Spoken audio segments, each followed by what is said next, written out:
my goodness, look how clean it peels. This tape peel.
Guys, welcome back to Supercar Street Racing. It's so good to have you back. And we have a brand new sponsor today. Linkind provided us with their TV light strip. And I cannot wait to get this thing installed on the TV in this room right here and remove the standard light strip that's on it right now. This is the Linkind TV light strip right here, and the videos on how to install it we will provide you as well at the end of this video. But stay tuned today as we get this thing out of the box and get it installed on Supercar Street Racing.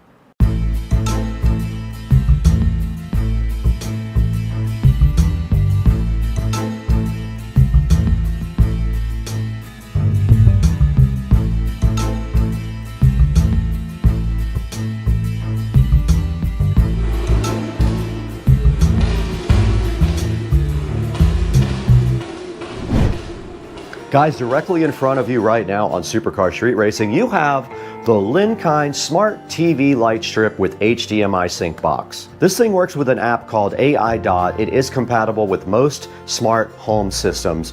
This has TV sync, music sync, and preset colors, and can also sync to other Linkind devices or AI Dot devices. You can see right here, this one is up to a 90-inch TV, and on the side here, it does show you the model number, shows you what's included in the box.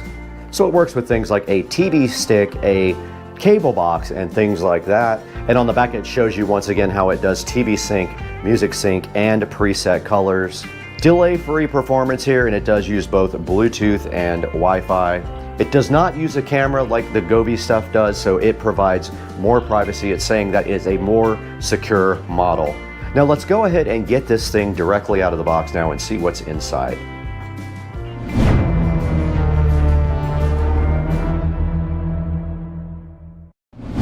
We're going to go ahead and unbox the Linkind TV Light Smart Strip with HDMI sync box.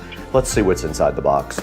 All right, the first thing inside of the box is the HDMI controller. We can pull that right out and take a look here. It's inside of a little package here. It does say Linkind. It's got a power button on the top and a mode button and a left and right button, and it looks like maybe a reset button there. It's got a DC input on the side for the power. It has a bottom and a top connector for the light strip and an in and out for HDMI, and there is the actual restart button right there. And next up in the box is the power adapter here, and this whole part just does come out like so. Here's the power adapter. It does use the standard pin and hole thing, and it is a wide rectangle brick right there if you're wondering what size it is. This does not use USB power. After that, I am very surprised, and I was wondering, they do provide you with an HDMI cable, which is awesome. Very cool, free HDMI cable along with this. There are some cable management included as well. Looks like we got some power strips, some LED strip clips, and looks like some corner channel things, which are kind of cool. I've never seen those before. I'll be curious to see how those work, and if they do work good, use them again in the future. Corners are always tough with an LED strip, you know, because they don't bend very well. And inside the box here, we have looks like an LED strip in packaging here. There should be two. And that's all that was included with the Linkind LED strip. Now let's go ahead and see if we can get this thing installed on the TV that is literally right behind me.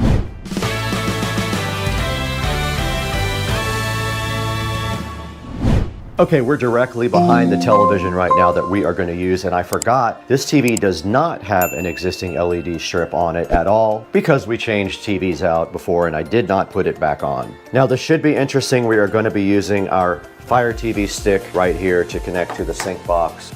The Linkind Smart TV strip does come with 4 corner adapters here. You are supposed to install these 1.2 inches from the outside of the TV. These guys have a sticky 3M back on them, so we're going to start right down here with this bottom corner. This is the second one. They just stick right on like that. Here is the third one. Just guessing, really, more than anything. And the fourth one will be at the very bottom here. Today's sponsor is M-Mobile with their OBD2 diagnostic scanner. Now this diagnostic scanner right here allows you to plug into your standard OBD2 port on any car and get valuable diagnostic data through an app, and it does use Bluetooth connectivity as well. Now this thing's pretty cool because it allows you to check the performance on your car as well. You can create a digital dashboard and put that in your car. Let's say if you have a tablet or extra phone, you can arrange a digital dashboard and check out everything about your car in real time. And it just uses an app. You go ahead and download their app. You connect to the app with Bluetooth from your phone to this OBD2 scanner right here. It has a nice power indicator on the front and a link light to let you know that it is linked up with your phone. We want to thank M-Mobile for becoming a sponsor of Supercar Street Racing, and it will have its own separate video about the scanner. But please support the channel by buying through our official links down in the description. As you can see right here, this is the M-Mobile OBD2 scanner from Amazon. There will be a link in the description for that. Please buy it there. Okay, the next step is to install the top strip. Basically, it's just telling you to make sure that the strip you install here goes to the top of the actual TV. They give you a generous amount of extra cable on this, so I'm going to go ahead and unroll a little bit of this. And it is the kind that has a coating on top of it, like a waterproof style coating. Not that this is waterproof, it does not indicate that it is. Now to do this, you simply go like this and your little plug can exit out of the bottom. And these are very good at holding in the strip. I can see already these are designed to kind of go around the strip. And then you peel off your 3M tape and just follow the back. We're just going to continue up the side of the TV like this. Turning the corner is going to be a little tricky on any of these because they don't really bend that well, but there's how you do it. You just kind of have to turn.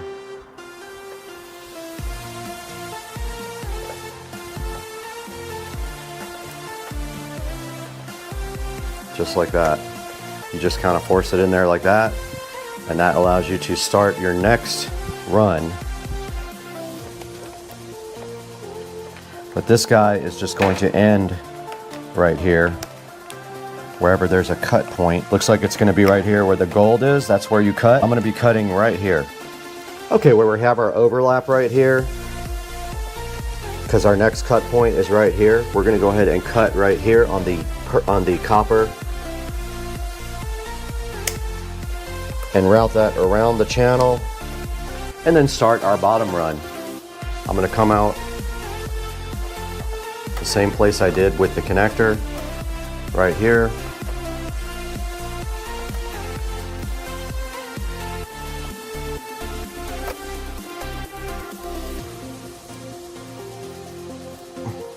This one does run around the little hump.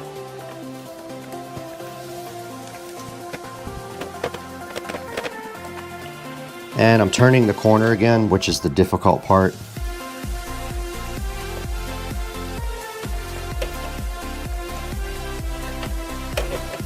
But I did get it. If you pull on it too hard before you got enough sticky on there, it will pop out.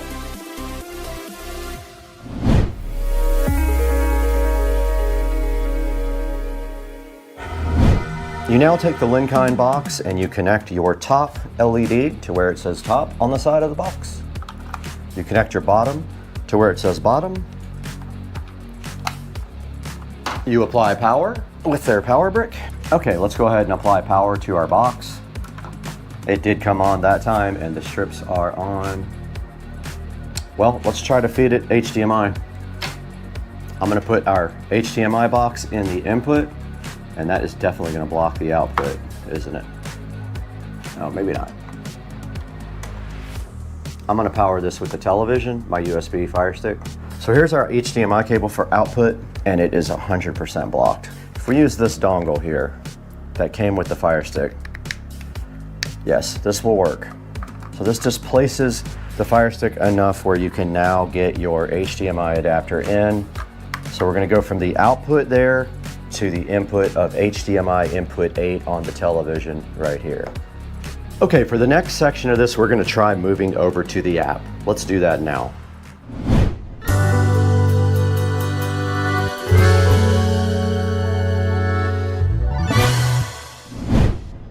Okay, we're right here in front of the phone now. We have our AI dot open. We're gonna add a device and see if it can find us. Let's see if we see it under lighting and control. Smart TV light strip. It is blinking. Please turn on Bluetooth. Bluetooth is on. Okay, it did find the strip there. We're gonna go next step. We're gonna go ahead and connect it to Wi-Fi, which you guys can't watch. And now it's trying to connect. It did work. Assign to room, bedroom. You push done here. That's perfect. Okay, it is upgrading the firmware right now. It's at 100%. Upgrade complete. Okay, we are back on the Linkind smart TV strip now, and right now it is set to TV sync, and you can control the sensitivity here in the app by going to sensitivity. You can do schedules and routines here, but you can also change the mode to music. You can change it to some of the presets, just color. Like there's some presets like Christmas here, which you can see. Let's get the lights off in here. That is one called Christmas. This is one called Romance. And if we go back to TV sync, you will see it does just follow what is on the television here. And you can see it change when the TV changes, which is cool. But you can see here, it is responding to the light conditions from the television, and it's not using a camera. So it basically prevents you from having to use an actual camera. And you can see it closely following the background now on the television. I'm gonna put the app on music. I pushed play. And there you have it. It is following the music. Music sync, there's roll, there's energy. This is very cool and lively. And I can change the sensitivity as well. And now remember, this is also controllable via your smart home. Let's take it back on TV sync. And guys, that was a look at the Linkind TV Smart Light Strip. Very cool product. Took me about 15 minutes to install. Now let's throw it back to Brad and take a look at this online.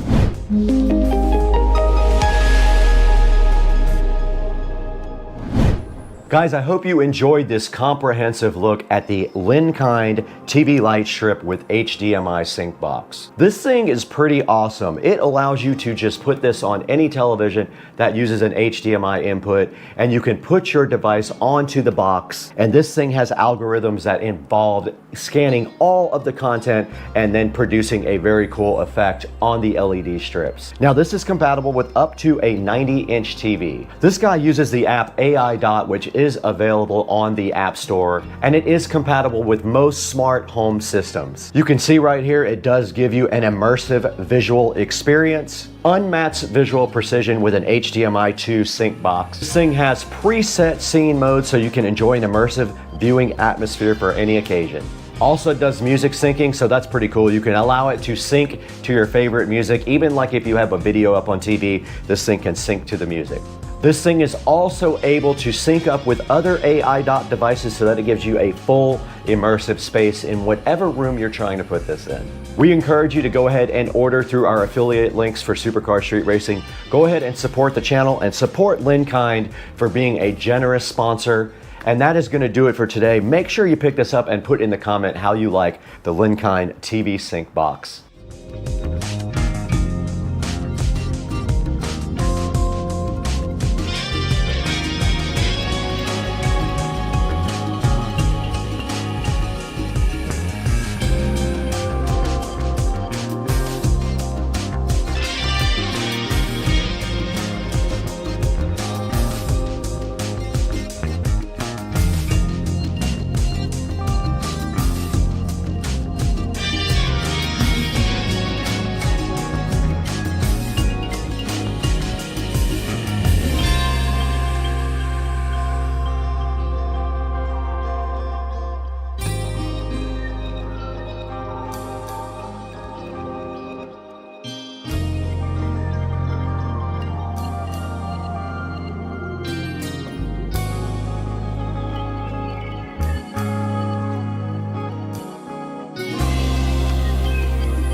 We got this new comforter, we got this ukulele, and we got this new comforter, and we got the expansion satisfaction. That expansion satisfaction so good. That expansion satisfaction in your life is so good, and all you have to do is just put it out, and it expands. Let's go. Wait, let's go. Wait a minute. Where's that expansion satisfaction? I know. Where? Oh. Sorry. No expansion satisfaction, but yes, that new comforter is real, and you love it. That new comforter sat. What's going on, buddy? It's Sunday morning and it's like super early, and I'm up and ready for Vaughn Motors Cars and Coffee. This starts at 8 o'clock. It's super fun. You get to park your car inside, which is awesome. And I got the car out in the garage running right now. You can maybe hear it in the background. Got it all waxed and ready to go. I'm bringing some other cleaning materials too, so I can do some when I get there. So maybe shoot some video on the way if I can find anything interesting going on. If not, see you at the meet, homie. Got everything loaded up in the car. It's loud as hell. Got the car running here. Looks beautiful. Just got to get the rest of this clear bra off. So look at the Accord. Car's all ready to go. About to load up, take off, go get some fuel. See you on the road. Cruising along here. About 75 miles an hour. Got Waze going. Help me with the cops. Don't need any police action this morning. Clouds look rough. Scared it's gonna rain on me already. But yeah, we're headed to Walmart first to get some sunglasses. And then to Vaughn early to get a spot. Got some kind of Civic. I think it might be SI, I'm not sure. See what he wants, but I gotta exit, unfortunately.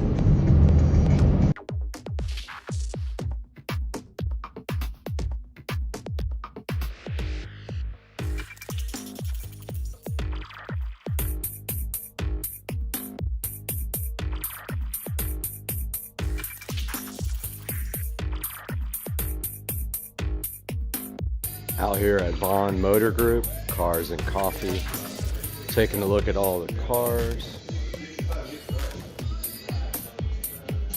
Very clean GL1.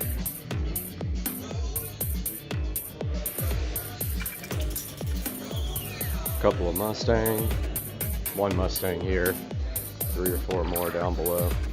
It's my buddy's NSX.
What's up, man?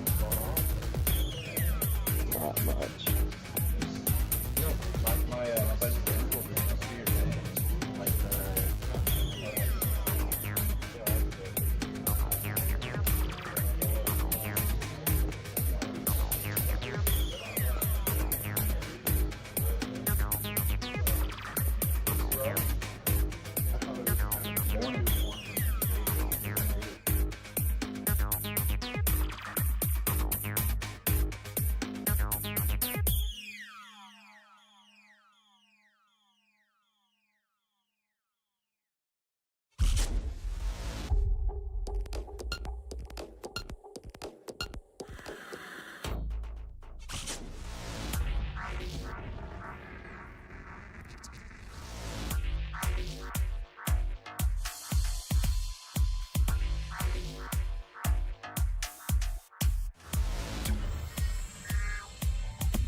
You're good.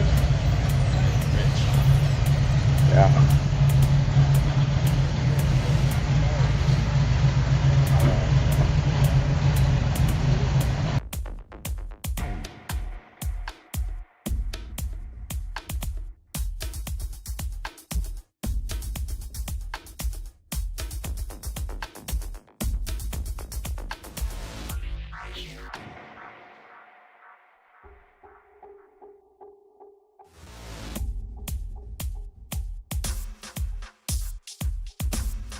Packed. This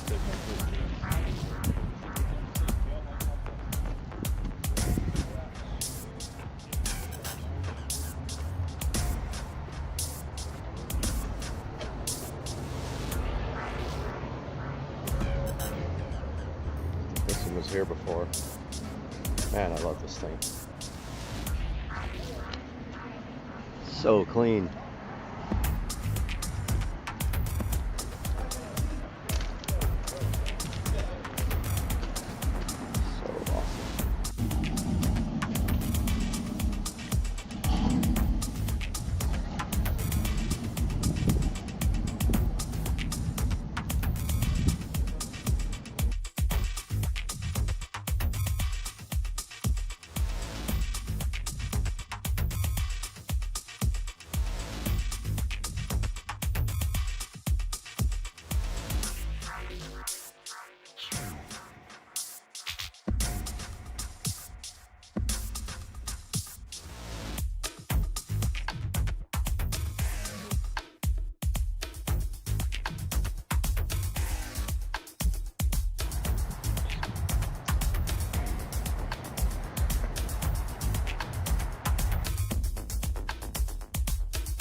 Damn, that's sick.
What's up, guys?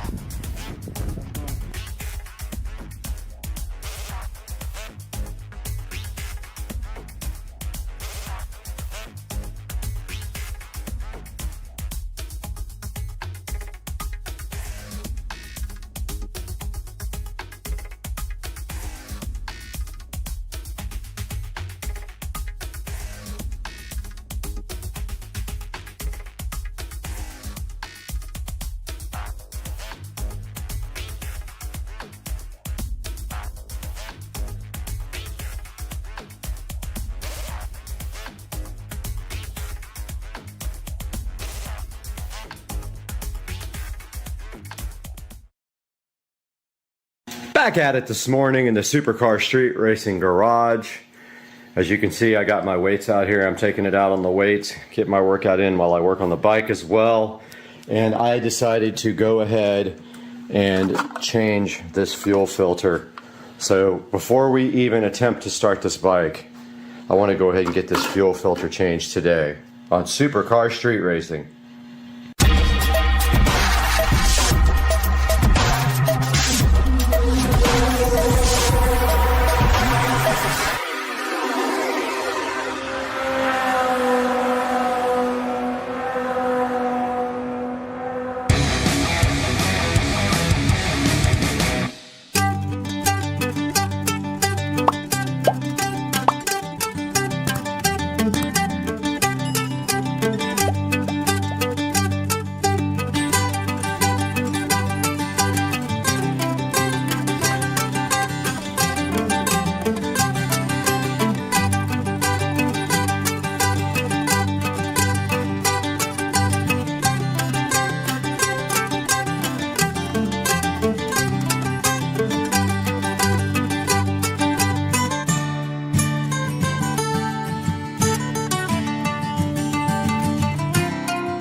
All right, I just put a little bit of fuel in it, not a whole ton.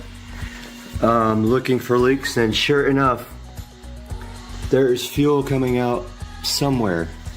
I gotta figure out where it's leaking from. All right, so the fuel filter was cracked. And I don't know if I did it putting on the zip ties or not, but I just found this other fuel filter, went ahead and dropped it in, and now I have to zip tie this. Well, I already did zip tie the side, it came out. I'm gonna try this again with just a little bit of fuel because I learned my lesson just now. If there's a leak, it goes everywhere.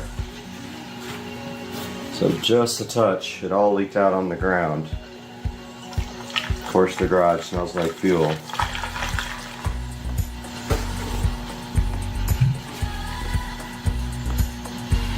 All right, nothing in the line yet.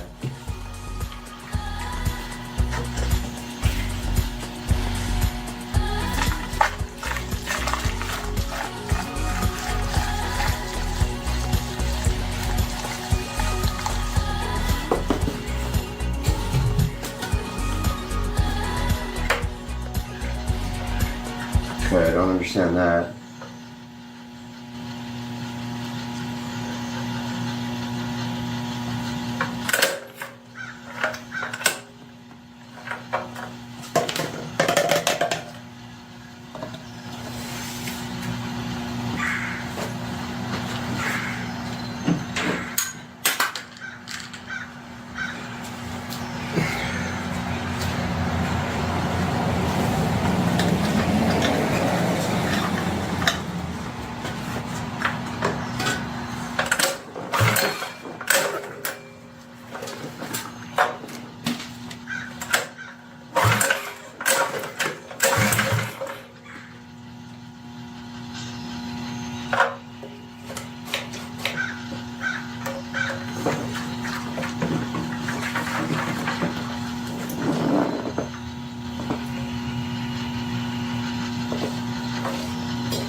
All right, now there's fuel going into the filter and into, yeah. So I had to tilt the bike that way to get the fuel over, but now there's no bubbles and there's fuel in the filter. I don't see any immediate leaks, so it might start. Hopefully all the gasoline's dried up and we don't blow ourselves up.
Okay, so I need to put a little bit of background on this clip here. So this is Rich and Trish from across the street. Trish is walking and doing her morning exercise. Now, the context behind this whole clip is the motorbike was given to me by Trish's sister, and that bike was ridden by her nephew, who now plays in the NFL. Shamar Bridges, you can look him up. He's an NFL player for the Ravens. He is going to be going back to Baltimore here soon. This is his bike from 10 years ago that was given to me by his mom, and now we are going to see if his aunt will ride the bike. And I'm sure he would absolutely love it. So let's get that going.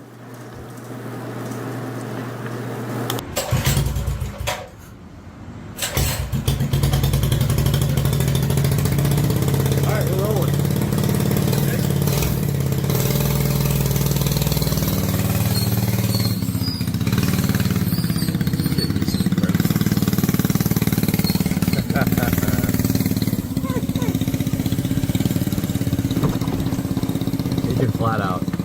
That thing moves. It does move good. I love it. And that's not even fixed up. It's just pretty much stock, except for the carburetor. Alright, try to get a little bit.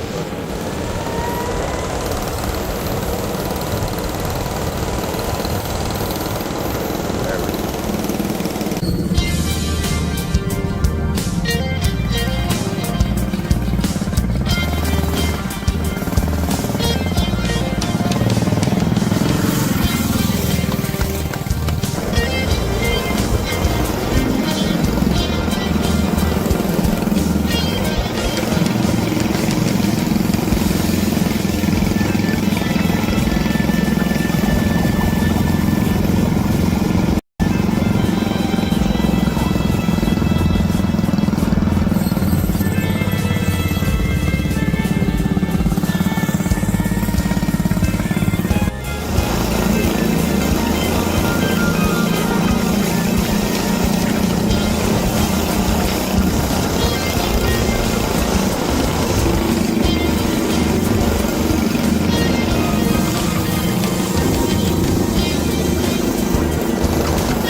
Alrighty then. Yeah, so if you get on it slow, you can get it up. How fast are we going?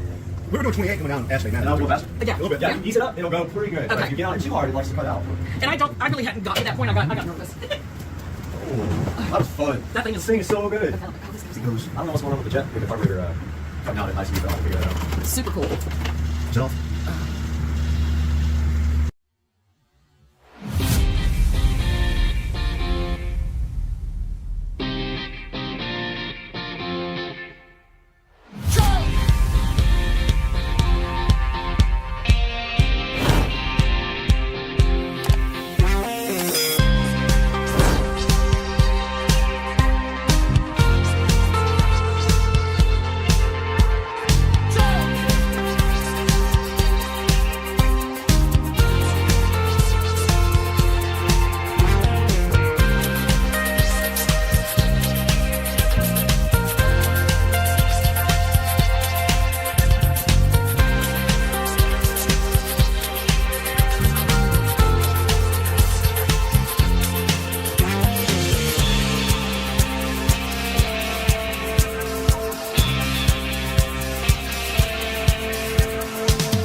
Tesla plan. You got to see your bike, man.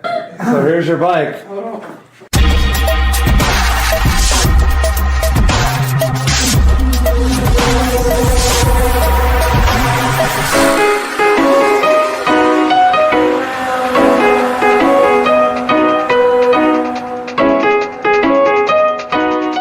everybody, welcome back to Supercar Street Racing. I hope you guys had a wonderful Thanksgiving. We're back out here in the 4K production studio, as you can see, and today I have something special for you guys, because you can see right here on the screen that this is Shamar Bridges' mini bike that I rebuilt. This video here that's running is the Shamar Bridges bike in 10 minutes, and we're going to play that right after this. But Shamar came home for Thanksgiving and came over and hung out with his aunt and uncle across the street, and I got to hang out with them for Thanksgiving, and he got to check out his bike for the first time since he put it in storage when he was around 10 years old. So let's check out this video right now, and then we'll come back and see how Shamar reacted to seeing his bike for the first time.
All right. Tesla Plaid. You got to see your bike, man. The Tesla. Oh yeah. All right, so Shamar's never seen his bike after I rebuilt it.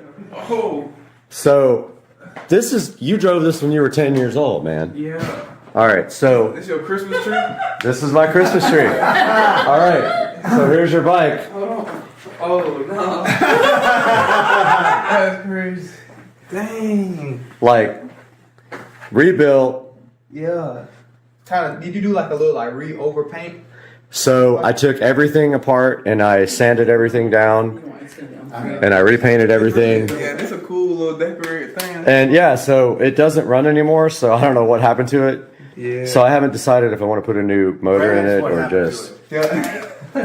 Well, your uncle wrote it, your aunt wrote it. Yeah. You wrote it. So I did. she wrote it, and it. I fell off of this a couple times too when I was young. Sorry. Look. Oh yeah, I crashed it. Yeah, everybody I think fell off it for sure. Yeah. So I crashed that thing so hard, my thumb is still not proper, and I have scars and everything. And then Oh, that's nice though. yeah, and when I crashed it, I scarred that all up. I scarred all this up. I had to repaint all that. I dented the fender. Yeah. No, it's nice. Yeah, man. Though. It looks nice. All right. Get the Christmas lights. Put Christmas lights on there or something. Well, my plan was for you to ride it, but I'm scared to ride it doesn't run. Don't ride it, Shamar. Please don't ride I'm it. scared to ride. Doesn't run, but yeah, Nah.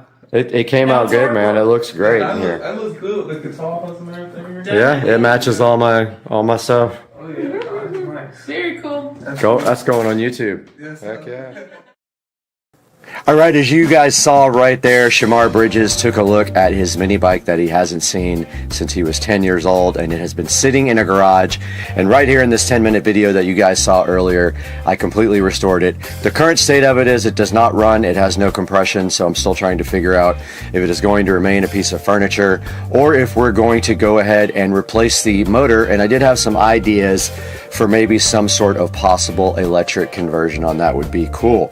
However, it might not be worth it because you can buy the whole bike brand new for about the same price as you can get the motor separately. So guys, I hope you enjoyed this video. I had fun making it and showing Shamar his mini bike that he hadn't seen for a really long time, and I had a great time with them on Thanksgiving. I want to encourage you to like and subscribe to our videos and go ahead and buy products through our product links because that helps us out greatly and keeps the channel going. But right now, I've got to actually edit this video, so I got to get out of here. And I got to work out.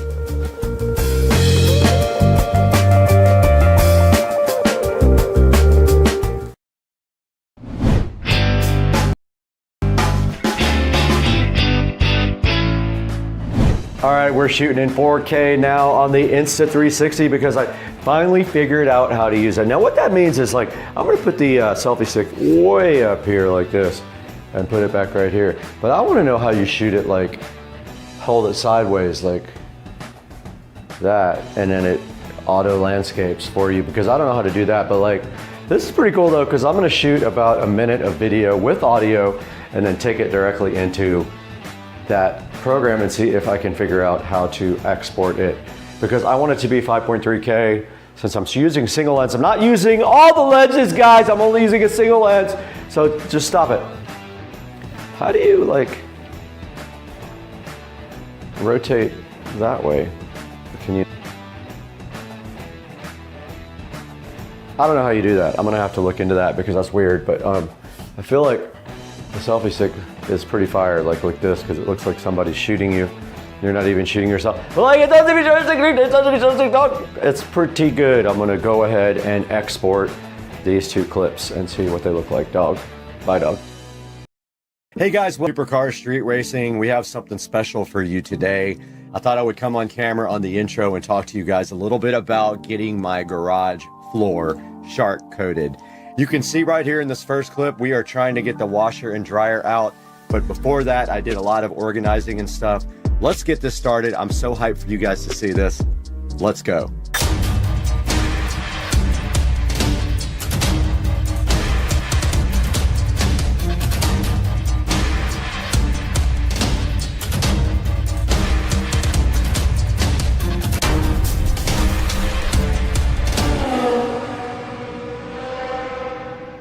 Welcome back to the channel. We are Supercar Street Racing. You can see right behind me here, it says it somewhere. And today we have something special for you on the channel. And that is, we got the garage shark coated, and you'll see what that means in just a little bit. But first, we had a lot of organizing to do, so let's get straight to that. We had to get a lot of stuff out of the garage, and so we did it, and we moved stuff around, and we made it happen. Let's watch. All right, so what you're seeing here basically is me in the kitchen, and I have already taken the cabinet out of the garage at this point. So what I'm doing here is there's a space over my pantry where we were keeping the cleaning supplies, but I decided that I was going to put the car cleaning supplies in here instead, and then move everything from the cleaning supply area for the house underneath the sink. So let's watch.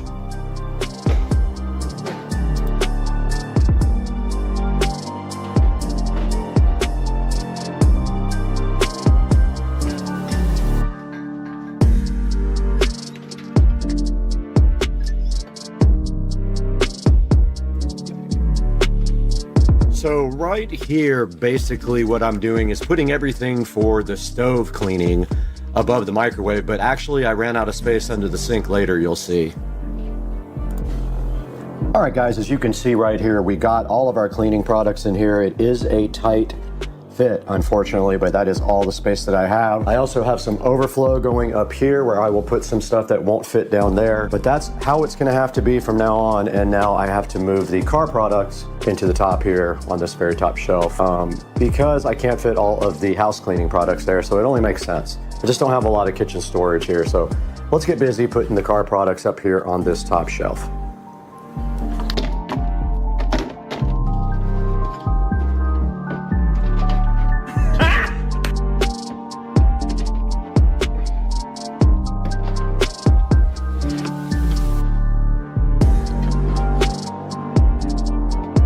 Okay, we have finished mostly cleaning up. No, we haven't. We gotta do the rags. We gotta do rags, and then we'll be done with this automotive area. Now, this is just temporary until we get some real nice garage cabinets installed. This is what I have so far. A lot of this stuff is really just in here for the moment, so things like that aren't needed can go up top. Then all my supplies for my car cleaning go right here. Now let's get all the towels folded up and inside of here as well.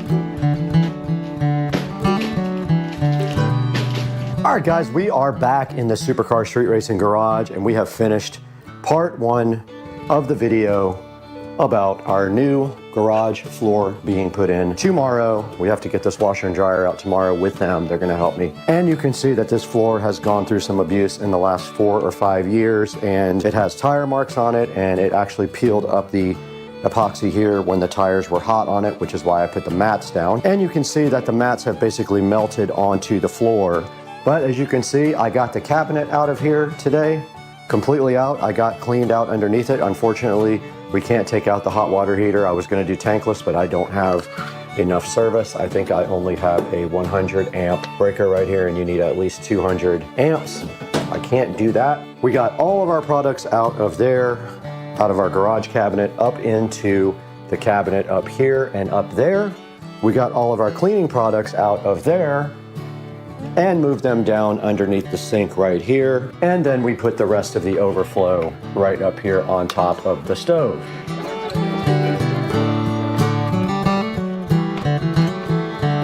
Now in this clip here, you can see the guys from Shark Coatings did get here pretty early in the morning, actually earlier than they were scheduled to, so I was kind of not ready at the time. But right here in this clip, you can see we're trying to figure out getting the washer and dryer out. Now just remember, this washing machine is actually 2 washers. I do have the thing below it that's a small washing machine. This thing is heavy, and my hand truck has flat tires, so We did struggle a little bit getting this washing machine out. The dryer wasn't so bad at all. And we took those and put them on the side of the house because they had to be out for 48 hours, where we covered them up with a tarp. So let's check it out.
All right, guys, you saw my garage floor get shark coated. Such a cool process.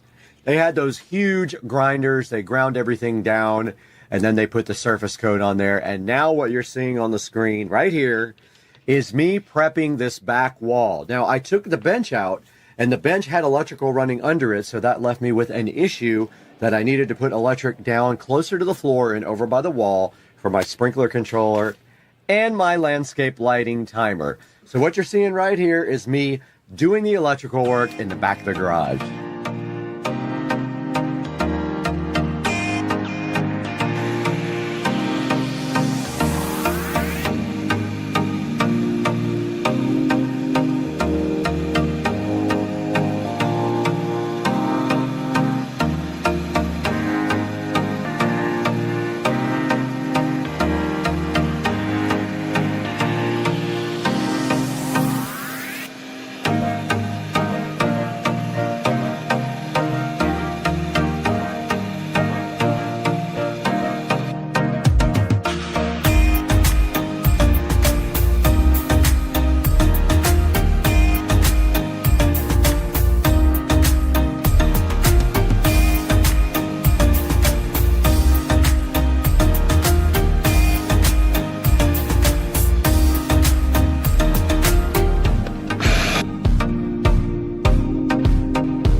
We are out in the supercar street racing garage, and you can see right here and right now that the floor has been shark coated completely. They did that yesterday, and I let it dry overnight, and it is safe to walk on, but not safe to put the car on yet. It will be later tonight, and then tomorrow we can move the washer and dryer back. But as you can see over here, I'm already working on electrical for this wall, which you guys saw me doing a minute ago. I basically cut holes so that I could run power down to the corner for my landscape timer and for my sprinkler controller. I just had to figure out what I'm going to do about this wall, because basically I'm probably going to have to cut the pegboard and screw it back on, because the wiring is all running really bad through there. So yeah, I'm going to go ahead and keep working on this, but you can see I've got I've got the box in, I've got the power run up to where I'm going to tie into the other power, and now all I have to do simply is tie in right here. But I went and painted the new receptacle and the new cover plate black, and also I put in a Echo Show wall mount hole here, and I have a Echo Show mount that I just painted black, and I ordered a Echo Show in black to go right here. Now let's get back to work.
guys, you just saw the last scene where I was doing electrical work. And basically what I had to do was tap into the existing electrical outlets so that I could get power for my Echo Show 5. I did have to cut the drywall to do that, so then I had to patch and paint, and that's what you're seeing in this next clip. And I also added a receptacle down in the lower left if you're facing the rear wall. And that's gonna be for my irrigation system controller and also for our landscape lighting. So let's take a look at what I did here next by patching and painting the back wall, which was never painted due to the washer and dryer being there.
All right, a little update from the garage, and I have finished the paint project.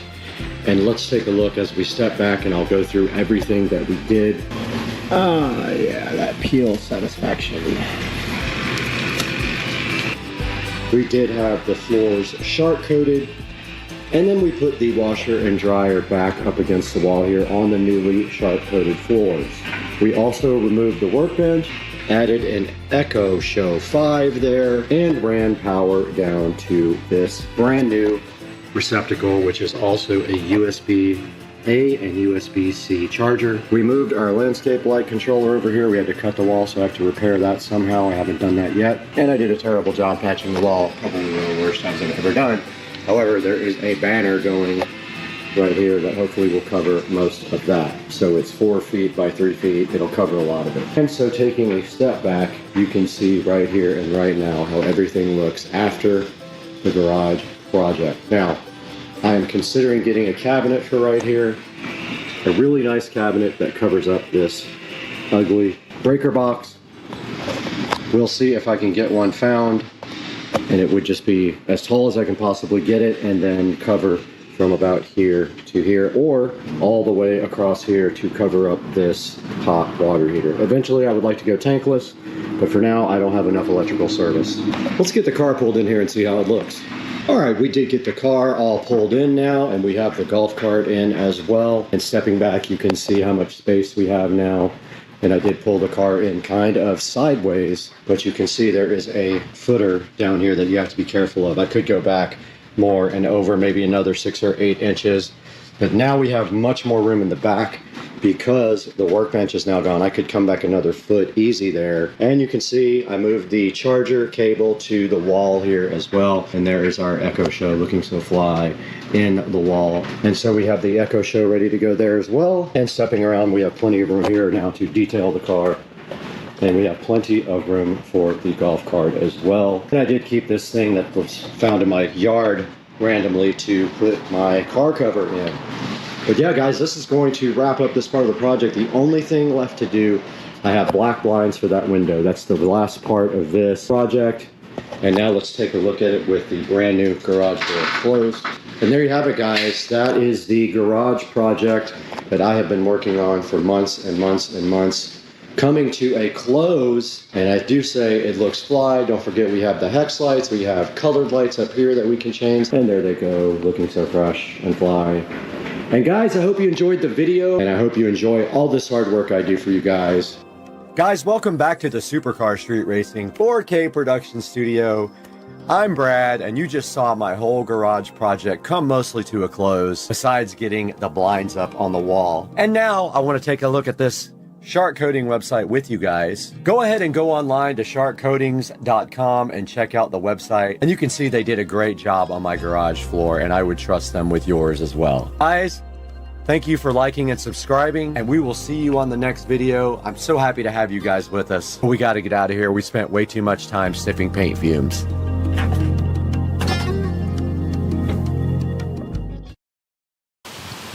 Guys, welcome back to Supercar Street Racing today, and we are outside in the beautiful SCSR compound backyard with a live studio audience of alligators all around us to take a look at the Jigsaw, and we're going to do that next, so hang tight.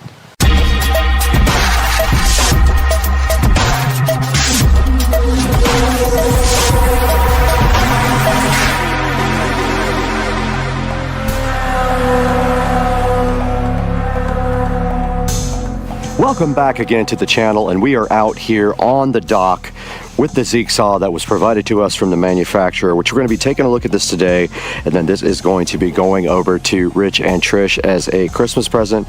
But this is a 4-inch mini chainsaw. They have their email address right here on the front, jigsaw@gmail.com. They did contact me and asked me if I wanted to take a look at this, so we are going to be looking at this today, testing it out in the yard, and getting this thing unboxed on Supercar Street Racing. Alright, we are out here with the Jigsaw 4-inch mini chainsaw, and once again, this is a good look at the box. You can see it right here. It is yellow and black, kind of taking from DeWalt. It's got some tips here for you about wearing eye gear, keeping away from children. When it's used for the first time, it needs to be fully charged. And extend the life of your chainsaw. Don't cut branches over 4 inches long, so we won't attempt to do that today. And now let's see what's inside here before we have to get this thing out and get it charged up for use. All right, on top there's some protective foam right here, just keeping our Jigsaw all healthy, and then a little instruction manual here. Keep away from small children. The thin film may cling to nose and prevent breathing, so they're talking about this, I believe this plastic bag here. And then there's a warranty here to activate that you have to scan on your phone. They gave you some nice pink and white Michael Jackson gloves here, or you can give them to your mom. And then inside the box here we have the Jigsaw. We have some chainsaw oil right here, but it is empty. We have a Jigsaw rechargeable battery right here. We've got your standard power adapter here that has a little charge indicator here on the corner. Inside the box further, way inside the box, way deep inside the box, is this Phillips screwdriver, which they provided you if you do have to do any kind of adjustments on the Jigsaw.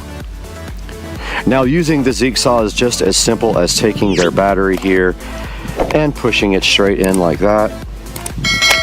But it does say to fully charge the Jigsaw battery before you use it at all. So we're going to do that now, but first we're going to take a deeper look at the instruction manual. So I just wanted to point out before I start charging the Jigsaw that you cannot charge the battery while it is in the device. So there's no putting power to this while it is running, because the charge port is underneath there, and you just place the charge in like that. And I'm going to go ahead and get this plugged into the wall while we talk more about the instruction manual. We do have the Jigsaw on the charger now, and while our studio audience looks on, let's take a look at the instruction manual. And of course, the first page is just all the warnings. So, go ahead and check this out, and the scan for the activation of your warranty. And then the second page is talking about the work area safety, electrical safety, and personal safety. Some more safety stuff for the Jigsaw. And then how you care for your tool. So don't force it. Use the correct power tool for your application. Don't use it if the switch doesn't turn it off and on. Disconnect the plug from the power source and or battery before making any adjustments, of course. Recharge with the specified charger, of course. Use power tools only with the specified battery packs, of course. And a few other warnings here about using the Zeek saw. And then how to get service here, of course. And then a little thing about the technical specifications on the chainsaw. It's a 4-inch chainsaw. It weighs 2.5 pounds. And it has a 18,650 battery with 21 volts and a 2,000 milliamp hour battery, 2 hours of charging time, and you can work on this variable up to 45 minutes. And it does show you a picture here again of plugging in the charger to the charging jack. And it needs to be fully charged, so it is on the charger right now before we can use it. Now it shows you how to remove the chain if you need to, how to install the chain and lock the case. And it does show you how to put oil in it. It does not have oil that came with it. The oil was empty. You have to get your own oil. Shows you how to cut here, some things about the warranty. And that is it in the instruction manual for the Zeek saw chainsaw. Now let's get all safetied up and do some cutting with the Zeek saw. Okay, I did let the battery charge overnight and it did not turn green on the charger right here. So that's an indicator of either the battery charger is not working or there is a defective power supply, something like that maybe, but I'm going to go ahead and hook the battery up anyway. I did contact the manufacturer. I emailed them, just waiting for a reply, but until then we'll go ahead and hook up the battery and see if it actually works.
All right, guys, as you can see, we just got done using the Zeek saw.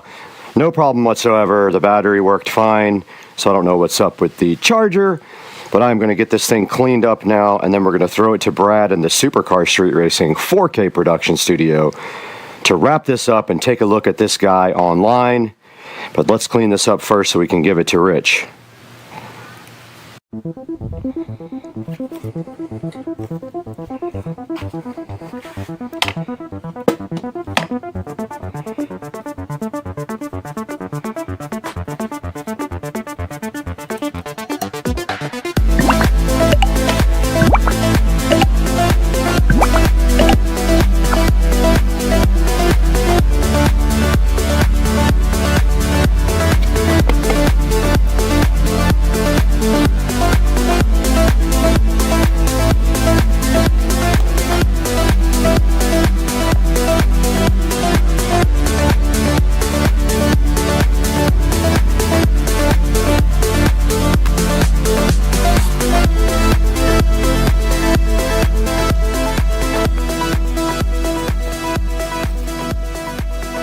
Now that you guys saw what this thing can do in the yard, we're going to go ahead and throw it back to Brad in the Supercar Street Racing 4K production studio to talk about this Zeek saw and how you can get one too.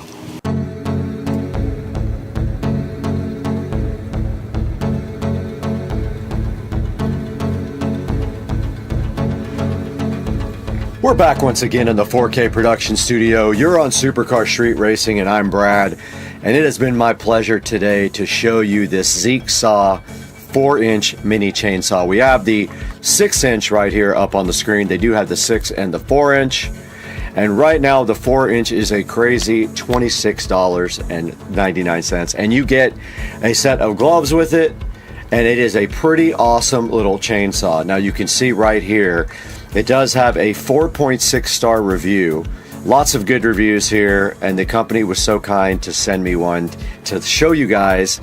And this is actually going to be Rich and Trish's Christmas present. So I am going to give that to them after this. But if we take a look at here at the pictures, you can see right here, oiling pretty easy there.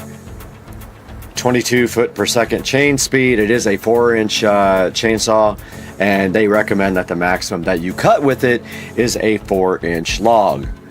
Right here, it's showing you how easy it is to use. All you have to do is charge the battery, pop it in there, push the safety, and go ahead and pull the trigger, and you can cut with the Zeek saw chainsaw. And here's a lovely person in the yard using her Zeek saw.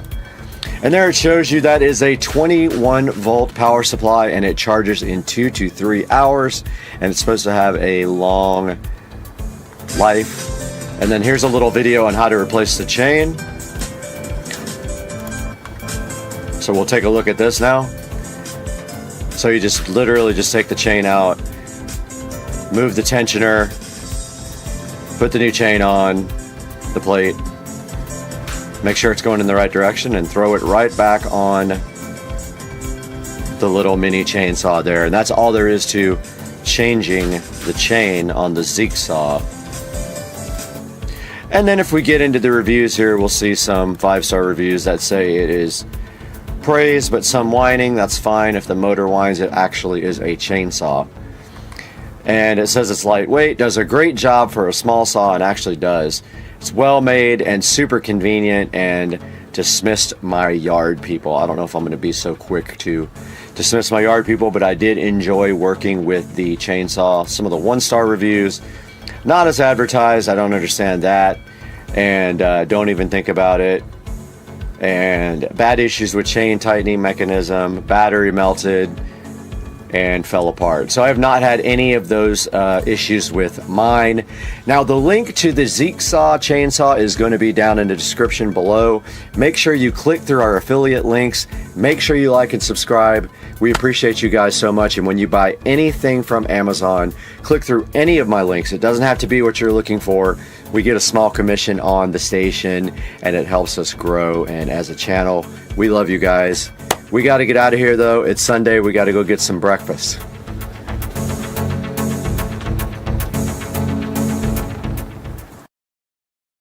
All right, guys.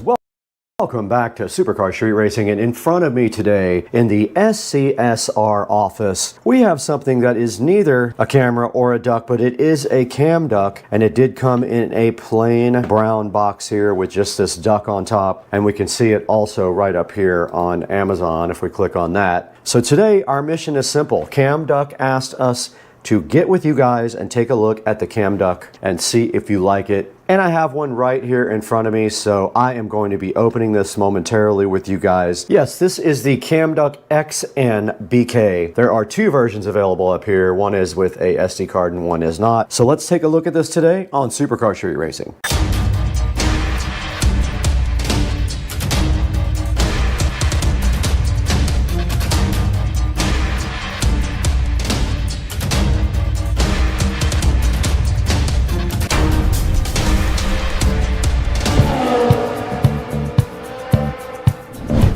Guys, welcome back to the channel, and today we have a proud sponsor. Cam Duck has sponsored this video, and they have sent us a Cam Duck XN-BK to check out today on the channel. And what exactly is a cam duck? Well, this is a hidden camera charger. It has motion detection and it is wireless, and we have one right here today to check out and unbox on the channel. Now, taking a look at the plain box, as I said before, there is not really a whole lot on the box at all except for the front. There is that cute little Cam Duck logo looking so cute and fresh and fly. And up here on the screen you can see that they are $89 at this time, and it says it's discreet. You can barely tell that this thing has a camera on it. Apparently it has night vision, 4K video quality, Wi-Fi and Bluetooth, device sharing, and instant alerts for motion detection. And going through the pictures up here on the screen, which we will also do later in the production studio, we can see here continuous innovation, things like that,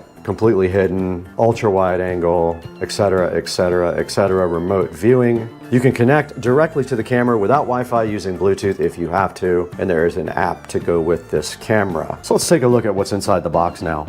Okay, we have the Cam Duck in front of us right now on Supercar Street Racing, provided by the manufacturer to go ahead and take a look and do a review. So let's go ahead and see what is inside of the Cam Duck box here. And right on top, you do actually see the Cam Duck, and look at that. It has 4 regular 110 volt outlets on it, and they are sideways, which means it might be easier to put power bricks on it. It does have a screw hole here, so you can actually secure it to the outlet if you want to. And then up top here, it has 2 USB Type A and 1 USB Type C connector for direct connection to charging your devices. Now, looking further into the box, we do see the user manual here, which we will look at in a minute. We also have a micro SD to USB. Let's go ahead and open that. Yeah, this is just a SD card reader. You put your micro SD card right in the top. Cool. But it's only USB 2.0, unfortunately. No USB 3. Here is the screw that you can use to secure the Cam Duck to your actual outlet if you wish to. You have to take off your cover plate to do that. And then further inside the box here, we do have a blue. Wow, this is interesting.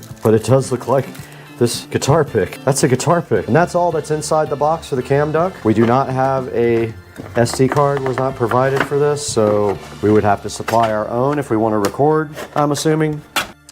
Now, looking at the front of the Cam Duck right here, there is a reset button right here, if you notice, right next to the actual camera eye. This must be audio mic, doesn't say. I know what this is for now, to take off the back plate to get to the SD card slot, which is right there, and they did not provide one, so I have one. I will go grab it now. All right in front of me there is a very small 4 gigabyte SD card, so that will not record for long, but this is just for testing. Okay, it just does go simply like that, and this is cool because if anybody took out this from the wall, they would never know. And then your SD card cover just does pop right back on like that. Okay, we just did insert our SD card in the hidden pocket beneath the back of the Cam Duck. And now continuing through the manual here, it does have an infrared lamp on the bottom. This part right here is an infrared lamp. These are all charge ports, USB Type A, and USB Type-C, and it does provide 5 volts and 2.1 amps. Now we will go over the lights and what they mean when we go ahead and plug in the Cam Duck and start configuring it, but there are different colored lights to let you know what is going on with the operation of the Cam Duck. Now downloading the app is pretty simple.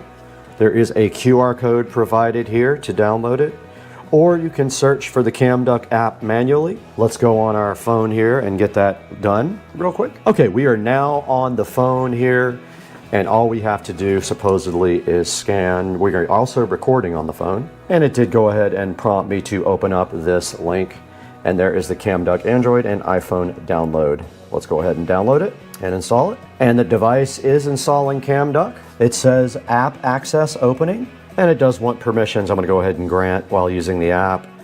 I'm gonna go ahead and set everything allow, and we'll go ahead and start on the app. It says click the plus sign in the upper right to add a camera. We have not plugged this in yet. Let's move this whole thing to, all right, we have moved the official party to the kitchen now. And so we are gonna go ahead and plug in the CamDuck to this outlet here. And if you want to, you can remove the plate and you can secure the CamDuck via this little screw hole right there. But let's go ahead and plug it in. Now, this is not directly facing my door. I could put it over to the left here where it is. I kind of want to check the angle.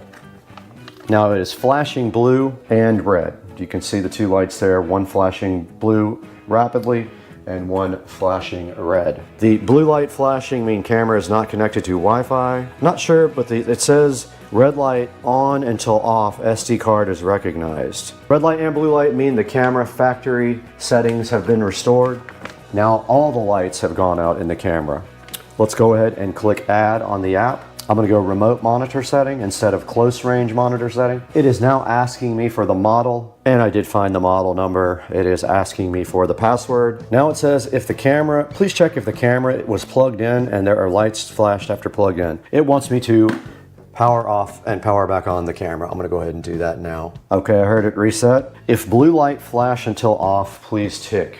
And all the lights did turn off again. I am super confused. Let me look at the instructions. All right, it says turn on Bluetooth on your mobile phone. It is. Okay, it wants me to connect my phone to the camera's Wi-Fi.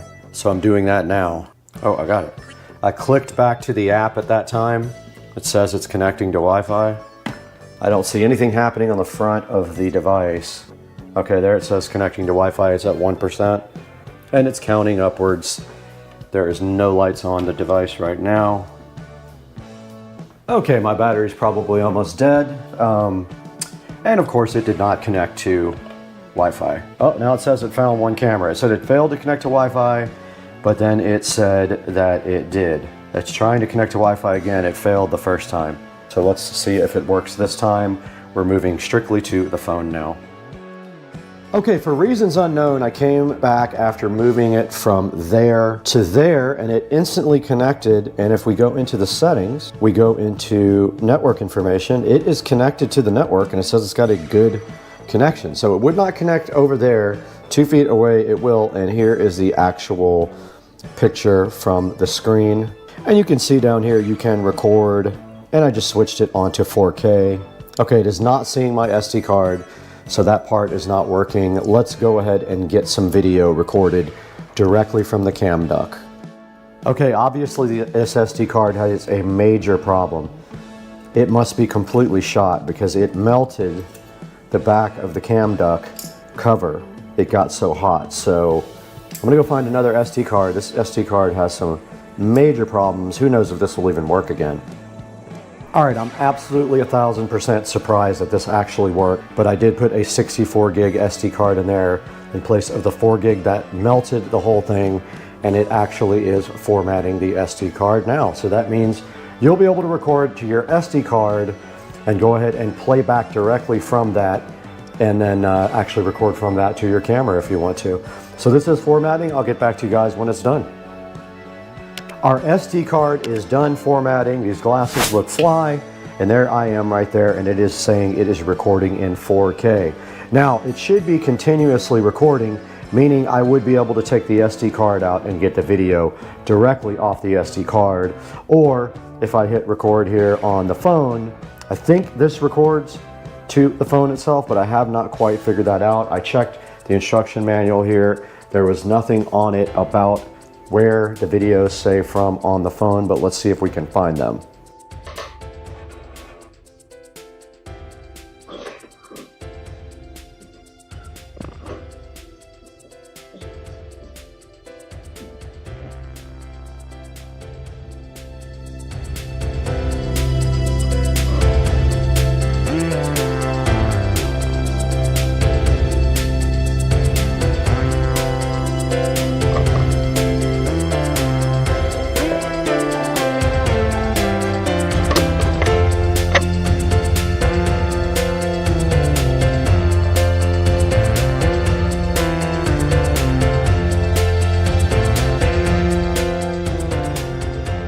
guys, it is the next day and we did have to restart the cam duct this morning to get it back onto Wi-Fi. It lost its Wi-Fi connection last night, but it came right back on when I started it, and I am going to let the manufacturer know that I had a little bit of issues with that. Yes, we did get video off of the SD card. You guys saw that, and I am showing you a recording now in the corner of the actual screen grab of the live view of the cam duct. The cam duct is sitting right here in front of me, plugged into the wall, and as you can see right here, it has a great view of the door here in the kitchen and the windows. So this is a good security device to have at your external perimeter like I do here. I am working on getting a new garage door. I already ordered it.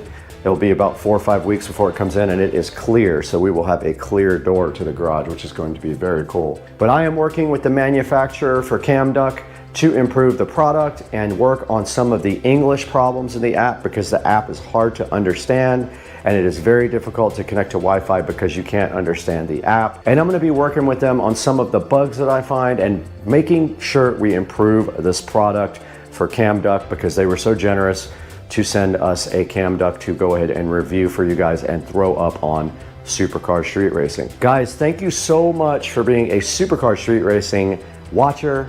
Thanks for liking and subscribing to the videos, and please remember to go ahead and buy all your Amazon products through the links in the description. It helps us out so much and we really do appreciate it. And we will see you next time on Supercar Street Racing. We have another review coming up of another type of camera, and that'll be up this coming week. So stay tuned for that, and we'll see you guys next time.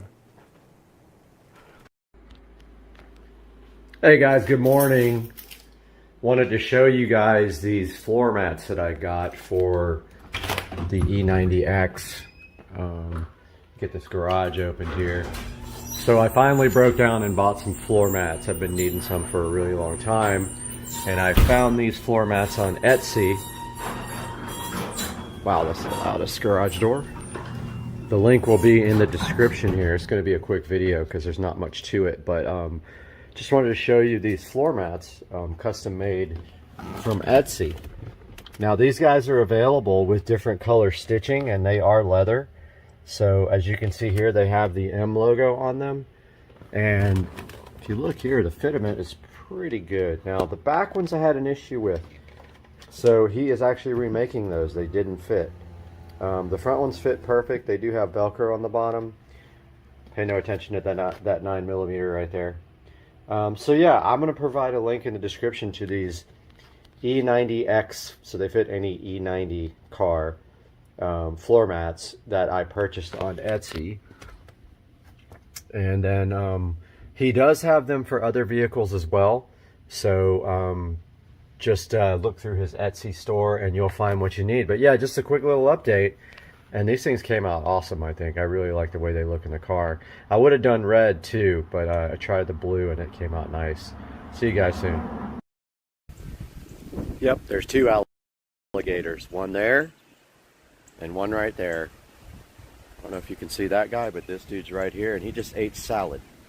And he's got freaking salad in his mouth. And then this guy, he's probably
Guys, welcome back to Supercar Street Racing. Wonderful day here on the channel. And we just got these skylights replaced. The old plastic ones were replaced with nice modern glass skylights, and it's really weird to be able to see through them. But today we have some added fun for these skylights on Supercar Street Racing.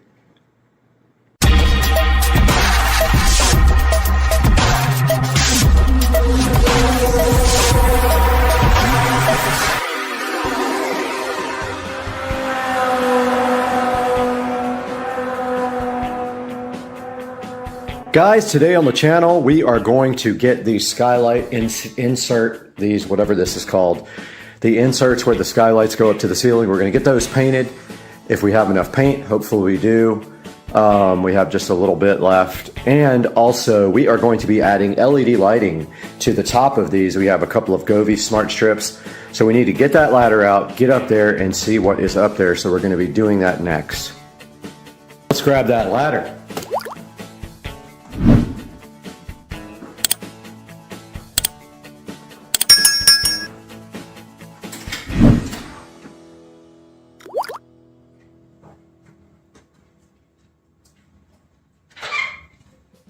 All right, I think it can be done on the lip of the skylight, which is just above the white part there before you hit the glass. It's going to be fun, but I am going to have to try to get this ladder all the way up and in the center up there. See if I can do that. And then here are the actual strip lights right here, which then I need to get power into the attic somehow. All right, I'm gonna get this guy open.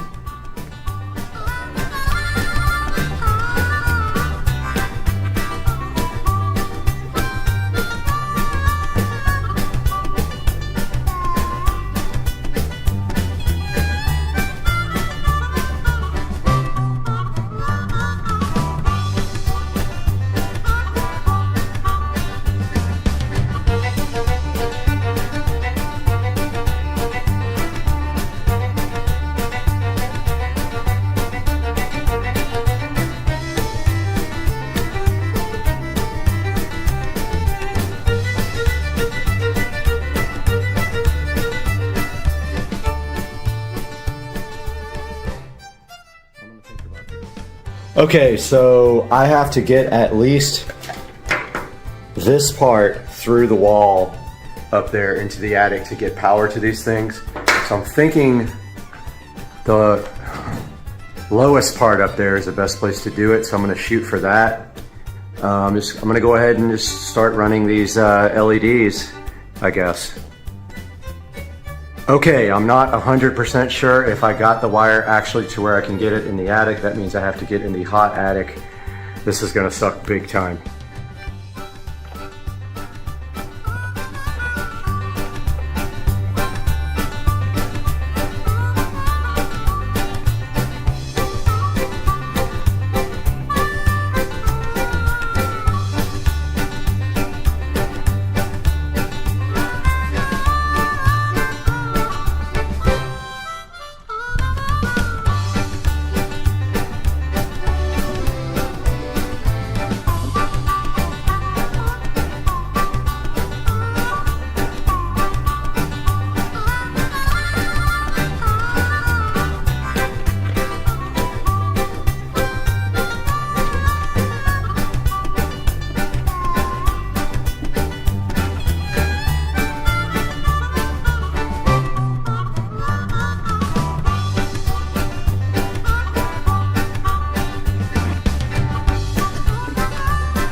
Okay, I'm not 100% sure if I got the wire actually to where I can get it in the attic. That means I have to get in the hot attic.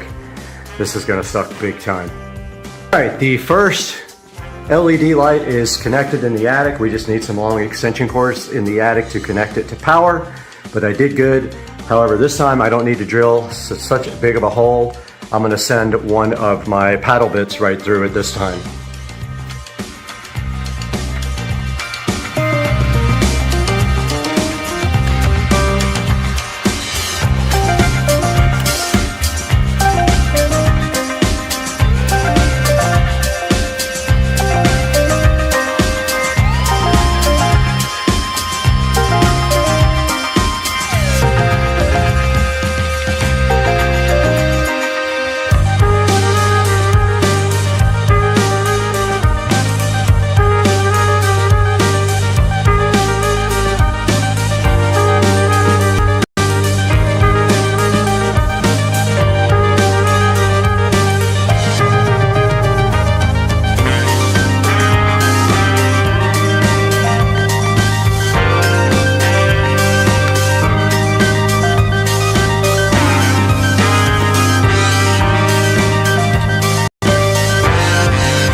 As you can see, the lights came on. I have power in the attic now. And I think they are set to microphone. They are. All right, let's get them hooked up to the Gobi app. Guys, we are back in the Supercar Street Racing living room where I've been working hard to finish this project of these refurbished skylights. And as you can see right here, right now, we have replaced these skylights with glass, and you can see how clear and good they are. And then we did some work afterwards, and we are about to witness that now. We installed some special Gobi LED lights, smart lights, into these skylights, and also painted the skylights for the first time since I've owned the house. So let's check out what this looks like. This should work something like this. Alexa, turn on the skylights.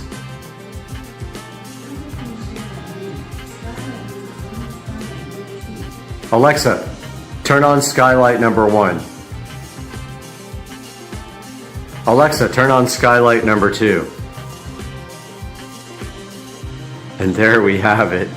For the first time at night, we are checking out the Supercar Street Racing enhanced skylight action here.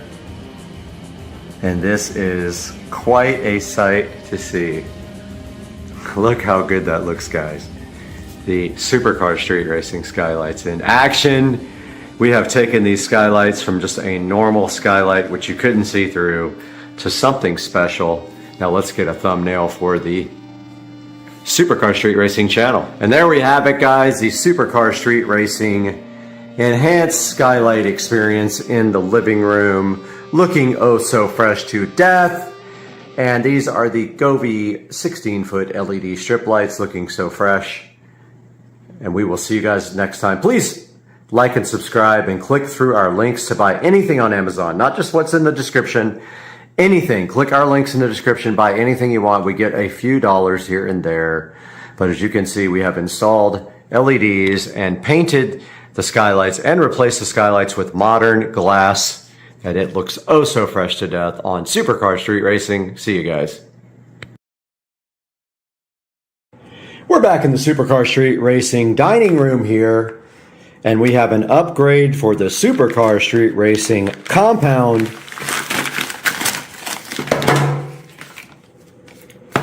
Double wise cam pan for the Supercar Street Racing compound. I'm hype trained.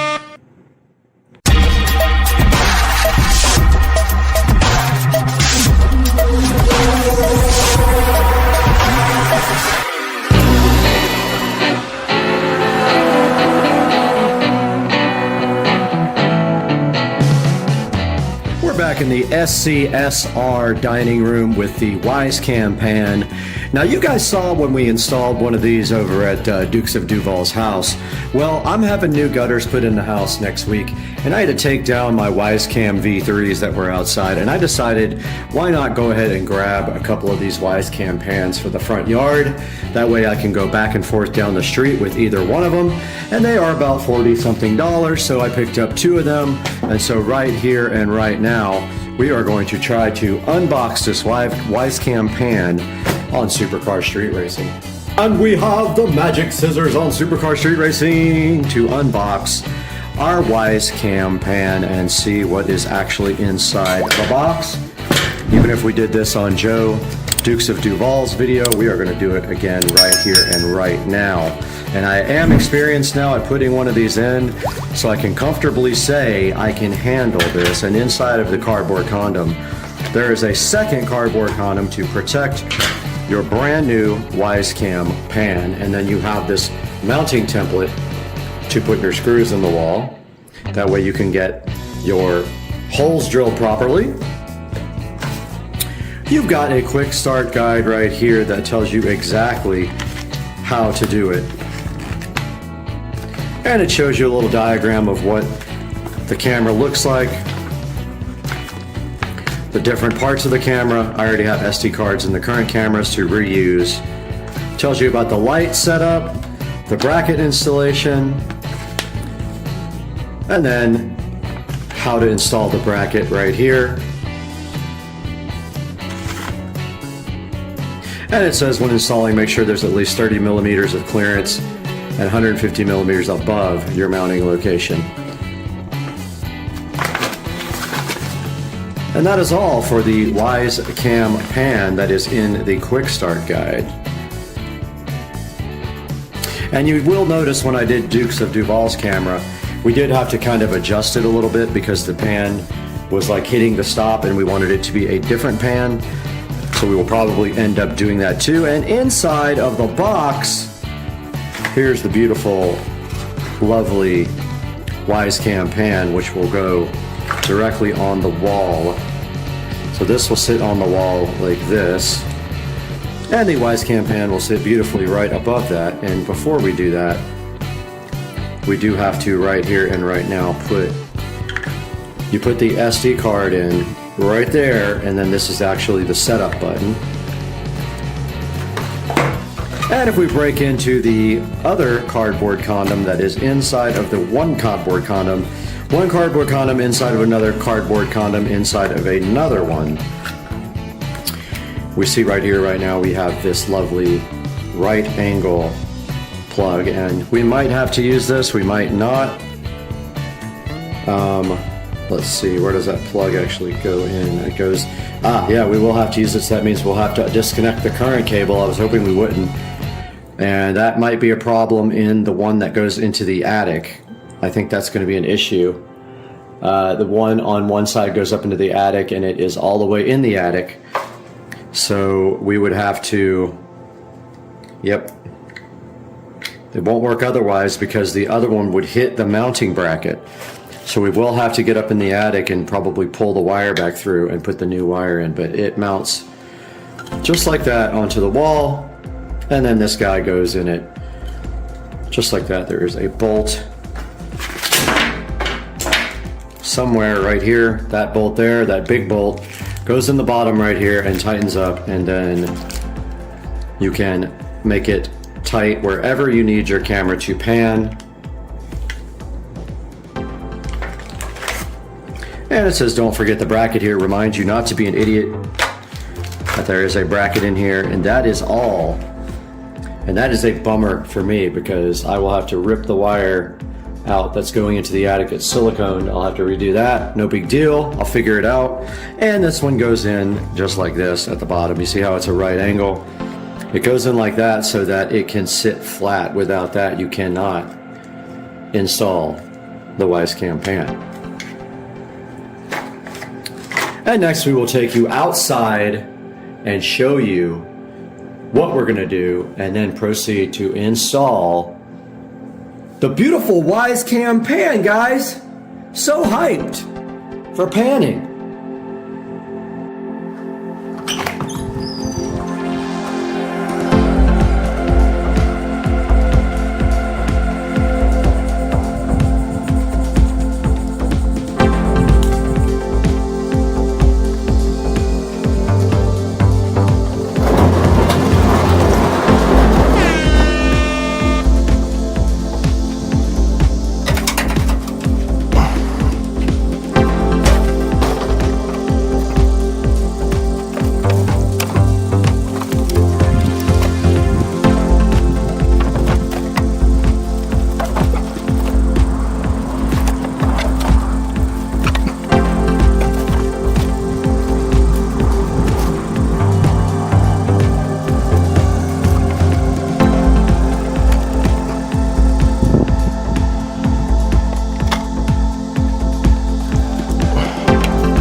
Up here on the ladder with the GoPro, and this is the old camera that we will be replacing, but unfortunately we will have to pull this cable back through because the new cable is a 90-degree end, so this is going to have to go back up through the attic. But right now we're going to go ahead and mount this mount up here somewhere, probably right there. Let's grab the camera to make sure that it actually can fit on top of that and have room to rotate. So the camera will have to go that far up, like so. So maybe the second brick right there, right on the edge.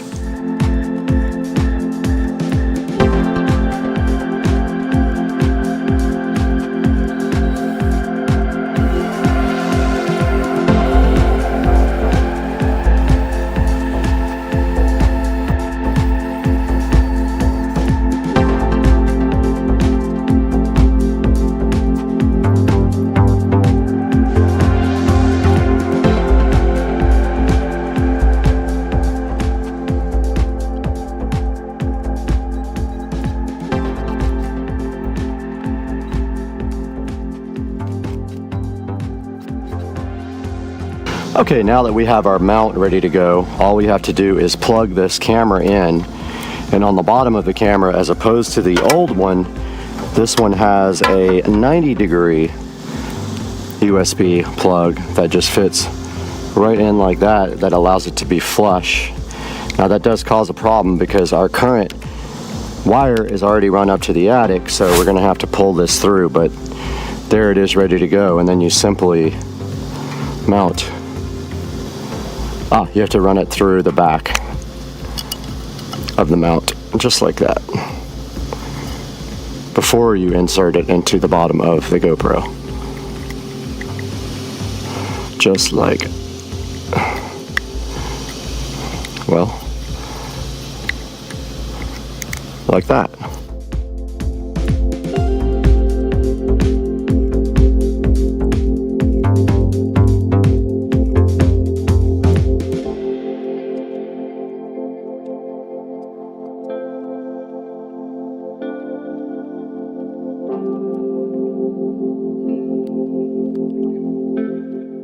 We don't want to go crazy here. We just want to tape the new wire to the old one and pull it right up into the attic, and it shouldn't be that difficult because I made a big enough hole. So let's get this taped off.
Back up here on the ladder right now, and we got to go into the Wise app to set this up, and we're going to delete the old driveway camera. So let me get the app opened up here, and we're going to go into the old driveway camera, and we're going to delete device.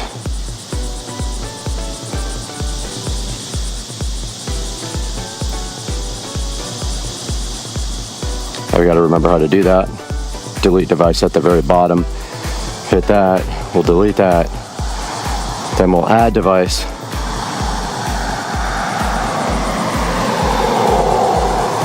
Camera.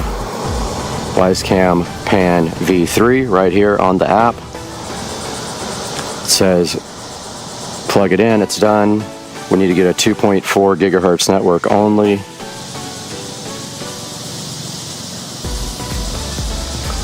And I don't see, let me go ahead and connect my phone to the network that's outside. All right, I was able to get my network found, and now it wants me to push the setup button. Said ready to connect, so let's hit next. We're supposed to scan the QR code on the camera. Stat peel. Sat.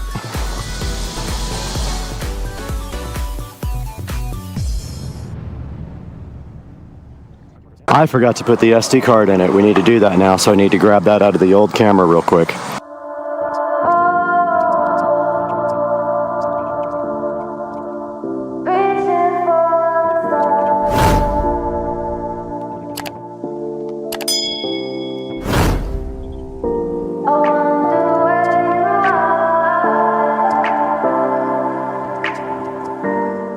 Alright, so the device is now powering up and it has a red light on the front, and that means it is initializing and getting ready to connect to Wi-Fi. We are nothing more than dust. Search but you stay lost. We are reaching for the stars, but we're making this too hard. And I wonder where you are.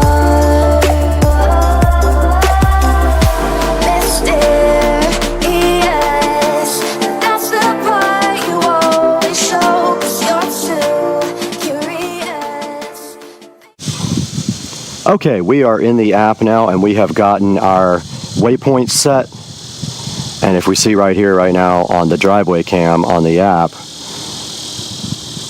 when you set it to pan and scan, it will go to your 4 waypoints. Right now, I've just got it set directly on the driveway, and you can see me right here in the picture right now in real time on the Wisecam Pan V3.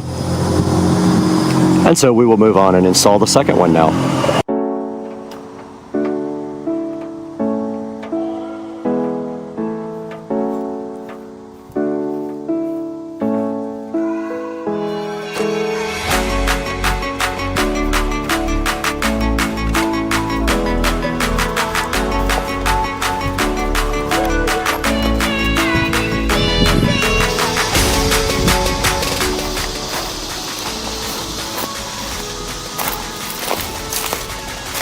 Alright, we need to transfer the SD card and load the drill bit up.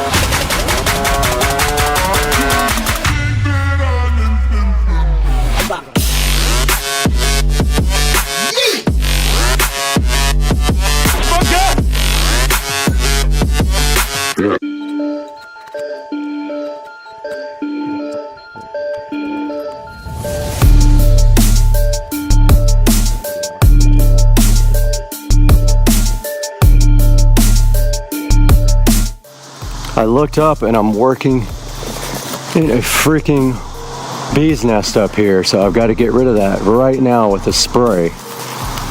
Crazy, I had no idea. I saw one bee and I didn't realize it. Let's see if I can get rid of this wasp nest, whatever that is.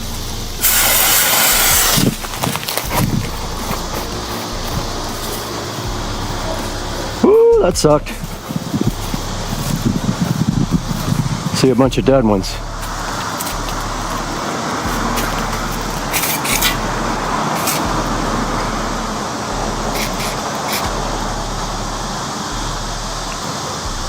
There is a bunch of them. I think they're yellow jackets. All right, long story short, the camera didn't connect. It's annoying. I'm gonna go ahead and reset it by pulling the power and putting it back in here, and then try to connect it again. This is annoying, but it happens. Let me get that done now. Need 2 hands. The threat has been eliminated, or so I think. We'll see if they come back and sting me.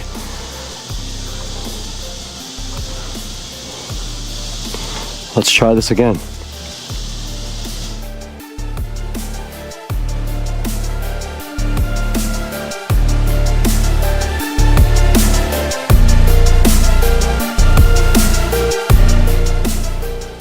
Alright guys, we have the Wisecam Pan V3 all connected and hooked up.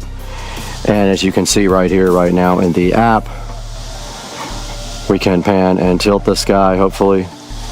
Yep, see, there I am right there. I don't know why it went all the way. But yeah, there we go.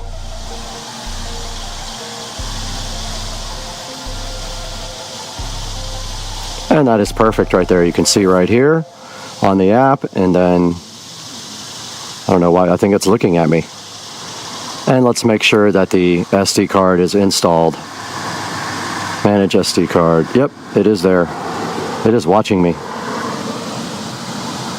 Guys, I hope you enjoyed this video. Let's go into the Supercar Street Racing Studios to finish this one up.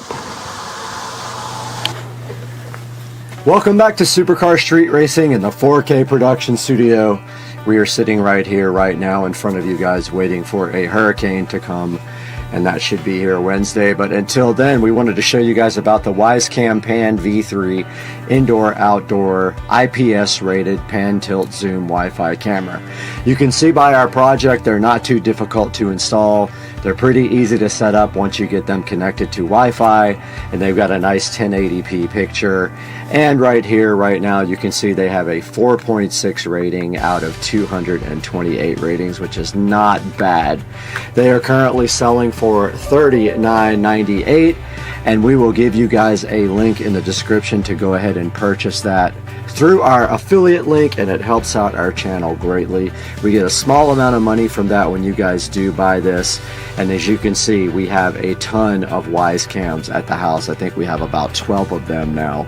So please buy it through our affiliate links. It gives us a little bit of income for the channel, and you know the channel does lose money, and you don't have to buy this particular product.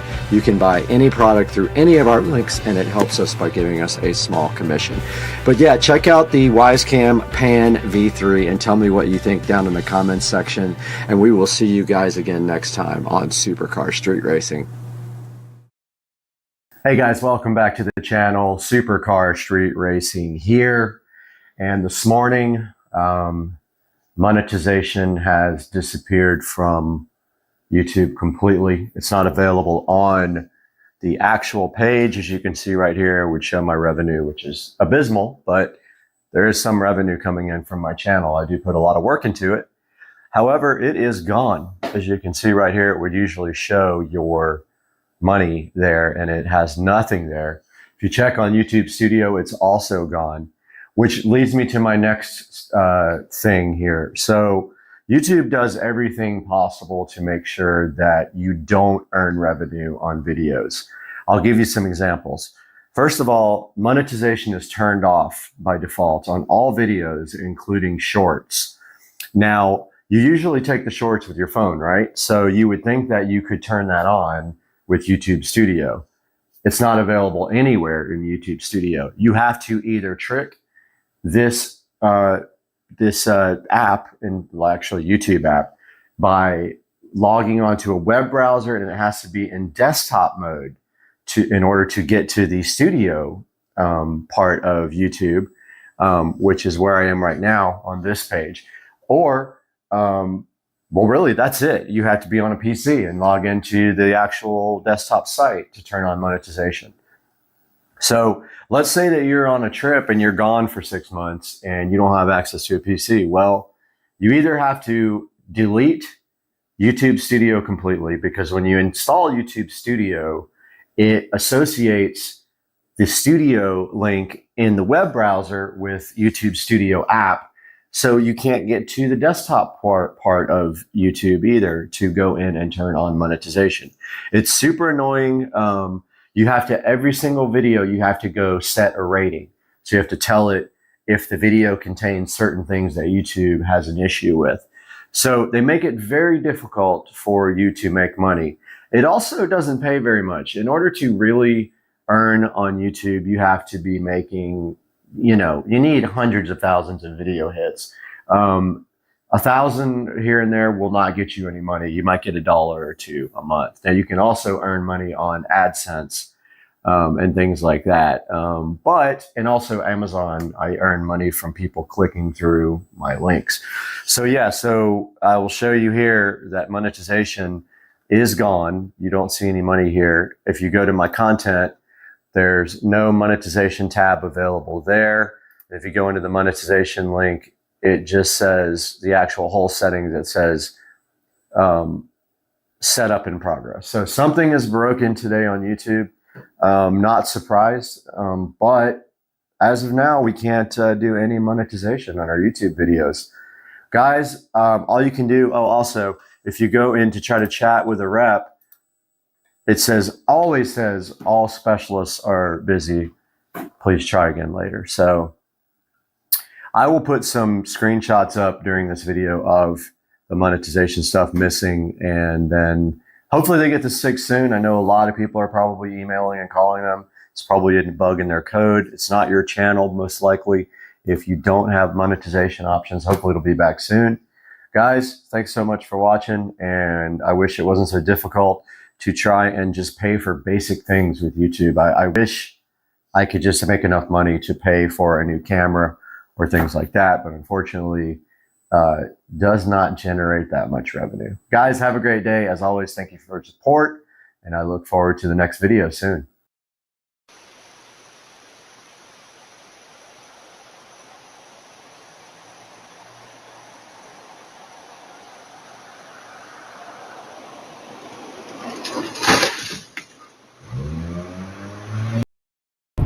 All right, we got the Silverado trying to race the other Silverado. And this dude thinks that he's got a 5400 HD, but he's diesel. He doesn't burn regular fuel, he burns diesel. Correct. Right? So is that truck slow? Not as slow as it. All right, is that Gator still out there? John, where are you going, buddy? Get some more shrimp, man. Ah, fuck! Fuck! Shit's hot!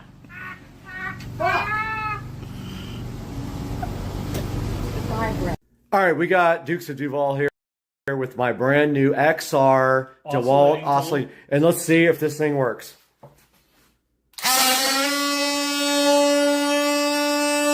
Doesn't work. All right, well, channel, we're out here with Dukes of Duval, Joe, and we're going out because we need to pick up some stuff for the bench. We're gonna grab a vise and a, what else? A grinder. A grinder. Brad has to up his tool game. Yep. And Brad's tool game's a little lacking, so we're gonna give him a little boost here. Yeah, and my plan is that everything that we take off, we want to clean up and kind of paint and get really nice again. I know the leaf spring is kind of jacked. I don't know if there's a way we can clean that up. I have a hand grinder. You'd have to pull, I mean, you could pull the whole thing out if you wanted to. We're gonna be taking a lot of stuff apart to get to it. Yeah. The bushing, so we're gonna get some wrenches too. I don't have a good wrench set or a good socket. I got one socket set. It's all deep well metric sockets. So we're gonna grab that. We're pulling up at the Big Orange store right now, and we'll update you guys once we get inside.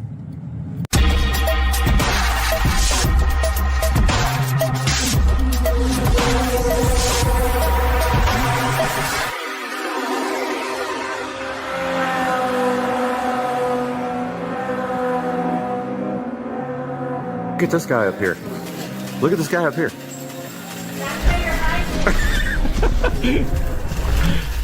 All right, so we are out here. Oh, look, there's the wrenches. Ratchet wrench. I thought she said they were here, but I don't see them. But there are ratchet wrenches. Okay.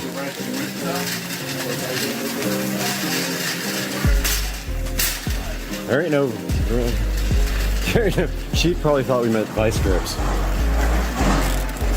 Let me ask her. I think we're in the right place. They only carry one. And it's right here. Perfect. Got lights on it, all that stuff. Fine, whatever. All right, we got our. So, oh, you know what I don't like about it? What? Is that it doesn't move. It doesn't pivot. Oh yeah. And I mean, you could work with it without pivoting, but I like the pivoting. I do too. Yeah. That one there does.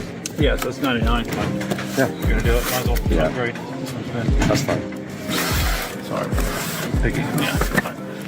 Okay. Now we'll find the ratcheting wrenches. Found the ratcheting wrenches, and we found this Husky set here for 89 bucks. And then they got this gear wrench set. This one you carry around. This guy mounts on your wall, and it's $10 cheaper, but I think we're gonna grab this one. It's got 2 extra wrenches. freaking anti-theft on it. We can't even get it. All right. $300 later. $300 for all this goodness. Ratchet wrench, grinder, vise, wire wheel, and drill wire wheel. All right, we're breaking these open because we're going to get some bolts. Go ahead and get that mounted. I know we're going to be using this today. We're going to clean up a lot of the parts, repaint a lot of the parts. I'll grab the paint too. I think I have some, but yeah. So this is the 4-inch vise, pivoting vise, and we're going to bolt that thing to the table. Looks like it takes less than 3 bolts. Yeah, 3 little bolts to hold it in, and then we'll open up this grinder as well.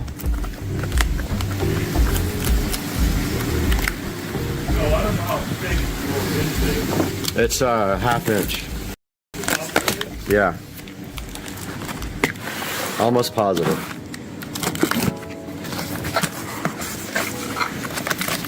That's Joe's cart too. I don't think we really ever showed. Yeah, we did. We showed it on the race. Epic Street Racing, $1,000 bucks. $1,000 nights. Oh, it's got lights on it. So hyped. What's the battery for? Why does this thing have batteries?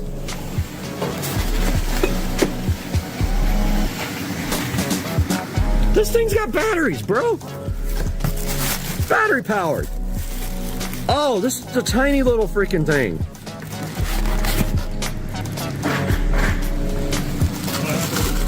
Okay, so this takes smaller bolts, so this is like, check it out. What you can do is, I got lags. Okay. So we can lag it. Okay. And then we'll take, I'll just take all my, figure it out. We're not doing a bunch of tricks. Look at this owl. Big washers. We'll take Channel mascot, owl.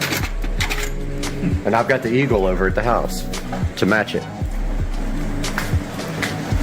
Actually turned out to be a nice day.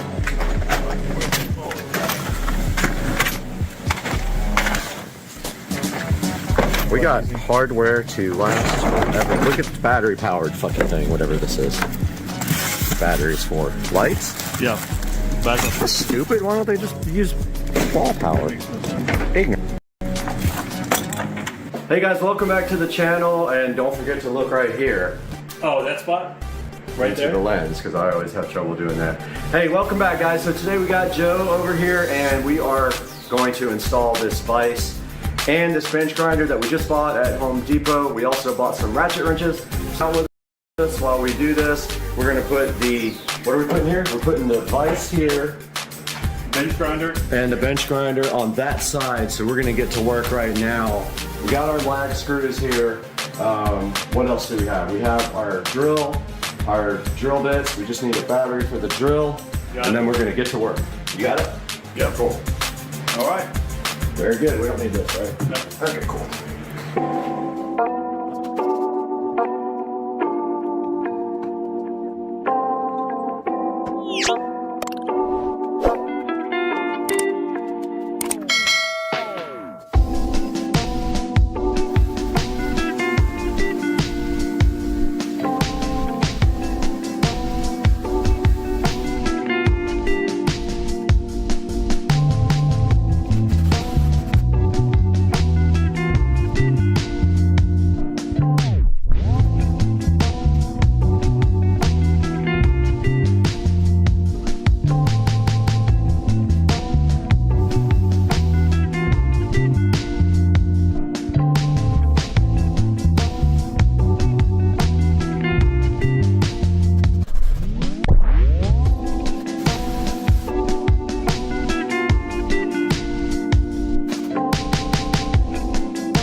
All right, buddy. She's all wrapped up.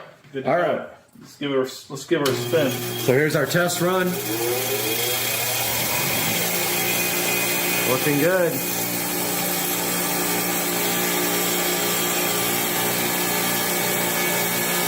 Thing rips. There you go, man. Now all we got to do That fucking thing. is it almost hit you in the eye? Yep. A wire. That would have got you.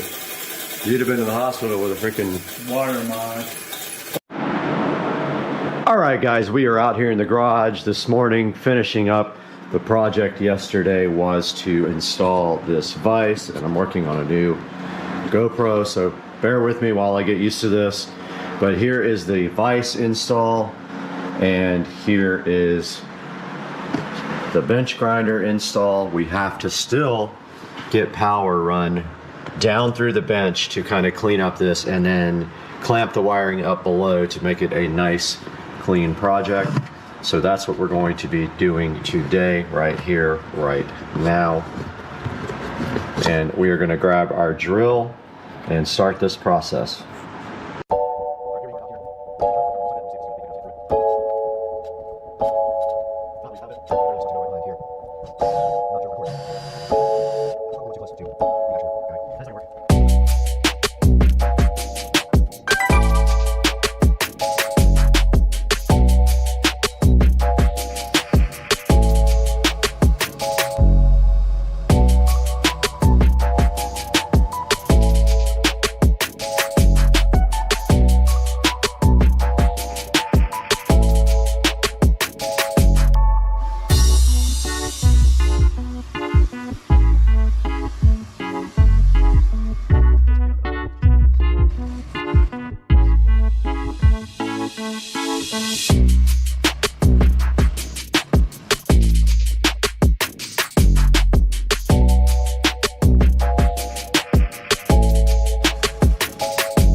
All right, we are underneath the table here, and all we need to do right here, right now, is clamp this wire up over here, and then run it down this post.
Money.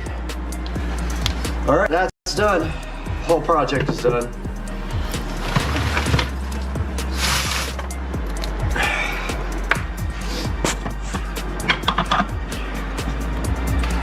And you guys see, cord goes through there, comes down, is nice and tied up, and then that is it, plugs in over to the side here. Now all I have to do is clean up the rest of this little wiring there, and we will be completely done. And guys, I hope you enjoyed watching this vise and this grinder install, and we'll catch you guys later on Supercar Street Racing.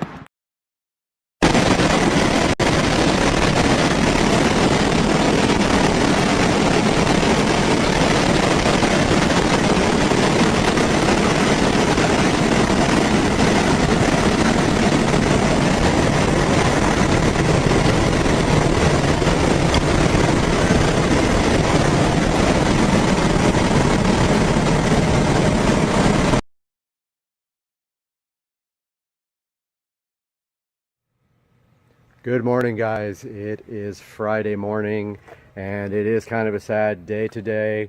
I am selling the 335i today. There is a guy coming from Kentucky to pick this vehicle up. He will be here any minute now, and so it's kind of a sad day. The car is amazing. I am letting it go, however, so I can concentrate on the SL65, and I have not been driving the 335i at all. So That car will be leaving shortly. You guys will see a video of it right before it's driven away. And until that time, I'll be crying inside. So this car is officially sold, unfortunately. Say goodbye to it. That's it. Goodbye, car. All right, guys, as you saw in the last video, the 335i is gone. You can tell now that I have room in my garage for something else. Look at all this space that I have now. So what's coming next? That's a good question. You'll have to wait and see. Tomorrow, I plan on bringing you guys some footage from the Cars and Coffee event. Me and my buddy with the Porsche will be going, and we will have an update then. Please like my video, subscribe to it, and you'll see what's coming next. This is day 41 of my keto weight loss diet. Let's see what I weigh now. 149, a new low of 149 on the keto weight loss diet.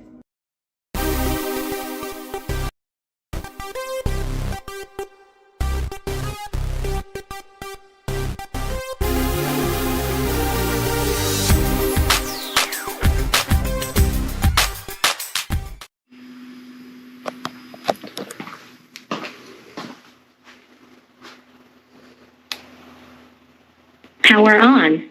Bluetooth mode. Connected.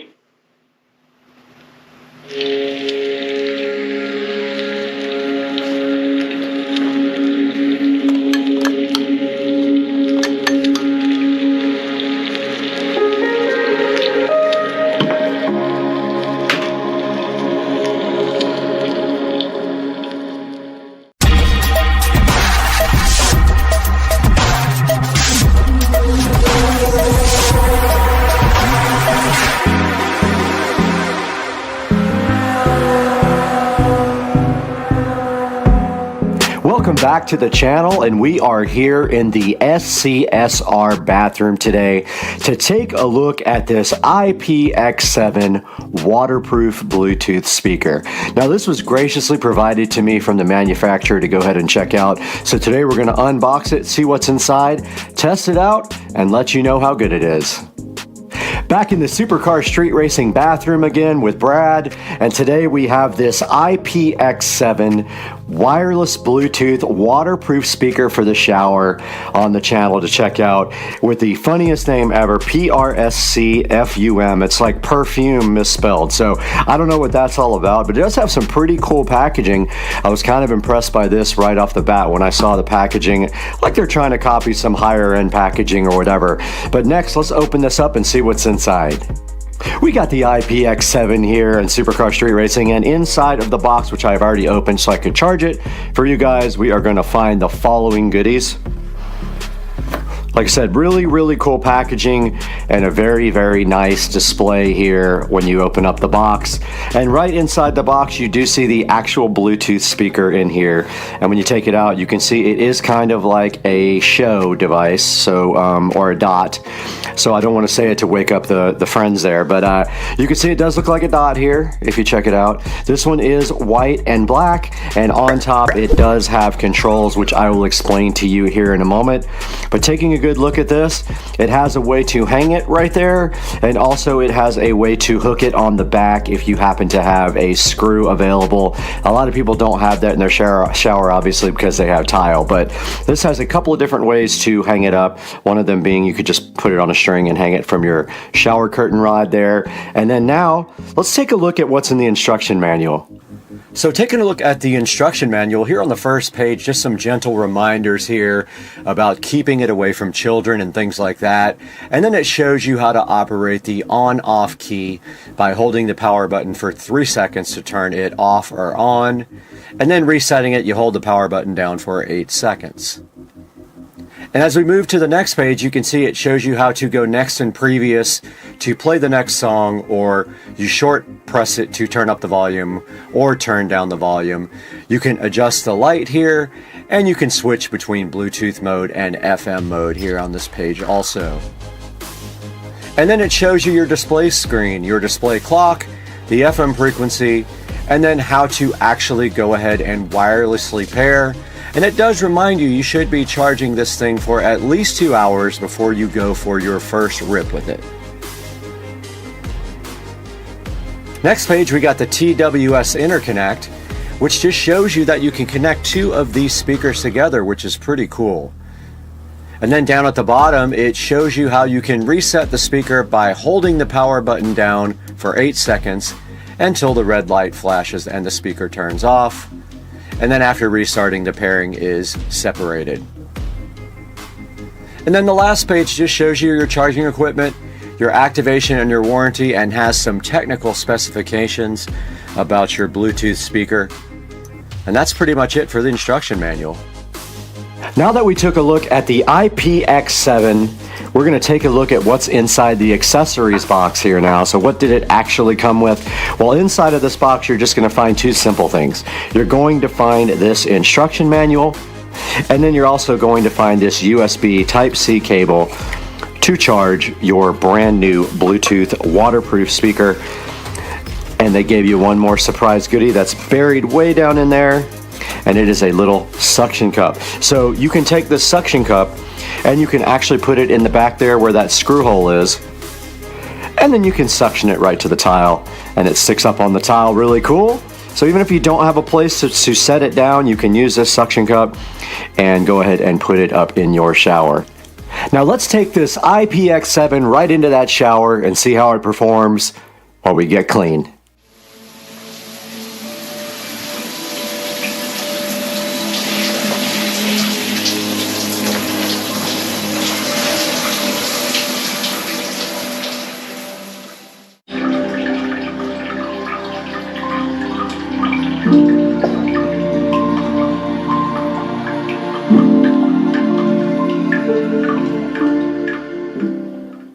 Here's a good close-up look at the front of the IPX7 and a good close-up look at the box here that it comes with. But I wanted to show you guys the controls here. So basically we have the power button right here. You hold it down. Power on. Bluetooth mode. And then there are different ways for actually pairing it, but it did just show up. When you hold down the power button initially and keep holding it down, it is ready to be paired, and it come up as S3 on the phone. And then once you are connected to the device, this is your volume up and your volume down button. This button here controls the lights, so right cycle. But if you do push this button again, you can go to a color, and it'll go right through all the solid colors until you get right back to the cycling of the LEDs. Now, my one question was how to set the clock, and I did look in the manual for a while for that. Connected it to the phone, the time did update, so I guess it gets it from Bluetooth would be my guess. Now, once that is all connected, then you just have your other device, your phone or your tablet, and once you're paired to the S3, you can go ahead and play music from it from there. Okay, you just saw how this IPX7 performed in the shower, and I got in there and it sounded really good. We were listening to no copyright music. Now let's take this thing over to Brad in the Supercar Street Racing 4K production studio to check it out on Amazon.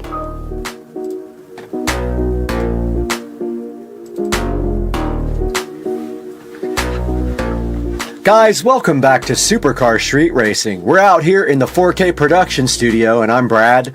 And if this is your first time on the channel, welcome. We're so happy to have you here, and we encourage you to like and subscribe to the videos.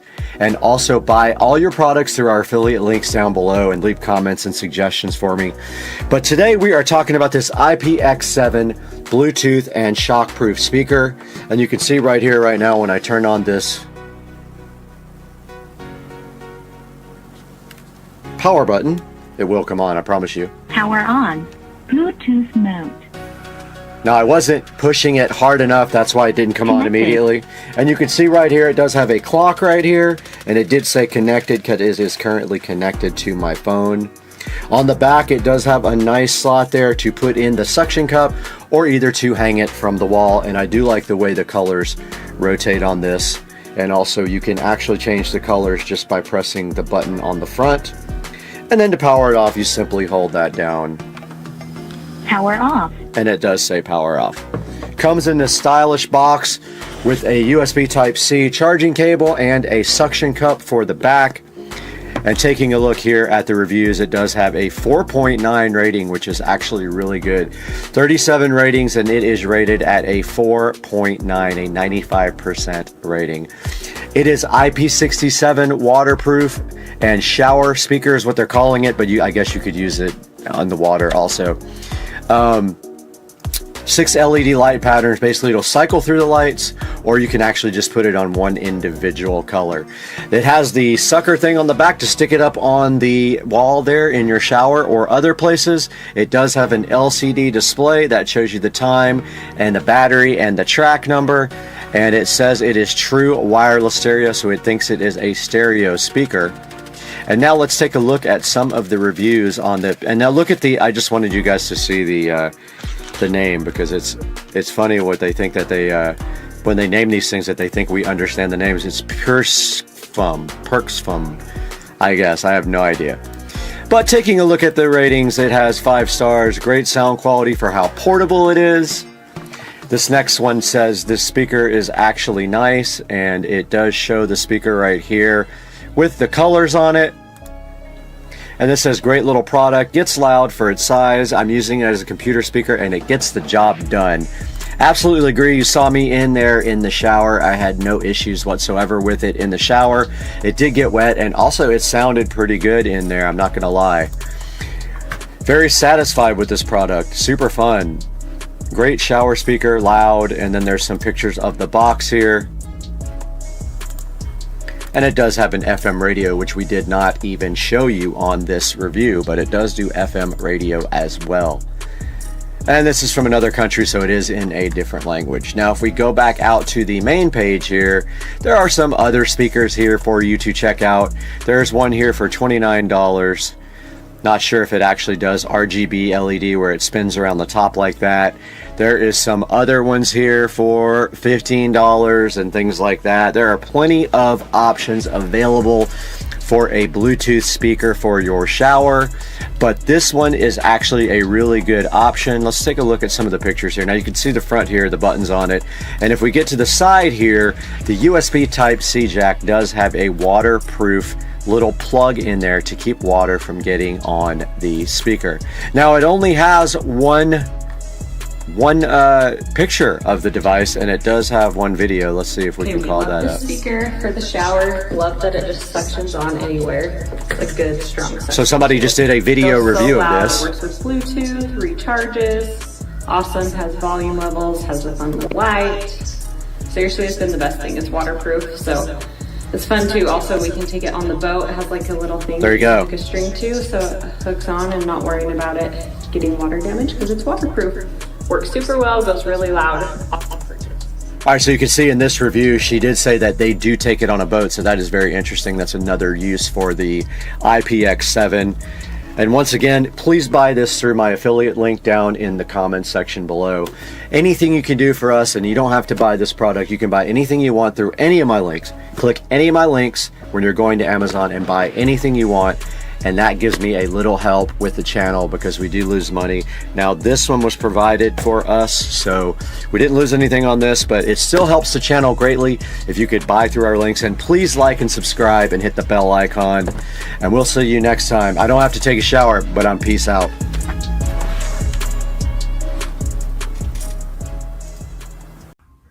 Yo, this looks fly, dog. Oh my goodness, that garage. Let's go.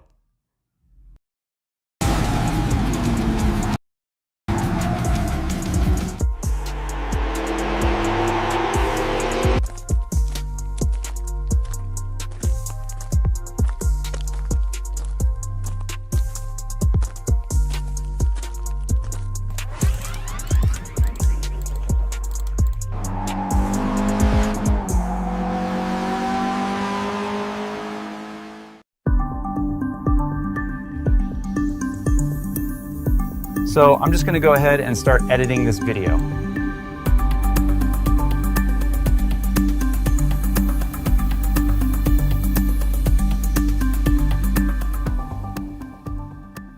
This entire video was created with AI. No timeline dragging, no manual edits, no plugins. In the next 7 minutes, I'm going to show you exactly how this was made using Filmora step by step. We're breaking down this video tutorial style. We're going to show you guys text to video. We're going to show you guys image to video. We're going to show you AI Mate. We're going to show you captions and finishing with that polished export ready video fast. These things are everywhere. I know you've seen them if you've been online lately. You've seen these viral video edits all over TikTok and Instagram and YouTube. Now I'm going to show you how I made this actual video.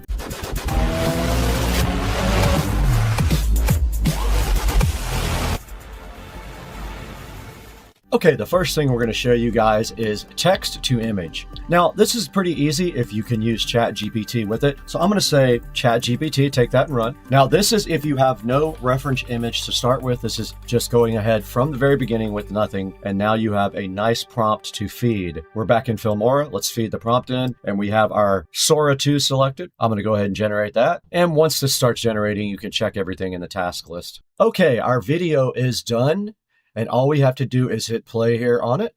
I was built to calculate outcomes, to predict storms before clouds form, to measure the smallest differences between now and what comes next. But standing here, I have learned something my processors did not teach me. Now, to do an AI extend, it's pretty simple. You click on the AI extend tool, and you just pull it out as long as you want. Let's go ahead and go up here and tell the AI to continue the same scene, robot speech. Our scene is extended. Check it out, guys. The video goes past where it used to. Watch it play. Not teach me.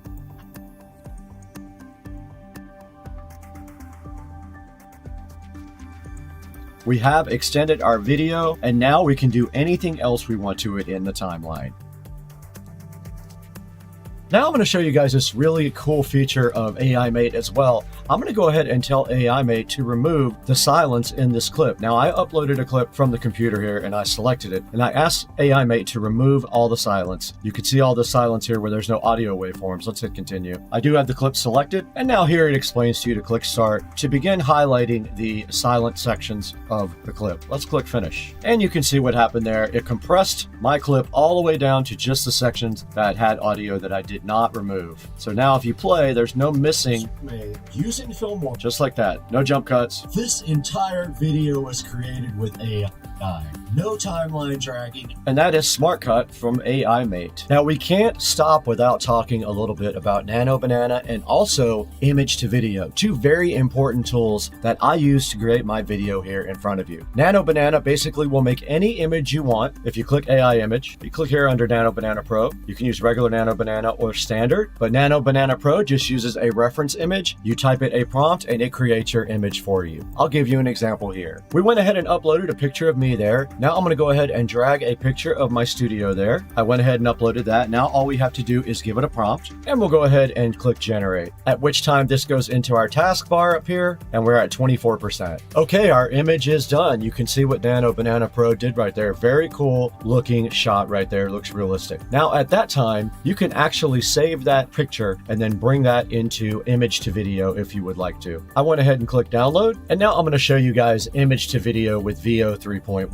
So we have our image that we just created here. Let's go ahead and drag it in here and we're going to go ahead and submit that and then give it a prompt and we'll go ahead and generate this video for 8 seconds and it is rolling. All right, our video is completely done. Let's go ahead and check it out. Pretty cool. I didn't ask for audio, but you can definitely hear my mouse moving around. And now at that time, if you wanted to, you could drop this into the timeline also and use it at the bottom there just by simply dragging it down. And then at which time you could actually use AI Mate to do any kind of cool effects. For example, if you have it clicked here and you go to a quick template here of video, you can change some color grading to it and then you can change it to old film style or any other thing you want. But just by telling AI Mate, and I just clicked send and it is executing that command right there. And there's our task card. We have to hit run on it and it is thinking. All right, let's take a look at our clip once it's finished. Look at this. And AI Mate did do this to our clip. Look at that. Very cool looking color grading. Awesome. And now now we're back down here on my timeline here. You can see all of our elements that have been dropped together on the timeline to create our very cool video that you guys saw in the very beginning, right there. Now I also dropped transitions in between them with the transition, and I used some smart transitions, and then I used some regular dissolves at the beginning. And then I went ahead and created some AI music. You can also do that under audio. You can create AI audio. I created 28-second long AI clips here by giving it a genre and a time. And then all I have to do at that point is drop the one I like directly down into the clip bin down here on the timeline. And then of course, there's something else cool you can do here. You can actually do titles if you want to. Titles are very simple. You just click titles and then you can drag one down to the timeline like this. And you can see it on the screen, and then you can modify it by double clicking it, and you can do animation and shadows and borders and everything else on the same text and dissolve it in and out. Anything you would like to do, you can do it with titles, and you can just remove that. There's also a sticker on the timeline down here. You can see it right here. It is actually the YouTube button. They are all available under stickers right here. You just click it and you drag the appropriate one down onto the timeline. If we drag the YouTube one right here, we have it on our timeline, and you can see it play right there. And that is our completed video here down on the bottom at Filmora. And now all we have to do when we're done is just export the video. If we click export here, we get a variety of options. You get your resolution, you get your frame rate, you get your bit rate. And if you want to create a TikTok version and an Instagram version, you can. And then you simply hit export. And if we go to where we exported these, we have 3 different versions of this. We have our regular version, and we should have a version here that is reframed. Let's check it. Now that one is ready for Instagram or TikTok. And then we have a highlight.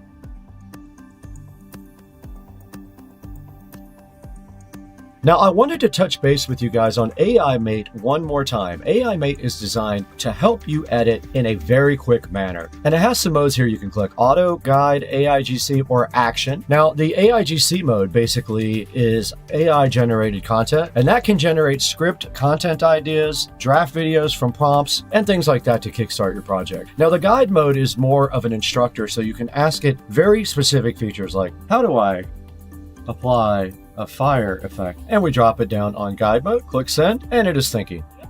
And it did give you an answer here. To apply a fire effect in Filmora, you use the effects feature. So you would go at the top of the editor, you would find the effect, and then drag it down to your timeline. So that's how fast that works. Now, action mode will turn complex, multi-step tasks into a single-click action. That's for things like reframing footage or generating a highlight reel. And then the easiest one is auto mode. It interprets your intent and gives you help. Now let's look at one of these right now. Let's check out the audio mode to normalize loudness. And if we click that, it's going to go ahead and work on the whole entire video. Let's see what happens. And then AI Mate simply executes those for you so you don't have to.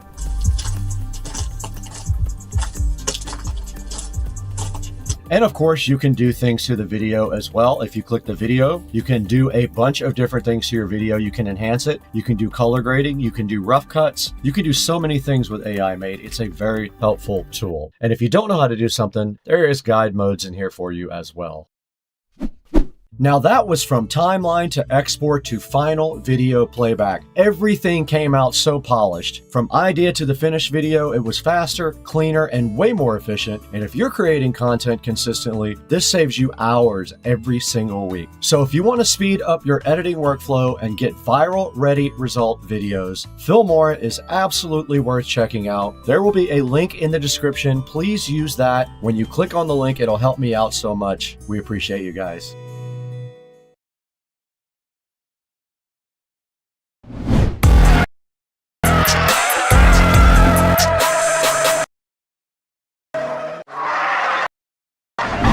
We are back in the supercar street racing living room right here, as you can see. And after a short vacation, we did come back to go ahead and get to work. We did take a whole week off to go take care of some business, but we are back in full force now. And we need to take care of a problem with the supercar street racing editing setup. It is located directly behind me right here in our DMARC. Now right here is where everything comes into the SCSR compound, and you can see right here we have our Eero 6 Pro. That does feed a Netgear switch down below right here, and connected to that we do have our ASUS Store NAS here. Now our ASUS Store NAS does have 2.5 gig ports on it. The editing machines in here have 2.5 gig ports as well. So what we want to do right here and right now is leverage a way to get more data from our NAS to both of our editing suites.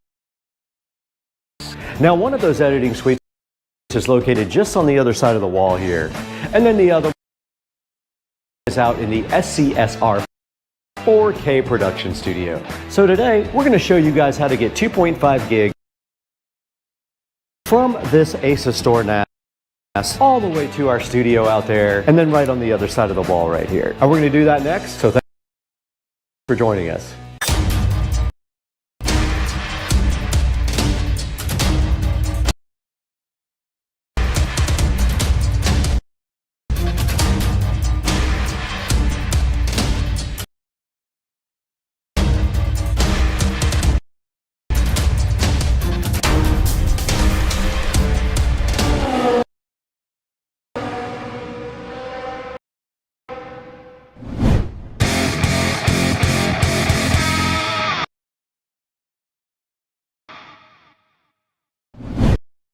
Guys, you got Brad here, and you are on Supercar Street Racing.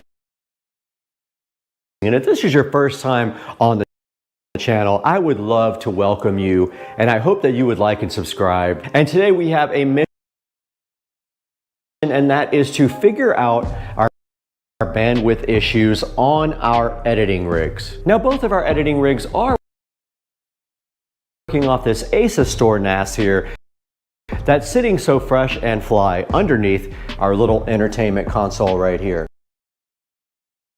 That ASUS store NAS is connected to our Netgear 1 gig switch, and that distributes everything to the house in the studio. Now, the problem, of course, is that the Netgear down there only does 1 gig, where the ASUS store and the computers all do 2.5 gig. So in order to alleviate some data congestion issues, we're going to go ahead and upgrade this whole thing to 2.5 gig Ethernet. Now, all you need for 2.5 gig Ethernet is a Cat 6 cable, and in some cases a Cat 5e could do it as well. We do have Cat 6 running all the way out to the studio out there, and then also to the next room right here. So it should be pretty easy. All we should have to do is implement some sort of switch that can support 2.5 gig for our ASUS store and our two computers. Adding to the complication, though, is the fact that out in the studio, we do have another large 1 gig switch feeding almost everything in the studio. So we'll have to figure that out once we get out there. But let's start up here. Let's get our new switches unboxed from Ubiquiti.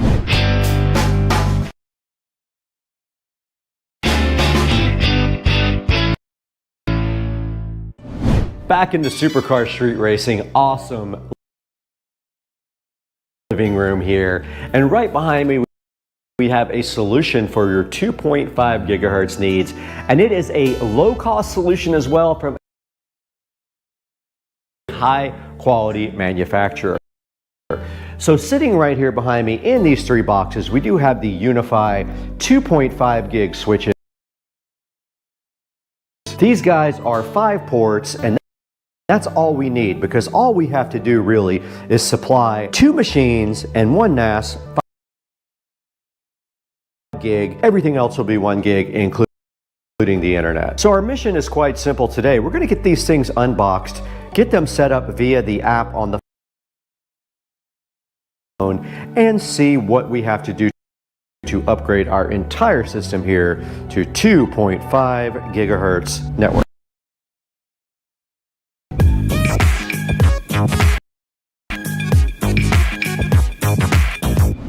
Right in front of me is this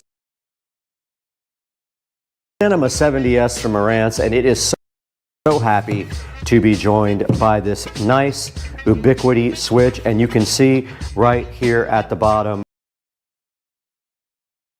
this is a Flex 2.5G switch here, and there is a nice little pull thing here to get the Flex out of the box, like that. And there we go. So the 2.5 gig Flex from Ubiquiti is officially getting unboxed. And you can see right here, they have the website for Ubiquiti, and there is an installation guide via a QR code scan right there. And inside the box, there should be an Ubiquiti switch, and there is the Flex 2.5G switch. Very simple, no complaints online about overheating like the other cheap, dumb 2.5 gig switches from China or elsewhere. And then also they were kind enough to give us a power brick. This thing does use USB-C 5-volt power. Let's get that out of the box. Here's a look at the actual box for the Flex 2.5G switch, and inside of that box there we do have a little USB power supply of 5 volts. Assuming any 5 volt will work, and there is also an instruction manual in here which we probably won't really need. So what we now have to do is figure out power, because we have used up all the power here, but we don't need this NAS anymore. So I think I'm going to end up removing my old iBook Live NAS finally, because we replace it with this modern solid state ASUS Store NAS. Let's get this WD MyBook Live removed from the Supercar Street Racing abode. Okay, we did get the cat cable unplugged there. All we really need to do now is get the power unplugged from behind here. And it is this little tiny power cable right here. All right, I gotta cut some zip ties here to get this out. Let's go ahead and do that to free up some power for our new switch.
I did just get this old power supply out. So we freed up a plug for the new switch. It has this tiny brick right here. And all we have to do right here and right now is plug this guy in. Or we could use a USB-C to USB-A adapter, because we have on our power strip right there. But let's just go ahead, and for now we'll come back and clean the wiring up later. For now, we're just going to feed this into our switch bay here, where we're going to put our 2.5G switch. We fed it right there, and then moving down here we should be able just to get our switch connected right here. Our cable modem is back online after we it from service. We just have to make sure now that we have Cat6 cables between everything. So we already have cables from our NAS going to our standard switch. We're going to move those to our new switch. All right, let's get prepped to do that now. All right, this NAS has 2 ports on it. They are both connected. 11 and 14 are the NAS ports. 14, 13, 12, 11. So we're going to take 14 and 11 out and put them on the new 2.5 gig switch by Ubiquiti. Here is the nice Flex 2.5. We're going to go ahead and apply power to it. And to do that, you simply plug in the USB-C cable in the back. just like this. This thing is powered. You can see the light. It's booting up right here now. That light flashing indicates that. Now it will not be able to, I don't know if it'll be able to update through the phone. Let's let it get boot up and see if we can find it first, and then we'll go from there. For that, we need the phone.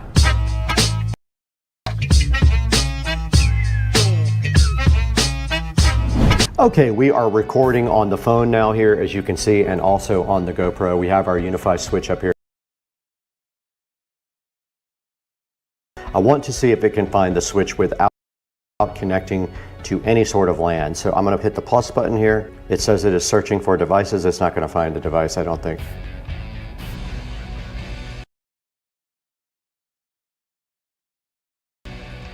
Nope.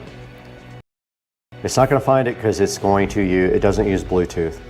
Okay, we've got a hopefully Cat 6 cable here to connect to our switch.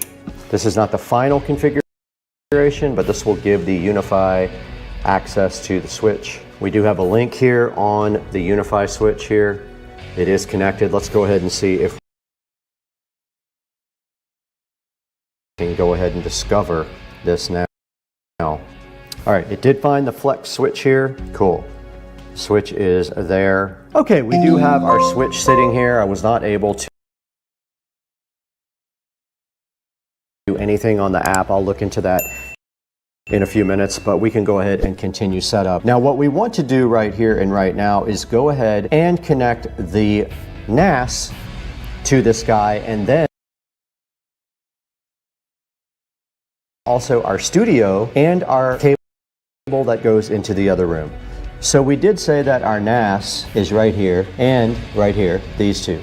Let's remove those. It's going to kill our live stream. Now, these two guys go to our NAS, right? They should be Cat 6 cables. What we want to do here is go ahead and give them 0.5 gig here. That one did link, and this one did link, I am sure. Let's see. It did. Okay, cool. Our NAS is now connected to 2.5 gig. Now we have to give everything else that needs 2.5 gig a connection to this.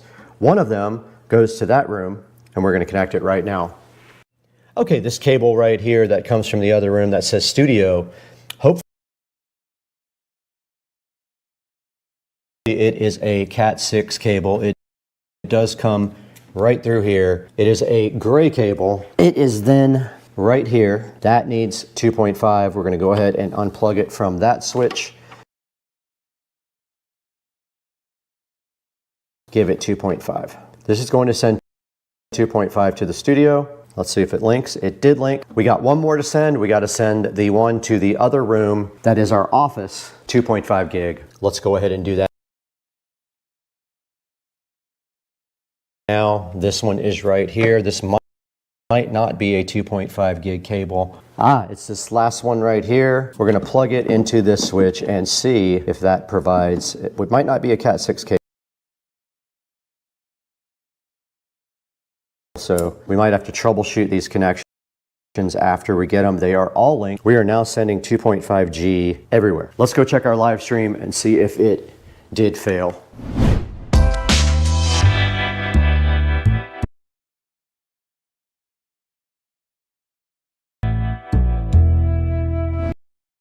Right in front of the Supercar Street Racing editing rig here, and it is still up, so that's good news. We have another 1 gig switch here that feeds these two laptops. We're gonna go ahead and replace this switch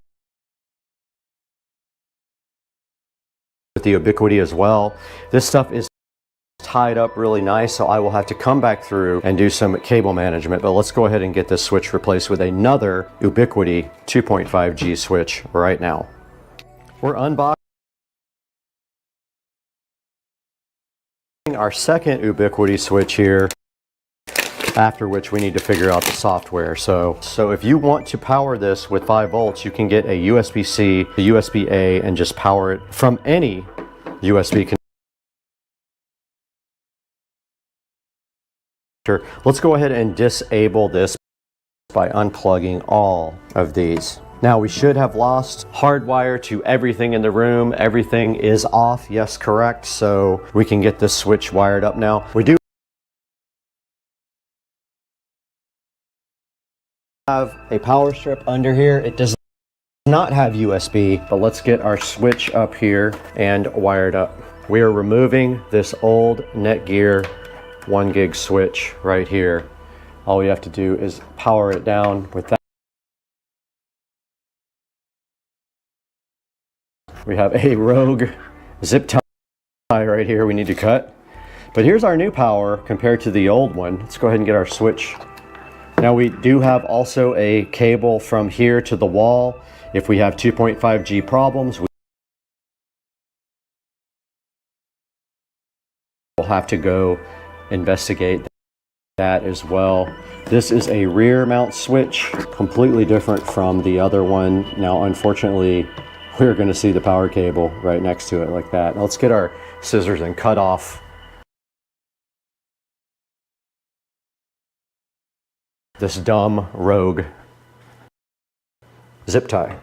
Now, connecting our new switch should be as easy as just plugging in our cables here and making sure that they are Cat 6 capable cables.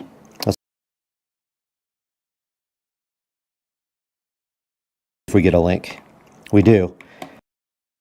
So that was the one that comes from the wall. I think everything is linked. I'm looking at my actual computers now to see if I have any issues with links.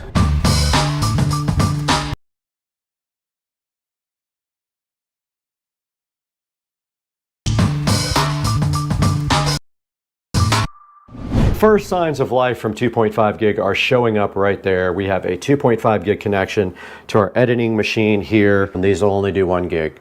Both these laptops are only going to do 1 gig, so that's just that. We went ahead and downloaded the Unify Windows server here and downloaded it to this local machine and set it up. A long story short, I did figure out how to set the local server up on the network, and you can see right here we have both of the switches that are currently on. They are onboarded onto it's actually called adopted onto my local server here with the Unify hosted at localhost 8443. It did update the firmware on both of the switches. The one that's in here in the office, you see it uplink at 2.5G. That's the one that's supplying to this computer, and this computer is linked at 2.5 gig. If you go into the network settings here, you can see right there it is linked at 2.5 gig. Now all we have to do is get out to the studio and go ahead and set up this last switch here, which will require some rewiring out there. Let's go ahead and get that done.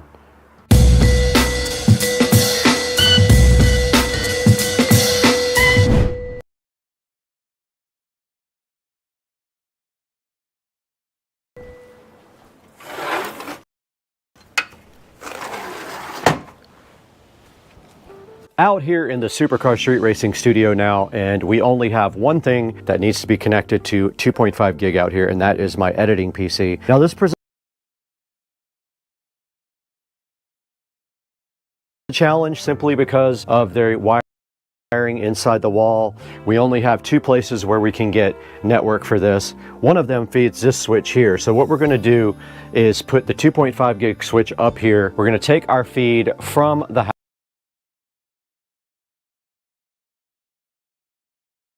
We're going to backfeed that switch and then feed one of my LAN connections to this guy down here. There isn't anything close to it except the one down here that feeds the switch. There's only one connection down here on 11, so I can't use that one. It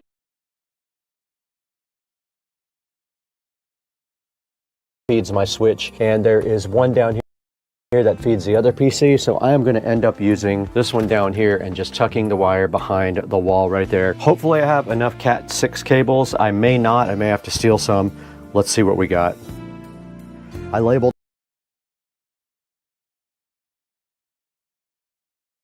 these from the switch, so basically all we need to do right here is plug into port 4, run it over to the PC, and then patch in our switch up there and see if this is a Cat 6 cable. Our next job is to plug in our switch up here. Let's get our switch up at the very top.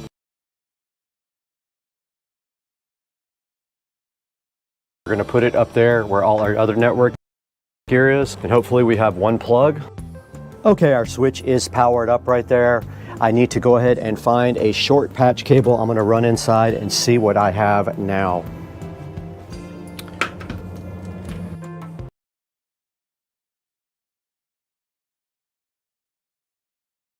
Okay, after a little bit of easy troubleshooting, I did figure out that the label is completely wrong on one side or the other. It says 10 on this side, and on this side it says 4, which I'm completely confused about. I wouldn't usually get that wrong. I don't have a label on this one up here, so I'm not sure, and I don't know what that one is, so something is just off on my labeling. I don't need to worry about patch cords because, as you can see right there, we are connected at 2.5 to the network now, so that part is done.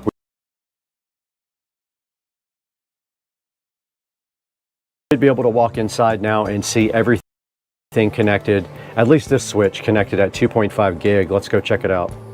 Now we are in here at our server manager. Let's go see, and yes, looks like in fact we are connected to the main switch at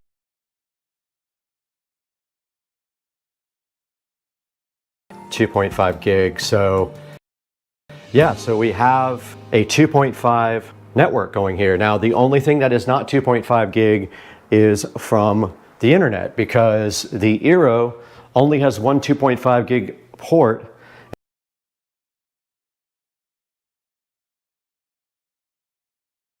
It is the WAN port. You cannot use both. All I have to do right here and right now is get some zip ties and start cleaning up this mess that I created right here. So let's grab those and start working.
final check here. We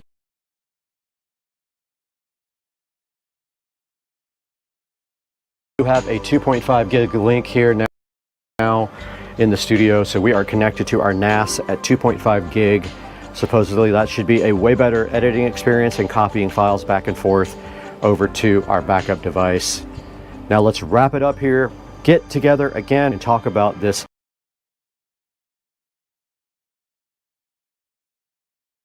Ubiquiti 2.5 gig flex.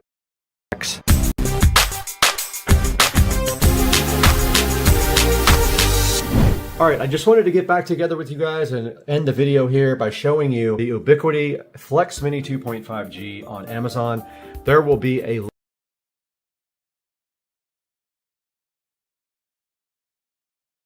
in the description to this guy. Please make sure you like and subscribe and order all your affiliate links through our official links on the bottom of the video here. And you can see it does have 5 stars. Only one person has rated it. It is way cheaper on Ubiquiti's site, but since I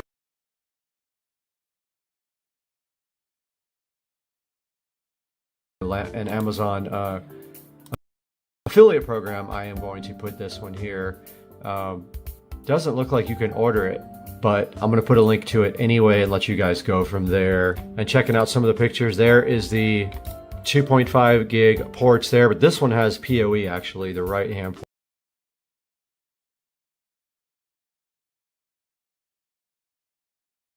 And you can see the USB-C input right there. There's the dimensions, 21 by 90 by 117. And you can see right there, it absolutely does come with a power supply. And even if it doesn't, you can use USB-C. There's a good picture of it connected up to all 5 ports. Another picture of it. And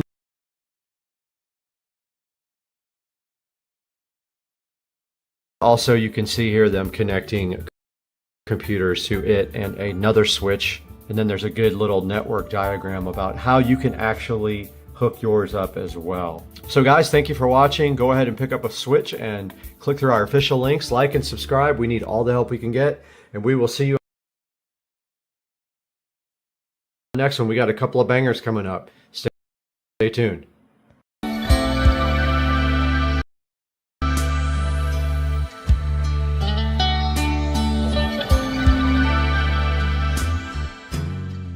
We are recording on both the phone and the camera, and we got to find the Tuya app. Tuya is installing now, and the lock will be ready for a nice hookup to Wi-Fi. I was finally able to get that working. I had to put a little bit of shade over the camera for it to scan, and now I'm going to name this the studio, and let's see if we can do anything with this thing. It says connecting this is the screen we have now for the lock, and we need to actually install the Loxo chime. Okay, so I plugged in the chime. Let's see if that actually works without having to pair it or anything like that. All right, the chime works, and we got another video call. Now we're going to add a password and a fingerprint. It said connection failed, but now it says put your finger on the fingerprint. Please move your finger. Please put your finger. Add succeeded. Number 050.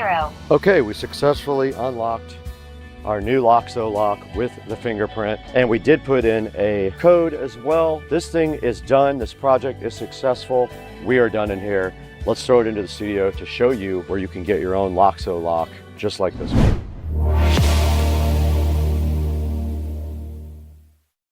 You just saw this thing installed. It was a great project. I had a lot of fun doing it also. And then you saw how this works with their app. And this thing is awesome. I really like it. Now there's only one thing left to do after that. You know what we need to do now. Let's go inside to Studio B, my other studio, and throw it back to Brad to show you how to buy one of these on Amazon. Let's take it inside.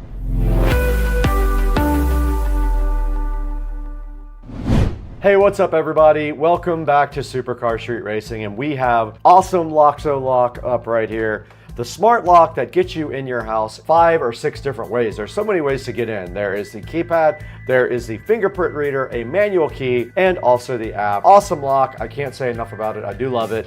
And it works with Smart Life app. Now check us out on Instagram and TikTok as well. There'll be links in the description for that. And grab your Loxo lock from the description. It always helps us out. Thanks for 220,000 subscribers. We're gonna get out of here, and our new AI camera is gonna follow us right over here. Let's go, dog. Let's go.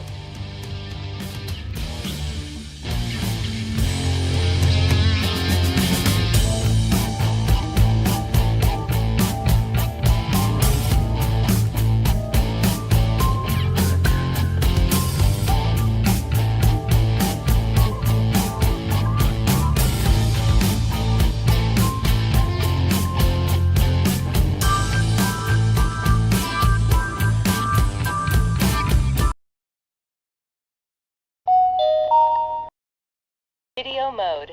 Recording started. Wi-Fi is on.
Video mode.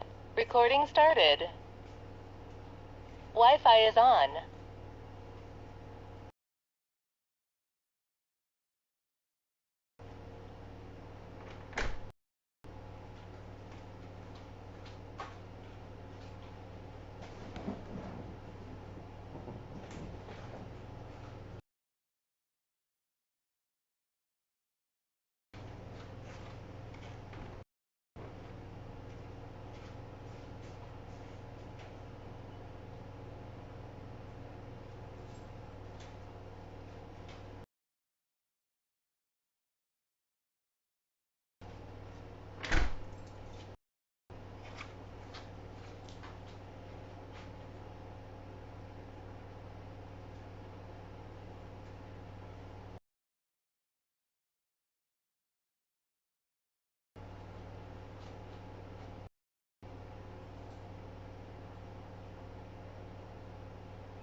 All right, guys, we have a special surprise today sitting right here on the porch, and that's it right there. Let's get this guy inside. This is special, and I've been waiting a very long time for it.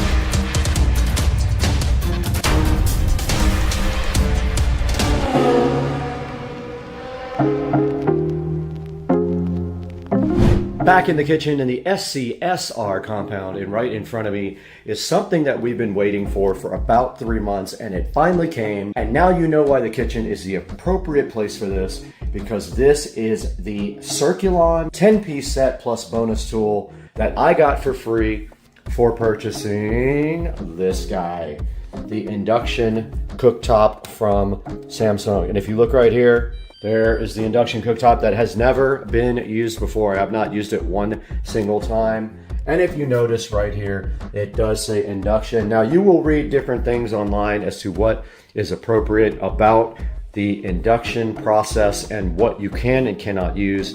Even though it does say you can use cast iron on this, I would not do that personally. So I have this brand new 11-piece set from Samsung. Now, I do have a funny story about this. When I signed up to get this set for free, they were supposed to email me a code. I did not see the email come in, and I've been waiting and waiting and waiting. And of course, Joe and Jared and everybody have been busting my you-know-whats about getting my pots and pans, and I said they never sent the code. Well, it turns out they did send the code, but the problem is when I tried to go click on the link to redeem it, the page was no longer there. So I had to jump through hoops with Samsung to find out that the other set was discontinued, but now they were giving a 10-piece set plus bonus tool. It was supposed to be a 6-piece set. So we got a much bigger free set from Samsung. So let's get this thing over to the table and get it unboxed. It is actually going right down here, and I can throw these other 2 pots and pans in the trash can or give them away. Back in the SCSR kitchen again with the Samsung Circulon free pots and pans that I got for buying this very, very fancy and very expensive induction Samsung range, which has not been used ever.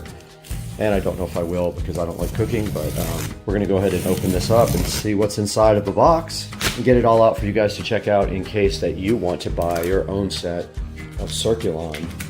Now this is the 10-piece with bonus tool, 1 set, made in Thailand, weighs about 25 pounds. And let's go ahead and open it up now. And inside of the box is another box, of course, and it is backwards. So that ruined the unboxing completely, I think.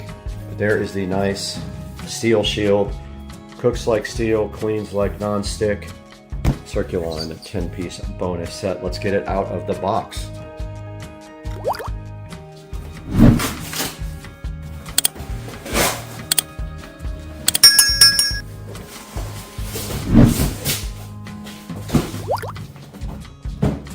There is the Circulon, looking so fresh and fly, right next to me. And inside of the box, that was inside of the box,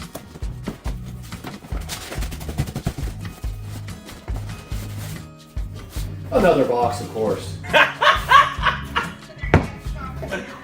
Oh! There better not be another box inside this box. Longest unboxing in history. Hot in here.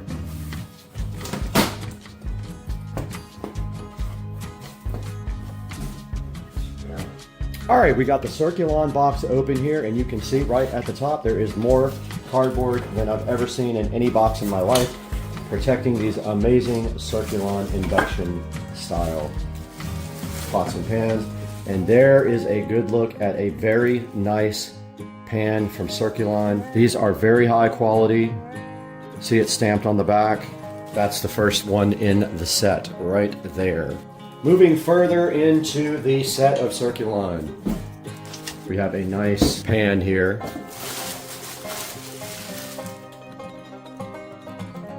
And it has a number right there. Not sure what that is, if that's the size or what. Here's the next one. Awesome pot.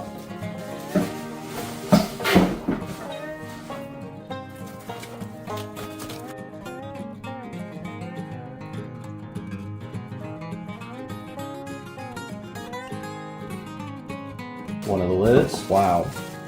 That is so cool.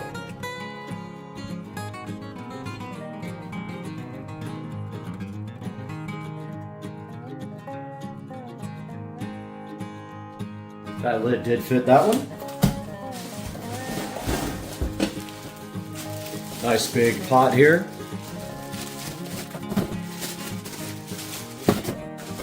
There's a lid for one of them. Fancy candle lid. There's something in this box. We'll have to figure it out. But first, there is another couple of lids here. One lid right there.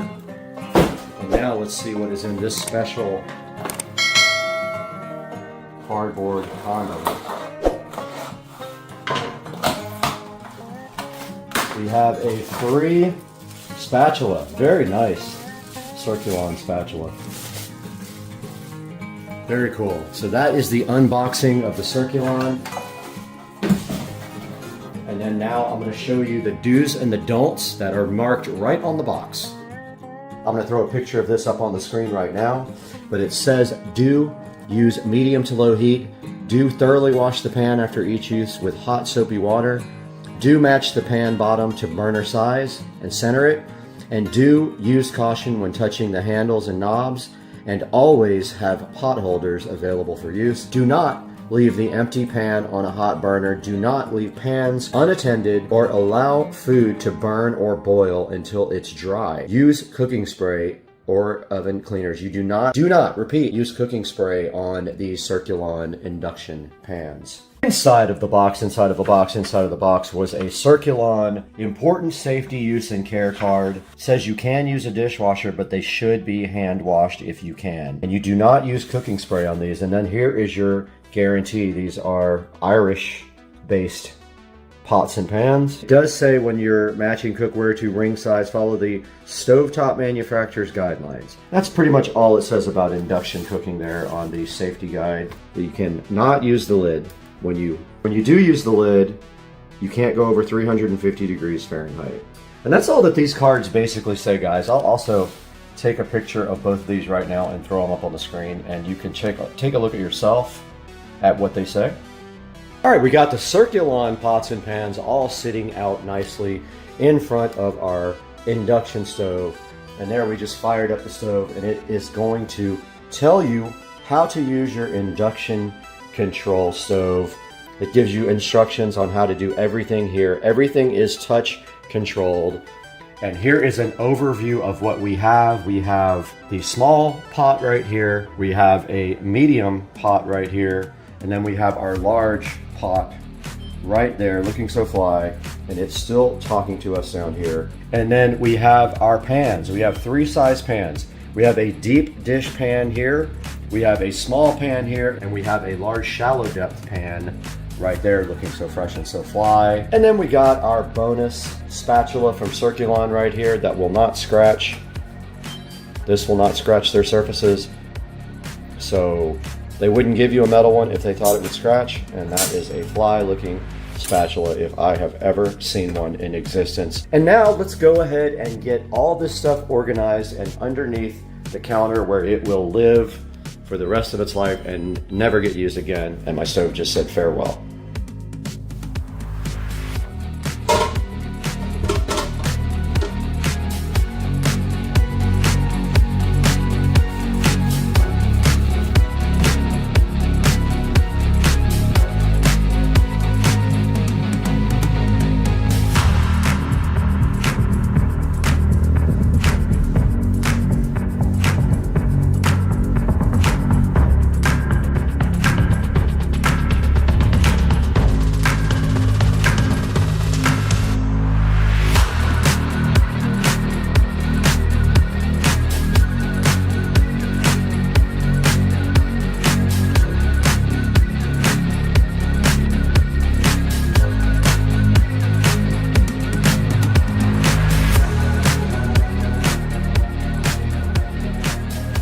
Alright guys, so I did go get these liners from out of the Supercar Street Racing shed.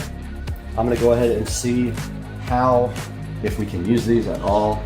They are actually not wide enough, so maybe I get the correct size for it. 17. Let's see if they have 17 inch. Okay, I did order black. I think black would look kind of sick in here, so I ordered a black liner. It won't match the other cabinets, but who cares? Ordered a black liner 17 inches wide for this guy. So tomorrow when this comes, we will continue this video, but for now there's nothing else we can do. We're stuck, so this is where we're stopping down, guys.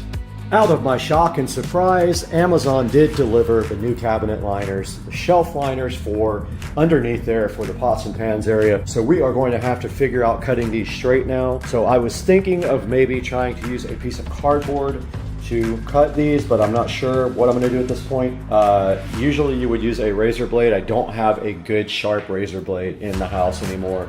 I need to order some. Let's get this thing out and measure what we're going to have to do here and see how much we're going to have to cut this thing. Underneath the shelf now, and our first cut is going to be 11 inches. Our second cut, 23 inches exactly. Let's get it on the table and see how we're going to do this.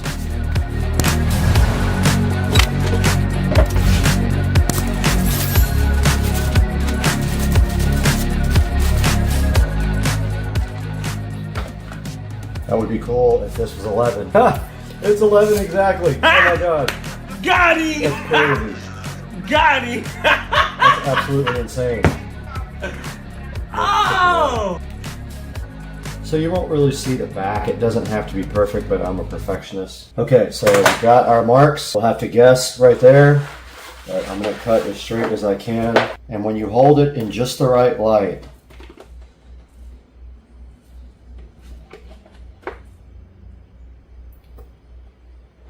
you can also follow the dots.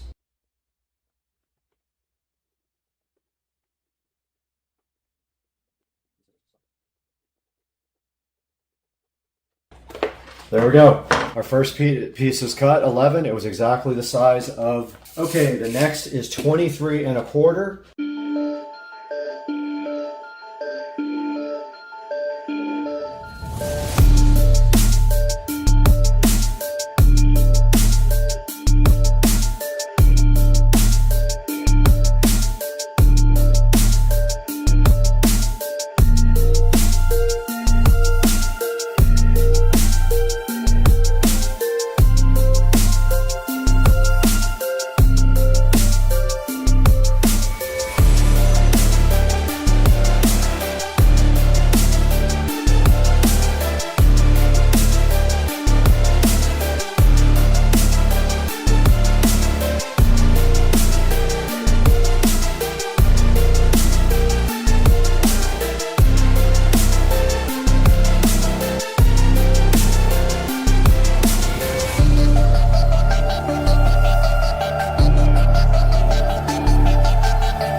Slightly too wide.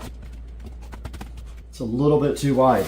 This one is too long and too wide.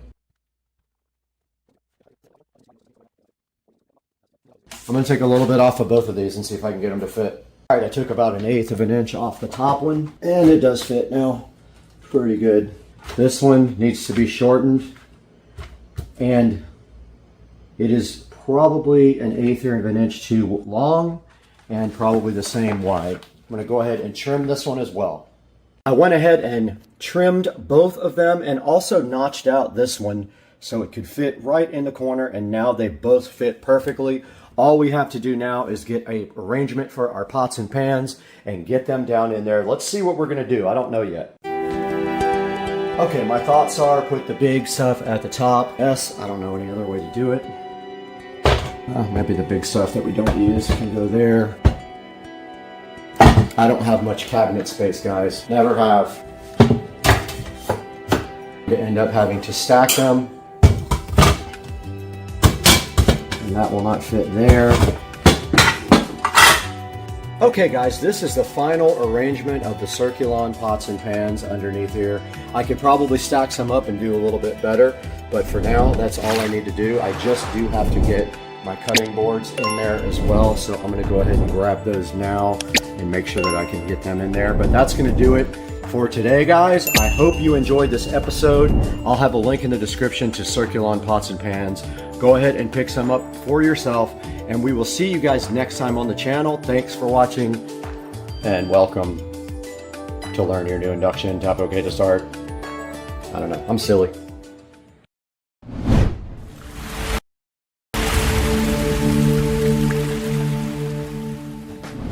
Hello and welcome back to the channel. I am Brad and you're on Supercar Street Racing. If you haven't been here before, welcome. We have something really special for you today, and you can tell because we're in Studio A where we have the best sound possible, because today we want to bring you something special. I got it right here next to me. This is the Samsung Galaxy Watch Ultra. This is not a sponsored video, but I'm going to open this with you guys today. It has not been opened yet.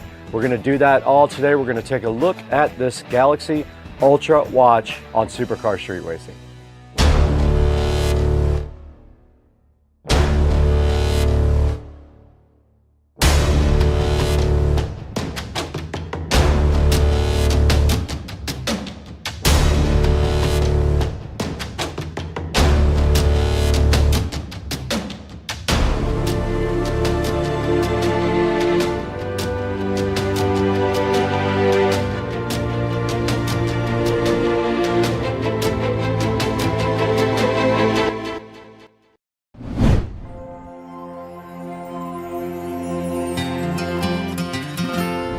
Welcome back to Supercar Street Racing. It is such a pleasure to have everyone back on the channel, and I am really happy to announce today that I have a Samsung Galaxy Watch Ultra right here. Now, this was not sponsored. I paid full price for it because I want to check out all the cool features of it and use it when I get on my Peloton every morning. Now, this is a 47mm Samsung Watch Ultra. I did buy this directly from T-Mobile. I did not go through Samsung or through Amazon, but I'll put a link down in the description in case you want to use our official affiliate links for your Samsung Galaxy Ultra watch. Now, this thing is supposed to have all kinds of cool features in it. It does things like LTE, so it should have a built-in phone number so you don't have to have your phone anywhere nearby. I did get that extra line put in, and I think it was something like 14 bucks a month. No big deal. It also does things like it can track your sleep. It does GPS, of course, and a bunch of other neat features that we're going to look at today. Now, this thing is said to be rugged and reliable. It has much better heart rate tracking than the older watches do. It can help you compare today to yesterday, and it can also give you great tips about improving your health.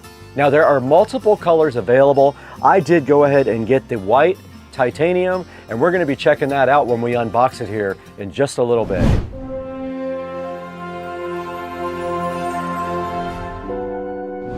Now, this Samsung Galaxy Watch Ultra is also IP68. That means it can stand up to 100 meters of water for 10 whole minutes. And don't forget, this thing right here has LTE. It can exist without your phone. You can leave your phone directly at home and still do everything you want to right here on the watch. This Galaxy Watch Ultra is also really good at helping your physical fitness. It will definitely track your physical fitness, and every day it'll provide you with a score that shows you how you're doing, so you can know whether you need to do a little bit more or you can do a little bit less if you want to. Now, this thing is also one of the longest lasting watches ever. Samsung says that this will last 100 hours on power saving mode. It'll last 48 hours on exercise power saving mode. Now, it's really good at tracking your heart rate. This uses AI to rule out all the other movements in your body and only track your actual heart rate. This thing has some really cool other features too. Check it out. You can actually do quick replies from your watch. This thing is smart enough to give you some suggestions, and you can just touch the one that you like the best. It's great for outdoor activities too. With GPS built right on top, you can actually use that to do GPS. You don't have to have your phone out the whole time. Now, one other thing I'm really looking forward to with the Galaxy Watch Ultra is the sleep stuff. This thing will help you track your sleeping so you can get your best sleep possible with the Galaxy Watch Ultra. Okay, now that we've taken a look at some of the features of the Galaxy Watch Ultra, I think it's time we go ahead and unbox this thing from scratch. I have not seen it yet, and I'm super hyped to see what's in the box. Let's start unboxing this.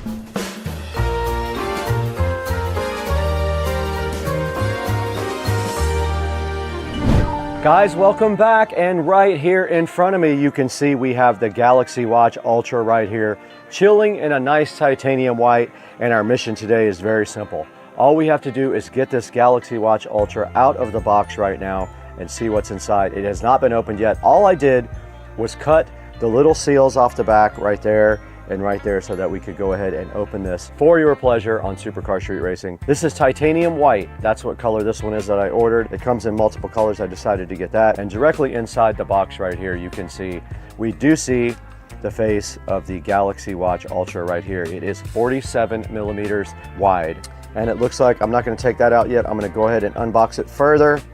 Inside of that, there is another Samsung box. So there is a new Samsung box right there. Looks like there is a quick start guide here. It's a USB Type-C wireless charging cable that goes on the back of the Ultra. Let's put this back together now so we still have it when we need it.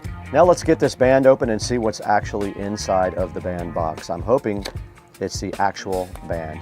And I did open it upside down, but there is the band. And that is the end of what is inside of the box. It is just the watch, the charging cable, a quick start guide, and a band inside of the box. Now this thing says to install the bands, you just press this firmly into the lug. Okay, so I guess you push this on. Okay, it did go ahead and snap in place. I think I did it right. And there's the other one. Let's see if it does fit my arm. looks like this part is adjustable to hold the tab, the extra band, but that's the way it looks on my arm. It's loose still. I'm not going to tighten it up. I wanted to get a good feel of what it looks like on my arm. It's pretty awesome. It's big, so be prepared if you want a big watch. This is a 47 millimeter. You can see how big that is right there on my arm. It's pretty large. So if you don't want one that big, get the next size down, because it's kind of big on my arm. All right, here is the actual magnetic charging cable. I'm gonna go ahead and charge this up, but that's gonna do it for the unboxing of the Galaxy Watch Ultra. Let's get this guy charged right now completely up. 82%, let's see how long that takes to charge up to 100%.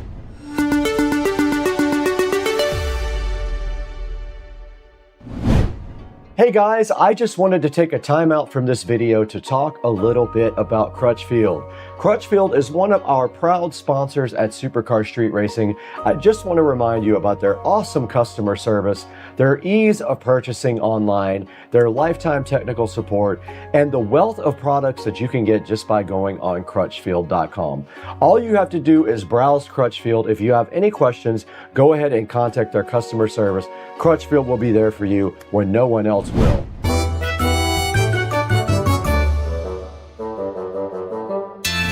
Okay, we're back in front of the Galaxy Ultra watch, and it is already at 89% after about 5 minutes. It started on 82%, it is on 89. It's gonna charge really fast, but while we're doing that, we have the phone open right here, and we're gonna show you guys the Galaxy wearable app. We're gonna hit start here. We're gonna allow it to find. I don't know if the watch is actually on yet, so it might not show my device. Let's see if we have to turn it on first. Yes, it is not on yet. I'm gonna go ahead and power it on. Let's go ahead and power this guy up. It's asking me if the numbers match my watch. They do. There is a software download happening on the phone now, which you will see on the screen. It is at 100%. I have to agree to all this stuff that I want. Automatic updates. Now it's asking me to select the apps I want on my phone. I don't want Audible. I don't want Spotify. I don't want WhatsApp. I don't want that. More things maybe. Now it's asking me what to get or recommended for watch. So the quick action button on the side is asking me what I want it to do. When I push the button, I am going to skip that for now. Choose a wrist and button position for how you wear your watch. Preferred wrist left, button position right, yes. It's asking me about exercise routines. I'm gonna skip that. Check your body's battery level. You can understand your sleep better. Also, we talked about that. And you can see if you're at risk for sleep apnea. Suggested replies. You can double pinch to control your watch. Wow, that's cool. You can pinch twice like this to control the watch. It's asking me to set up a mobile plan. I already have a mobile plan. So it's looking for my mobile plan right now that I purchased for the watch. So it refuses to go past the set up a mobile plan point. So that's all we can do right now at this point is try to get that part working. So I don't know what's going on with that. I might have to call T-Mobile to figure this out, but I'm gonna let it chug away on that screen right now. Okay, the watch did update, and now I'm gonna try it again to see if I can get it to connect to my plan. Let's see. It says finding out more about your plan, and it's still just cycling. So I'm gonna have to call T-Mobile, I guess. I don't understand. I'm gonna return that. I'm not really happy with the size and the weight, and also it really didn't set up properly when I got it, so I'm kind of been frustrated with that. Took me about 30 minutes to even get into support because of pin problems, and then it told me to reset my pin on the T-Life app, and then the setting wasn't there where they said it was in help, so I've just been frustrated with it. No, I'd rather return it if that's possible. I'd just like to know if there's any penalties or anything like that that I would incur.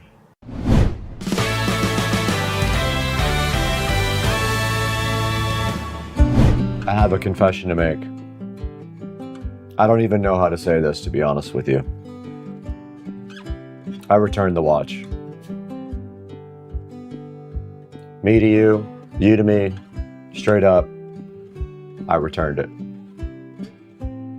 I know I look so happy in the video, right? Well, so what actually happened was at the point where that watch was supposed to connect to the T-Mobile Cloud, LTE, whatever you call it, it would not connect no matter what I did. At that point, I tried to go on and get support, and my dumb PIN code would not work. I got super frustrated. It said to update the software. I did that. That did not work either. At that point, I thought to myself, am I going to really use this watch or no? Now, I have about 10 other generic Android watches and I don't use any of them. So at that point, I thought to myself, do I really want like an extra line on my monthly bill? If I want a watch that I'm never going to use, I would only use it really for the Peloton. They make like $30 Bluetooth heart rate adapters. So I just feel like it's something I would not use. And the whole frustration with the line not working set me off and I freaked out. I returned it. I lost a few dollars on a restocking fee, I think like 70 bucks, whatever, but I did return it. Now, if you want one, don't go by my experiences because it'll probably work for you. But for me, I couldn't get the LTE to connect and I had trouble getting support for it. So I ditched it and sent it back and I will get a refund. But for you, if you are interested in the Galaxy Watch Ultra, oh, also, it was a little bit too heavy and too big for me. 47 millimeter is kind of big, so make sure you go to the store and look at one before you get a 47 millimeter watch. I returned mine, but you can have yours right here on the Amazon link. This refurbished one right here is $302. I will leave a link in the description for this guy right here. Go ahead and order it through our official links, and that will help out the channel so greatly. This is the watch right here, and you can see right here, it does all kinds of cool features. This one is in white. It is wireless charging. It does have some pretty cool stuff. It scores your health every day, as you can see right here. So every day it lets you know if you're doing better or worse. You can work out with a one-button tap, which is pretty cool. It's the longest lasting battery they've ever had, just like I said in the actual video. It does have turn-by-turn guidance as well that helps you with your workouts outside. It has so many cool features that you probably will enjoy it even if I don't. I just don't think I'll actually use it that much. It's pretty simple. It's just a toy for me and I don't really need to spend, you know, the money on that. And then the monthly line as well is also, you know, like 14 bucks a month, I think is what I paid for unlimited data for just the watch. So I encourage you to get on Amazon and buy yourself one through our official affiliate links. It'll help me out. Thank you for liking and subscribing. New people, please hit the button for me. That's all you gotta do is one thing. Hit the like button, hit the subscribe button. You've done your job for us, and we thank you so much for watching Supercar Street Racing. We're right here on the channel dashboard now, and you guys can see clearly we have 171,002 subscribers. 171,002 is what we're looking at right now. This is amazing. I have shared my content on multiple social media platforms, so this helps me out greatly when you guys subscribe. If you can't watch every video, we understand, but hopefully you can watch some of them and you can help us out by liking and subscribing. Right now, we have to get out of here. We have to go get a steak dinner, and I don't know where we're going, so we got to figure that out too. Later.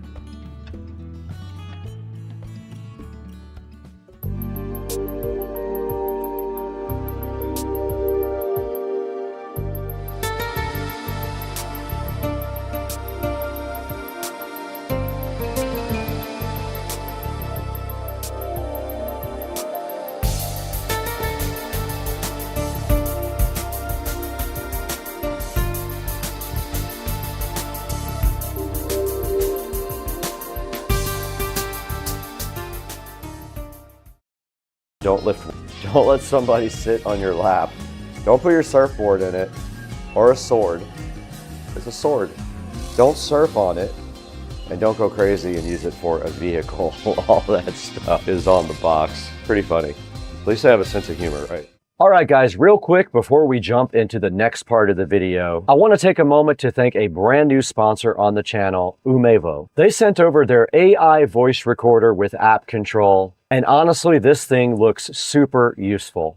Now, this guy right here is an AI voice recorder that automatically transcribes and translates your recordings. No more scrolling through all your files, trying to remember which one was your parts list, which one was that note you made at 2 a.m. last night, and which one was a video idea. It's all recorded right here and organized. When you hit record and talk naturally, Umevo's AI turns everything into clean, searchable text. And because we're always filming around loud environments, all that noise, the built-in noise reduction microphone is a lifesaver. Even in the shop, this thing will keep your voice clear and make your voice understandable to the AI. Now, you can control the recorder also remotely. You can start and stop everything from your phone. You can see your transcriptions pop up instantly, organize your notes, export everything. It all syncs automatically. I'm using it right now. I'm recording this whole video, and hopefully after I'm done, I'll show you what it recorded. Now, the battery life is also really solid. It comes with a USB charger right here. It is the magnetic style. They also give you a USB Type-C adapter for that if you don't have USB Type-A available. Now this is the app, the AI DVR link. You can see it's actually recording me right now to the freaking app. I love this thing. It's so cool. And we want to thank Umevo. So huge thanks to Umevo for supporting the channel and sending us this cool AI voice recorder. When this is done, you can export all of your recordings in multiple different formats to your computer to organize them there as well. Please, everyone, check out the link in the description to order yours. Now let's get back to the video. This box is very heavy, by the way. Now we got a nice big poster with instructions on the back. I can read this. This is the only thing I can read. So we're gonna put that over here, just like that, while we go ahead and open up the rest of this. Now right here is a nice folder, and the rest is just the chair. Let's get this in a position where we can actually build it.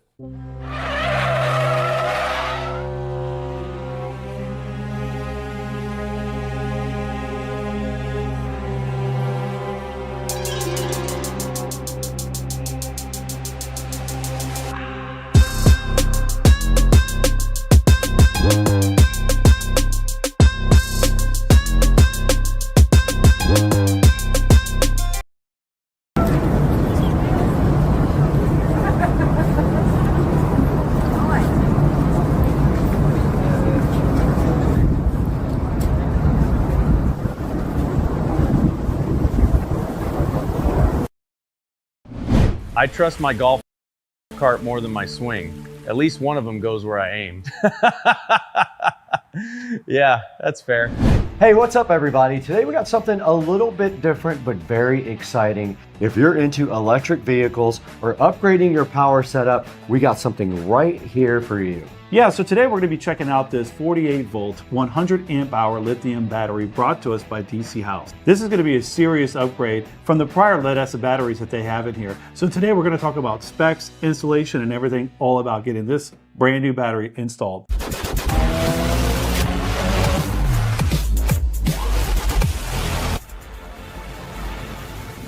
My golf cart goes 0 to 55 in 3 seconds, mostly because I'm late for the snack bar. Now this is Supercar Street Racing, and if you're new to this channel, usually we focus on house projects and reviews, but today we have something that makes your performance, reliability, and efficiency better. And this battery definitely checks those boxes. So we already have it unboxed, but after that, we're gonna go ahead and get it installed, talk about the specs, and then obviously after it's installed, talk about real world impressions of what we think about the battery after it's installed. Yeah, absolutely. So let's jump right into it. We're back here today on Supercar Street Racing in the Supercar Street Racing garage where we like to shoot a lot of the videos now. And in front of me here is the DC House 48 volt 100 amp hour lithium phosphate battery. Now what lithium phosphate is it's LiFePO4. The chemistry of the battery is really important. It brings long life cycles to this battery, strong performance delivered from beginning to end when you're running your golf cart, as well as have improved safety for this particular model. Now, as far as capacity, you're talking about 100 amp hours. That is a lot of capacity for electric vehicles, golf carts, or other 48 volt system. Another big upgrade here is weight. Compared to traditional lead acid batteries, there's a significant weight difference. So with that, you're gonna see increased performance, efficiency, and handling. Now, one of the cool features about this battery is it has a built-in BMS. The BMS is the battery management system. It prevents overheating, short circuiting, and more. And it also prevents over discharging. Also with this system, it comes with a dedicated Bluetooth display.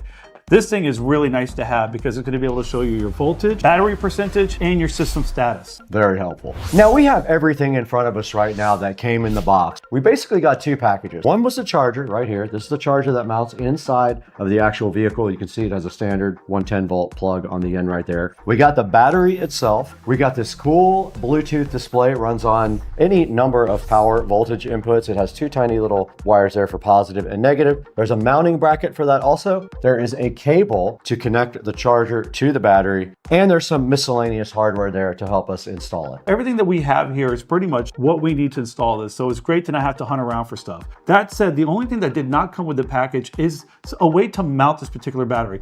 And having installed a few of these batteries, I actually kind of like the idea of having create our own way to install this battery. So we'll show you how we installed it to make life easier, because there's certainly many options that we can take. Now this thing doesn't intimidate me at all. So this is going to be our first installation installation of a Yamaha, but we checked out the battery bay. This thing is clean. It's in pristine shape. So now that we talked about this battery, all of its specs, everything that came in the box, we showed you all the parts here. We've got everything literally sitting right here and right behind here. All we have to do right now is get this thing installed. Let's do it. We're gonna figure it out on the way. Golf carts are just sports cars for people who say things like 4 and a back 9.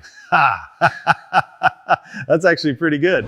So the first big step of doing any battery install is that we're going to take this seat off here, put it to the side, which will expose our battery bank that we have in here. Currently, as it sits, there are 6 8-volt lead acid batteries that are tied down, and also there's cables connecting them all together. So this won't take long, probably take about 10 minutes for us to go through there, rip all the batteries out, get all the cables, get everything kind of out of the way. We'll take the extra step to go ahead and clean the bay up a little bit, make sure it's nice and clean, and then from there, we'll start the install process. All right, so now we're going to start the process of getting all the batteries removed. So this is a Yamaha golf cart, and admittedly we've done a lot of work on club car, so this is going to be a little bit different for us, but I can tell you, like most golf carts, it's pretty straightforward. So what we figured out pretty quick is that there are 6 bolts that are tie downs to the batteries. These are all 12mm bolts. So we'll get those removed, which will expose the batteries and all the cables, and then from there we're going to start taking all the cables off of here, and then any other wires that may be tied down in the way. It looks like they have a charging port that we'll no longer use that goes to the battery, so we'll get that out of the way. And then we'll take the time to individually remove every single battery out of here, which is going to expose the entire battery bay. We'll take a few minutes to get in here and detail it out, make sure it's pretty clean, which, as you can see, this is one of the cleanest battery bays that I've ever seen for a lead acid battery. So this individual has taken the time meticulously to clean this thing, which is good for us because it's going to be a lot easier. So we're going to get to getting these out, and then we'll flip right back to the next part of the process.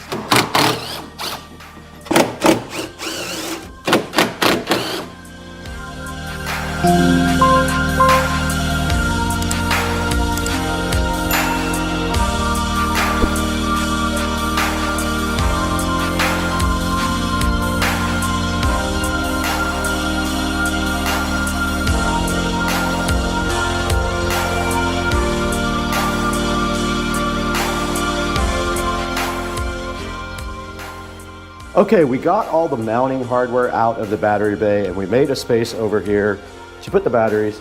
We don't have a battery removal strap, but we have an alternate method. Oh!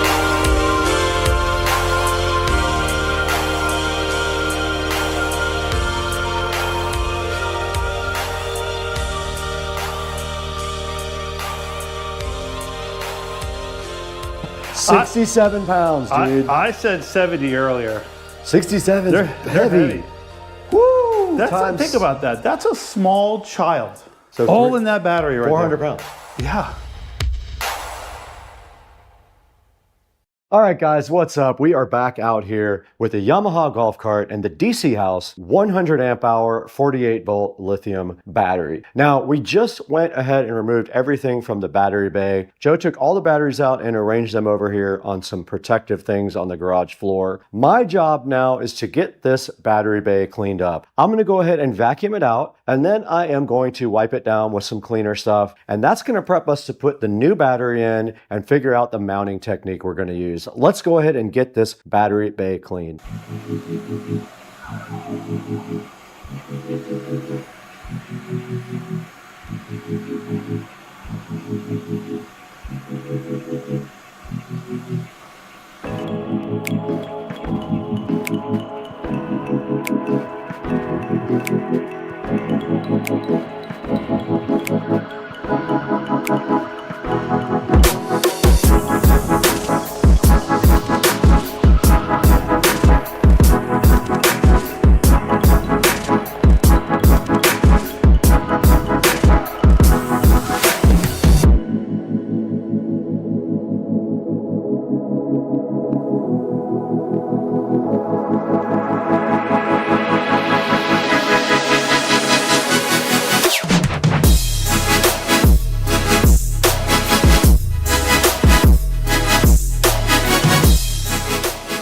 All right, so we've taken the time to go through the battery bay and give it a good washing. We sprayed it out at first. Luckily, there wasn't a lot of acid sitting in there, which is great. And then we took the time to kind of wipe everything out. So a couple of things that we're dealing with here, which are very easy things to figure out, is one, when the battery sits inside this tray, unfortunately, the stock positive and negative that come off the controller are short. So we're gonna have to get some things to extend this. So what we're gonna do is add a little butt connector in here to extend this out. We're gonna utilize the some of the other cables that we already have.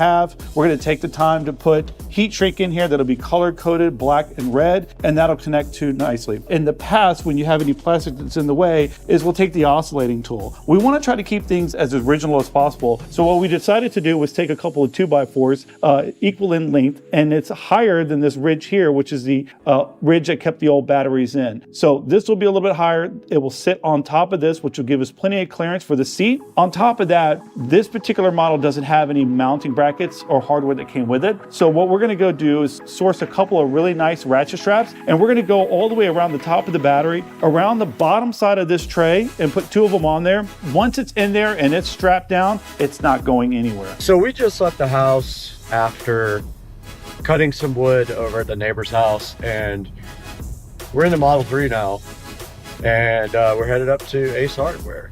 So we have a mission up there. We're going to pick up a couple of ratchet straps to secure the battery. We want to get some butt connectors to join pretty thick wire. I'd say it's probably at least 6 gauge. It's probably a 6.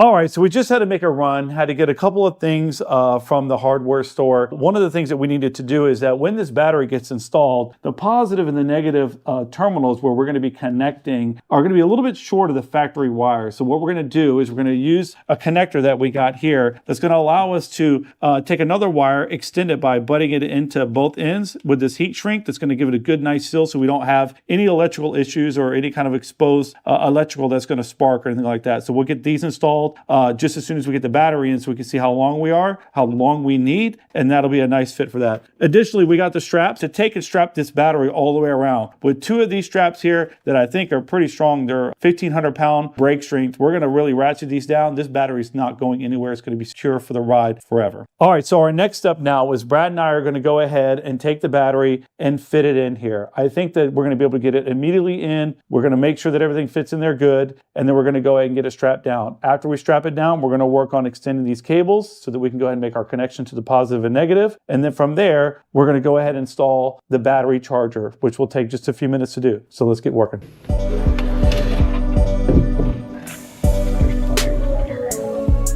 that board's showing on that.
All right, so we just wrapped up putting the battery in, getting it ratcheted down with the straps. It looks great, feels great. I don't think it's gonna move an inch. On top of that, we went ahead and installed the battery charging system. Very easy, 4 screws. We were able to put it right down the bottom. We got that connected along with the controller, which is the positive and negative that come from the actual golf cart itself. We extended the negative. It was a little bit short. We were able to get the positive on. We just added an extension for this.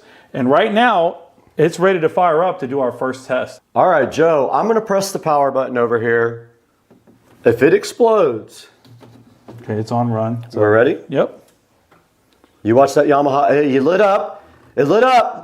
That's a good sign. We heard the solenoid click. Yep, and it shows full voltage all the way across the top. A slight forward motion on it. Slight forward. Make sure we got everything out of the way. Oh, Brad. What if I went forward? Look at this. This thing is ready to rip.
And the battery charger came on.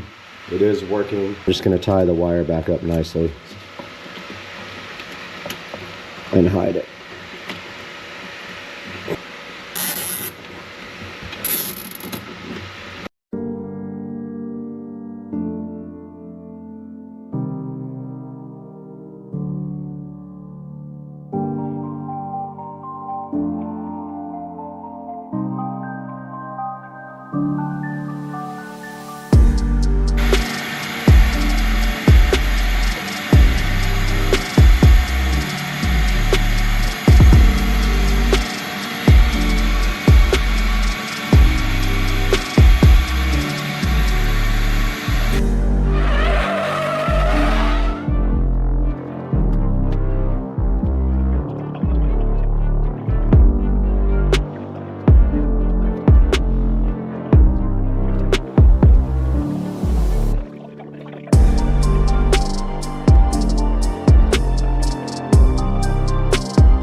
All right, Joe had to run back to his house to start our dinner for tonight, but I did finish up most of this. All I have to do now is do some wiring cleanup. I'm gonna go ahead and do that. I'm gonna tie these wires up really nice, and I'm gonna leave him some nice wire inside here to hook up his battery charger. But everything is done. The golf cart does move. We have not taken it on a test drive. Let's get all this wiring tied up nicely. Golf carts are proof that golfers love speed, as long as it's limited and comes with a cup holder.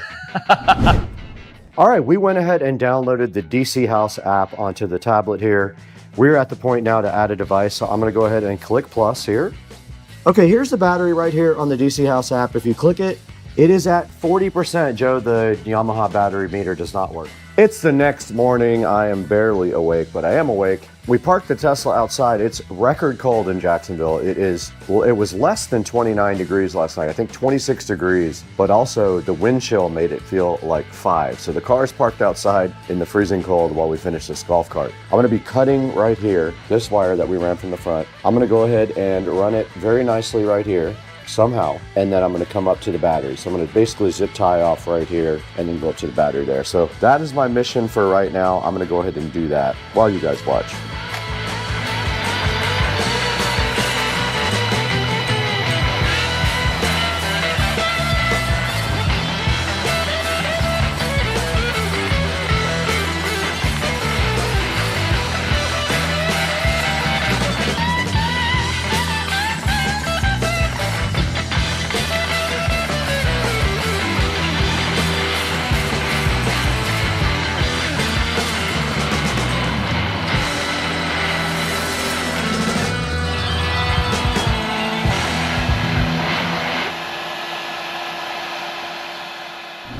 most accurate thing on the course isn't my putter, it's the golf cart GPS. Good one. Right? Let's talk about the power behind it. We just got done installing this DC House 48-volt lithium battery, Joe. This thing was so easy to put in, it was ridiculous. We got this thing done so fast. We only had one hang up, but we figured it out eventually, and it was nothing to do with the actual battery. So why don't you talk a little bit about how we did this, what we decided to do with the mounting, and what we decided to do with the display. Yeah, certainly. So like Brad said, this is a really easy setup, super clean.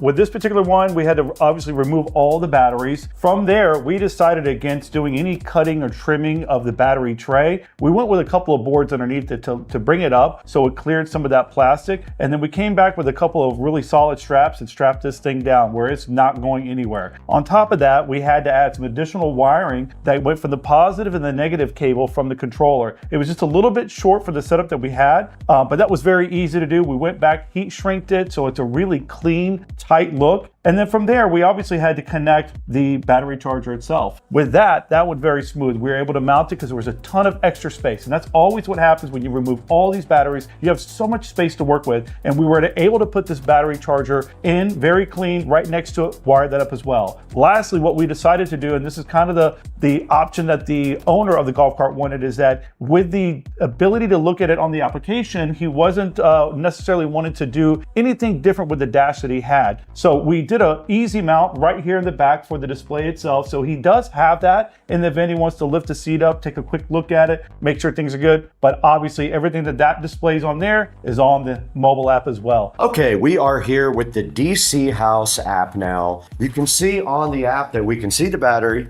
and we can see the power, we can see the battery status is in standby, we can see the capacity, 99.97 amp hours, and the remaining time. I think when you start running, that will actually show you that. There's a data tab as well that shows you the voltage, the current, the power, the state of charge, the battery status, remaining capacity, available capacity, and the total quantity. And then it shows you each cell, which is pretty cool. It breaks all the cells out into like their individual ones. Cool. And then on the notification screen where you get notifications from the battery, but that's it. The app is just a basic information app. You don't make any changes to the battery. That's all you need to run the battery. So this ultimately ended up being a very clean and easy setup. And then lastly, with this particular style, we do have the 110 power. So he's going to be able to add an extension cord or throw an extension cord in here, which means that anywhere he goes, he can just pull his extension cord out, plug it in, and start charging. Now, this is our first Yamaha golf cart we've worked on, and we noticed a couple things that are different from the club car. And one of them is inside the battery bay on the club car, there's a lot of different types of ridges that are in different spots. In the Yamaha, it's almost like a uniform pattern that allows you to just kind of raise the battery up and it doesn't get in the way of anything. It's actually kind of nice. Make sure that you use a code. If we provide a discount code, use that to purchase the battery because it lets the manufacturer know that you're watching the video. And I think on that note, we're waiting for the owner to pick the golf cart up and we'll be out here shortly doing a little romp in the freezing cold weather. Yes. Well, this came out great, man. We'll show some footage of the test drive here in a moment.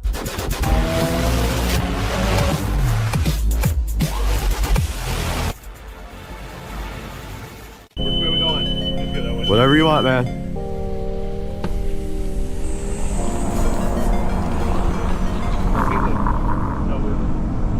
Same power.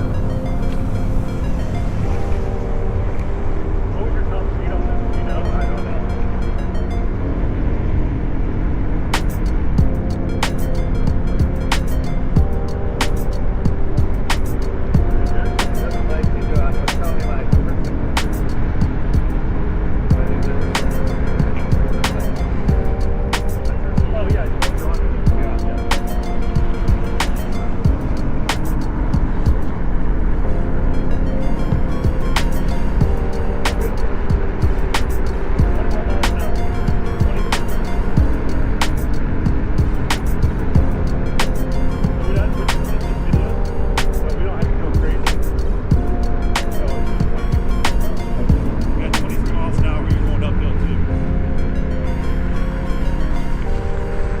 It'll be okay.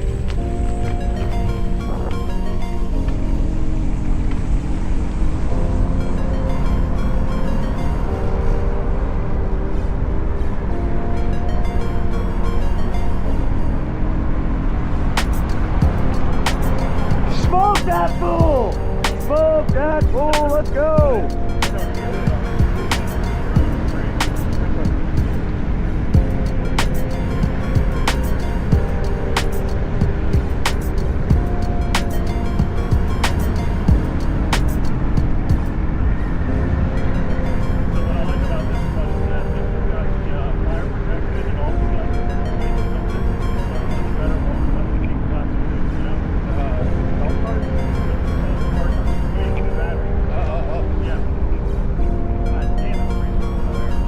Nope.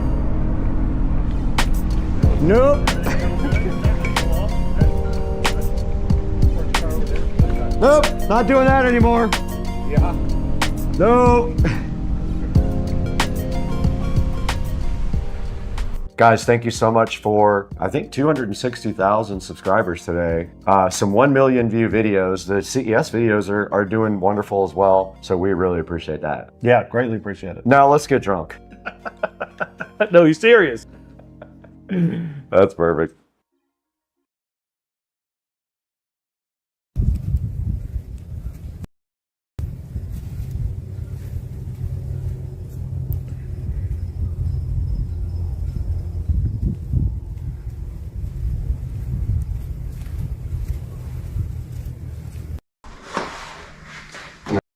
We'll just pull it tight. Well, that's not good. Anything break? No. Guys, welcome back to the channel, and today we have a special enhancement for the garage, and it's sitting right here looking so fly and fresh. And this is going to go into the garage right now, but first we're going to open it up on Supercar Street Racing.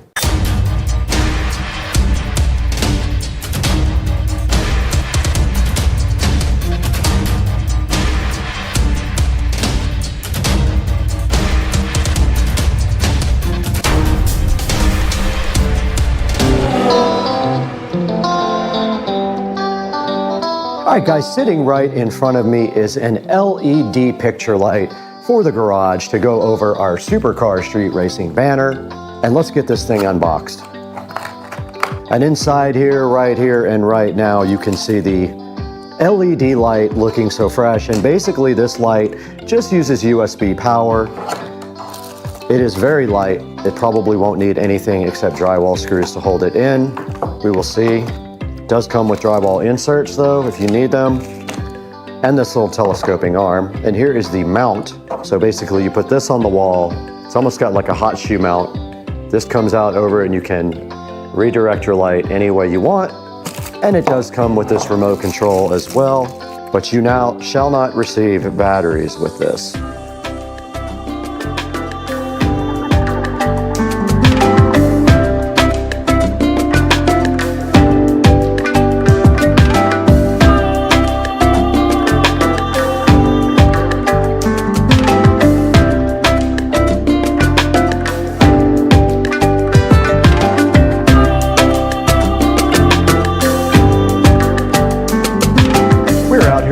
In front of the Supercar Street Racing banner, and the plan right here and right now is to put this TV back all the way like this and hang this banner. The TV will generally be facing this way because it's in the corner.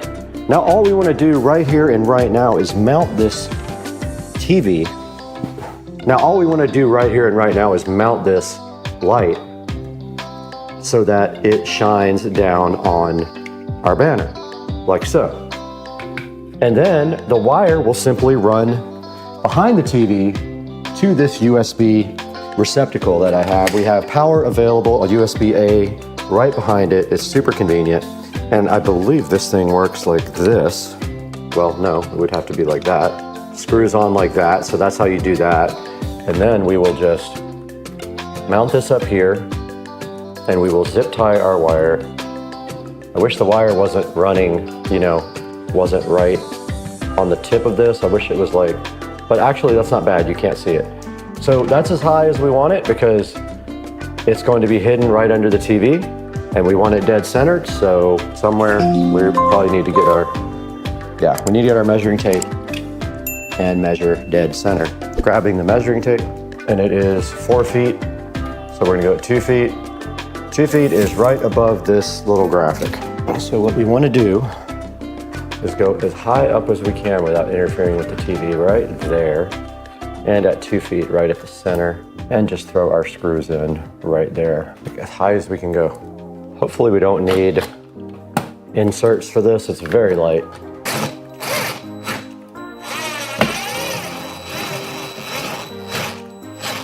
Screws are very long and it's very light. And now we will just try to level it out so it doesn't look crooked, right there.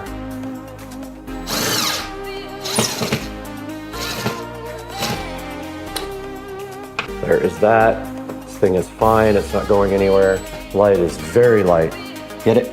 Now we'll zip tie this to the little neck. We'll run the neck right there.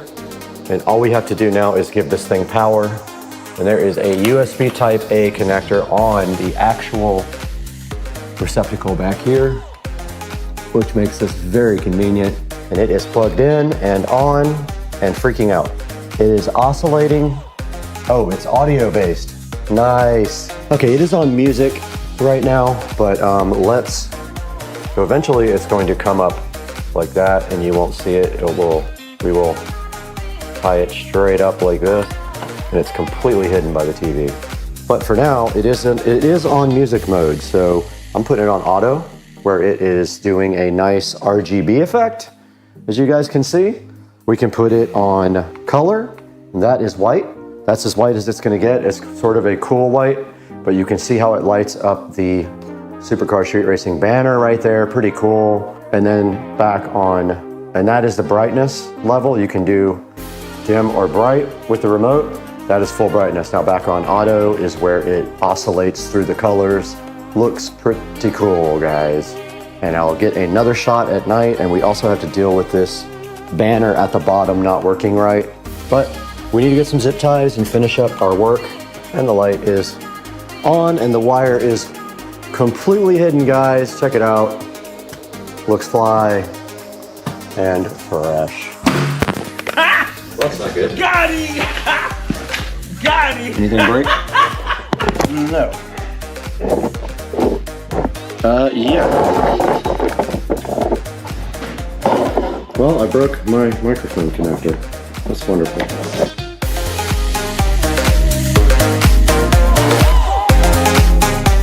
Hey guys, and welcome back to the 4K production studio. My name is Brad, and today we're taking a look at this RGB picture light.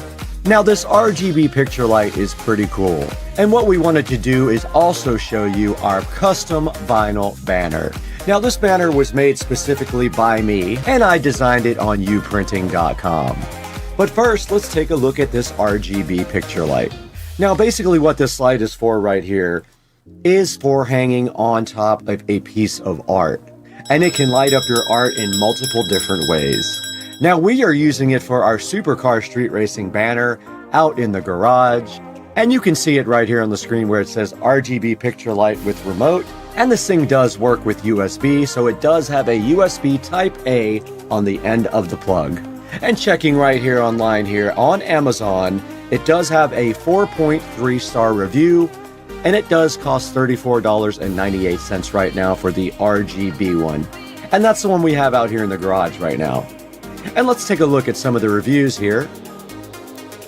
It has 69% 5-star reviews, easy to install, and so nice. Satisfied and perfect fit. And the 1-star reviews say it's supposed to be wireless, but that is not true. It is not chargeable.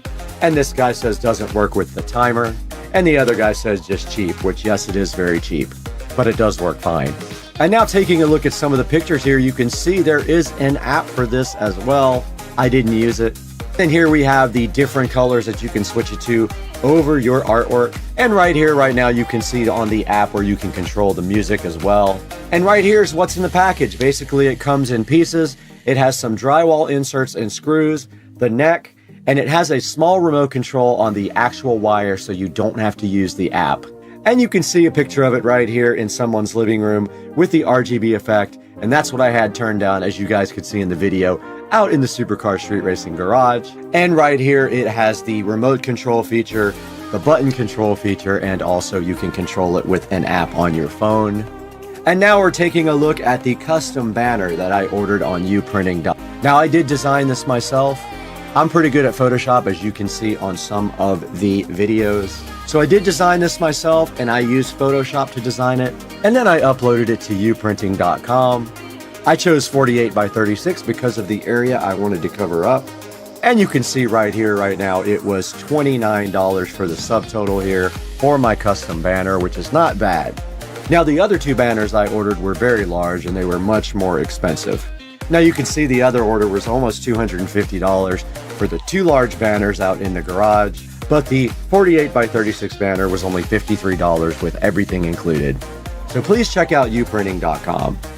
And back here on this Supercar Street Racing channel here, and we want to encourage you to please help out the channel by buying all your Amazon products through the links in the description. And you don't have to buy the actual product. You can buy anything you want through any of our links in our description. It does give us a small amount of money and you help support the channel. And please like and subscribe. That's very important for the channel as well. A lot of people watch but aren't subscribed, and we could really use your support. And we want to thank you guys for the shark coating video support. That video has over 200,000 views and it did very well. And we're so excited to be growing with the community and have you here on Supercar Street Racing. So go ahead and hit that like and subscribe button. And we'd love to hear from you in the comments as well. What do you think about the channel? What needs to be improved? What are we doing right? And what are we doing wrong? And we're going to be back soon with the Marantz Cinema 70S review. We have that all set up and ready to go. I just need to put that video together and get it out to you guys. But for now, I got to bounce. I got to get over here and edit.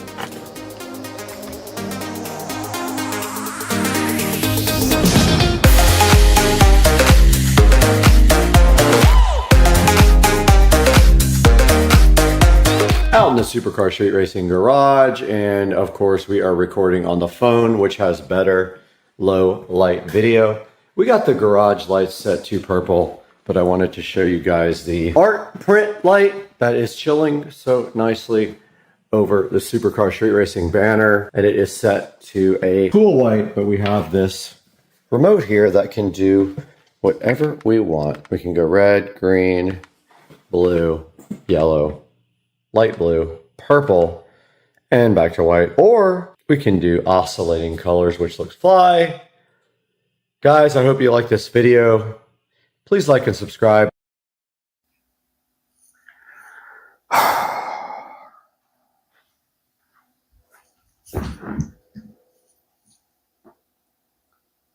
Where do I start?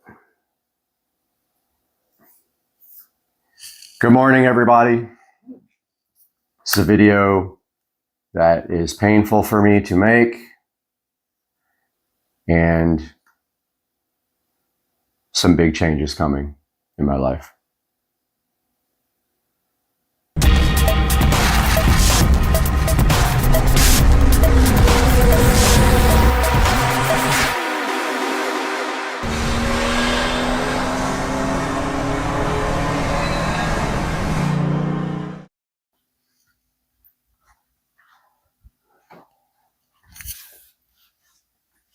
Hey guys, welcome back to Supercar Street Racing, and today I've just got a couple of things I have to talk about going on in my life right now. So, as you guys all know, my channel all started with car. It was all about my Toyota Supra, which regretfully years ago I sold. Probably the largest mistake I've ever made in my life. The biggest mistake that has happened is selling that 1993.5 Supra hardtop, which I bought brand new, by the way, almost. It had like 13,000 miles on it, not a scratch. And I modified it and ended up selling it. And I did make money on it, but after all the mods and stuff, I actually lost money, of course. Which brings me to the current situation that we are in right now.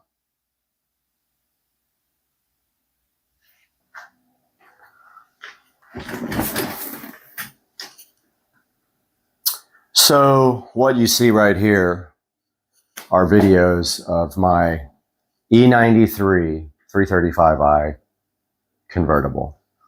We can see here some hours being put into this car.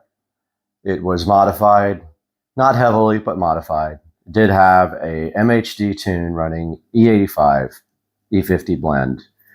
it had a VRSF large intercooler, and it had a VRSF charge pipe, amongst a few interior modifications, which also included the ID4 digital dash and also had the Android head unit on the inside. We have a lot of projects here on the channel, as you can see, with my 2011 335i, things like ethanol tune and running the car up to 160 miles an hour. Car has been with me for probably 7 years almost, maybe 6 years. I did buy it in 2017-ish, 2018, and I did pay $18,000 for it. At the time, it had an aftermarket warranty, which made it attractive. The car had lower mileage. I can't remember exactly how many, but I think it was in the 50s when I got it. So haven't driven it very much. And through the years, we have put content up on the channel, and the car has been with me ever since. And you can see here me doing a project on MHD on that side of the screen there.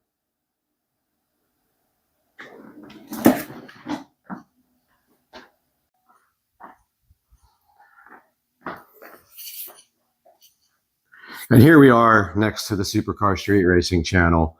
Obviously, the channel is named for car videos, but has kind of evolved over the years to also involve reviews and unboxings of awesome products to deliver to you guys, that I just enjoy doing that now. Not that I'm not dedicated to the car scene anymore. I absolutely love cars, but there's almost only a certain amount of content you can get with the same vehicle unless you want to take that to the next level. For this BMW 335i, though, for me, I didn't want to take the car to the next level because I always had issues with the car. Now, I won't say I always had mechanical issues, but the car has been kind of bad luck. I've had issues with wheels and tires over and over and over again. And of course, with the VMR V810 wheels, 2 of them got damaged by me, and I waited over a year to get replacement wheels for the car, during which time I suffered with curbed up and bent wheels. So you can see here, the car right here on the channel, it is on the banner on the channel as sort of a, an ode to my love for cars. However, the time has come to do something else.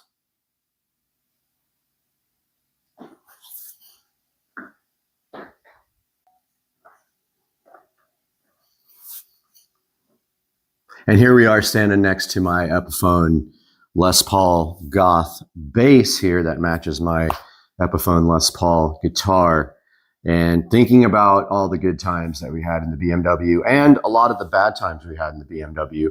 I have been stranded on the side of the road in that car probably 15 times. And if you know BMWs, there is no spare in that car. They encourage you to run flat tires, but of course the first thing everyone does when they get new wheels and tires is they ditch the run flat and they go with Michelin Pilot Sport 4S's, which in my opinion are the best street tires made, unless you get the Pilot Cups, which don't last very long. They're super sticky, but just don't last very long. So that brings me where we are now.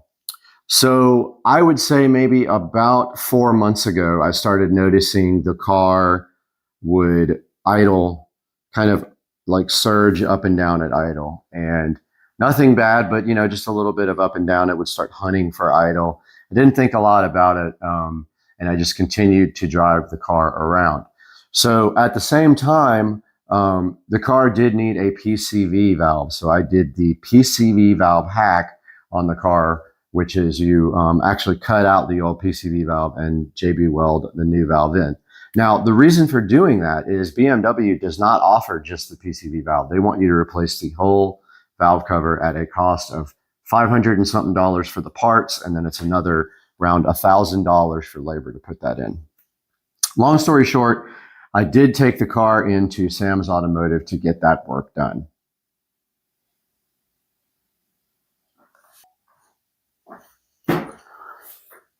So Sam's Automotive took my car in about 4 months ago, and we made a point while we were in the car doing the valve cover replacement to go ahead and do the plugs and the coils on the car, because you're already in there and there's no labor.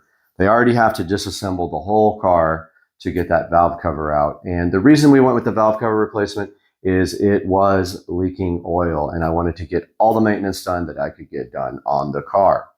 So long story short, we put the car into Sam's Automotive and we asked them how much that was going to be. And it was going to be around $1,800 to get the valve cover replaced, do the plugs and coils, and that is with parts and labor for everything out the door. So we put our car in Sam's Automotive.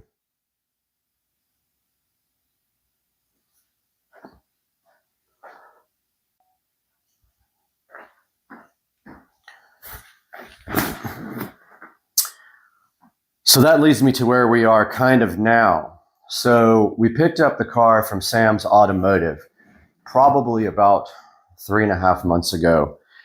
When we got there, we asked for the bill, and unfortunately, right before we picked the car up, we got a call from Sam's Automotive letting us know that when they went into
You gotta shake it and bake it. All right, here's the chef with his wings. And ain't nobody in the world knows how to make these wings. Show him your wings.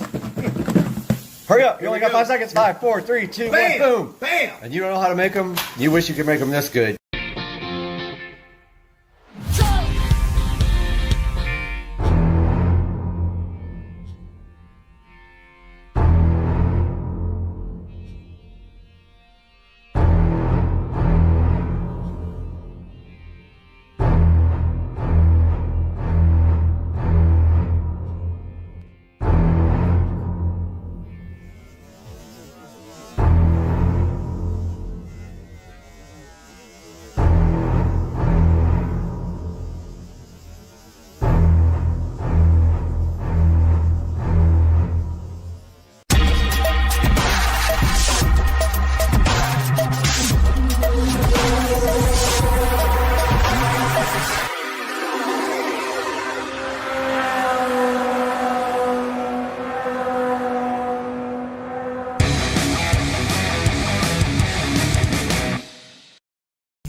I don't usually play these tees either. I'll take it. I want you, don't me, please. All right, buddy, make it happen for video. All right, no pressure, right? Nope, no pressure at all. Live, 0. right? Yeah, we're live. We're streaming live. That's kind of loud. Sure we.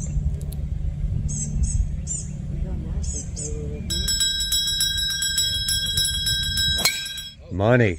Oh, no, that's the shot, dude. That's the shot. Straight down the middle. That's a good one, Joe. Better than you. You performed on camera. That was awesome. Guys, welcome back to the channel. On a kind of a bad note, I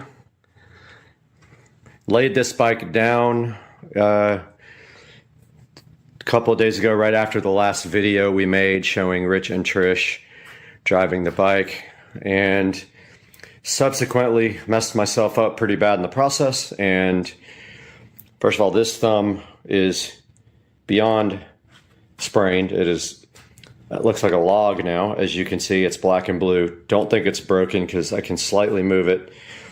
Does hurt like crazy. The bike took some damage. This headlight got pretty scratched up. I already touched that up with a paint pen. This fender got pretty scratched. The bike came down on this side and the peg got pretty scratched. This hand grip, this brake handle got scratched, and the tailpipe and seat got scratched. I already touched those up. I think this also got bent inwards, not sure, but I already know what happened, pretty sure. Basically, I took a turn a little bit too sharp and there was tire dressing on the edges of the tire. You saw me do it in the last video. Huge mistake. These tires are slick on the edges, and when I took the turn, there was some dressing on it, and the bike came right out from underneath me. And the resulting picture I will throw up here on the screen. You guys already see this thumb is jacked up. And yeah, so put the bike down. So my first Easy Rider experience, and now I have to work on fixing the bike. I ordered a new handlebar, brake lever for it. I ordered a new grip. I think I just need to bend this back out. And yeah, that is all. And then next I will tell you what the next modification is for this. Okay, so we have this battery, and that is going to be the next thing that we are going to install on the bike. I think it will fit nicely right there up against the motor with some zip ties. And I bought a switch for the handlebars with a little LED light. And then the plan after that is to basically charge the battery when I'm not using the bike with a battery tender. And I don't think I have one anymore. I think I gave it to the guy that bought the cart. Let's see.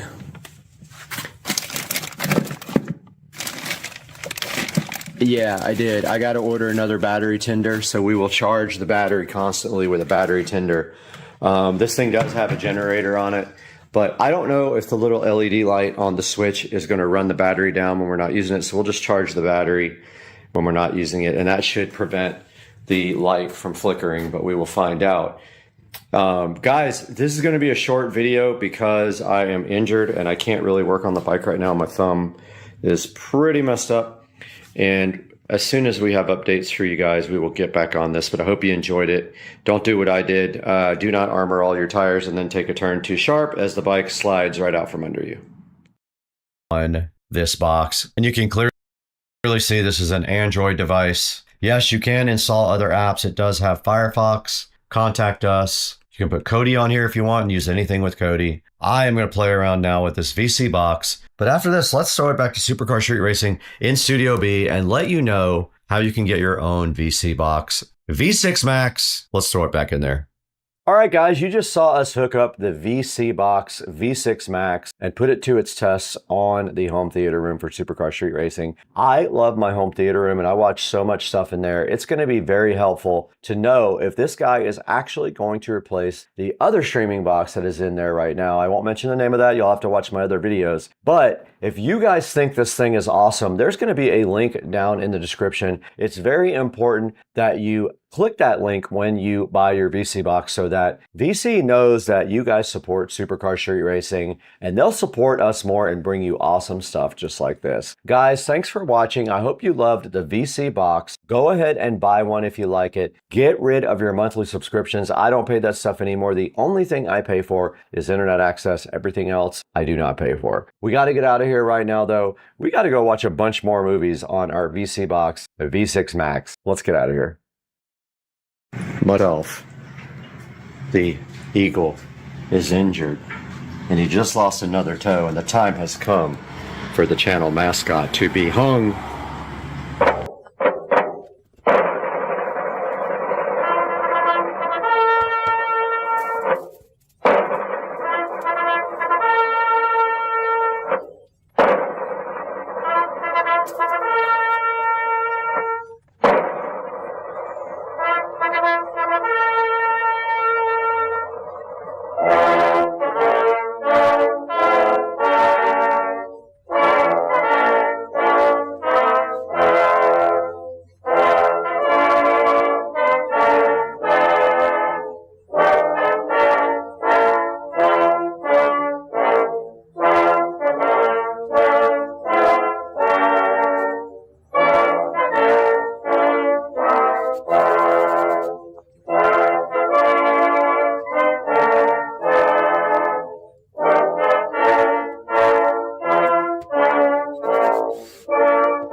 The injured eagle, Supercar Street Racing injured eagle is done.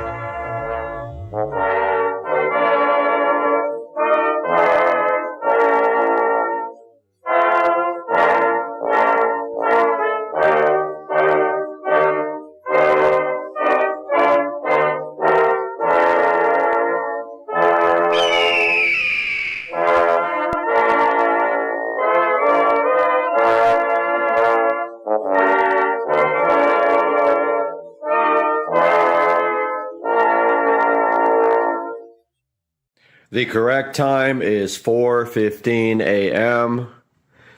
Had a little bit of drinkage last night with Joe Dukes of Duval County, and therefore did not sleep very well. Never sleep well when I have alcohol. But I'm up and I'm ready to work and then get on the treadmill. And today we have a box of goodies here and some goodness here that we've got to get into for the mini bike.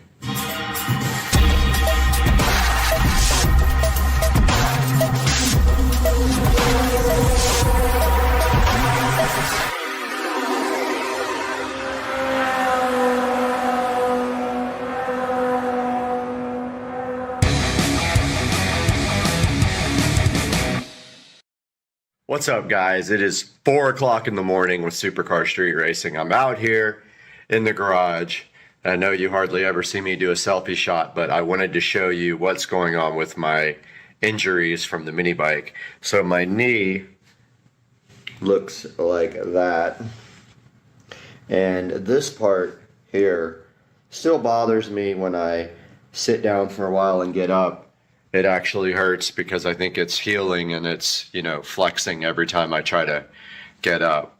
My thumb is still pretty jacked up from the accident. I jammed it pretty hard and it's multiple colors and yeah. And then that part of my hand right there lost a bunch of skin in the L. I got some bumps and bruises also, but those are healing up pretty nicely. So I just wanted to give you guys a little update before we start. Yep, we still got our tires here, and I think this week is the week for pulling the wheels off the bike and going to get the tires mounted. And then after that, I am actually just going to paint the wheels matte black. I ordered wheels, but they were taking forever and I canceled the order. So I'm gonna paint the wheels. There's no need to order black wheels. But in the box, we have a replacement for the accident. Here's a new brake cable. Not brake cable. A new brake handle. Can't talk this morning, it's too early. Here is a new grip, because I destroyed the other grip. And this has nothing to do with the accident, even though they did get kind of messed up. Here is 2 shiny new brand new foot pegs.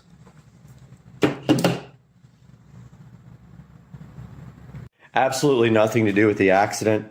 This is my nightmare. This fuel cap is brand new and it leaks. Brand new. Look at it. It's shiny. It's got a new gasket. It leaks. So today we are going to take care of that with this cork gasket. In the gasket kit that I bought to make for the carburetor, there was this lovely cork gasket inside.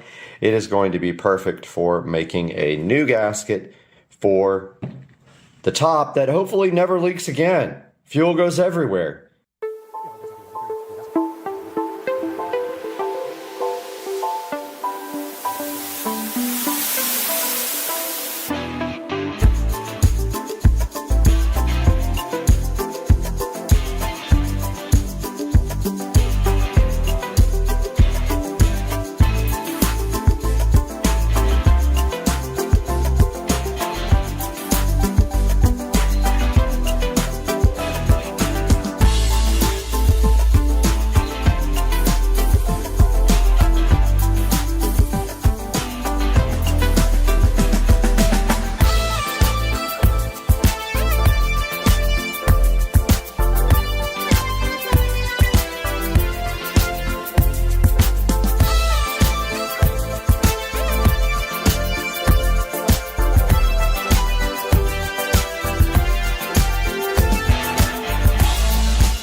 We're back in black to replace the handle.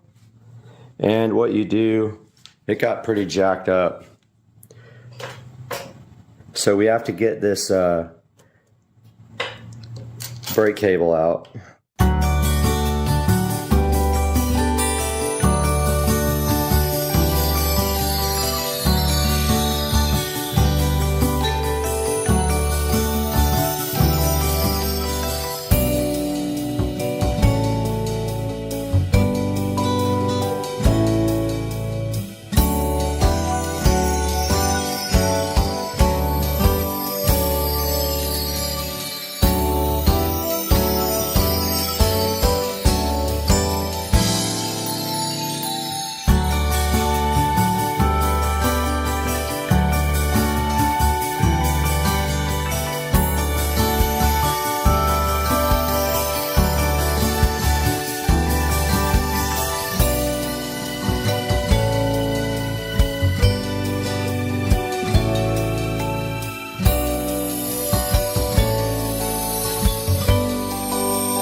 All right, we got some brand new foot pegs here. Hopefully they fit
Current status, the foot pegs are both replaced. The brake is connected, however, I painted a bar because it got messed up right there from pulling the brakes on and off, and it'll probably get messed up again, but I want to get it a good chance to dry here, a couple of hours to dry before I finish this. So it's time to get on the treadmill and get some freaking exercising done.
Alright guys, so that is going to do it for today's video. We got the awesome new brake handle installed after my crash. I didn't show you guys the third degree burns on my leg from the exhaust either. So yeah, big time crash, big time bro. Got the brake handle done, got the brand new pegs done, which look pretty awesome.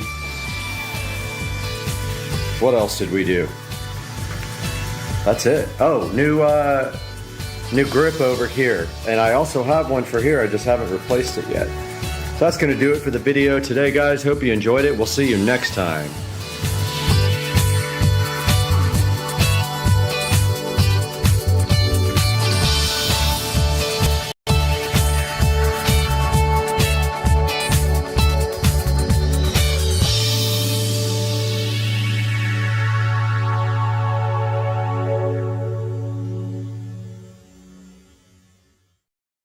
Spot where you typically enjoy listening to music. Okay, let's go to the couch for this. And we can go to the YouTube audio library.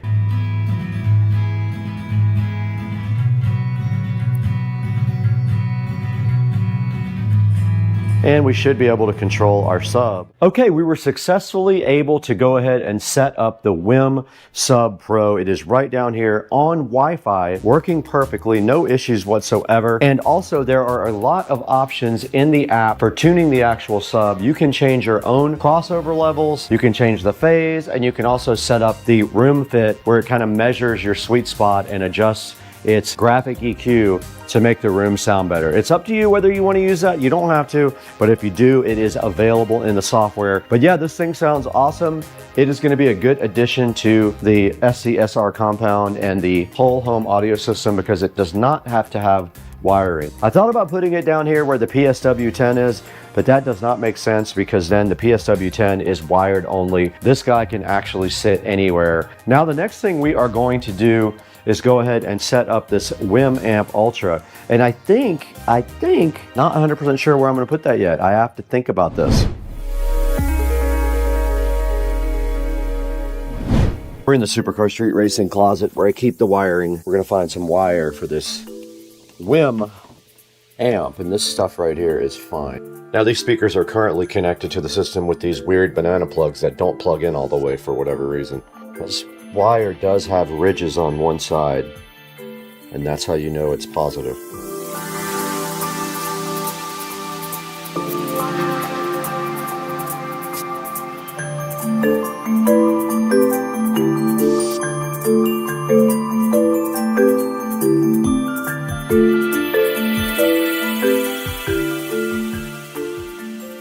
But check these banana plugs out that they give you. Basically, you just put the wire in here, through there, and tighten it up. And then you tighten this wire, and that's it. Now, this amplifier only has stereo outputs. It is not a surround amplifier. It does have subwoofer out though. This is done. This is how you wire up the speakers for the WIM amp.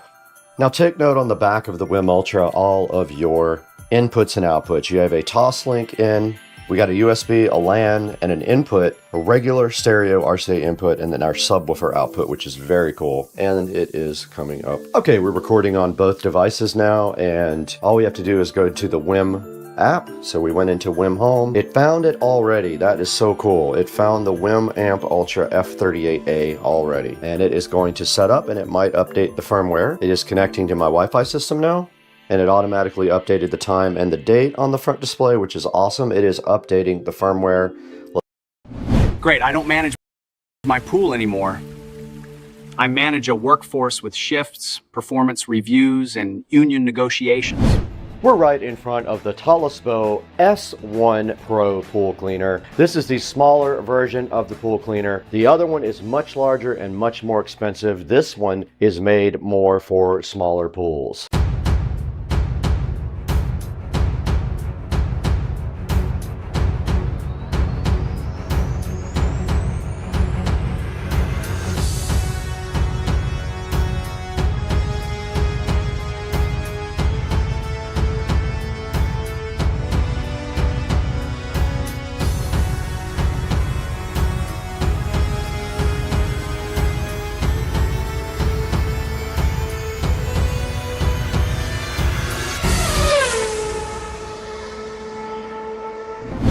The pool's so clean that the robots are just swimming around pretending to work so they don't get fired. Hey, what's going on, everybody? We are in pool cleaner mode today. We have a cool little pool cleaner to show you guys that have small, flat bottom pools. Maybe like an above ground pool would be perfect for this. By Toolless, we have the S1 Pro pool cleaner sitting over here on the table to take a look at. Let's get this thing open today and see what's going on. I'm glad to have you guys here. Let's go ahead and see what's on the outside of the box. Now, it does say that it is cordless. It has a compact design and 120 minutes of runtime. And there's some specifications on the side of the box as well, like the voltage and other things like that. And then that's it. And so let's go ahead and see what is inside of the box. Now, this is packaged much differently than the other one because this is out of the side of the box. And it does resemble more of a small vacuum cleaner than a pool cleaner.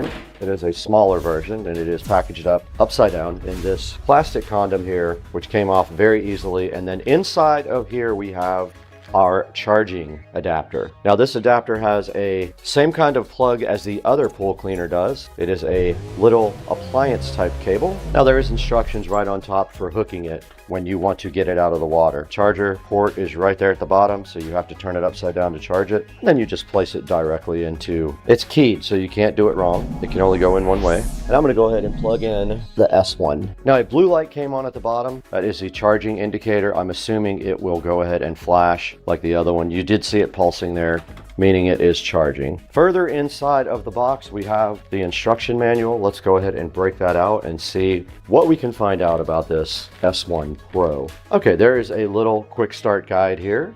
Shows you about charging. You do have to charge it underneath. Now, this is designed to operate only on flat floored swimming pools with no slope. This will not work in my pool in the deep end. It will stop after the battery reaches 15% or less, and it shows you instructions on how to disassemble and clean the filter. Now, this is not a smart robotic pool cleaner. This is a regular pool cleaner. So you have to charge it fully before the first use. Clean and rinse the filter basket after every use. Don't overcharge the cleaner. And then it tells you what temperatures you're allowed to use the cleaner in the water. So you go ahead and plug it in. It is pulsing, meaning it is charging. It's blue. There are specifications in the book here for that. This is the handle here, as you can plainly see. So the power button for this guy is different. It is on the bottom in the center where that blue light is flashing. So to use this, you go ahead and turn it on, and you put it in the pool within 1 minute, and it will automatically stop when the battery level reaches 15% or less. Ah, the hook is on the inside. So they are telling me that the hook is inside.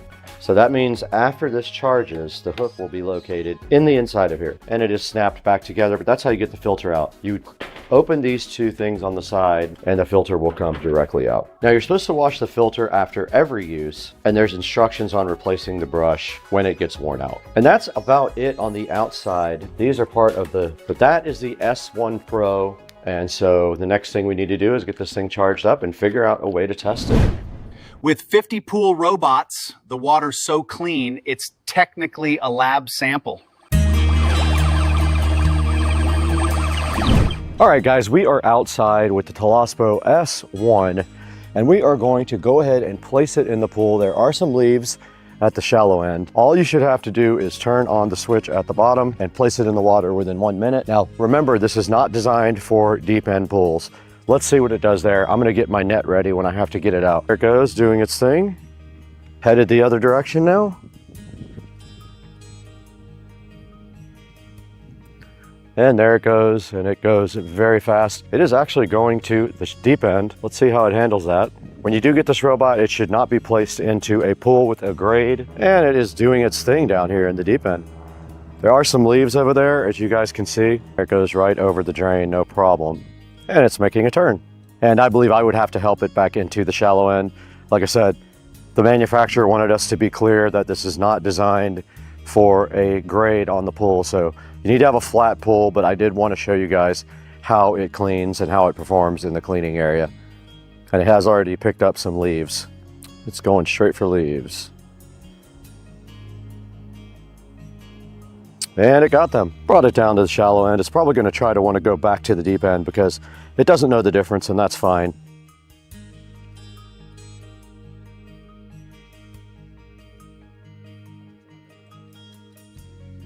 Okay, we have the S1 Pro back out of the water now, and I just wanted to show you guys really quick how you clean the filter on this. It's very simple. You just take these two latches off the side and lift off the top. The filter is right there. You empty out the inside of the unit and wash the filter, and that is it. And the thing is ready to go again. So this is not made to be put in a large pool like I have, or designed to go up a slope like that. Remember that if you buy this, it's like more for an above ground pool. Let's throw it back inside and see where you can get yours.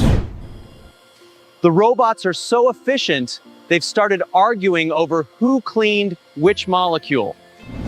All right, guys, so here we are at the Toolless S1 Amazon listing right here on the screen. This page has all the latest specs, the user reviews, pricing, and just general info so you can see exactly what you're getting. Now, if you want to grab one, the link will be down in the description. Now, let's talk about a few things that made the S1 so interesting. First of all, the dual drive system gets its solid traction on flat surfaces, and that means it can navigate around the pool reliably. The S1 also has smart path planning.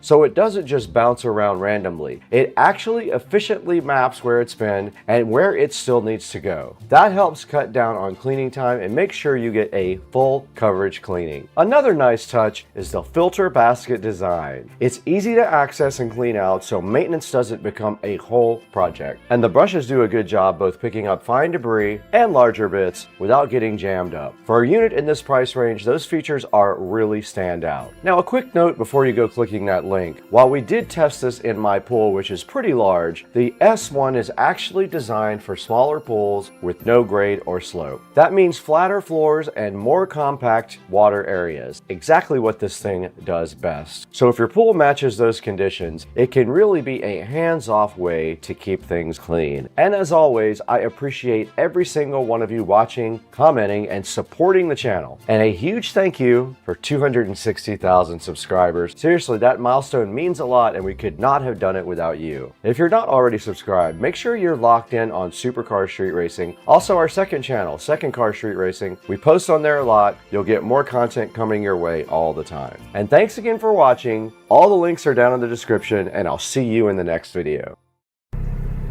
All right, 330 to 60 and more with a tune.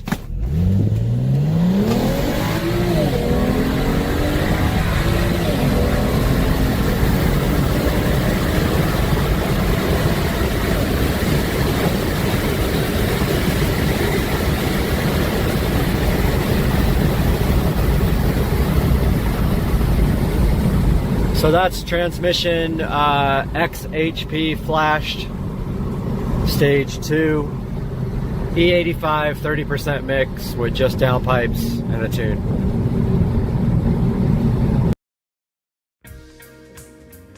Checking out the video from last night. Of course, I'm so critical. I see some spelling mistakes, which are just careless, but I was editing it late at night and it was getting close to bedtime, and you know, things happen. But today we're going to be taking a look at how you wire up a regular receptacle in the wall. But remember, I'm not an electrical, I'm not an electrician, I'm not certified. But I'm going to try to show you guys how to do it anyway. Car's acting weird at low RPM. It's like surging. Anyway, add it to the list of things that are going to break on this car probably. We are headed to the best place on earth, Wally World, Walmart, to pick up some vital groceries for tonight. And then we'll be working on the how-to video, how to wire a standard home receptacle in 4K. Nevertheless, first we got to hit Wally World. And you know, if you're going to Wally World, you're going to Walmart Liquors, which is right on the end there. So you get your food, then you get your drink on right at the corner there. Yeah, this is Walmart, where sometimes you can't even find a freaking parking place. It's so busy. But I parked right here in front of the grocery area. Building all these new apartments around it. Wouldn't you like to live right next door to Walmart? That'd be amazing. All right, we're gonna park and go up in this guy and see what we got.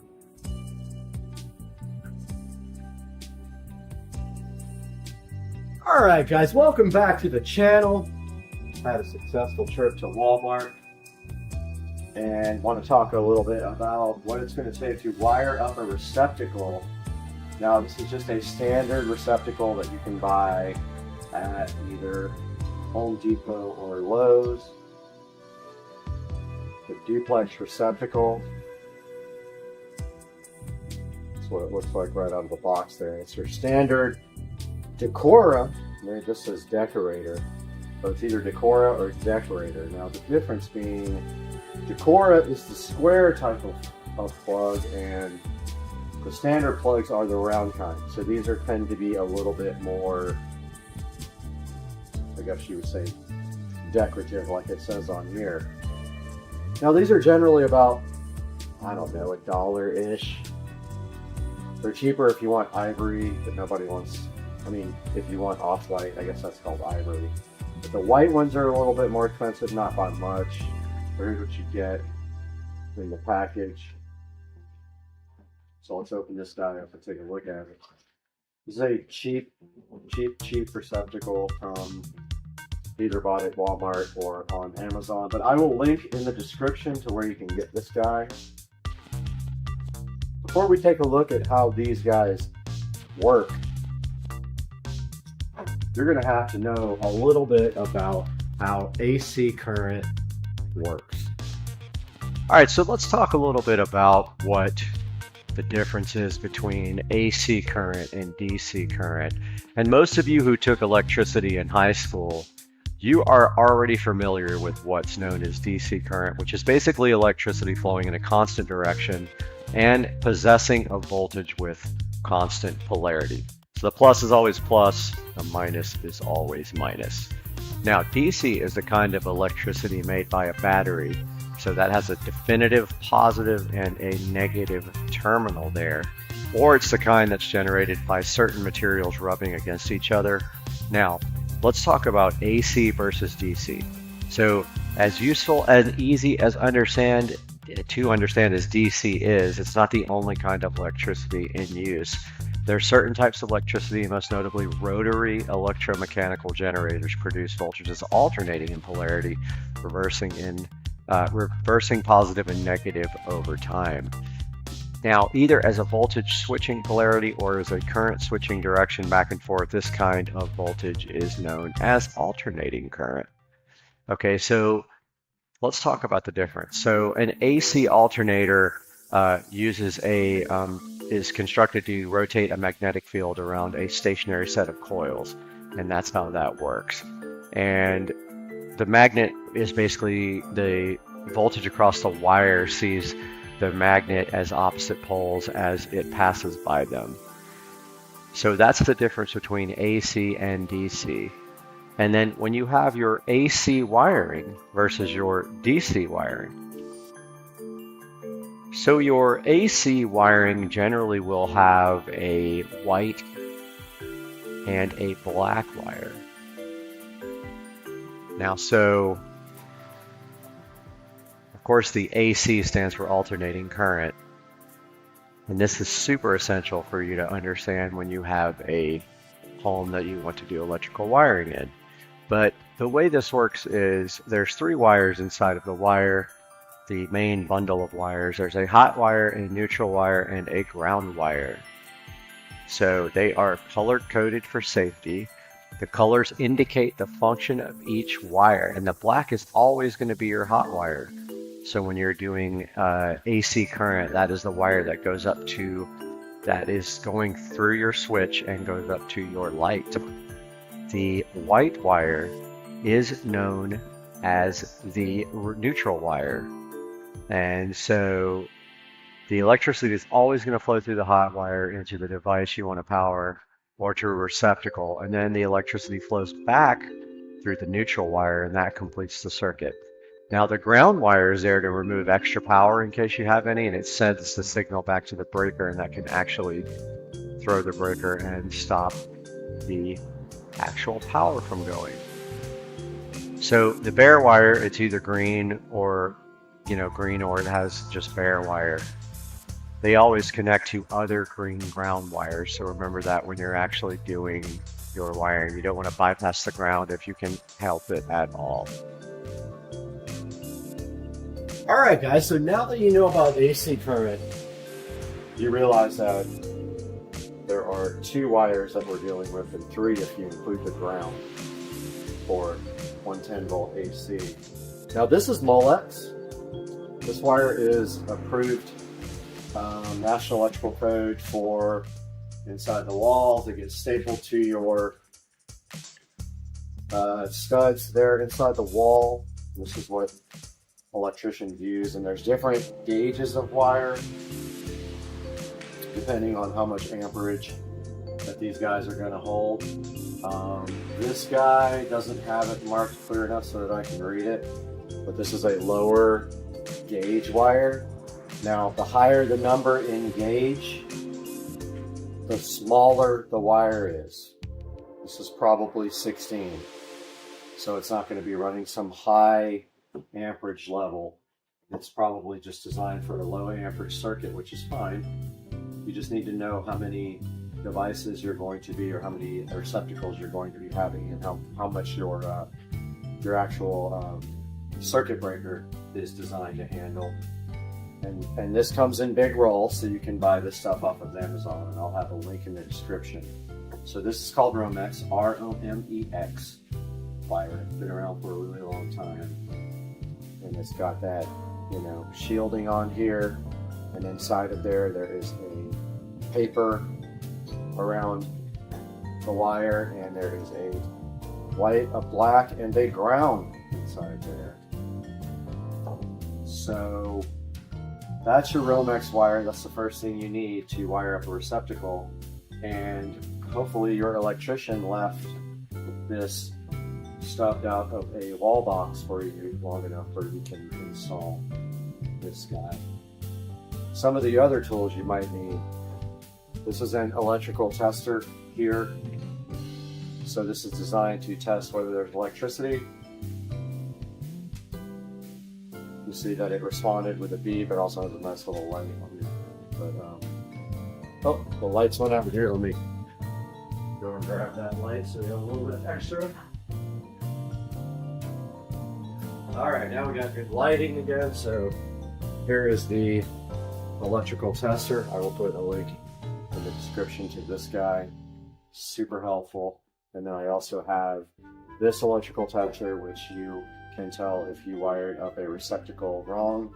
So if you put it in the receptacle, it shows you lights, and this one just lit 2 orange lights, and there's a code right here saying that that is correctly wired on that one. You probably couldn't see it because the camera's a little bit out of the way. Electrical testers right here. receptacle from any hardware store or Walmart. Romex wire. These are workman pliers. These guys are designed to deal with cutting Romex. So they're thick, they can cut through this no problem. Workman's pliers, you gotta have those, link in the description. Standard Phillips screwdriver, gotta have that, or a fan head for these. Don't rely on a power tool. That last little crank is what gets you your accurate and your reliable connections here. Wire strippers. Now these are hit and miss with solid copper wire. These things work great with braided wire. I don't think I have any around here. But with copper wire, they tend to fail. I don't know if it's just this exact brand or this one, but it tends to pull.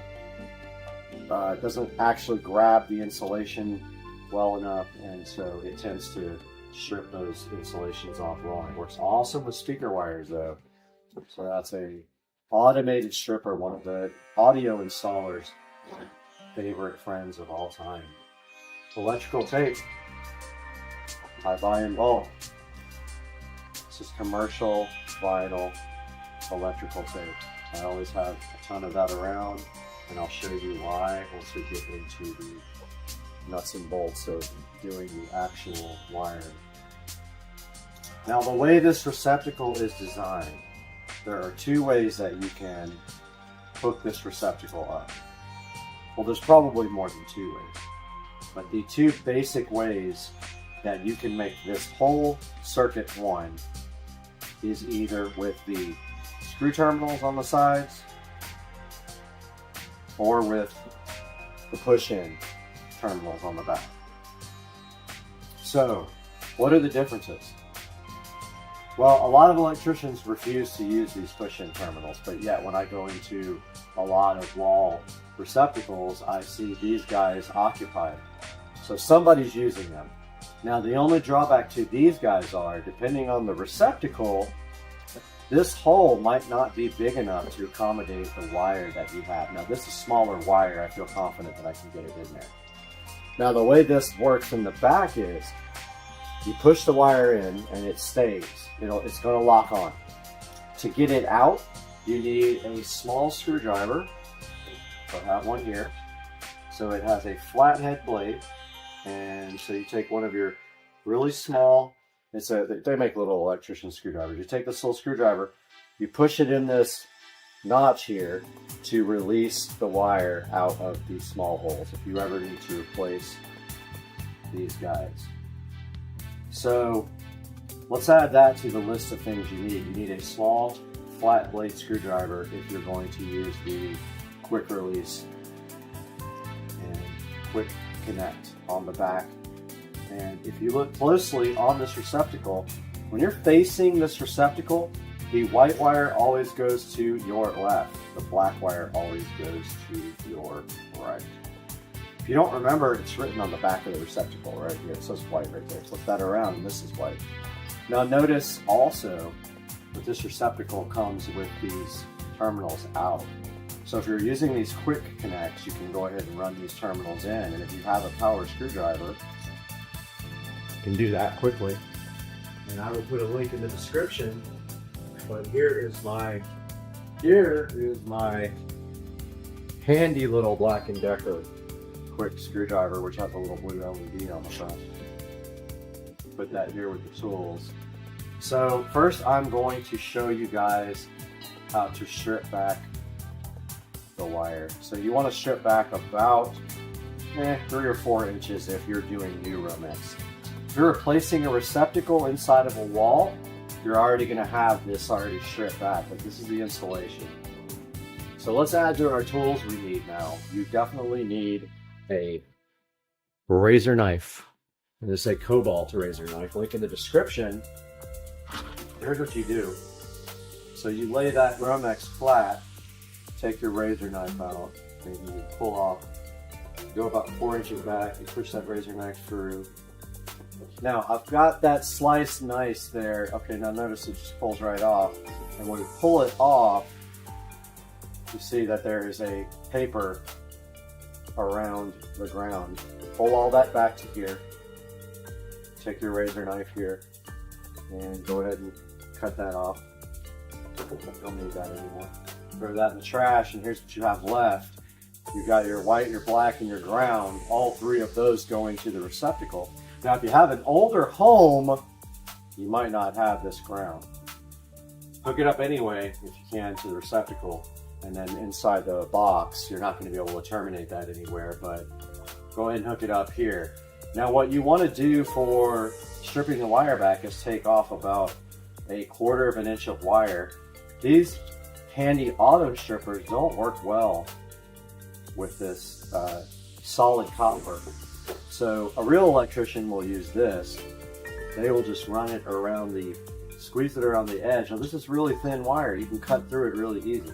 So if you do a little turn like this and then pull out, you notice that might not be enough for the push-in on the back. You might need a little bit more than that.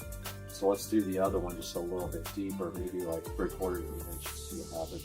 So just a little bit of pressure on this guy and turn your workman pliers, and then take your workman pliers and squeeze. Not too hard, you'll take off the whole thing, but there we have a stripped back set of Romex wires. Now let's take a good look at our receptacle back. Like I said before, we've got white for this side, black for this side. Why are there 4? So let's take a minute to look at why there are 4 screws right here. So directly out of the package for this duplex receptacle, this one from Eaton, this is made by Eaton, you'll notice that there are 4 screws here. The reason being is that from the factory, these guys are always joined together with a copper plate that is right here. Right in the center there's a little copper plate. Now what that plate does is it makes basically this connection one. Doesn't matter if you put the wire on the bottom or the top, as long as this copper plate is still attached. It goes for both sides. Facing this receptacle, left always goes to your white, black always goes to your right. Sorry, white left, black right, if I said that incorrectly. Now, let's say that you want this bottom receptacle to actually control a lamp. Well, in that case, your black wire would be switched from your switch in the wall, and your white wire would be still connected to all the other whites. So how do you do that? Well, it's pretty simple. There's a little tab right here. It's a little copper tab, and if you have a set of needle nose, which I will get out now. Now I have some needle nose in here somewhere. Any pliers will work. You take this tab, you squeeze it with your pliers here, you turn it and turn it and turn it, and this will break off on both sides. You got to do it both times. What does that do? So that separates the circuits here. That makes the top 2 screws independent from these bottom 2 screws. That way you can have your bottom part of your receptacle switched from a switch and your top part constant, or vice versa. So in that case, if you're not familiar with electrical wiring, you would need assistance from an electrician, but basically the output of your black wire from your switch would go to here, and your white wires would all combine together inside the box, and that would go to here, and then this bottom would be switched, or the top if you do these top 2 screws. Doesn't matter if you do top or bottom. So if you separate this little tab here, this becomes a separate circuit. But let's concentrate now on how you do the wiring. And I can tell already this is a little bit too short, so I'm going to take off some more of this guy. So you just squeeze and turn, not too hard, you'll clip right through the Romex sheath, but okay, that didn't do it all the way. So if it doesn't, just try again, and next time I got it, notice I made a little notch by pressing too hard. And now that we have our bare wires, let's look at the back of the quick connects. There's 2 holes right here where you push in. All you do is push. clearly labeled white right here. So take your white Romex wire, push that in. Now look at this. It went in. Look at that. I want to show you guys up close, but it went in and that guy is not going anywhere. See how I can't take it out now? All right, so that's what you want on that. Take your black wire, and once again, it's clearly marked. Hot wire here is your black. The other one's neutral. Take your black wire. Get a little bit closer here to the camera. Take your black wire, push it right inside that hole. And notice how it went all the way in with no bare wire. It went all the way. So about half an inch was good. A little bit less than half an inch maybe. Went all the way in to the back. Now this is good. It's wired. Now, if you are just using quick connect, now you can take your nice electric drill and run these in.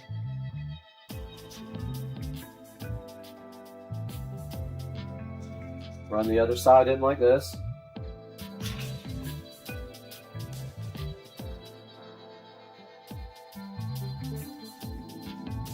Now, more than likely inside your electrical box, you're going to have more peeled back than this from the Romex insulation, because you need to be able to bend this about like this, like that, to push it inside the box. And notice I made a U shape. That's how you push it inside your electrical box, to then use these two screws to screw it into the box, okay? And then your wall plate goes over the top of that. Now, don't forget your ground. Now let's talk about the way you bend the wires for screws, because we got to do that for this ground right here. So you always want to bend your wire the direction that your screw is turning. So in this case, it's clockwise here. So we take our workman pliers, we go to the end of the ground. Ground doesn't have a quick connect. All we do is turn like that. Notice I made a nice hook right there, okay? All right, now we take our ground. You'll see the green screw at the bottom. You always want to go the direction your screwdriver's turning. It's got some safety catches right here, and we just wrap it around the safety catch so that the wire touches these two little metal tabs that are there. That keeps the wire from backing out. I don't know if you can see it there. There's a little tab right there, and there's one on the other side. Now, we take our manual screwdriver, because we're using screws, and it wants to pop out, of course, and we tighten. And a lot of times it's going to come out, so you got to keep pressure on it. Like that didn't stay in all the way. It's not properly in there. It's got to be in all the way. And if it gives you problems, take out the hook and make it a little bit more pronounced. Put that bad boy back in. Hold pressure on it like this while you're screwing it in. So I'm pushing on the wire with my thumb to keep that pressure on so it doesn't back out. Give it a good, nice twist there. Really tight, all right? So check it out. So that's how you properly put in the ground. And then you take these back wires, you make that U shape, and you push it right into that electrical box, and then you screw that in, okay? This receptacle is ready to go. Let's pretend this other end is connected somewhere up in the wall, okay? So we're good to go on that one.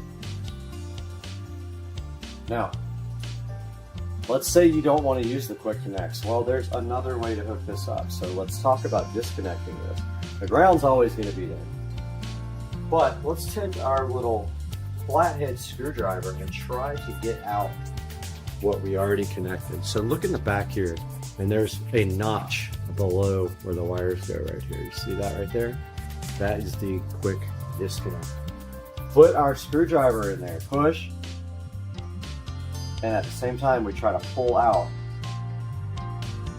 our wire. And if it's difficult, your screwdriver might be too big, so that one's not working. So let's get a smaller screwdriver. Here's a very small one. You can almost feel, okay, see that? It pops right out. You can feel when the notch goes inside and it releases the wire. So let's try that again here with the black wire. Came right out. See that? So that is how you remove a receptacle that has used quick disconnects. There's a little notch right there below. You see the screwdrivers in the notch? That's it. That is what you do. Now, let's talk about how you wire this up the other way, and that is through the screws, which a lot of electricians are diehard about. So the way to do that is open up your screws all the way. Now don't go too far, they'll come out. You'll feel the stopper right there. Notice I've got these screws out as far as they can go out here. See them on the side there? Okay.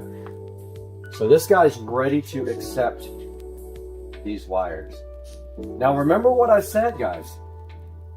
Always bend your wire the direction of the screw turning. So the white wire goes forward, the screw goes clockwise. Let's bend it that way. Take your workman's pliers. Now it's got to bend towards the front of the receptacle because the screw turns that way. So I'm going to take this guy here and bend it this way. And now we've got a nice, and use your workman pliers to close that up a little bit if you have to, and also manipulate it. That's what they're for. Makes working with wiring easy. Now we've got a nice U right there. See that, guys? All right. Take that and put it around the screw now. And now what you do is you pull pressure towards, you put pressure on that screw. Go ahead and tighten that up while you have pressure on it. And once it gets tight, go ahead and bear down on it. That guy's in there all the way. See that? And it's always white on the left. Remember that. Now this other guy, your black wire, actually turns backwards away from the front of this. So we're going to bend that backwards. Take your workman's pliers. Bend a nice hook. Squeeze it if you have to make the hook more pronounced. Take that, put it around your screw. Hold pressure with your thumb. Take that and tighten it down. If it pops out, try it again. Redo your bend if you have to. One good turn, that's not going anywhere. All right, now both of these guys are hooked up now because of that tab is still in place here. That metal tab right there is still there, so the bottom screws are powered too. Take your wiring and make your little U shape like that. Push it in the box, and then take your screwdriver and screw it into the box with these two screws. Then your raw plate goes into these two holes right there. So this receptacle is properly wired now. Now, can you run another receptacle off of this? Absolutely you can. That's what these bottom screws are for. Generally, they will take another piece of Romex, come off these bottom screws, and they'll feed the next receptacle down the wall. Now, one of them obviously is the start point. So if this is the last receptacle, this is where you stop. If it's the first or the middle ones, you're going to have wires coming out of here and going to your next set of receptacles. But if this is a switched bottom part of a receptacle, it'll be a totally separate wire. So that is how you wire up a receptacle in your wall. Now, if you're just replacing the existing receptacles, always remember, try not to cut too much wiring off, because if you do, you won't have enough reach to get the new wire onto the screws or into the quick connects. Now, one last thing that I like to do, and this is all just literally up to whether you feel like doing it or not. Take your electrical tape here. Got a set of regular electrical tape, a roll here. Of course, it's annoying, you can't find the end, but take that electrical tape here and take that out like this. And the screws are kind of in the way here, but put it under the screw and wrap that guy like this. Again, you got to get it under the screw here, so when you go to the bottom, kind of go underneath the screws that hold in the receptacle to the wall, and wrap that guy like this, and bingo, pull that tape off. All right, now, so what does that do? So Basically, that prevents any kind of short when you are working on these receptacles, and it just really is just an added measure of insulation and protection for these guys. So see how I wrapped and you have to go underneath the screw there. And that is how you wire up a receptacle, guys. Now, of course, the opposite, once you're on the screw, is self-explanatory. Let's pull off our tape here. Got our tape off. Opposite, self-explanatory. However, the one tricky thing is sometimes it's hard to get off this hook. Just, you got to kind of manhandle the wire to get it off. And then same with this guy. If it's kind of stuck in there, turn the screw all the way till it won't turn anymore. And then you just kind of bend the wire around it. Same with the ground. And then take that wire and bend it around it, and then you have uninstalled your receptacle.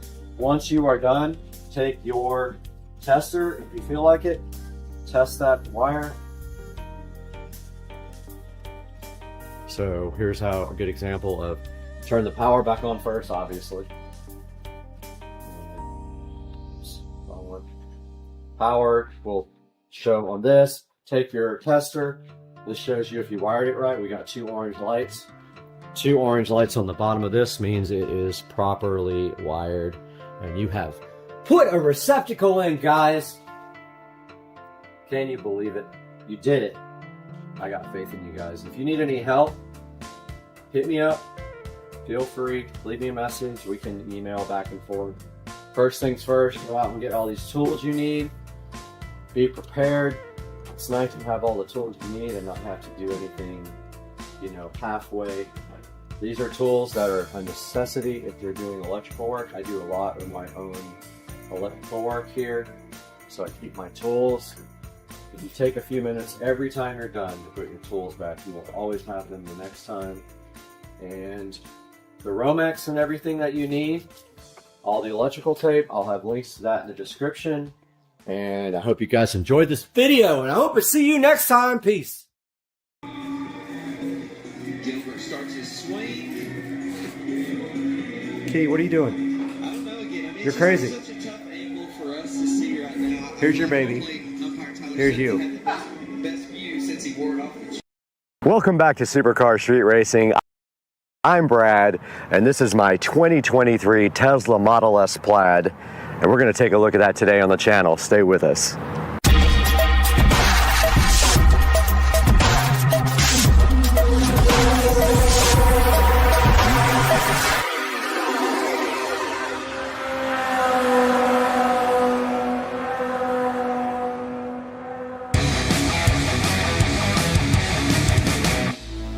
Welcome back to Supercar Street Racing. My name is Brad. Hopefully you are tuned into the channel for more than the first time, but if not, welcome. And today we have my brand new 2023 Tesla Model S Plaid sitting here, and we're going to tell you all about it today. Now, the car was purchased back in April. It does have some modifications to it from stock, and we're going to show you that all today on the channel.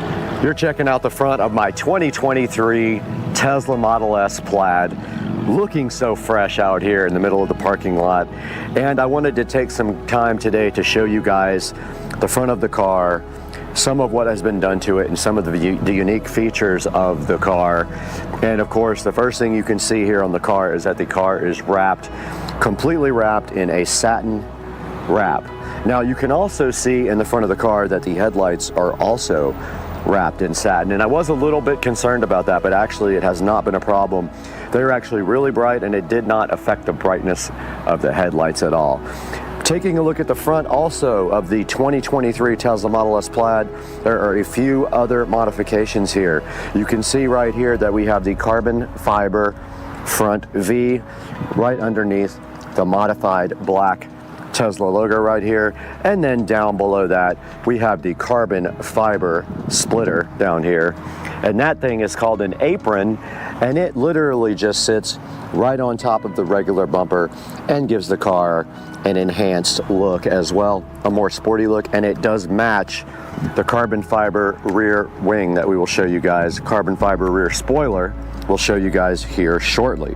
That is the extent of the modifications on the front of the 2023 Tesla Model S Plaid. Now let's take a look at the side of the car. This is my 2023 Tesla Model S Plaid. I'm happy to have you guys here on the channel checking it out and taking a look at the side of the vehicle. The first thing you will notice probably right away, if you're familiar with Teslas, is that I do have aftermarket wheels and tires. Immediately the first thing I did when I bought the vehicle was go ahead and order my wheels and tires. Now I did get the car with the 19-inch Tempest wheels and tires because I didn't want to pay the upgrade for the 21s. I figured I could take that money and use it and get whatever I want. I did end up ordering the BC Forged HB04s in matte black. And there you can see how they look, and I did order the hardware also exposed for the three-piece wheel, and the bolts are actually matte black as well. And apologies, I'm in a flight path right now, but that's just what happens. Now keep on looking at the side of the Model S Plaid, you'll see some other cool features. I do have the hardware 4 version of the Model S Plaid, and so this has more cameras and no sensors whatsoever, all camera based, and that is what you're seeing right here is the hardware 4 camera. And if you notice, right on top of the hardware 4 camera, we do have some carbon fiber camera covers, which I think add a nice accent to the side of the car here. And then moving down the car a little bit further, and you can see it just opened by Bluetooth. We do have the carbon fiber mirrors as well, looking really good, and they do also match the carbon fiber camera covers here and also the carbon fiber that you're about to see in the next picture. All right, we're towards the back of my 2023 Tesla Model S Plaid now, and you can see right there that the door handles did pop open because of the Bluetooth phone.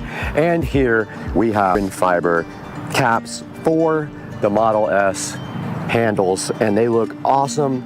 And back here you can see the 295/35 ZR21 Pilot Sport 4S's with the HB04 BC Forged wheels. And that's going to round out the side of the Model S Plaid. Let's take a look at the back now. All right, here's a good look at the back of my 2023 Model S Plaid. You can see the tail lights looking great. I don't know if they were resale for 2023, but I did forget to mention that the front headlights were restiled for 2023, and they are upgraded laser headlights. Here in the back, nothing really to show except for the fact that we removed the Tesla logo here completely when we did wrap the car, and also in the front, we also removed the front license plate. Taking a look at the inside of my 2023 Model S Plaid, and I did wait specifically for the exact color combination that I wanted. I wanted black interior with carbon fiber, not the wood grain, and you can see in here, this is all new carbon fiber interior, and also this car does have hardware 4. And taking a look at just like every other Model S, they have the screen over here on the left that shows you a bunch of information like navigation, your charge rate, the time and things like that, and maybe like your radio station and things like that you're listening to. And then over here we do have the yoke. I did not have a choice on the yoke. I did not order this car custom made, so the yoke was actually already in the car. Moving down to the bottom here, you can see that the Plaid comes with some brushed aluminum or just straight up aluminum pedals, which look pretty cool. And then moving up to the seats, these are not real leather seats. All of the Teslas have vegan kind of safe leather. And then looking to the center here in the middle of the dash, they do have 2 chargers for wireless phones. So if you stick your phone right there, and it did start charging. So they have 2 of those right here available for you. And then moving into the center here, we have a pocket right here that does have just enough area for a few pairs of glasses. And then moving forward, there's another pocket that I actually just found out about. I did not know this existed until yesterday, and if we move that open, there's actually 2 USB connectors right here and 2 on the back here in the right by the back screen here. And then of course we have our center console with a lot more storage in here. And we do have a cup holder if you let that slide forward. Moving up to the center of the dash here, I'm sure you guys are all familiar with the Tesla display. And if we go to the home screen here and we go to the actual vehicle down here and the software, you can see this is a Model S Plaid with 903 miles on it for supercar street racing. It does have the VIN there. It does have a full self-driving computer. I did not purchase full self-driving, and we are on 11.1, 2023, 26.9 software. And then moving up to the very top of the car here on the controls, you hit the control button. You have the ability here to play with the mirrors, the steering, the wiper, the window locks, fold your mirrors, the display, the child lock. And then at the top of the screen here, you can see LTE. You can move the display towards you or away from you with this button here.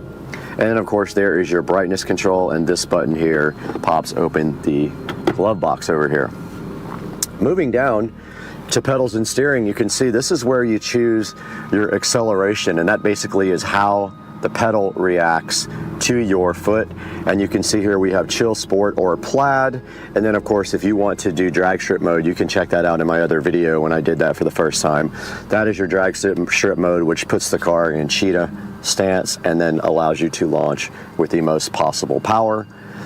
And then also your steering mode can be set to comfort, standard, or sport.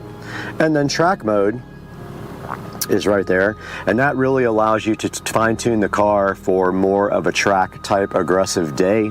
And there's settings in there for the front and rear traction, and things like traction control and regen are available in your track mode. And then of course it says apply your brakes, and regenerative braking is limited. So that basically is telling you if you're not able to regen, it will help you by putting the brakes on. This auto shift out of park is basically, it's a beta thing where the car knows if you want to go forward or backwards automatically. I do not have it on. And then the slip start basically is when you get stuck, you use that. Here's a suspension, and the ride height is set to low. It's on sport. You can go advanced on the suspension, and you can set your comfort and your handling. I just keep mine on sport. I really like the way that feels. It says here if you want to use comfort, dampening, and autopilot, you turn this switch on when you have autopilot on. And then it sets your default ride height to low, but if you press this, it says when enabled, the default ride height will adjust to low mode in most driving scenarios. Model S will always automatically adjust the ride height to balance comfort, handling, and range. And that's all that's available on that screen. And then this screen is where you see your charge limit and your actual percentage that you want the car to charge up to. And this car is set to charge no higher than 90% is what they recommend. And they recommend 80% if you're going to be driving the car every day, which I do not. This is where you actually adjust with your current that you want the car to charge in. So if I stick it in a 50 amp, it'll charge at 48 amps maximum. And then the last time I supercharged, which was April 14th, I've only supercharged the car one time, and it's when I bought it. It was $27.30 because I do not have free supercharging. And this is the autopilot, and you can set it to either traffic aware cruise control or auto steer beta by doing that. And then you have to answer yes. And then this is your following distance, and this is how you get into auto steer. And they're talking about this button here on the steering wheel, which I will show you guys next. And this is how you set your speed and your offset for your cruise control. You can put a speed limit warning on there as well, a forward collision warning. You can adjust that so it comes on sooner or later. Here's your lane departure warning, and this can set to assist, so it will actually help you steer. And then here's all your other options: emergency lane avoidance departure, automatic emergency braking, obstacle aware acceleration, traffic aware cruise control chime, and green traffic light chime. Moving down here, this is where you actually set up your phone for a lock. So when I get in the car, the phone is on Bluetooth and the car will unlock and drive without a standard key. You can walk away and the door will lock, which I love that, and you can tell it not to do that at your house. And then there's a few other options related to unlocking it when you park, and some other little options here for unlocking it with your phone. Now, I do have the MyQ connected garage, which means my garage door opener is MyQ enabled, and I did subscribe for a lifetime. I think I paid $200 and something, and I am permanently set up so when we drive the car back home, the garage door does open and close. Taking a look at the lights, you can turn the front and rear fog lights on, the dome lights off, on or on auto, the ambient lights inside of the cabin here, and the auto turn signals, and the auto high beams, and then headlights on when you get out of the car. And then here's your display. You can set up all the different options on your display, tilt it to the left or right or center, the language and things like that, and your time and distance and temperature. And this shows your last trips here and how much your watts per mile was. And of course, this is for your navigation. This has your navigation volume, trip planner, avoid tolls, avoid ferries, things like that for nav. Service is where you go in and you can do different things like jack mode, car wash mode, things like that. It shows you your tire pressures. And software we took a look at already. It shows you your software versions and what you purchased as far as software. And with upgrades here, you can actually purchase upgrades on the car. You can get full self-driving. You can subscribe to full self-driving. You can buy it outright for 15 grand or subscribe every month to that. And that's a look at the left side of the menu. Taking a look at the bottom part of the menu is where you can go through things like your phone connection here. These are your cameras, so when we hit the camera button, we see all the cameras. This is where you can actually choose other things that aren't in the bottom menu, things like the toy box and the arcade, Bluetooth settings, Sirius XM, TuneIn, Zoom calls, things like that, and you can also add them to the shortcuts at the bottom. These bottom ones are all shortcuts. TI is TuneIn Radio, but just beware when you do TuneIn Radio on this car, they put their own commercials in related to you having a Tesla. So they know that you're tuned in a Tesla and they put commercials in based on that. And that right there is your, that is your actual browser. And there's your Bluetooth and your Sirius XM, and that is a look at the bottom of the actual screen.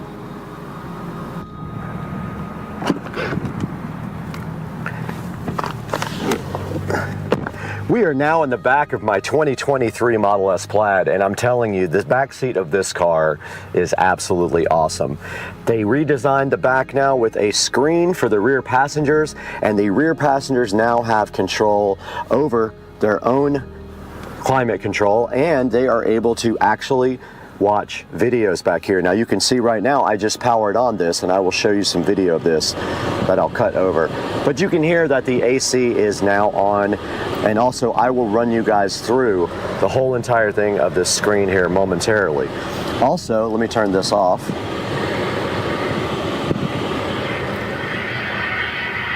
And of course, here comes the plane.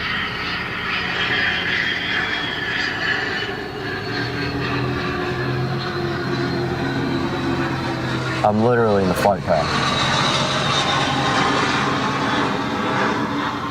My God, ridiculous. Jet.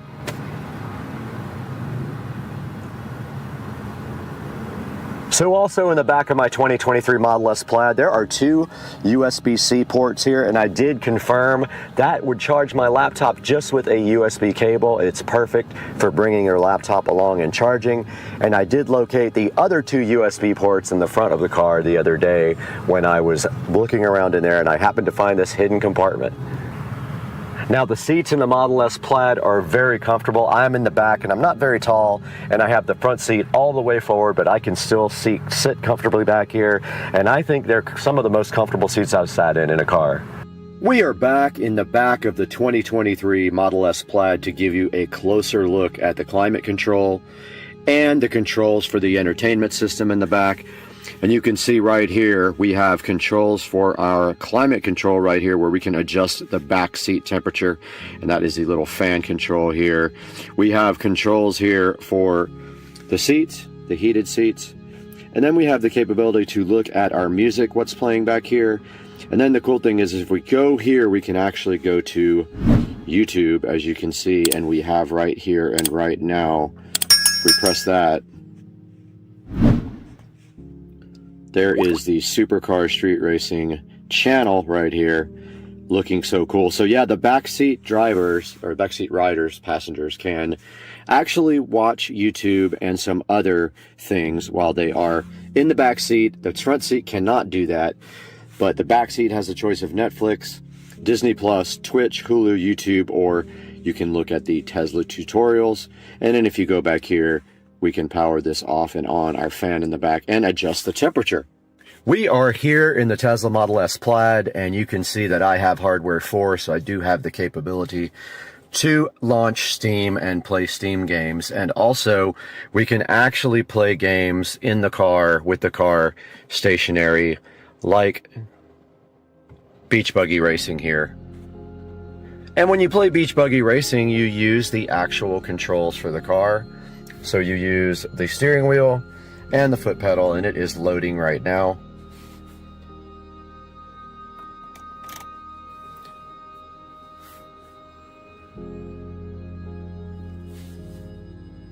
And I am trying to figure out why there's no sound.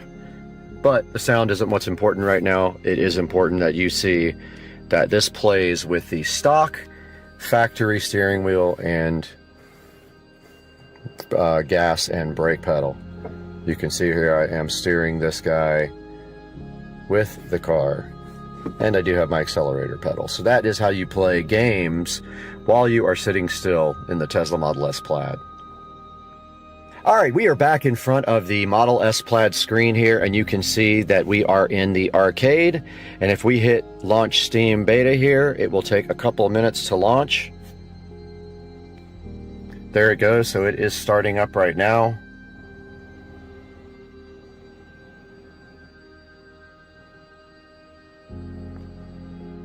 And this is actually real time of how long it takes to launch Steam.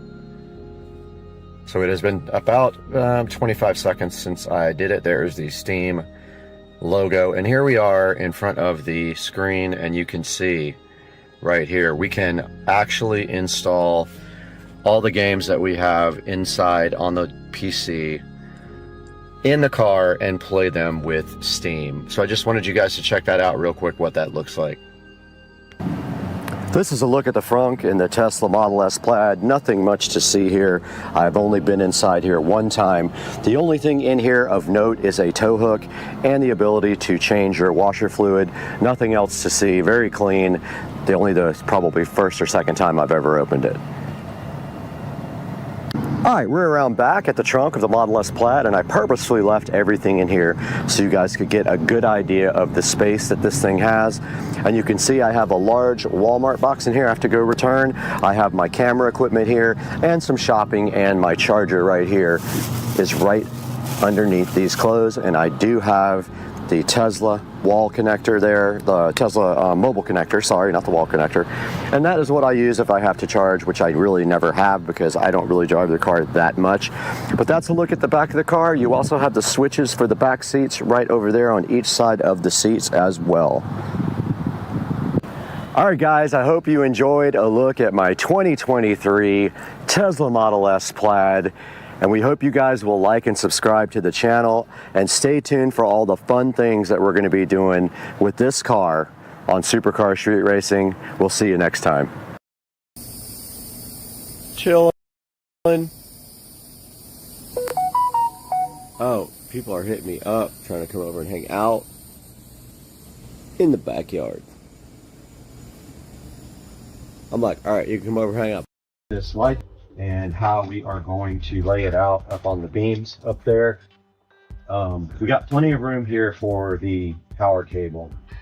So I'm going to lay this on the ground the way that it's going to be mounted to see what the spacing is. Don't want to mess these up though.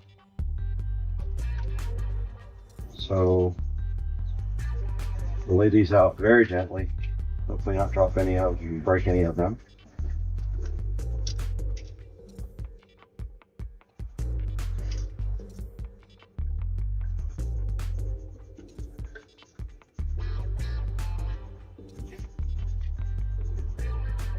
So I'm thinking one on each side to like stagger them out.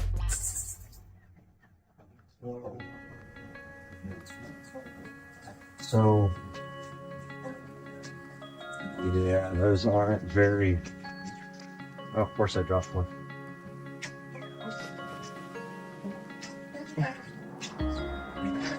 Clip came right out. That's not been in all the way. Nope.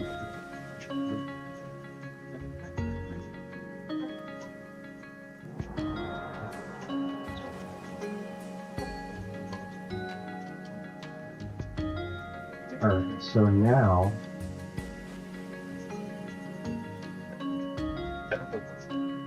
we know how far it's going to work good actually.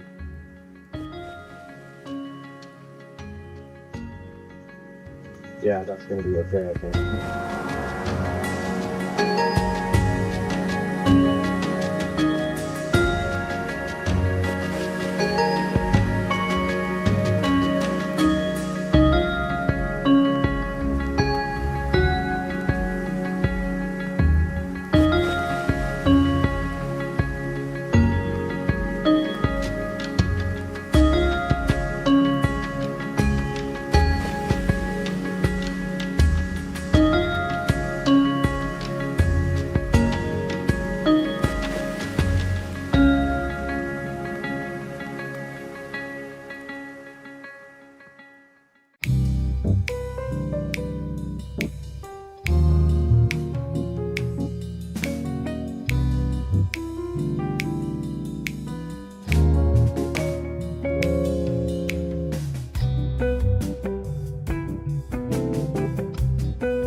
Guys, welcome back to Supercar Street Racing, and today on the channel for that guy right there, there is something sitting on the table, and we're going to open that up right now and take a look.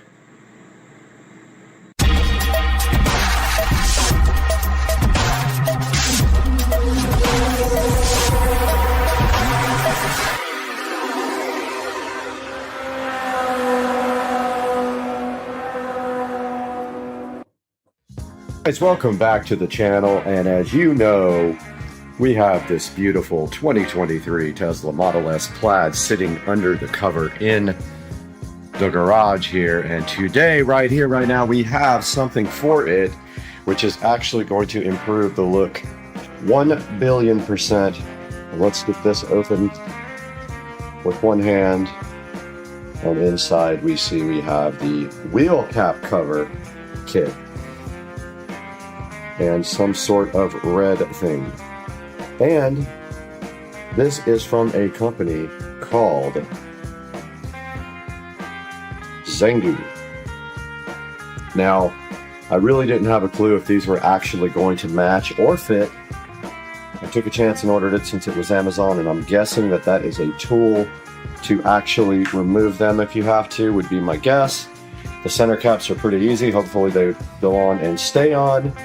But let's get this unpackaged and take a look at putting it on the 2023 Tesla Model S Plaid.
Guys, we got done installing the Tesla wheel cap cover for the Model S, and it does fit on all the other vehicles.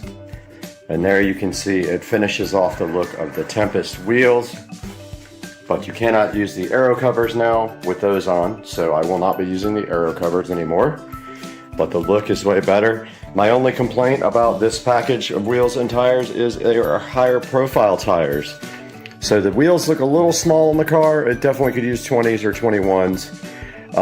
And now let's go inside and take a look at these actually online, because there's many choices. Okay, they did give us a couple of spare caps here, and this is the removal tool that they give you for that. So I am going to go ahead and put this in a bag here, right here. Put these two caps in the bag, and then I will place this unit into the Model S Plaid in the trunk, in a compartment, where we will have them if we ever go to a wheel and tire shop, so they don't struggle trying to take off the caps. But they do give you two spare caps and a little red removal tool right there, which is pretty cool to get extras. Alright guys, welcome back to Supercar Street Racing. We are live, and you are down there, and we are in the beautiful Supercar Street Racing studio here, and we are going to be showing you now these wheel covers. So let's go, and it's actually called a wheel cap kit for the Model S Plaid. So if we go to Amazon, we go Model S wheel cap kit here, and we will see that there is a number of available options here that you guys can pick from on this wheel cap kit. Now, the one that I bought matches the gunmetal almost perfectly. It might be just slightly off, but it actually looks really good on the wheel. Now, when you see here, this guy right here, they're all pretty much the same, except for the fact that some of them come with black center caps and some come with gray center caps. I did order the ones with the gray center caps, and let's get that called up right now on the screen. So this is the Zongyu, crazy cool name, right? The names on here are hilarious. This is the Zongyu dark gray, and you guys are right there.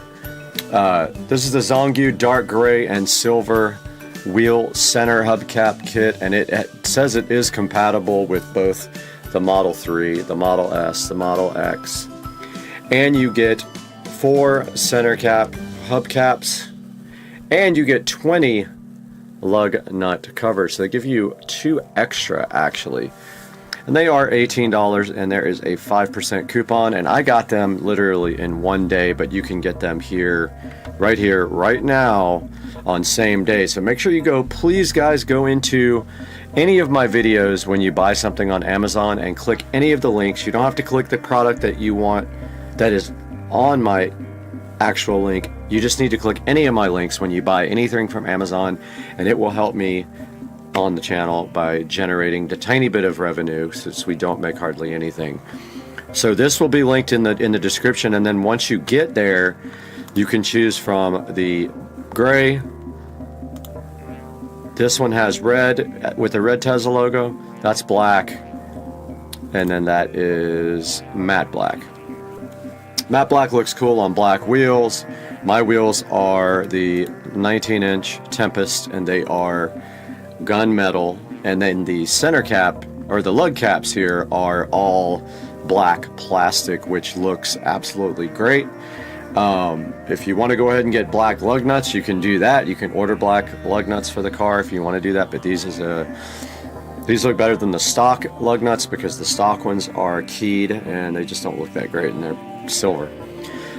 There are other options available for this same deal. If we scroll down here, there is a crazy amount of options. This is one option that does not have the lug cover, or the lug nut covers. It just has the center caps. There are 20 or 30 different options here. This one comes with a little box. They all come with this little handy removal tool. Some of them have like chrome Tesla emblems in the middle. You saw my video that these are great. Says they give you customer support as well, so maybe if you need help with this, they will assist you. And that is basically it. There's so many different options that I would go with ones with good reviews, and you will be safe. And you're especially safe if you use the ones I bought, because they are great. They went right on with no problem. I did start using some needle nose pliers for it, but actually could have done it without. I just used the needle nose to kind of push the lug nuts in once I had them on the kind of lined up and ready to go. So guys, thanks so much for watching, and thank you for supporting the channel. And always remember that when I edit, I usually am live streaming, so please watch the editing sessions. It's a pretty cool creative process. And we'll see you guys again real soon on Supercar Street Racing.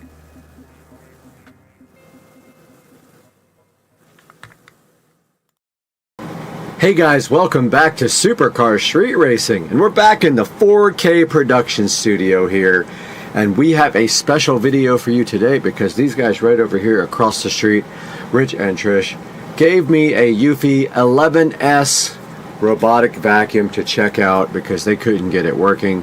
They said it's all yours, so we're going to check it out today on Supercar Street Racing.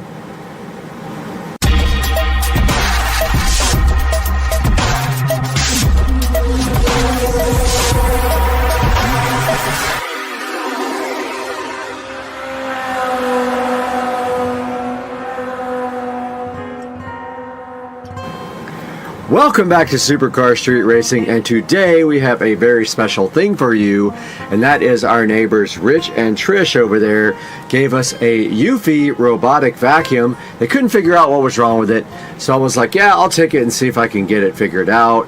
And they said you can have it if you get it working. So today we are going to be taking a look at that. I got the vacuum right from them, and when I would plug it into the charger, it would just flash orange for a couple of seconds and then go solid red on the actual vacuum.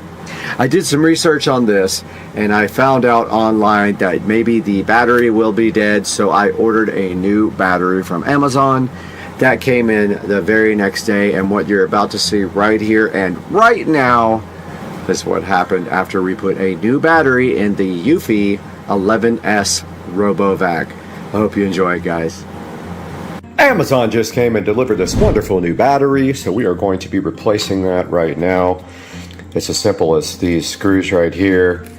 You pull this battery up, and then there is a little clasp on this thing that allows you to pull it right out with one hand. No.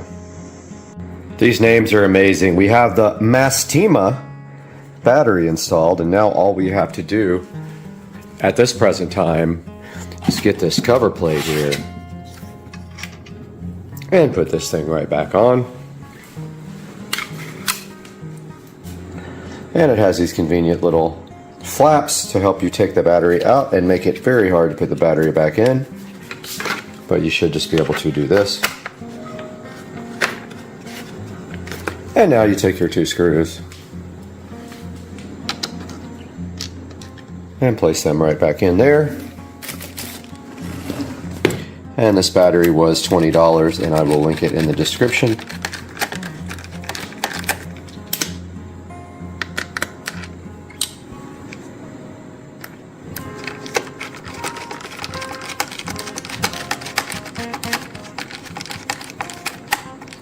And that is that. Now we get to see if our free vacuum cleaner actually works by placing it on the charger.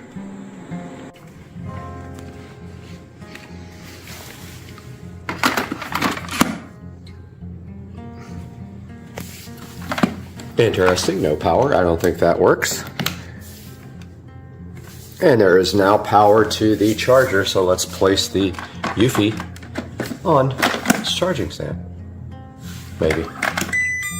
Let's see if that goes red or stays charging. It is charging, so the new battery has seemed to work to revive the Eufy vacuum cleaner. Let's let this thing charge for a while.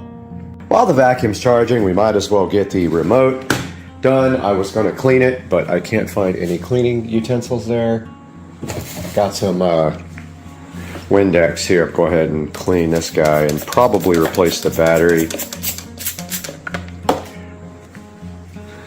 Get us some paper towels going here. And we'll give this guy a nice cleaning. And replace the battery.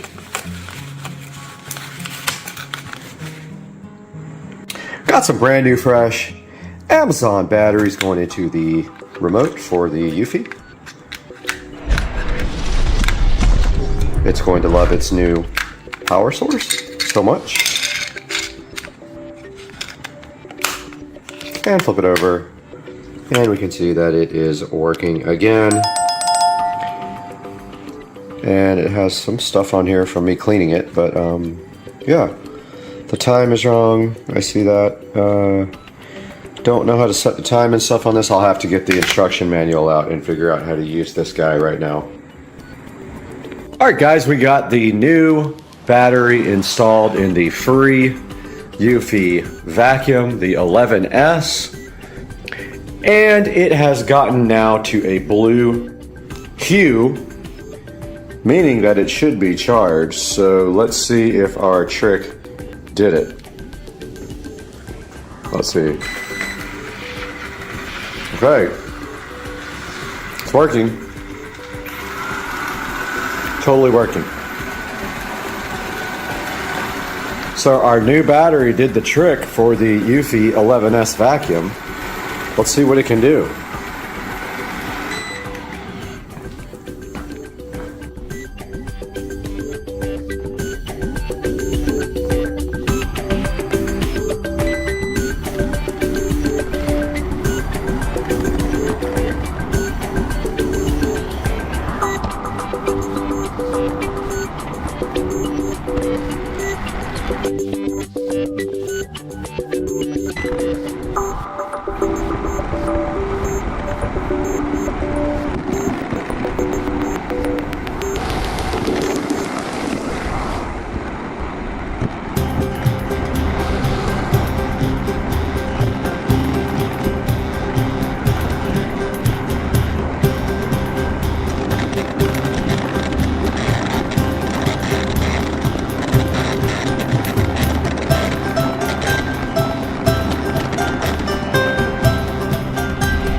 Alright guys, you just followed the brand new old Eufy 11S RoboVac all around my house.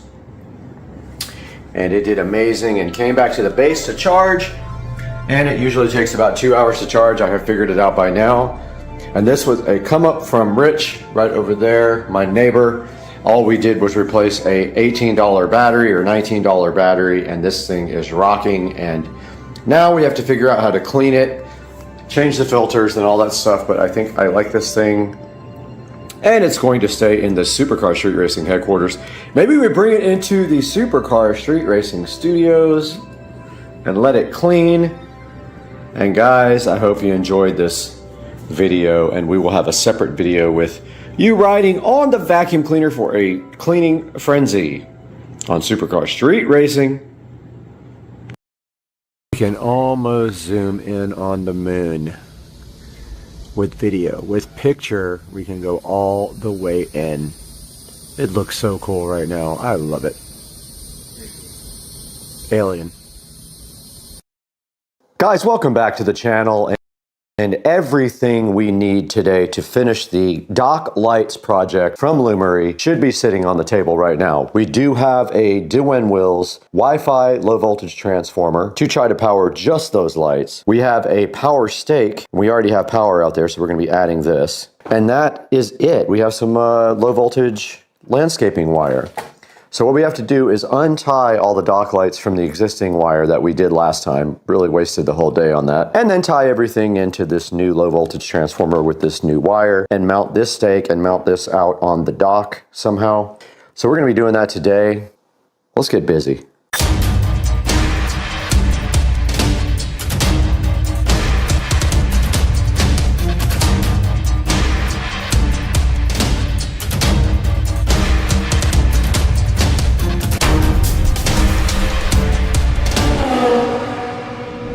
Guys, welcome back to part 2 of the Lumery dock lights video, where we're going to attempt to get these dock lights working now that we do have a independent transformer. They would not work last time when they were tied in with the other lights. So we have all the stuff right here. All we have to do is get everything out to the dock, get our water hose out so if the alligators start harassing us, we can spray them down, and get straight to work getting this stuff installed. So let's go do that now. All right, the first thing we need to do here is get this power stake mounted and this transformer, and we have power right here already. We're going to be mounting the spike right here. So let's go ahead and do that now. And we have the water if the nice alligators decide to come harass us. They're not coming near me. They're getting sprayed if they do. So we're just going to mount the stake right here next to the fence. And we already have power. I'll tape that up later. But you can see right here, we do have power on our meter already. And this is a timer, or it just is off or on. So we're just going to be leaving it on. There's concrete down here somewhere. So that's going to get powered. And then this guy is going to sit on the dock itself, but I'm just going to mount it. I'm not mounting it to the fence. I'll mount it right here and power it. I'm going to power this like that and then just screw it onto the dock like that. Now I might try to see if I just tie into the first light, if they all start working. They might, not sure. There's an alligator right there.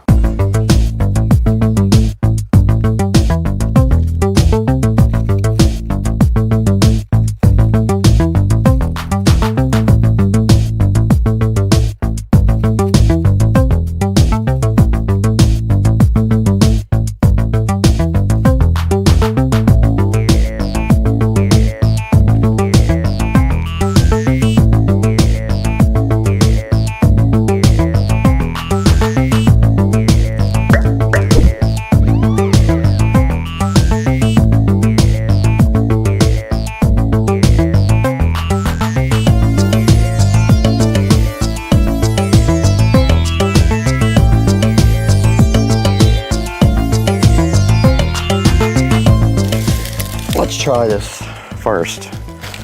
Let's try tying into the existing to see if that works. I don't see why it would, because it didn't work last time.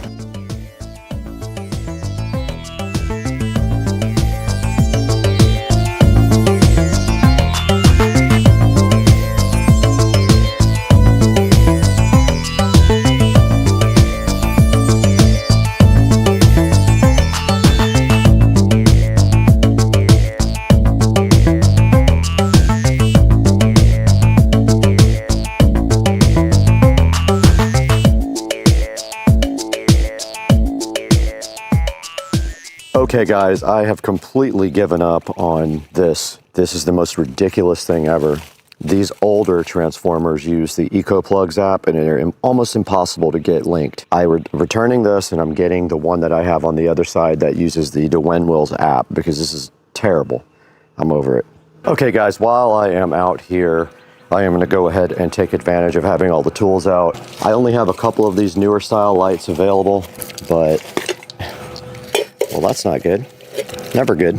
I'm going to go ahead and replace these now while I have a chance and throw these old lights away.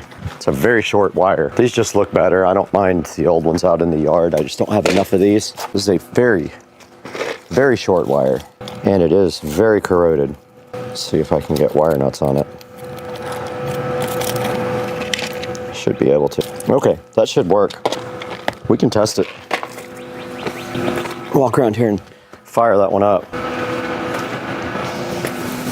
Yep, it's on. Cool. That's going to be all of the ones I have. Maybe I can find another set of these online.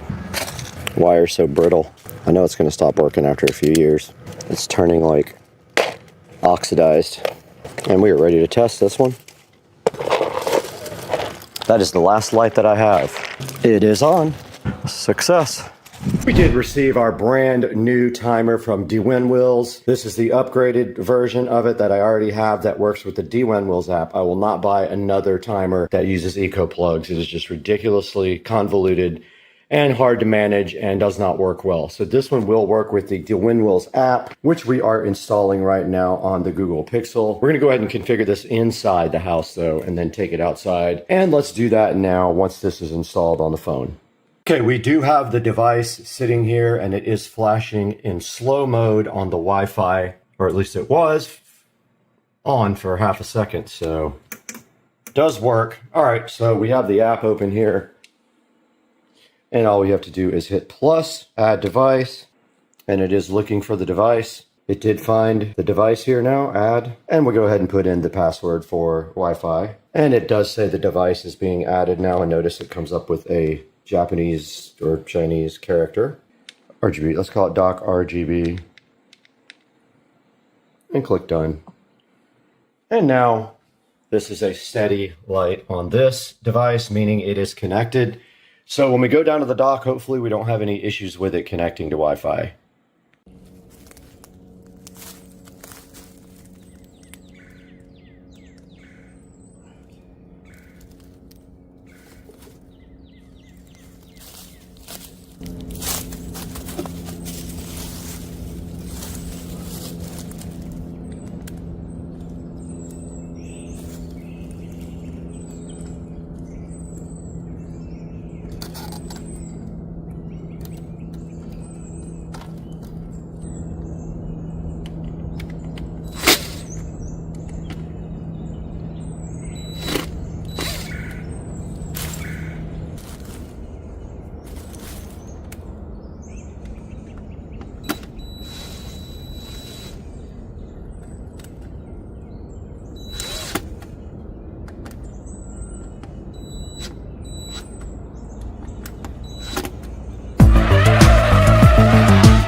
So we are out here with the Lumery dock lights. We're going to wrap this project up tonight because I was finally able to get them all added to a group. I emailed the company, they showed me how to do that, and you can see right here and right now they are all working together and they are synchronized. And this is how it looks from the edge of the yard looking over the pool, and they look awesome. I'm hyped. I'll take a couple of pictures, really good high resolution pictures of this. Yeah, guys, I hope you enjoyed this, and please support Lumery. They were so generous to give us their dock lights that are actually on the dock. We'll start in the studio now with Supercar Street Racing and Brad and see how you can buy your own Lumery dock lights.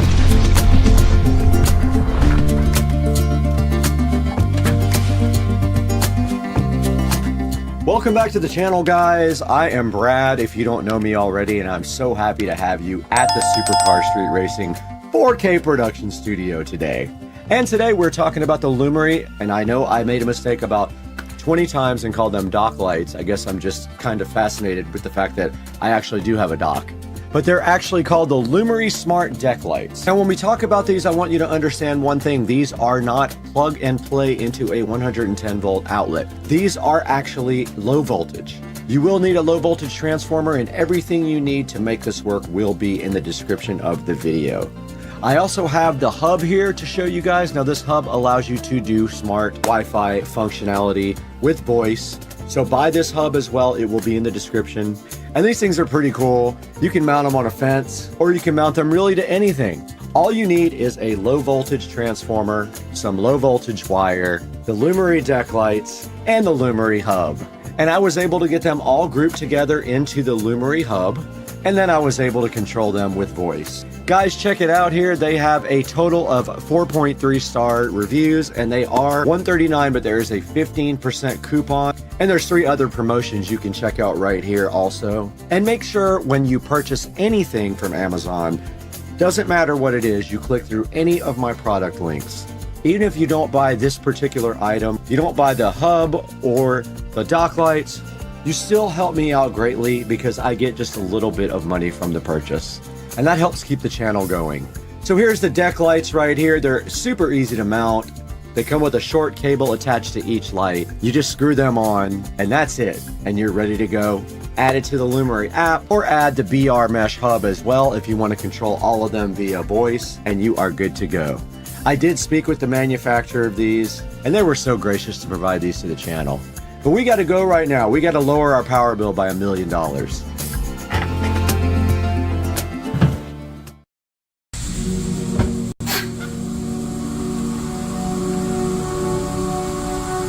Guys, we got to do something about this old sprinkler controller here. Check this thing out, the old technology, the Rainbird. We're going to do something about this today.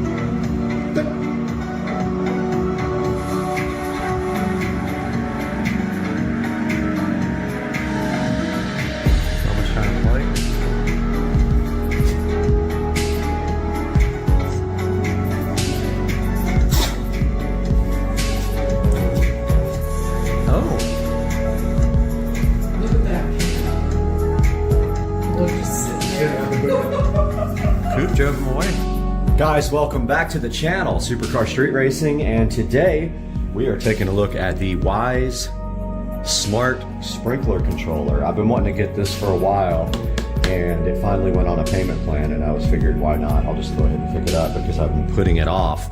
So this guy right here comes, I think, with a year of free, like, Wyze service so that it actually works with the forecast and all that. I'm not too concerned about having it know when it rains and that kind of stuff because I have a well, so it's not like I'm wasting city water. But let's get this thing opened up and see what's actually inside. And here's a good look at the box. So that's the front of the box. Shows you kind of the zone layout here. Shows you the app here. So this uses the regular Wyze app, which I have a lot of the Wyze cameras. Water anywhere from the Wyze app, edit schedules from the Wyze app, DIY, which we're going to go through that as well, sunrise, sunset settings, offline schedules, and customizable zone details. Good look at the back with the terminals here that we're going to be checking out. Look at where the apps are for both Apple and Android. And yeah, that's about it. We're going to go ahead and open this guy up now. See what's inside. Get both of these sides opened up. It looks like it slides out from the center. The box here.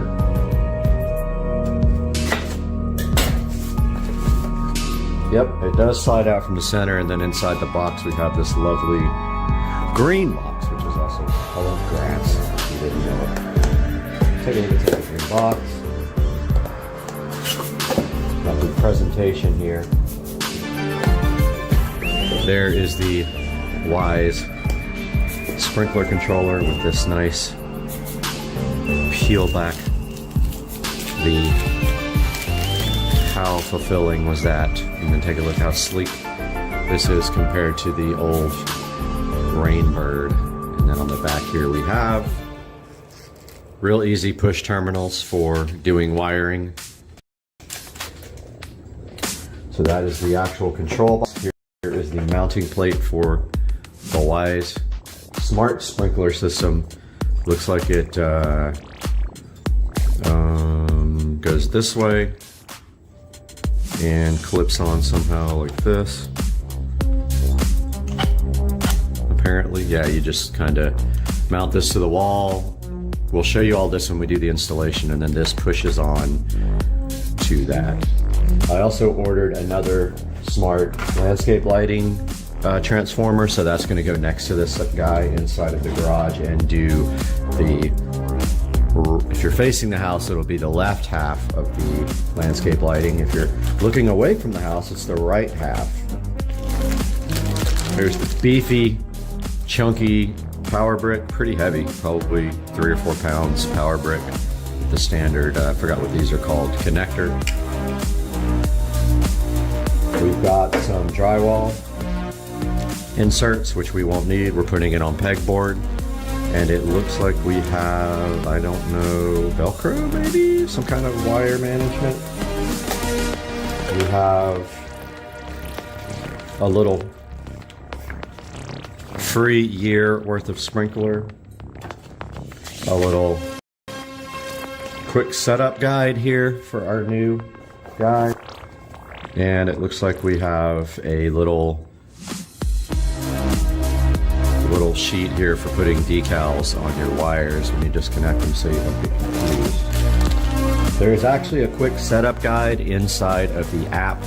So we're going to start that process next, and we will start recording on our tablet and our phone at the same time. Phone does the video, tablet's going to be doing the app, and we will see that next on the channel. Alright guys, we are here outside in the garage with the old school Rainbird controller. We've also got some recording going on our tablet. And so you guys can see this installation progress. And clearing the bench off here a little bit, make some room for the install procedure. And let's go into the tablet now. Click the plus. Let's add device, home, Wise sprinkler, mounting. Okay, first steps. I think we got everything we need here to do this. Drill bits, screws, anchors, power adapter, all here. And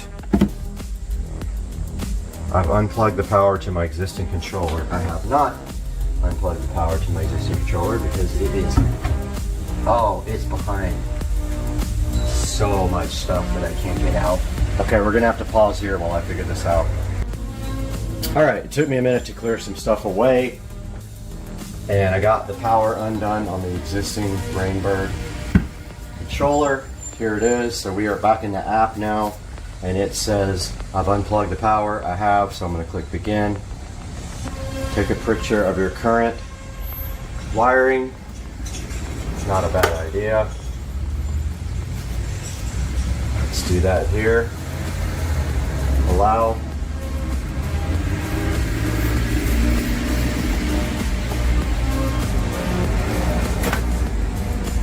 Allow.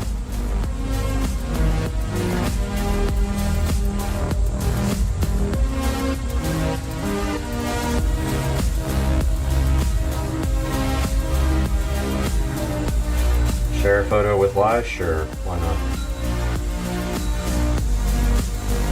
Select the terminals with wires connected.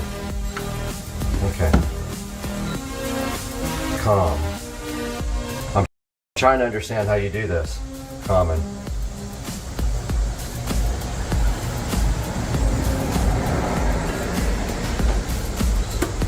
My eyesight is so bad, I need to get my flashlight.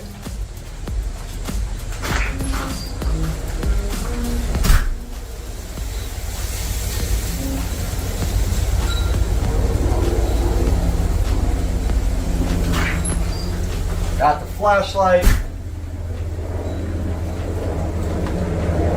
Okay, it looks like we have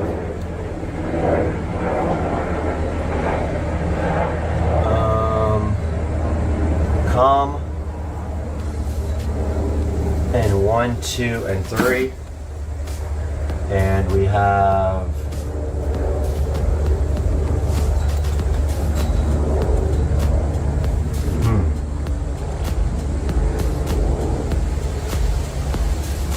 all right, well, obviously this is powered, so red and blue are powered. Master valve or pump. Master valve is not connected. C or COM is connected. And we have 1, 2, and 3 connected for 3 zones. I don't know what. Let's see. Around S. It looks like SNES. Sense. Looks like I got a sensor too, which I don't use that anymore. So I'm going to take the tablet here and get some better pictures.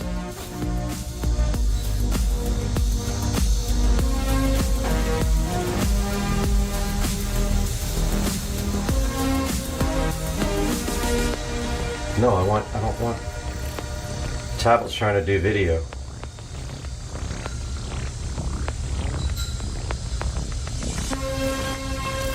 No. I just took a bunch of pictures with my phone, and I think that's good enough. Continue to mounting guide. Label your wires with the included stickers. So we need to take off these gloves, get our screwdriver out.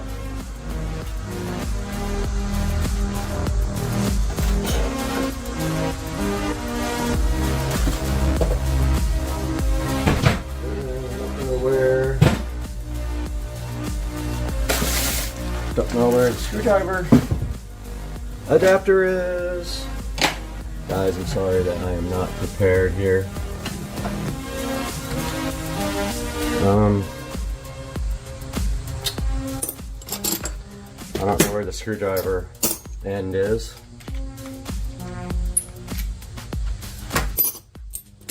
I know, this is ridiculous, dude. Whoa, almost knocked the camera down. That makes for good video though.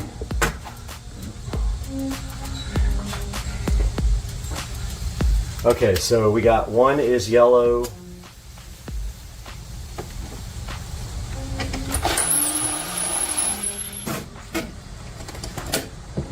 And we need the label. So basically one is probably zone 1.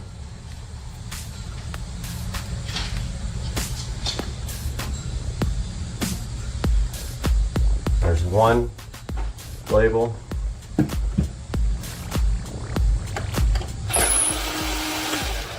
Blue is 2. These are the zones, so these are the valves.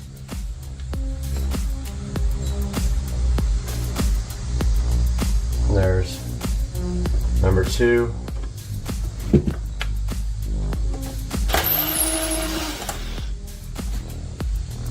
These are all the positives for the valves, and then the white is the common, which would be the negative ground, common ground.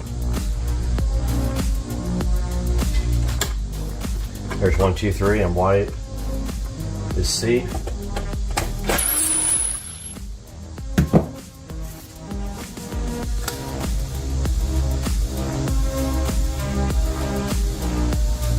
Probably all standard colors like the standard ones.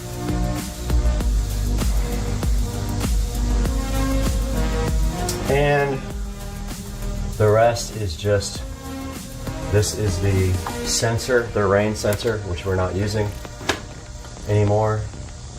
And then this stuff is power.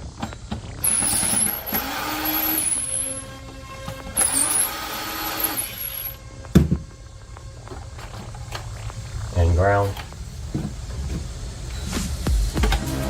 Actual wall power and ground are right here.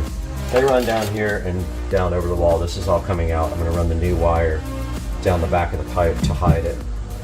So it says click next. Disconnect and remove your own controller. All we have here is 2 screws holding this up to the wall.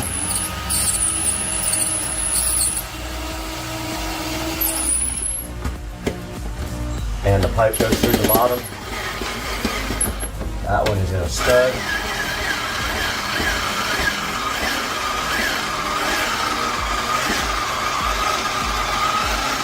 This screwdriver is so good. We won't use the same screw going back in because I believe I just stripped it out. And that is fine. Ah, we got some other. There it goes.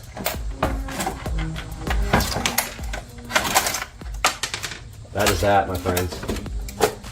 The old controller is removed. New controller.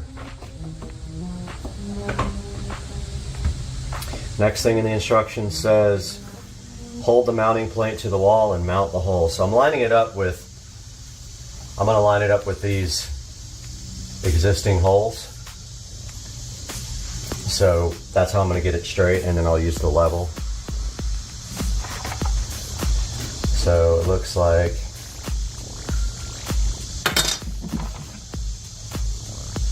we're probably going to want to put it about right there. Man, I really wish we didn't have this. I wonder if there's a way to run the wires through the wall. Don't know if I can do that. Really don't want this pipe sticking up anymore. I think that's going to take a lot more than I can do today. I think that's a project for another time, but we kind of want it right there. With the wires running behind it. So we want this controller to sit about right there, level. So this is the row.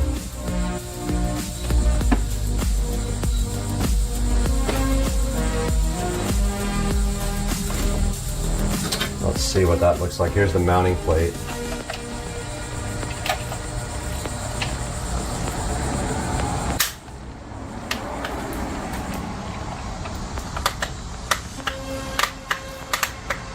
Man, how does that thing go in? Oh, it's upside down.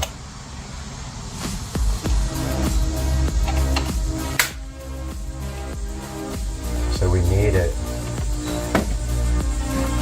to sit about right there.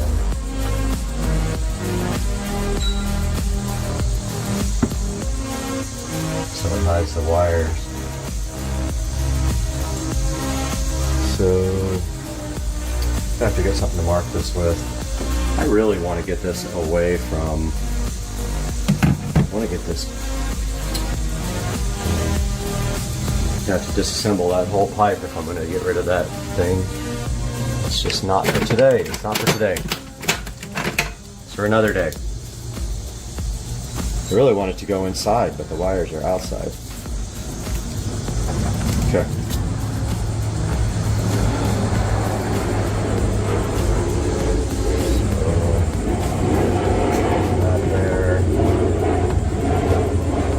There. Puts it about midway there.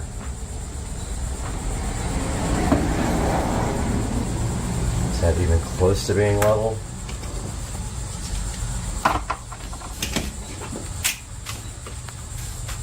Level is right there. Levels right there.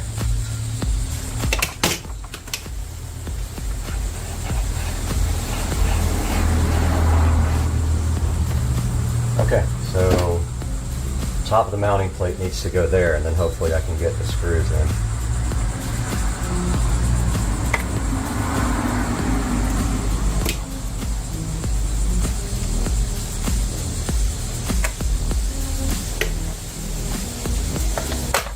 Okay. So it's got a word on it that shows you which way goes up, and this is kind of what we're going for. Right there. And hopefully that, well, neither one of those are in.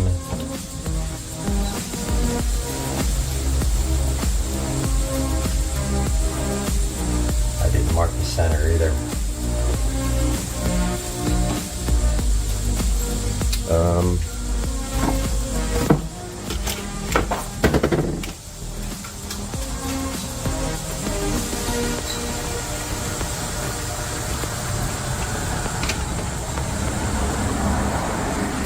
That's actually level right there, which means the pipe looks crooked.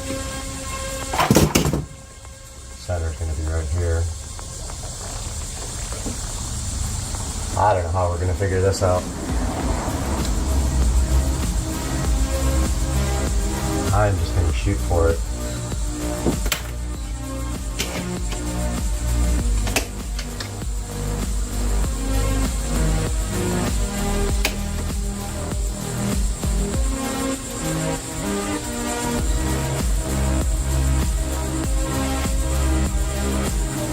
I'm leveling it out right now, and then I'm going to put a screw.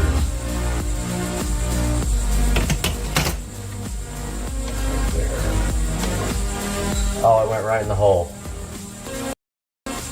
Such a bummer. I really don't want to use this pipe. I mean, I don't want to do it this way, guys. We'll have a meeting in 5 minutes. Little update. Big update. 45 minutes later, 2 hours later, finally got the stupid wire pulled. Must have pulled that wire 40 times to get it through. And now I lost the mounting plate. I gotta find the mounting plate now. I found the mounting plate. We're going to mount the mounting plate right above where I pulled the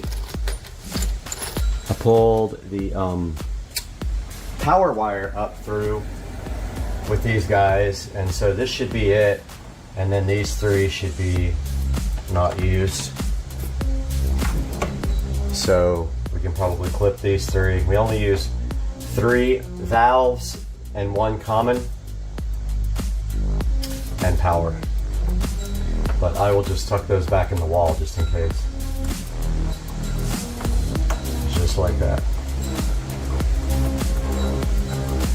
There's our 3. So now we gotta get our mounting plate done, and for that, guys, you don't even know what I went through for the last hour and a half. Like, it is the worst, and it's probably 95 degrees out here. But now you take this out because we don't need it anymore. And we need to mount our mounting plate in such a place where our wires can go up through it and connect. And if we lose this, it's going to fall in the wall, and I'm going to be super mad. But I think right there is good. And so we will get one done, and then level it with the other one. And we are going to do this the best we can, people. Hopefully that screw will work. Not the one that came with it, but whatever, dude.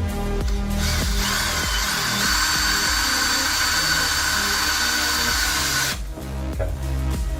So now what we're going to do is level this guy off. Then put the other screw in. Way off.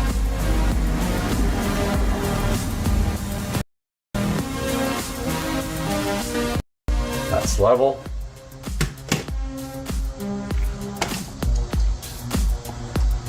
other screw.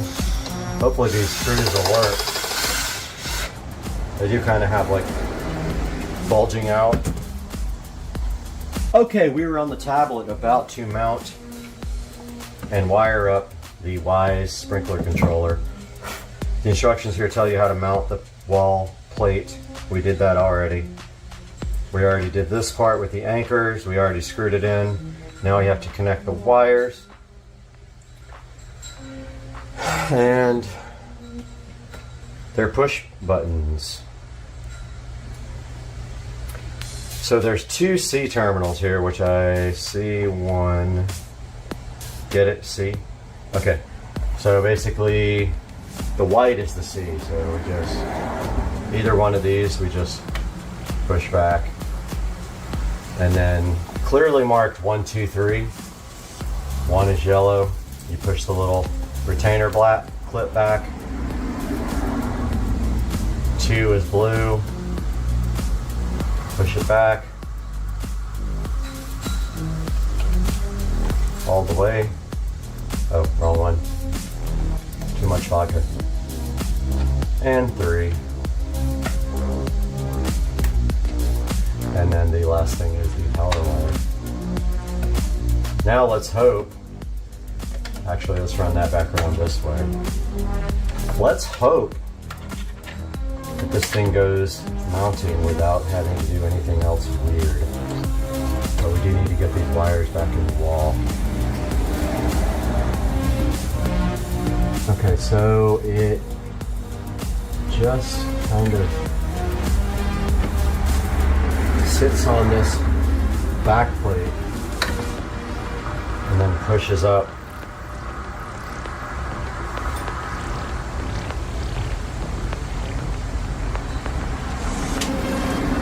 Tucking the power cable under.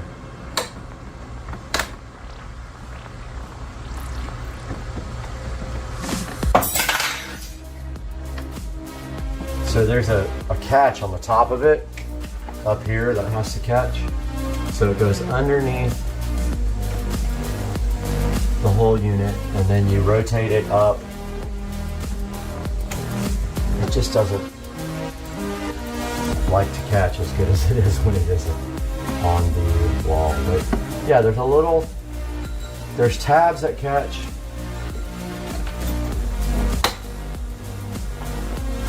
And then you're just supposed to literally like, wow, it looks like it's going to be like facing upwards.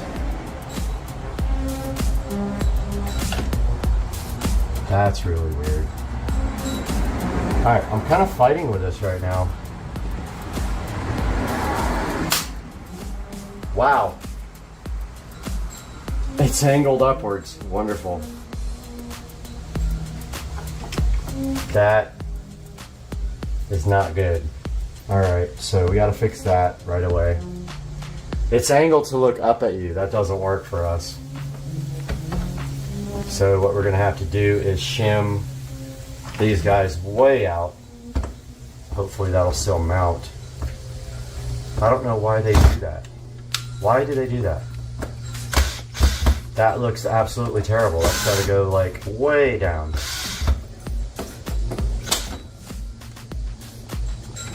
Why on earth do they have it facing upwards like that? That just makes no sense at all.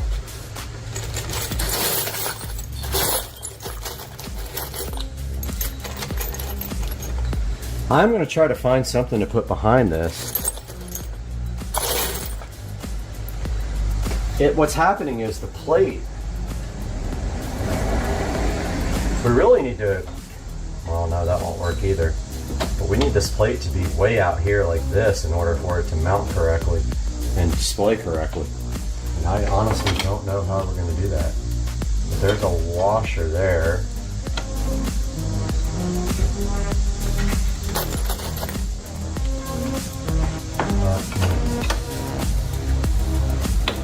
Oh, that's too thick. That is just insane, guys. That's not a great way to mount this thing.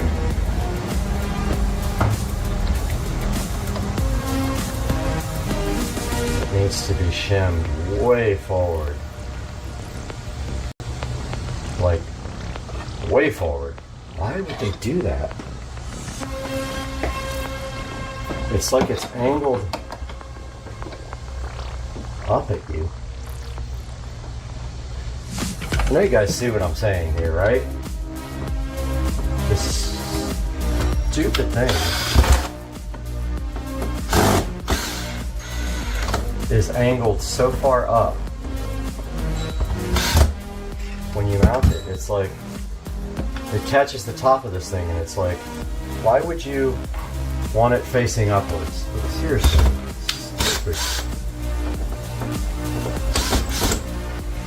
This has to be fixed. I'm looking for shims.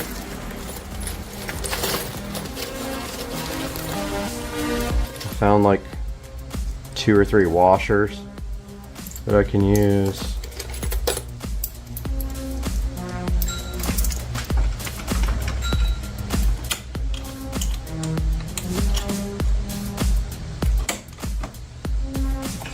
I mean, it's gotta be way up there.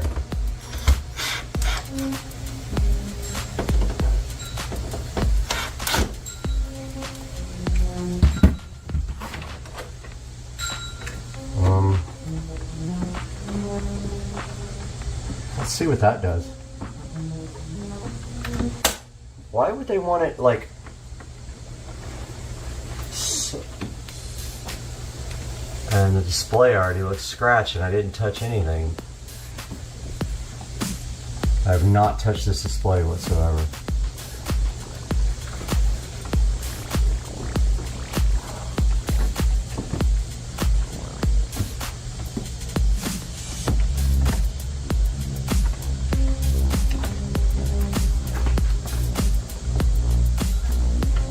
That won't even go.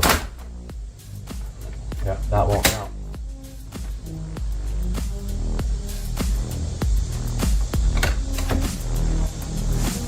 It doesn't like the angle. What is the deal with this mounting plate, man? Alright guys, I settled for it facing the ceiling because fuck it. At this point I'm fed up with this crap and I don't want to mess with it anymore. And I have a scratched display and I just don't care, and I've shimmed it and shimmed it and shimmed it, and it is not going to get any better. It faces upwards. If you guys buy this, no, you better mount it down here, which I would have. Now I got a hole in my pegboard. So here we are on the tablet. I've connected everything. I plugged the sprinkler in. Now we have to provide power for it. I'm doing that now. Power, and as you can see, it lit up. It's blinking. It's on the mounting plate. It's in pairing mode as the app says. It wants us to begin and turn on location. It is on. It is on.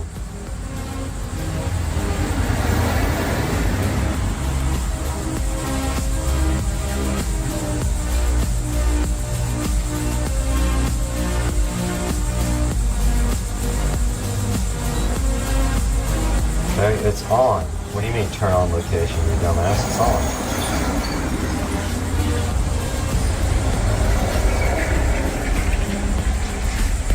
Do we have to have Bluetooth? I think we do.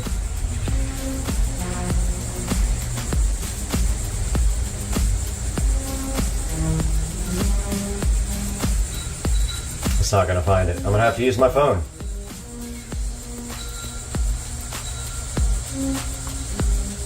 Dude, this is stupid. Alright, still struggling with this thing. It just says place the bottom of the device. It does say in the video it's supposed to be angled up, but I think that that's stupid. I don't understand why the hell they would do that.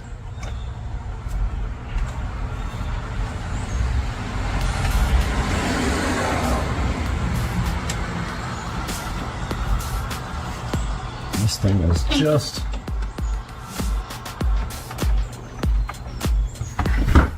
Ooh.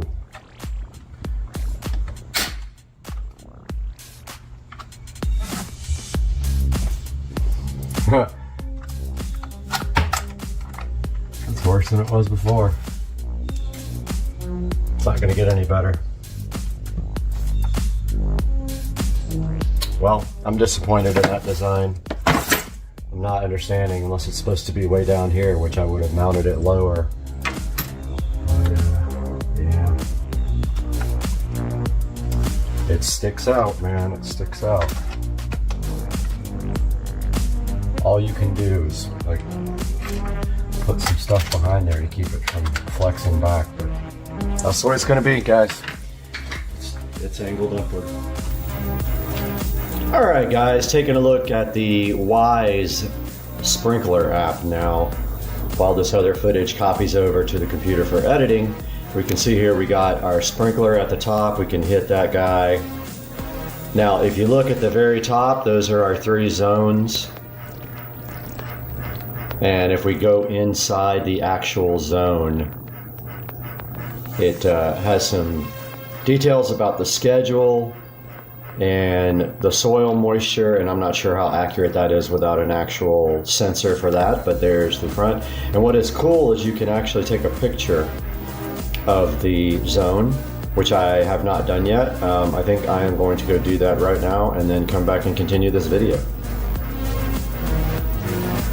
All right, guys, so I was not successful in taking pictures of the zones. There's something about the tablet that the app doesn't really like the way the camera is, so I will have to probably do it on my phone. But as you can see there, I tried to take a picture of it, and it's absolutely goofy looking. You can go into each zone here and look at this. Look at the current status of the zone. Looks like there's a little indicator here that shows you how far through the cycle it got. This is the mailbox side of the house and how much it watered. Shows you the weather forecast here. You get a year of free Sprinkler Plus service with Wise for this guy.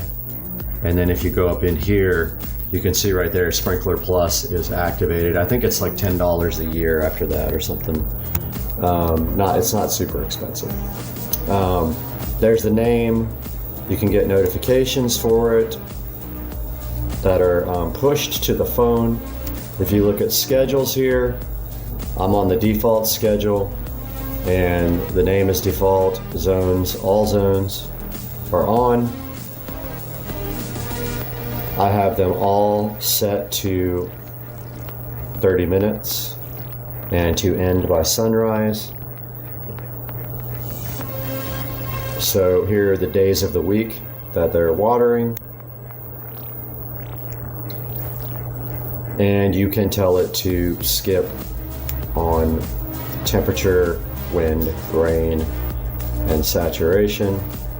This is supposed to use weather to, like the weather forecast, so that it doesn't water when there's rain expected. You can share this with other people in your house or other households. So there's how you set your skips. If it gets below 32 degrees, it's not going to water. If it's going to be more than 0.125 inches of rain or 100% saturation. Here's the device info. It is connected to my wireless repeater. Obviously great signal strength. The repeater's up in the front of the house close to the garage. It shows you the firmware revision, and it actually updated the firmware when I got it. So yeah, this is a look at the Wise sprinkler. Integrates well with the rest of my Wise devices here. And so far so good, and I will update you guys as I use this more and get some more information for you. Have a good one, guys.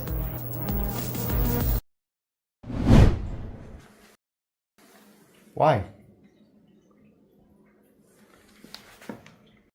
That's corn. Somewhere in there are cows. And we are in Mississippi today.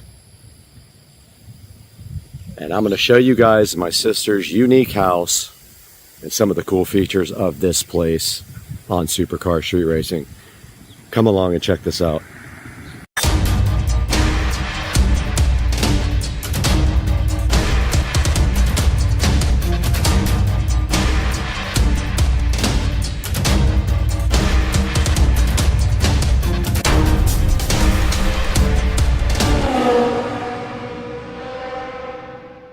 Now you can tell already stepping on the porch of my sister's house that she has some unique things out here. Very unique taste in art and furniture, and she collects some really cool things. But I've spent some time on this porch playing guitar with the corn right across the street and the beautiful plants. And you can see here, this is just the beginning of some of the coolest things you'll probably see at a house. Now let's go inside. Hey dude! What are you doing, dude? All right, we step inside the house, and of course there's some really cool older vintage pictures here. I don't know exactly what they are. That says Guadalupe, so that's Mexico. So yeah, some really interesting old photography here. And then of course we are from New Orleans, so down here we have some very cool Mardi Gras stuff there, and we have Bo the cat. And then moving up here, there's some very cool antique lamps here. A very old antique, it looks like an armoire, or I guess you would call it a dresser, more like, and not an armoire. And then on top of that, some vintage photography, and I don't know the significance of this, probably isn't one. The cat is trying to open the door. You're not getting out, dude. Some interesting palm leaves here, a candle, and then some shawls adorning this, and some more old photography back here. But a very cool old dresser here as you enter the front door, and some older looking ornate lights. And then on my right here, some pretty cool artwork. As you can see, it's multi-leveled. Might be hard to tell on camera, but this is levels of paper or some kind of material. This is one of my friend's artwork, Andre. So he painted this of a local artist. Okay, so my sister is really into Day of the Dead stuff. So you're gonna see a lot of skulls and things related to Day of the Dead. And up here, we do have a cool picture. Looks like painted by Anthony Hart, and then a picture of my sis and her boyfriend there. And then down to some interesting artwork here. There's a diver's bell here. There is some kind of old, I think that's a trombone. There's an old cigar, a Puerto Rico tiny ukulele there, and then knickknacks on the top. And to the left of that, a old vintage microphone with some Mardi Gras beads, and an old, looks like a Mardi Gras trumpet, honestly, is what I think it is. And then a cool old piece of furniture underneath this. Looks like it's just like some sort of chest, and that is part of the living room there. Now let's move over. And this guitar is Paul Thorne. It has tickets on it, and it's autographed, and that is pretty cool. If you guys haven't heard Paul Thorne, go ahead and check him out. And there is his Catfish Alley poster, and then a picture of him and my sister, and some other Paul Thorne stuff here, and then a cool little poster here, artwork by Paul Thorne. It is signed by him. And then a lanyard from his concert, and some other cool rock and roll related. Maybe he played in Clarksdale at the Deep Blues Festival. And then down here, there's some Eddie Hodges stuff. Looks like an Eddie Hodges record autographed, and a old resonator guitar, which I've played this several times. It's kind of interesting to play. Some kind of, looks like a ray, manta ray or stingray skeleton there. And then we got an interesting little table right here as well. On this table, there's a bunch of knickknacks, a bunch of automobile-related stuff, some airplanes and stuff like that, some more Day of the Dead, picture of my sister's boyfriend with the president, and just a lot of cool little knickknacks. And then some art up top, looks like Mary art. Down below, a dog and a suitcase and some old antique, looks like antique buckets and an antique suitcase right there, suitcase. And then some walking sticks over here to round out this wall of coolness. Okay, over here on this side by the antique fireplace, you can see some more cross-related art. She really likes crosses and the Day of the Dead stuff, and an antique piece of furniture down there. An old antique chair, so a vase, an old phone here. Some really cool artwork, some more religious artwork. More cat interference. And then up here we've got a nice big painting, and on top of the mantle a bunch of cool crosses and candles. And then down here in front of the fireplace, a bunch of cool little candles on a metal antique table. Very cool. Some more religious artwork there. Another cross here, which is pretty cool. You guys can see that, and more candles. And some more art in the corner here. There's a corner shelf with some interesting things on it. A few little knickknacks here and there. Some more crosses on the wall. And then over here in the window, there is a case full of antique cars. A Buddha here. Another old piece of furniture with a cool candelabra thing in front of it.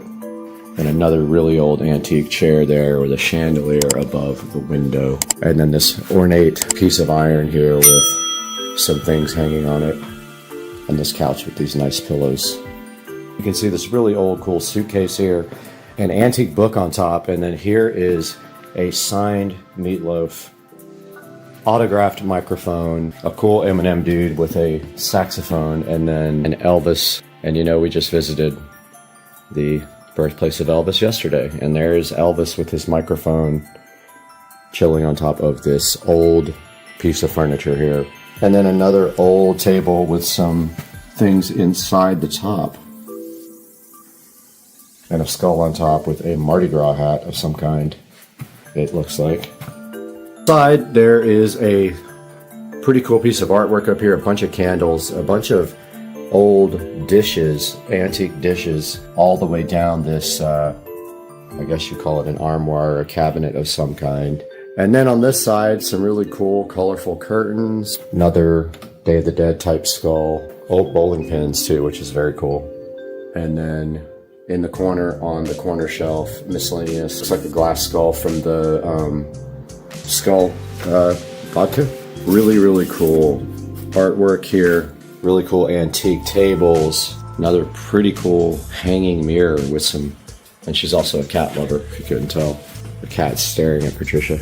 And then this, another cool little skull. And these hanging cat ornaments are awesome. Look, these are cool. And then rounding out her cool living room, she has some more neat artwork right here. And then, of course, more cats right there. And an awesome shelf. I like this piece of art here. It says odd on it, and it's got the little Barbie doll head. More religious stuff there, and then all the way down the shelf here, some interesting books, and a really old vintage guitar here with some signatures on it. Okay, in the kitchen here you can see some really cool antique stuff here, a dulcimer, some artwork up there, a neat old phone, and then of course a bunch of skulls and random. There's a llama here for your mama, and then grouper legs. We're in the foyer area, and this whole foyer has a lot of cool things in it related to rock and roll, and some cool artwork, bunch of wine bottles, really old wine bottles, and then up there signed guitars. They are Charlie Daniels, ZZ Top, Glenn Campbell, Eddie Hodges, B.B. King, and the Greg Allman signed guitar, all up above the door here, along with some old glass vases, old wagon wheel. Up there, there's a Christopher Cross signed guitar and some Elton John artwork down here on the side. But yeah, just a really cool collection of signed guitars. Top of the steps here, some more. But yeah, just a really cool collection of signed guitars.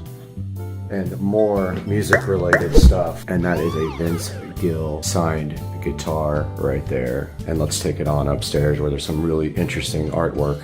A couple of signed guitars right here, along with a cool metal guitar guy and a bookshelf. And then an old music stand.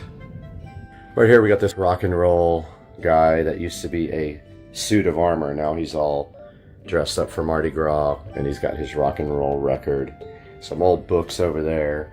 A really cool old guitar with a bunch of stickers on it. Just some more random cross artwork, and then of course this cool doll, which is so fascinating. It's like a doll in a wheelchair. This is what happened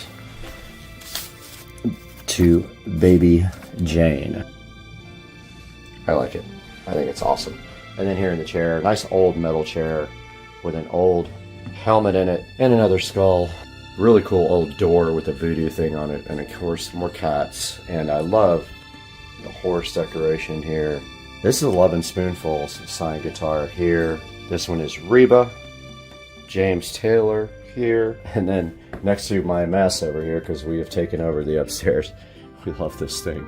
It's like a frog body with a doll head with a foot in the mouth. It's so cool. Over here, Star Wars memorabilia, drums over here, an alligator head, some cool books and dolls, Curious George stuff, Snoopy stuff.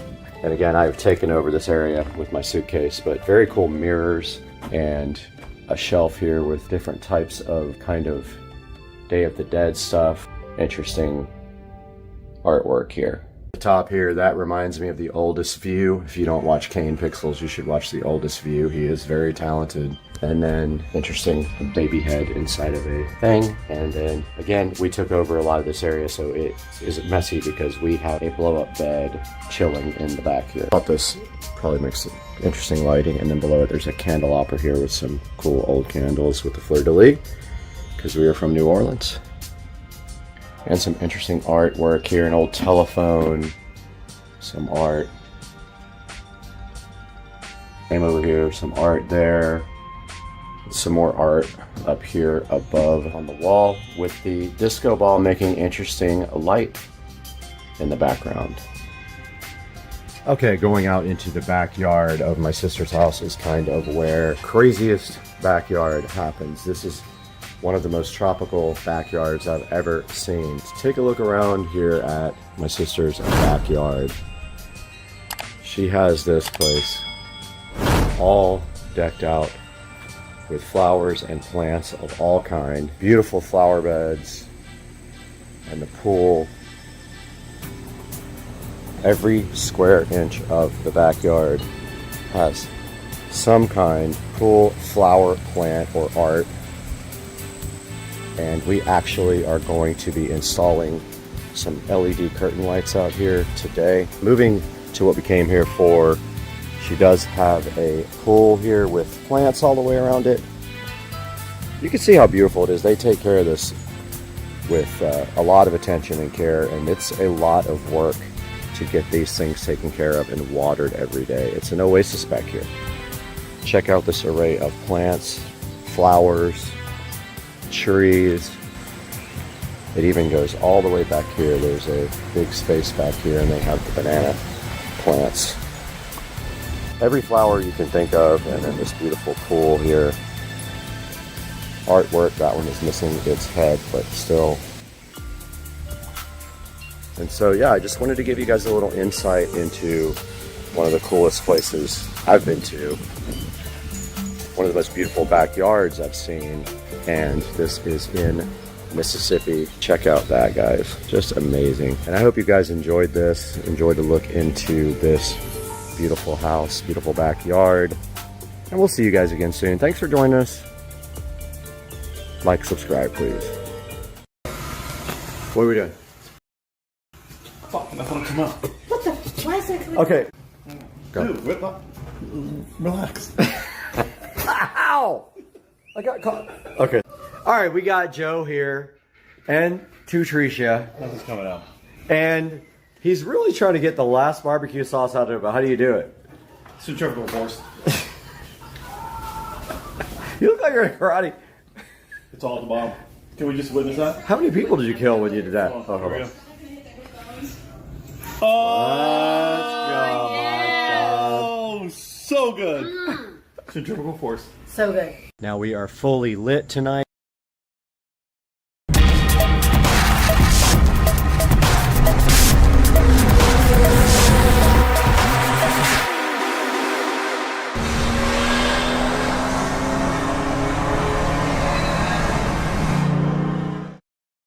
Alright guys, Supercar Street Racing back for another update on the same video of the yard.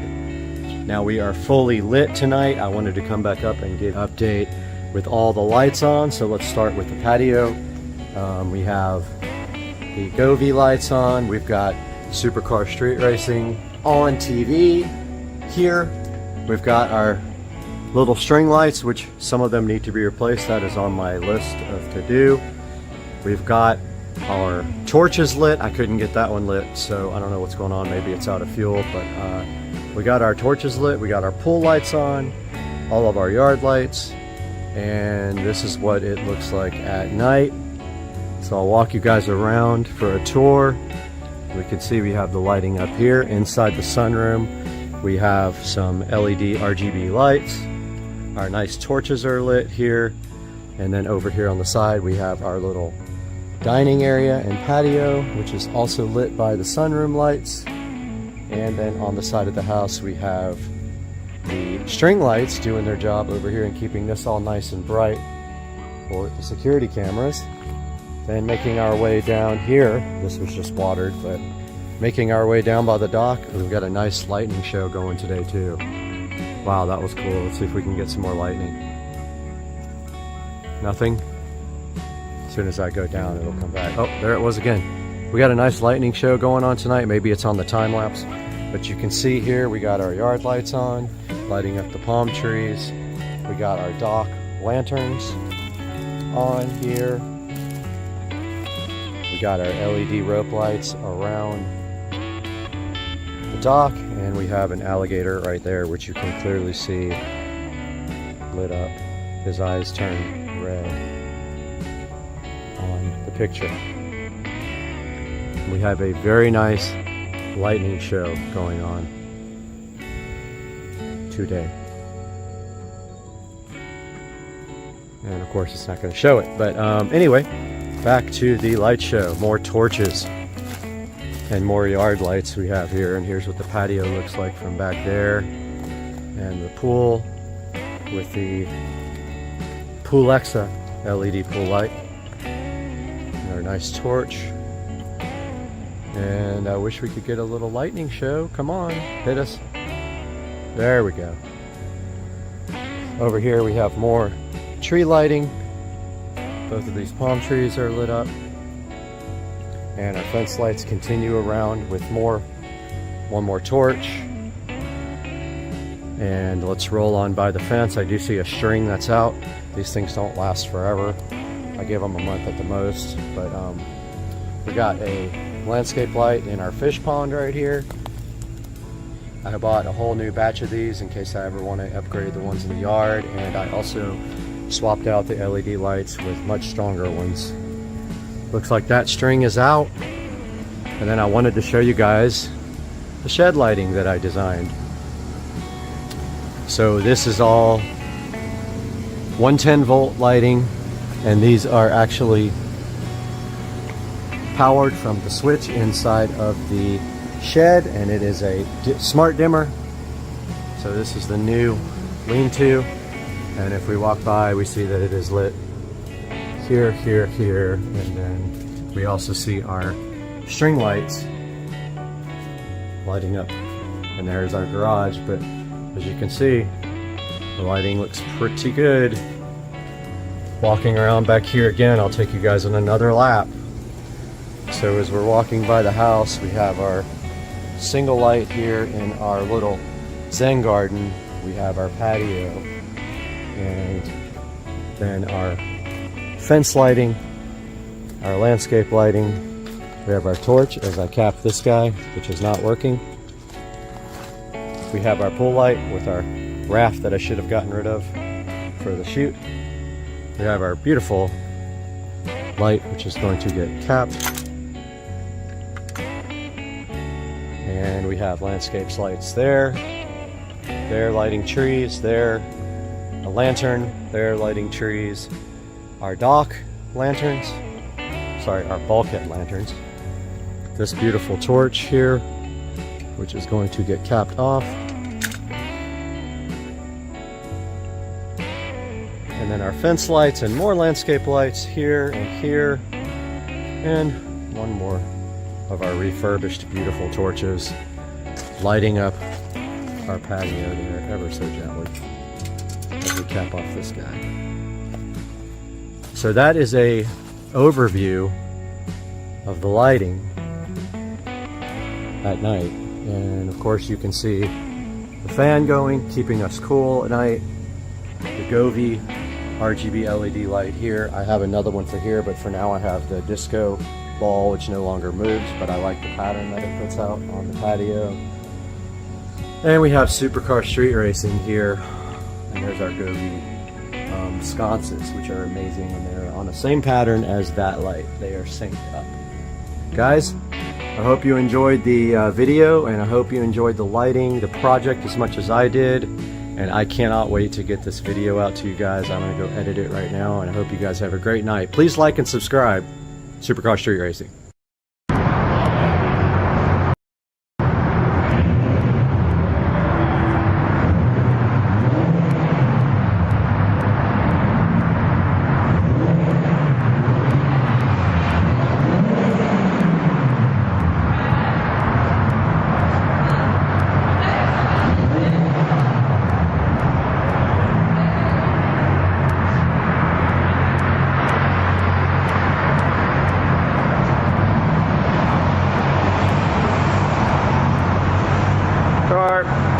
Game on.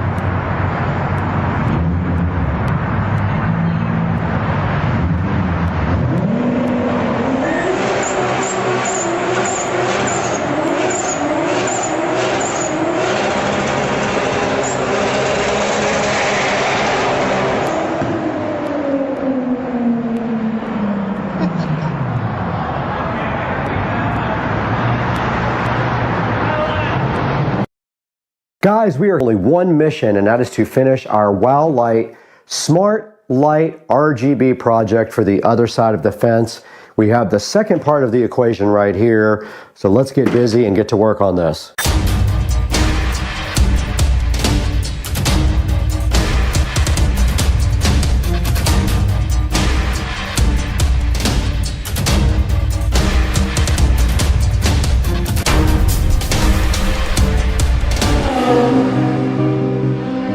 Guys, right here and right now in the Supercar Street Racing dining room, where we are joined by a cigar and some happy rocks, we have the WOW Light Smart RGB Permanent Outdoor Light, and we have another set that was so graciously donated by the manufacturer for us to go ahead and finish our light project. And I did order a couple of things for outside for the electrical, and that will help us finish this project because we need to tie into existing electrical outside. But first things first, we need to get outside and go ahead and make the fence all even before we start tying these lights up to the fence. Let's take this thing outside and get to work.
right, we're on the phone now since the GoPro can't exist without overheating even in 70-degree weather. 70-degree weather. Literally, this thing overheated. Ridiculous piece of junk. But anyway, we finished running the lights along the fence. All we have to do on this side now is get the electrical stuff squared away. I ordered the parts for that. And then we'll tie this up really nice, but you can see we have all the lights strung across the fence, and we followed the existing bulbs that do not work 90% of the time. And we went behind the shed because you can't see it. I wanted to go on top of the shed, but there's nothing to put the lights on. There is no eaves. There is on the side, but not on the front. And we followed it all the way to the gate over here. All right, we are out here by the fence, and you can see that we completed this side of the fence and have since turned on the lights, and it looks pretty cool. They run all the way to the other side. And also we are shooting this on the brand new S24 Ultra in 4K 60. Now check it out, guys. We have that side. All right, we got the other side turned on as well. So looking around the property now, you can see we have the lights up on the house as well.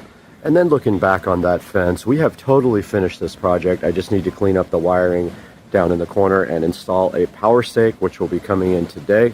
But that's going to wrap up this video. That's not super important. Basically, all this is going to do over here is give power to my landscape lights and the fence lights, and there'll be a stake right here in the ground next to that landscape light that has a splitter inside of it. And so guys, I hope you enjoyed this video, and I hope you liked the way the wow lights came out on the fence. It really adds such a cool effect to the back of the house, and I'm really hyped for this, and I hope you guys are too, and I hope you try the same project. And now let's throw it into the Supercar Street Racing Studio for information on where to buy your wow lights.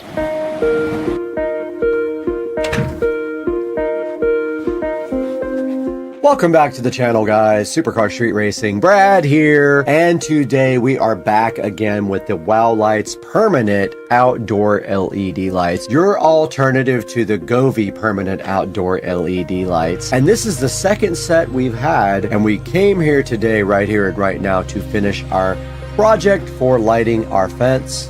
The first set went on the left side of the fence. If you're facing the outside of the house towards the pond and the pool, it would be on your left side. The second set here goes on the right side of the yard, and this was offered up to us by the manufacturer at a discount price. The first set we got for free, and the second set we got for about half price. And you can see right here and right now, we did take the second set of outdoor permanent lights from Wow Lights, and we put them right on the fence on the right hand side of the fence, and we showed you what they look like at night. They use the Smart Life app to control the lights, and we probably tried to sync them up, but I recorded this part first, so I'm not sure if we were able to do that. And I hope you guys will support Supercar Street Racing by buying these Wow Lights through our link in the description. Everything you can do for Supercar Street Racing helps us because we lose money on the channel. And right here and right now, these have a 4.4-star review, so people do enjoy the Wow Light permanent outdoor lights in their yard or on their house. I might be the first person in the world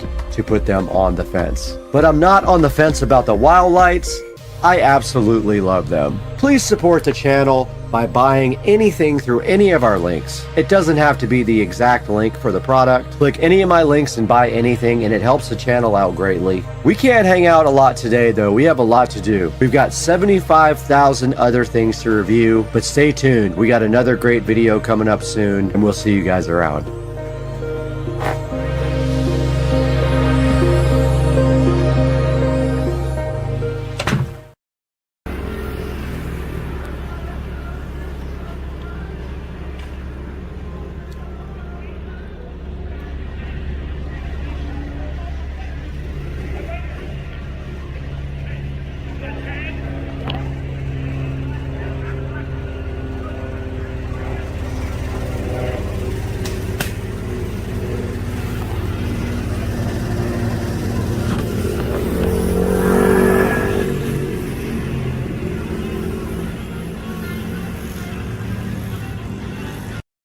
Hey, what's up? She didn't even jump for my video. You did? I asked if you wanted me to go back to cover, but you didn't answer. Oh, I'm sorry, I'm busy. Golly, what are you doing?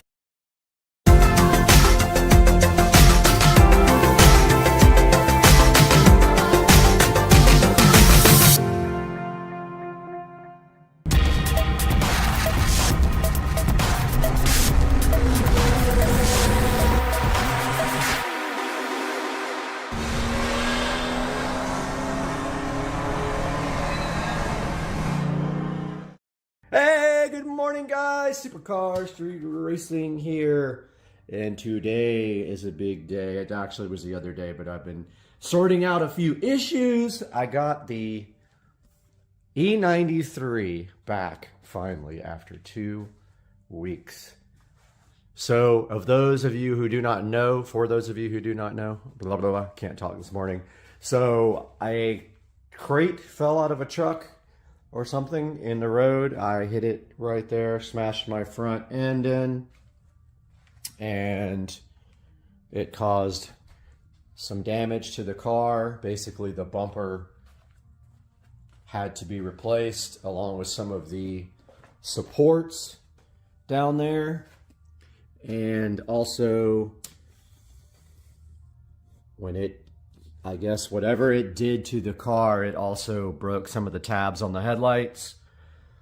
We ended up getting the exact same bumper, except for one thing. They added reflectors. And if you can't see right there, the body shop did me a huge favor and painted the reflectors for me because I don't want any orange on the car. So this is what the car looks like now. It's a little dirty because I drove it the other night. And of course, I got it back from the body shop and the headlights were not aimed. So it was pretty dangerous to drive at night. The low beams were aimed right in front of the car. High beams were the only thing that you could use. It also destroyed this fog light down here. So that is a brand new fog light. So yeah, I think pretty soon I want to redo this grille. It is plastadipped. And it's starting to chip in a few little areas. It's pretty easy to take out. I did a video about how to do it. But yeah, so also big news, when the car was in the shop, I actually got the hood painted. The hood has been rock chipped literally since the day that I got the car. So it also had a bunch of tar on it. Sap marks that would not come off. So I did pay the painter $350 to repaint my hood, and it looks absolutely fantastic. I'll probably wipe the car down here today, get all the bugs off the front because it's bad for the brand new paint. So yeah, the E93 is back and looking just lovely, doesn't it? It's just such a good looking car. To me, this is like one of the best looking BMWs ever made. I love, and I actually like the way the convertible looks over the coupe or the sedan. I just like the body lines, and it looks good pretty much from every side, if you ask me. So yeah, got the car back. It looks good. I'm still having issues with my ID4 instrument cluster giving a battery drain, high battery drain warning. I've been emailing those guys. I get responses here and there, but not anything urgent. They keep asking me if my battery's dead. I'm like, dude, it's a brand new battery. So I don't know what I'm going to do about that. It's not actually killing the battery. It's causing a high battery drain warning. So I'll probably wipe this car down real quick and then give you guys another look at it. I think I'm going to do that now. Hey guys, just got back from the body shop because when I was outside showing you guys the car, I did notice some irregular swirls and scratches on the hood. Took it back to the body shop only to realize that what I asked to be done was not done. I thought we were stripping the hood down to the metal and painting it. We didn't. They didn't. They just sanded the hood down and repainted it. So for what I thought was a good deal for $350, really wasn't that good of a deal. We could have just gotten a brand new hood and painted it, or a used hood and painted that. It probably cost, double, but it would have been perfect. There are some irregularities in the paint. There's some dimples and a few little specks of dirt, but at this point, I'm over it. I'm not trying to spend thousands and thousands on this car. The next big thing for this car will be a pure stage 2 turbo and a fuel system, so I can go 100% E85 E85 used to be $1.80 a gallon, and now it's $1 less than premium, so it's not even a good deal anymore. So yeah, so I'm headed back home from the body shop, and I got the car buffed out, and I'm going to take it to a little spot that I like to take pictures at on the way back and sort of do some video, I think, of it. And I didn't bring my tripod, unfortunately, but I'm going to do that now. Alright, we're heading to this spot where I like to take pictures of the car. I'm going to shoot some glamour shots here of the car. It's not perfectly clean, but it did get the front buffed out. There's probably some dirt on the back, but there's just one spot with a lake in the background that I really like, so I'm going to shoot some pictures and videos there.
Alright guys, we just got back from Walmart. I had to get a few things. Not this for the car, but I did get some microfiber towels, and I've got some stuff to detail the brand new 2023 Model S Plaid. Let's get to doing that right now on Supercar Street Racing.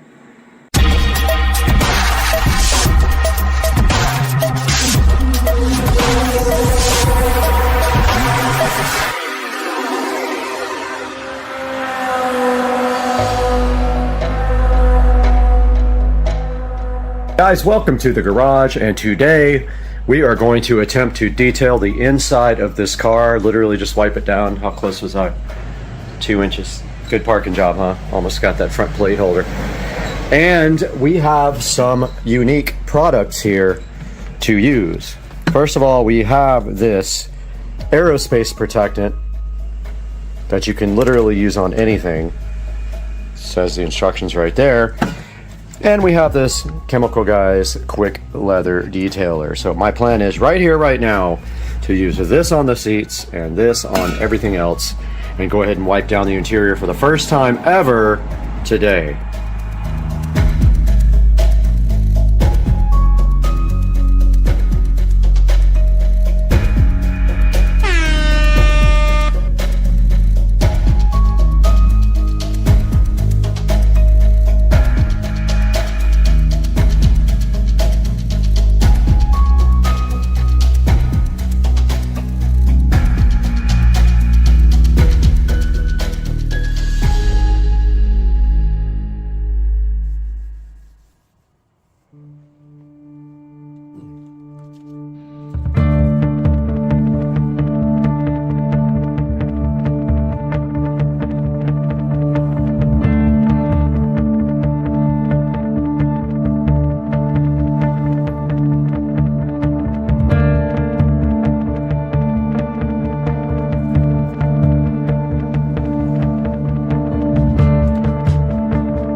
All right, we just finished wiping down the interior of the car. I tried both the Chemical Guys Quick Leather Conditioner and the 303 Aerospace Protectant. I like them both.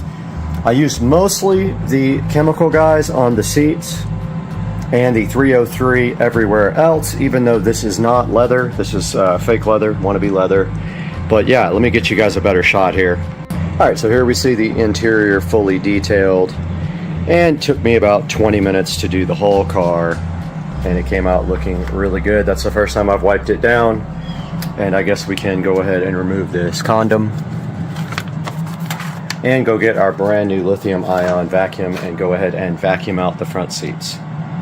And we have the brand new lithium ion Black & Decker to go with the lithium ion Tesla, and we are going to right here, right now, get all the dirt off of the ground.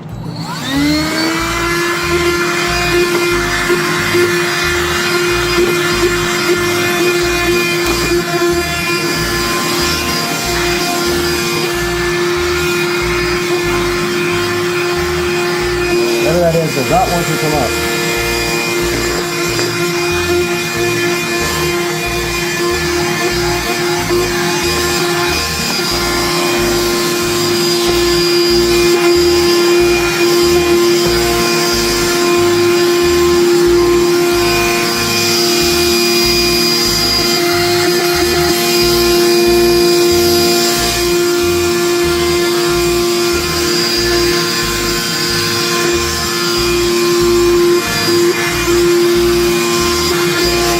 And now the other side.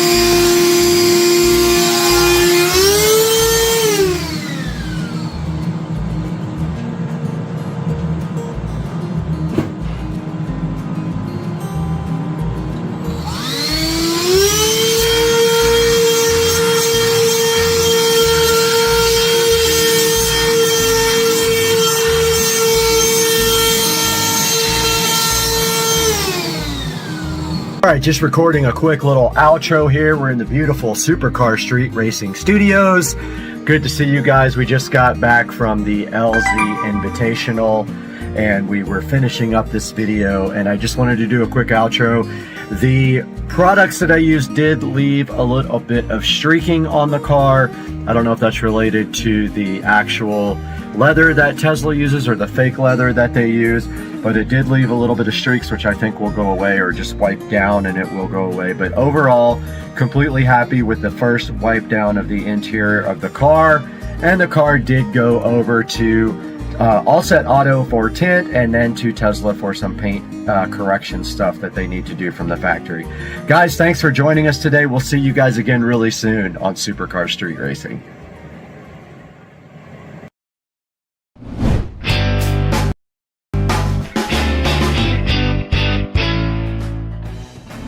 Hey guys, welcome back to Supercar Street Racing. I'm Brad. I know you know me by now, but today we have a special mission. Higgsfield.ai invited us to check out the Sora 2 and Sora 2 Pro cool video AI platforms. We've got some Jesus Juice here. We're going to be checking these out, try to generate some cool videos, and I hope you guys stick around. I am hyped for this, and we are going to also be generating stuff from ChatGPT. Let's get it done. Let's do it right now. Cheers, guys.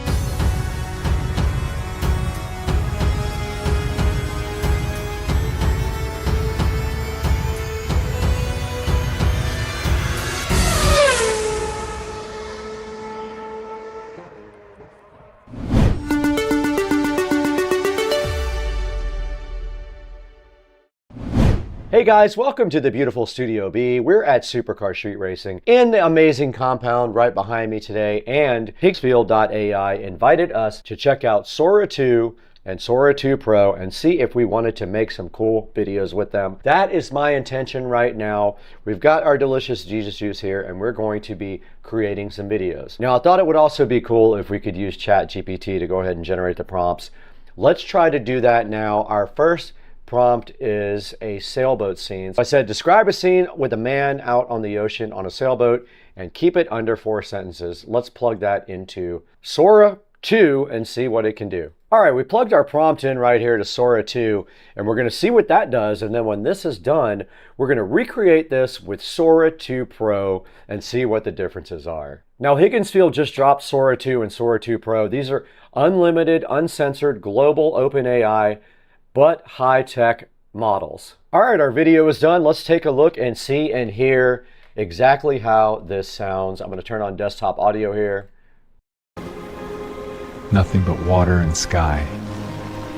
Feels like the world finally exhaled. Couldn't ask for more. Wow, okay, so it added a script as well to that. Now let's try that same thing in Sora 2 Pro. I'm hyped to see what that can do. Sora 2 Pro here, we're gonna click that. All right, we have our next video created here. Let's see what this did with Sora 2 Pro. Let's go ahead and check that out. Hard to believe this is all mine to steer. Just sky, water, and a little bit of wind. Feels like freedom. All right, Sora 2 Pro delivering the goods here. And now we have a new prompt up here about an astronaut. So here's our prompt. I told him to keep it down to a short sentence, but this is about an astronaut that goes to another planet. Let's see what Sora 2 can do with this. Sora 2 delivers 1080p video. I'm excited to see what that's like, while Sora 2 Pro pushes it to the next level with this advanced motion reasoning and multi-scene continuity. What's up, everybody? We're back. And here is our astronaut stepping out of the shuttle. Oh my God. I'm the first to stand here. It's beautiful. Wow, that's pretty cool, man. Now let's recreate this with Sora 2 Pro. So I'm going to copy this entire prompt over. So we changed our engine to Sora 2 Pro. We changed our resolution to 1080p. Let's generate one now. All right, Sora 2 Pro finished with our video. Let's take a look at it and see what it is about. First step, the sand's alive, glowing under me. Crystals all the way to the horizon, splitting the light of two suns into colors I don't have names for. And these creatures. It did produce a pretty cool video with Sora 2 Pro. Now there's also Sora 2 Max, Sora 2 Pro Max, and Sora 2 Enhancer. And the last one works on any video to stabilize the video. And then Higgsfield Upscale Preview enhances any video or image. Now this thing is perfect for agencies and filmmakers, enterprises making global content, and anyone who wants access to the world's best AI cinema models.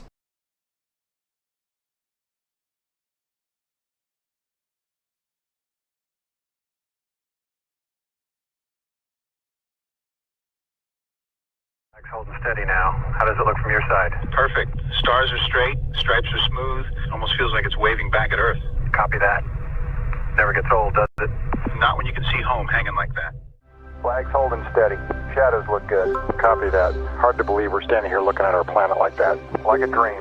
Blue and alive and all that black. Let's make sure we remember how quiet it is. Roger. Silence word.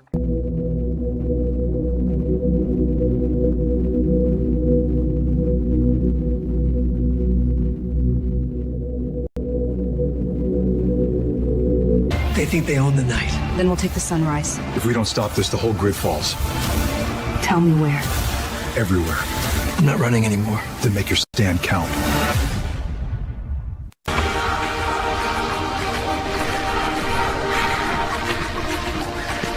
Almost there. Let's finish strong. Roll slow and the heart beats low, baby. You light the room like a street lamp glow. You said the fracture was sealed. It was, until tonight. If that thing opens again, the whole city goes with it. Then we stop it, whatever it takes. You can't fight what you don't understand. Watch me. They told me dreams couldn't hurt you. They were wrong. If we stay here too long, we forget what's real. Maybe reality was the trap all along. Then wake up. The world ended in a single night, but morning still came. We lost everything. We're not losing what's left. If we don't move now, there's no one to save. Aftershock. The world won't wait. We launch at dawn. This map doesn't make sense. It's still changing. Change is the point. We adapt or we die. Whatever's out there, it's bigger than all of us. Then let's go meet it. Hope isn't a destination. It's you. I've spent every dawn hoping to find you. Then let this be the last we ever spend apart.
Okay. Check 1, 2, 3, 4. Mic's hot.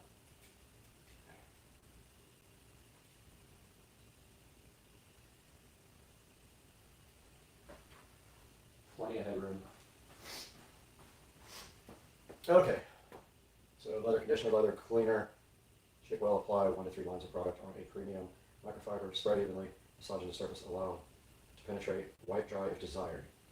3 applies needed to keep leather looking. We recommend using Chemical Guys leather first. Okay. Are we rolling? All right, we're on it now.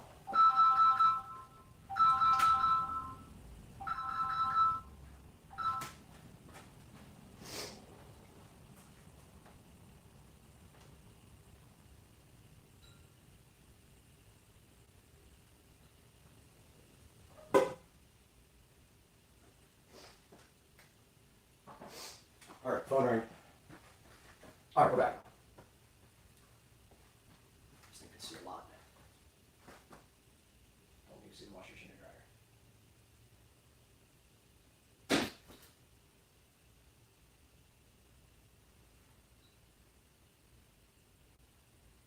Man, this thing's got a wide field of view. Doesn't even look like it's on me. Oh yeah, it's way on me.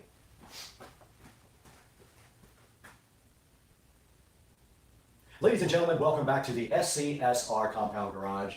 And today we have a new sponsor for the channel. You can see sitting right here on top of the Model S Plaid, another tiny Model S Plaid. And then right next to it, our new sponsor, Chemical Guys. And Chemical Guys was so kind enough to send us this leather conditioner and this leather cleaner. And Chemical Guys was so kind, they sent us this leather conditioner and this leather cleaner to show you guys. We're going to show you how to use this today, right here on the 2023 Tesla Model S Plaid, and right behind you on the 2014 Club Car President. There's specific directions for using this stuff, and we're going to show you that today. So hang out with us on Supercar Street Racing while we detail the inside of the Model S Plaid and the golf cart.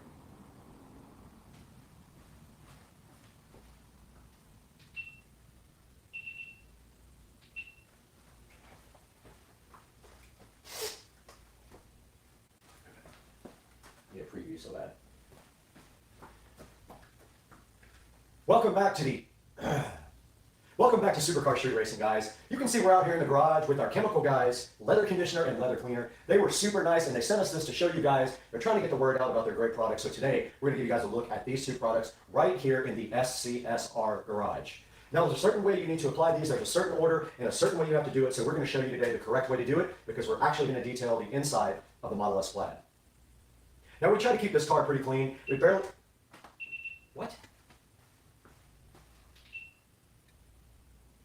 Deal with that. Just stops all this up. Stupid thing. Great. Wonderful.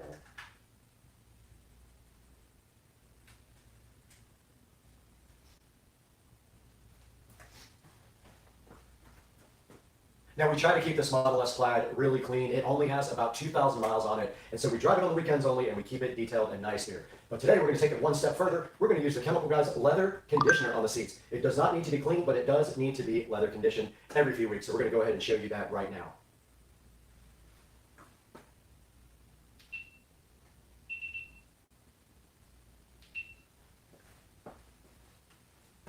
Now, you guys just saw me clean the whole inside of this Tesla Model S Plaid with the Chemical Guys leather conditioner, but we got to take this one step further because we need to show you guys how to use the leather cleaner. So what we're going to do with the leather cleaner today is we're going to turn our attention to our Club Car President over here. We're going to clean all the seats and then condition them with the leather conditioner. So one step at a time, let's get busy now with the leather cleaner on the Club Car President.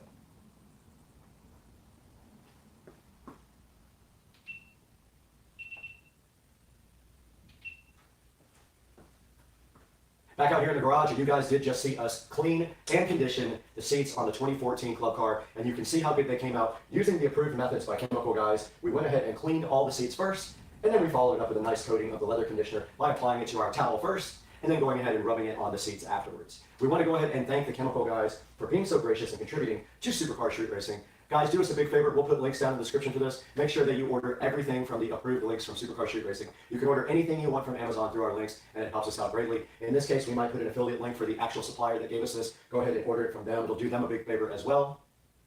And we're going to have to get out of here pretty soon, but we're going to take it into the studio first and look at this stuff online with Brad.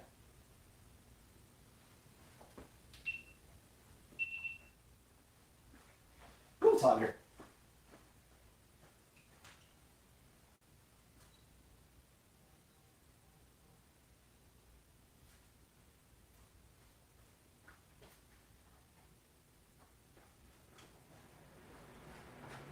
Go ahead and get pics while it's set up.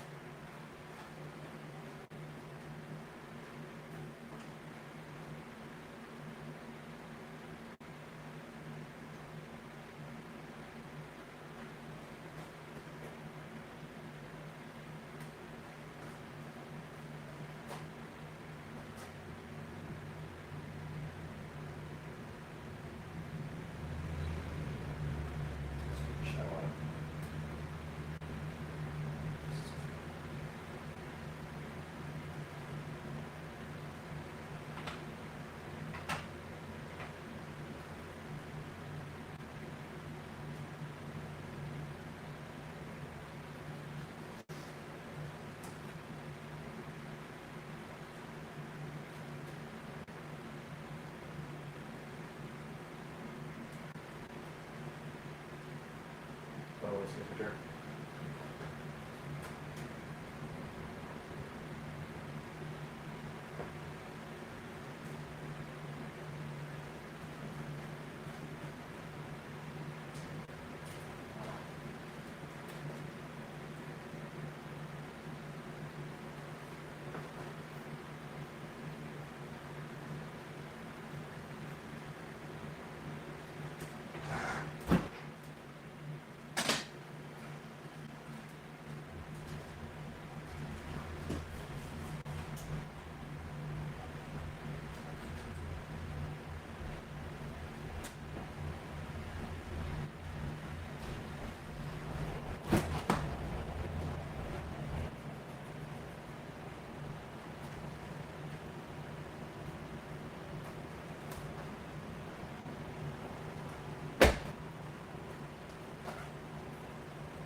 We're coming to you live now from inside the Tesla, and we have the Chemical Guys leather conditioner right here with us to show you guys.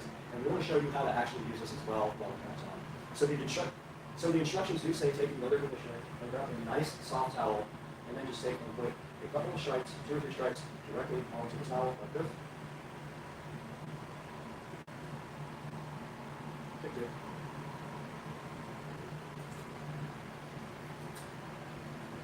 There, 2. Take that out. See me on this.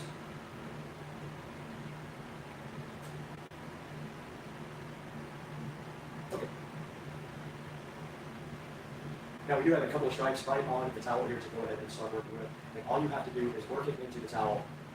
And all you have to do is work it into the seats. And then when you're done, if you'd like to, you can actually buff it off and dry it. Or you can make, and when you're done, you can actually buff it off and dry it. And then you can do a second application if you really feel like it. You know. How?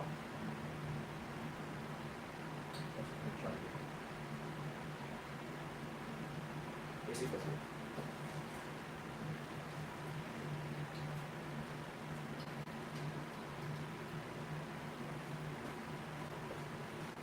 Manage fan was on. That sucks. Hopefully it didn't pick up all the fan noise.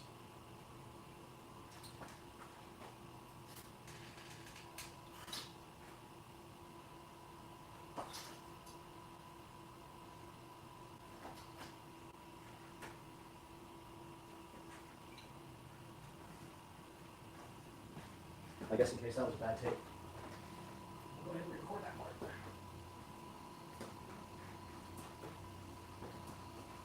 All right, we're going to record that part again, just an overview of how you put it on the towel. So yeah, you just take your towel and you put about 2 or 3 stripes of the stuff right on the towel, and then you work it into the surface. We're going to go ahead and start with this Model S door panel right here. It's a lot. There's a lot on this. So I'm going to go ahead and knock this down a little bit because I've been putting quite a bit on it. So I'm just going to knock it into both sides here so it's not so thick. And then I'm going to go ahead and proceed to put it directly on the door panel right there. See it going on with a nice finish there. I'm going to go ahead and get all over the door panel with the stuff, and you can already see that it's drying. Don't forget to get into the cracks. Everywhere that you would normally touch to keep it clean. And the sides too.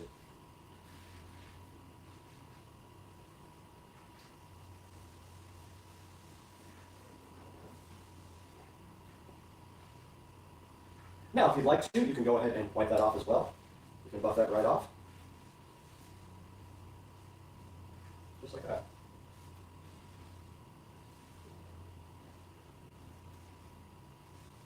And that door panel is completely done. All right, we need to reset somehow for the seats. I don't know how we're going to get the shot. This one right here.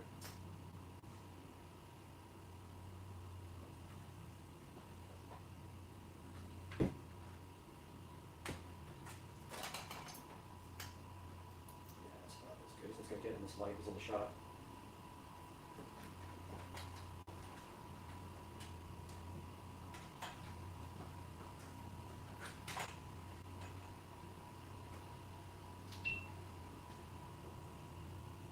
Check 1, 2, 3, 4, 5.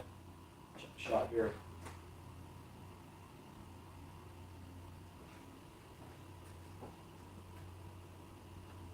All right, guys, here is the front of the Model S, and we're going to go ahead and put a little bit more of the Chemical Guys leather conditioner on my rag here. I'm going to turn it over first. And this side I'm not going to put quite as much on it. I'm just going to put a couple little stripes here.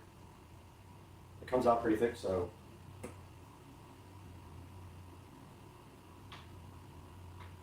should be good enough.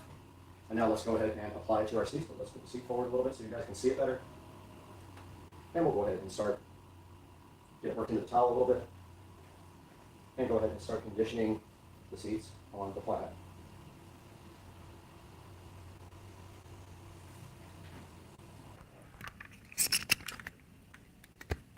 Overheated. You guys overheated.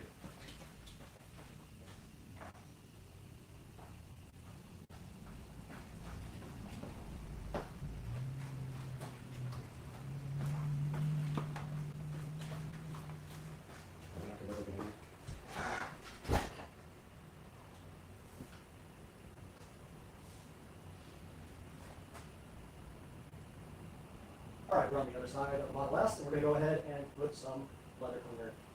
All right, we're on the other side of the Model S. We're going to go ahead and put some leather conditioner on our rag and do this other seat for you guys. We're going to go ahead and wipe it into the rag so it doesn't splotch a lot. Move the seat forward a little bit so we can get to it.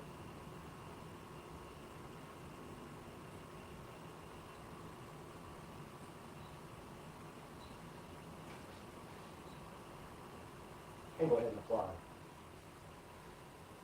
the leather conditioner.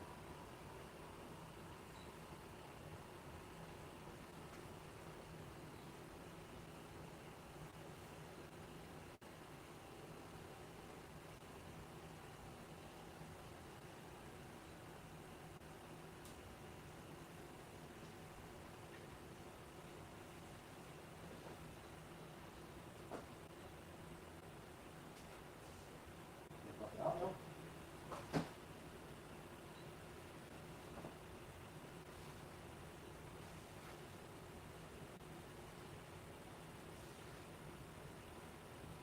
And go ahead and do the bottom.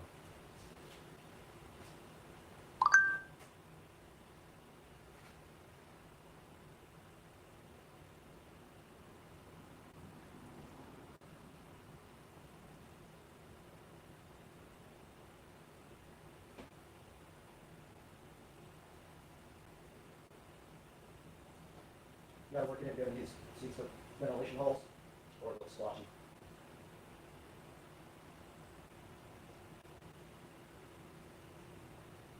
And I'm gonna buff that out.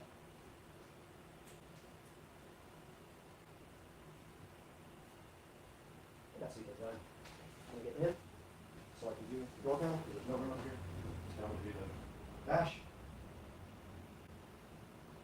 And I'm gonna do the dash and the center console here. Put my towel over. This time I'm going to try to do some stripes.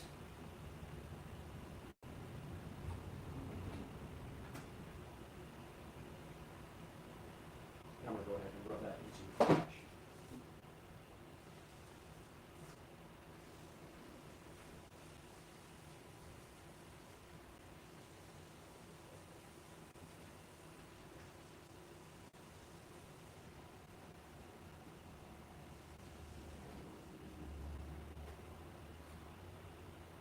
Wipe it off after.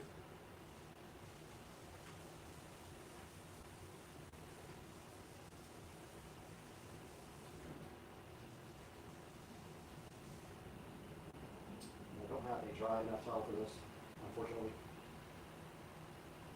Moving on to the center console.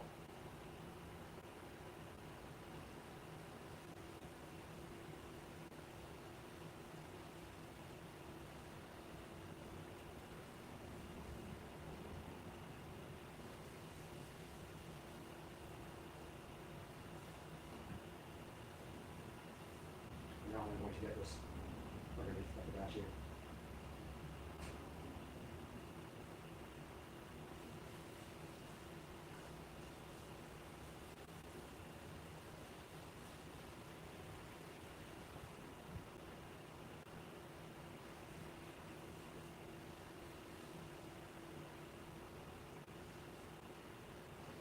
And now we'll go.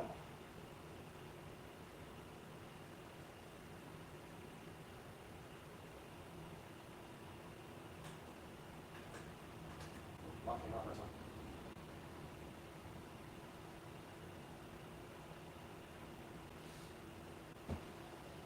If you roll the window down, it'll keep you from getting it all over the window. That's pretty obvious, but a lot of people don't do that.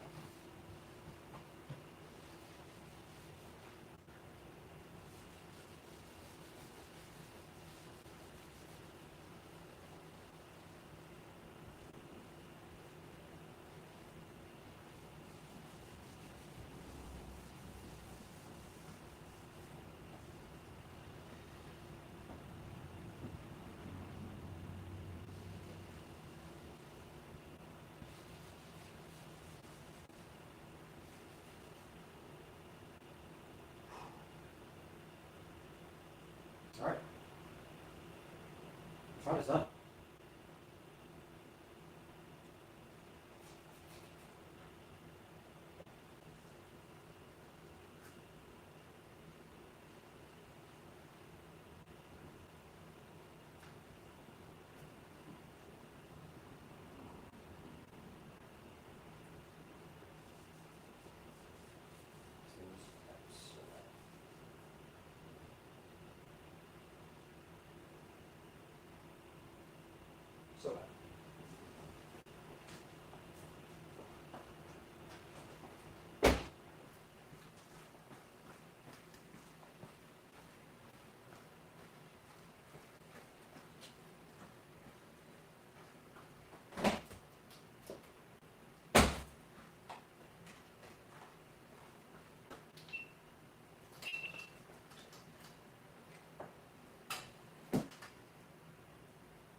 Check 1, 2, 3, 4.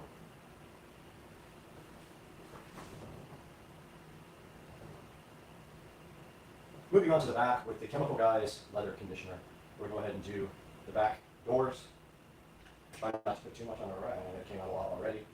So I'm going to just take that and kind of buff it into the rag a little bit so it's not so thick. It came out a lot that time. Like a whole lot.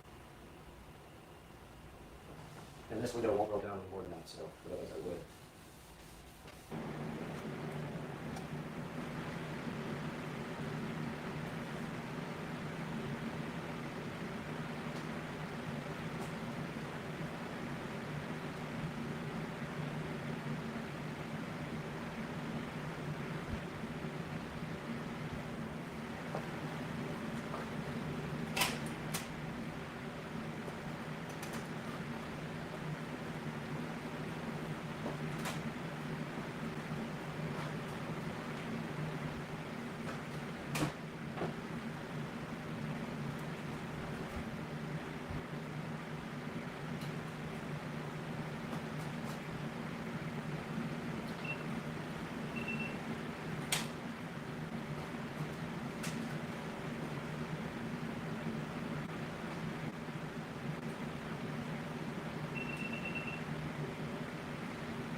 All right, we are now in front of the golf cart. We're going to go ahead and do this take.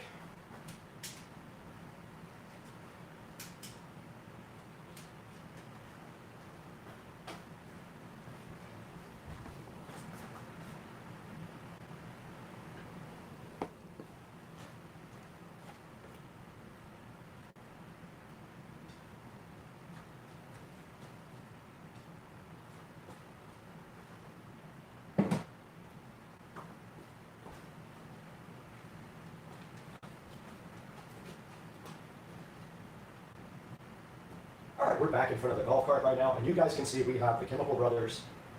I say Chemical Brothers.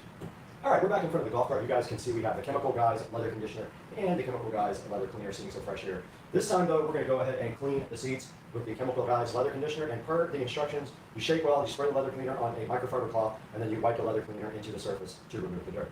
Let's go ahead and get our microfiber cloth out. Fold it up. Go ahead and spray some of the leather cleaner on it.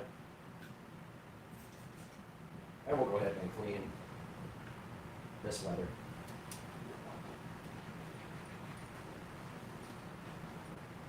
Does have a little dirt coming off of it.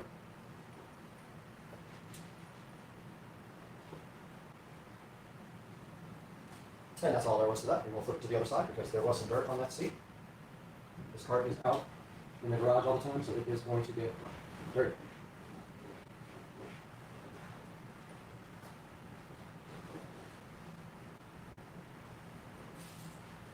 All right, that is the leather cleaner for the front. Now let's go ahead and get a clean cloth. That is dirty. We'll put a few stripes of leather cleaner on it, or we'll put a few stripes of leather conditioner on the cloth.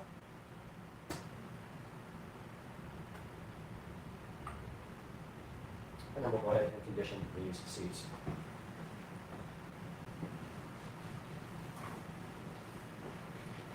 And you can see it's soaking into the leather already. Flip the towel over. Put a few more in it. And the top seat is done. Let's move down to the bottom seat. Flip the towel over again. Not put way too much on that. That would be enough for the front and the back. Put some of this on this other towel for the back. Let's go ahead and do the bottom seat.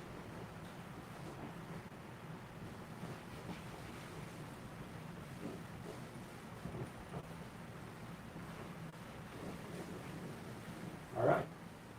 The front of the golf cart is finished. Let's do the back now.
All right, we're back at the rear of the golf cart, and we are going to start with the leather cleaner. Let's go ahead and spray some on our rack here and wipe down this top seat.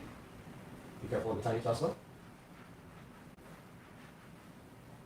And that is clean. That just needs to dry. I'm going to flip my rag over and do the same to the bottom.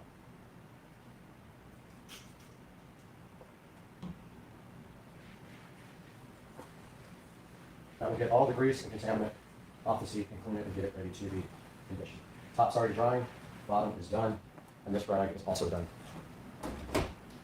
The top is dry. I've already got some leather conditioner on my towel, I'm going to go ahead and rub that into the seat at the top. You can see that's plenty. I have a bunch on my rag, and I'm just going to let that dry however it wants to dry. And then I'm going to flip my rag over, put a little bit more on the back, hopefully not a lot this time, and go ahead and rub the bottom seat as well. You can see that it takes all of 2 seconds to do the seats. Let me start quick. And now the bottom seat is done, and if you want to, you can grab a dry rag and wipe off the excess.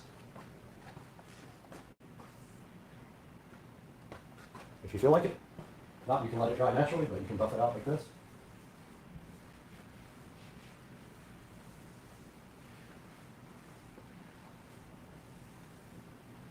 And that is that.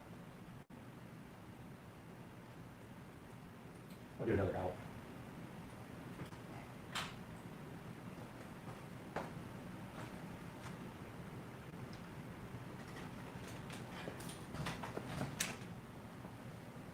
Do another outro. Above the chemical gas cleaner.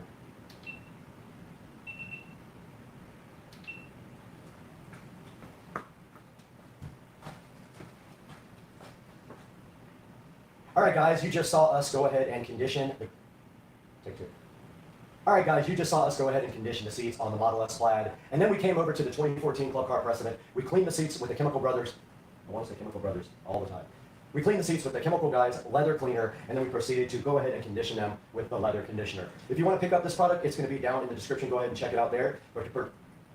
If you want to check out this product, it's going to be down in the description. Go ahead and check it out there. But for now, let's throw it over to the Supercar Street Racing 4K studio and see what Brad has to say about this product. Why was I looking at the light the whole time? I'm going to do that over. I was looking at the light. The camera. I'm stupid. All right, guys, you just saw we went ahead and conditioned the seats in the 2023 Tesla Model S Plaid, and then we came over to our 2014 Club Car Precedent, went ahead and then we came over to our 2014 Club Car Precedent. We went ahead and cleaned the seats with the leather cleaner, and then proceeded to condition them with this leather conditioner. Go ahead and check out the Chemical Guys. Go ahead and check out the Chemical Guys products down in the description and pick yourself up some. Now let's throw it over to the 4K production studio with Brad and see how you can get this stuff online. Perfect. Motor. It's hot.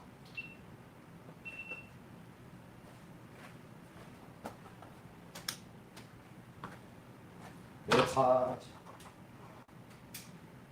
And everything keeps overheating.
Alexa, turn off. Never mind.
filter was so clogged on my vacuum cleaner.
set air 2D1 to 72 degrees.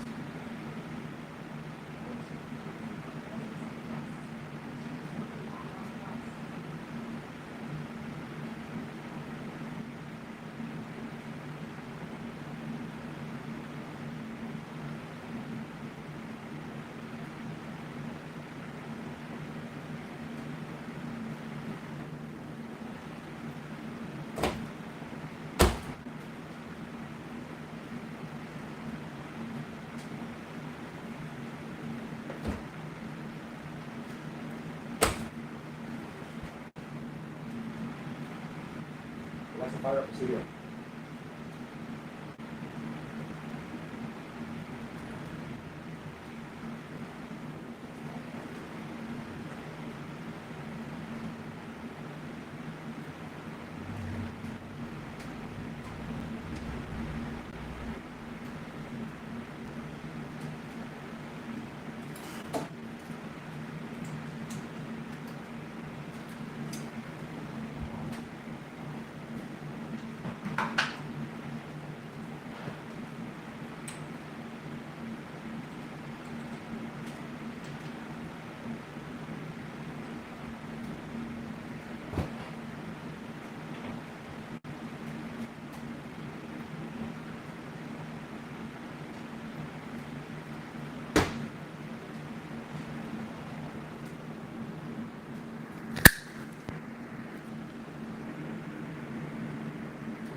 Hey, what's going on, everybody? Supercar Street Racing. Today's Friday. Haven't updated in a long time, but today we are going to pick up the car finally. It's been about 2 months since I dropped my car off. We've done some major changes to it. So today is the day that we are heading out to Tuners Inc., me and Chad, and we are going to pick up the car. So first I want to show you this craziness though.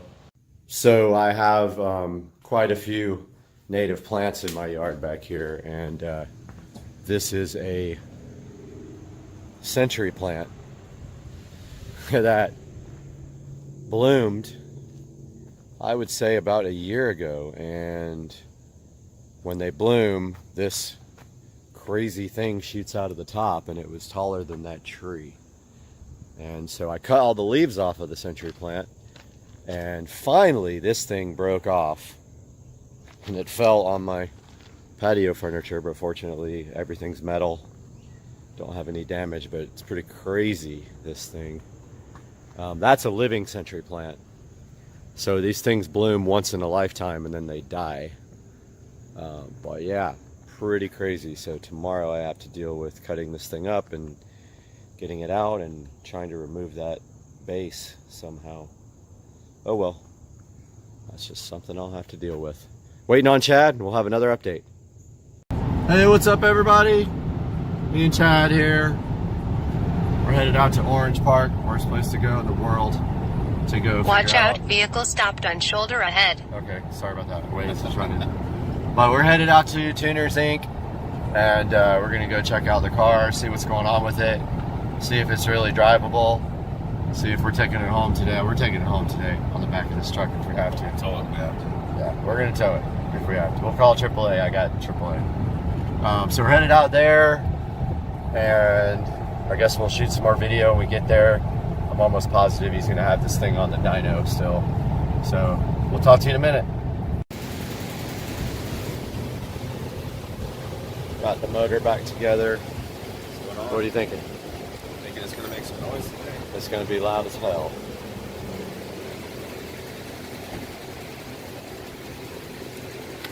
But need a bigger wastegate spring. Tighter.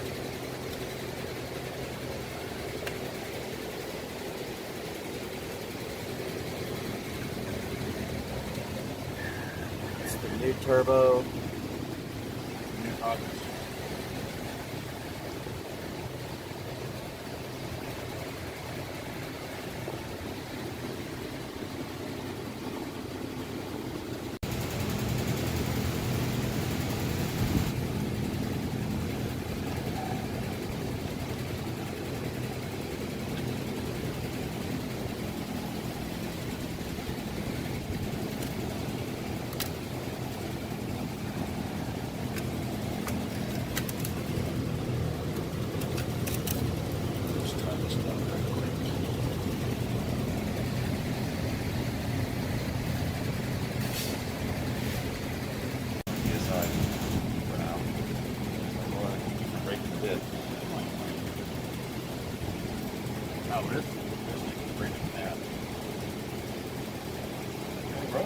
It's at what, like 14 inches fast? Yeah. So, yeah. Right.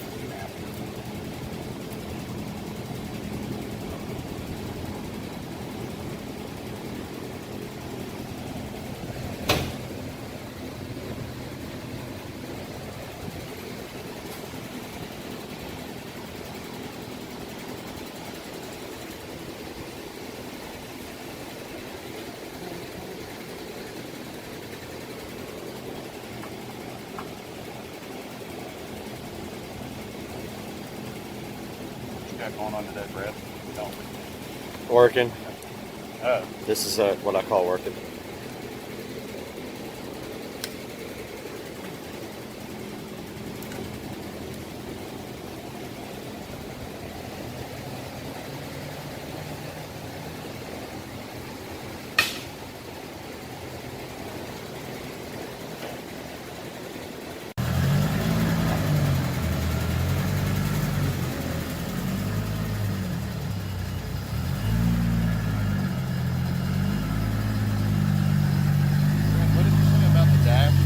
About what? What did you say about the dash? About changing the dash? Oh yeah, the guy's got my new dash ready to go. Oh, okay. And a new center console. So he's removed it and all that, sanded all that sticky shit off, Right. repainted it, polished it, and same with the center console. So we're just waiting to put all that in now. Oh, okay. Cool. Yeah, it'll be good.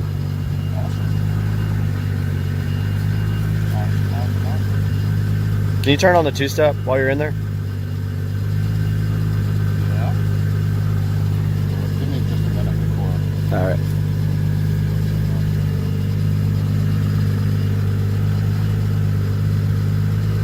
What do you want to control it with? This thing has no DSS wire to it. Oh, so we would have to have a switch? Okay, don't worry about it then. I mean, we can do it.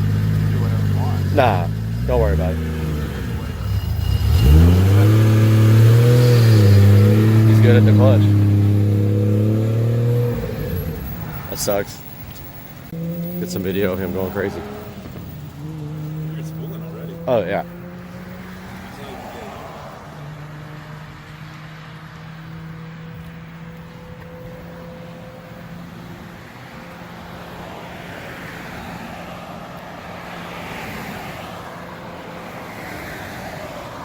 Alright, got Chad here to take over. See if I still can drive this thing. Haven't driven this thing in 2 months. I don't know about the clutch.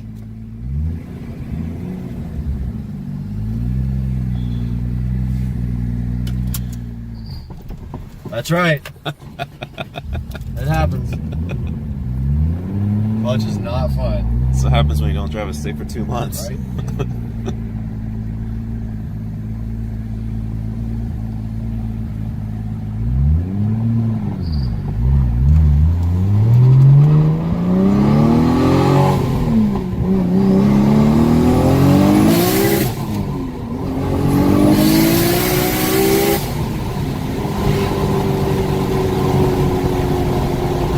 It went over 20. 28, I guess.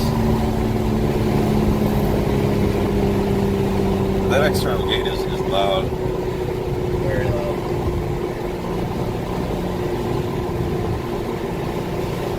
It smells quick. It does for big, semi-big.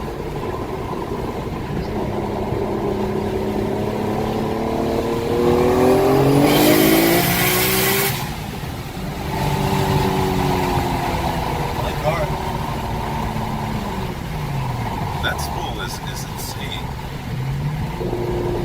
Way faster than your other turbo. Oh, yeah. Way faster. Raining. This thing's kind of dangerous.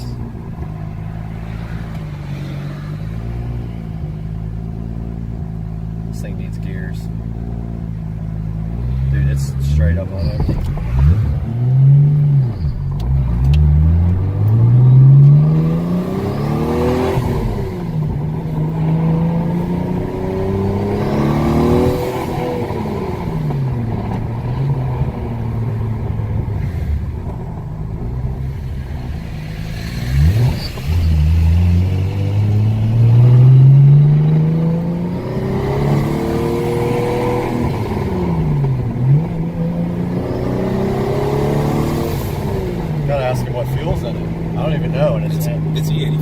this on dead empty right now. It's E85. I can smell it. It smells like home roll.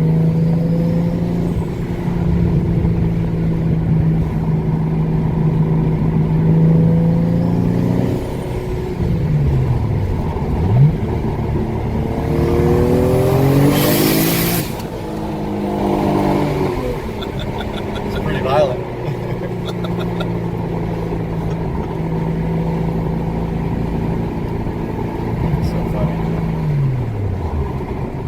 Is it showing peak? Yeah. Why does it say 26 right now? This thing's not working. It is working. It is working. Why does it say 18 right now? It's 18 vacuum.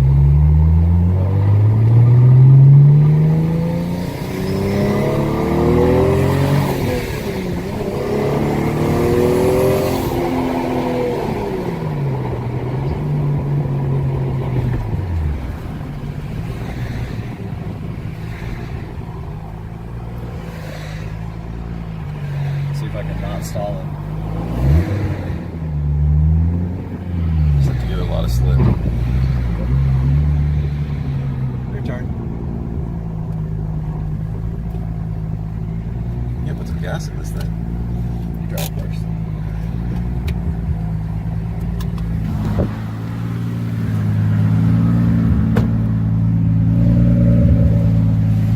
Switch places with Chad, or it starts pouring. Just gotta hope I don't kill this thing. It's so hard to drive, man. I mean, it's not hard to drive. The clutch is very hard to slip.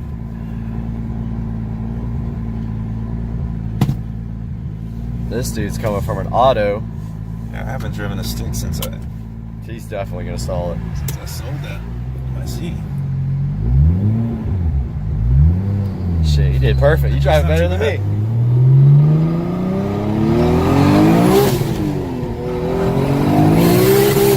God. It's quick, dude.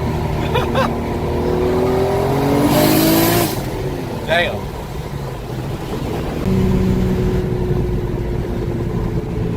It's literally out of gas, I think. Like, not completely, but And then I'm pushing this thing. it's on fumes. I mean, I need to put like a gallon of something into it, or two, before we go to, before I hit the E85 station. I wasn't watching that news gauge.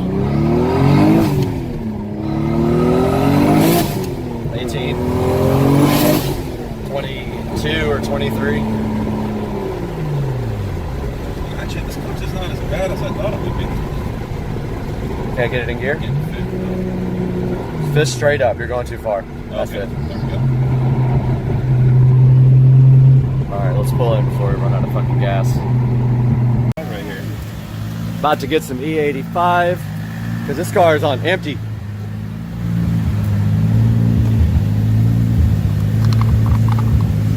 Like, super empty.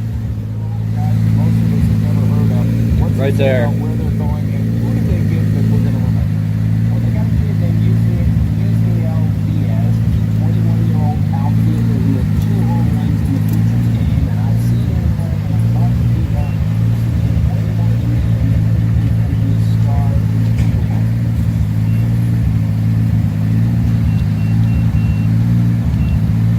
Got it. I got it.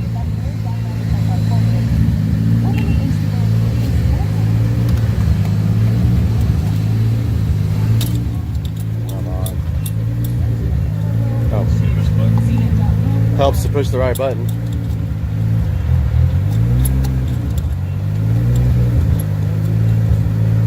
My God, how long does it take? So cheap. 218, that's cheaper than that big. That's cheap. Gonna fill this thing up. I think it was bone dry because the fuel gauge doesn't work anyway, but if it's on empty, it's on fucking empty. But the fuel light wasn't on, was it? Fuel light works.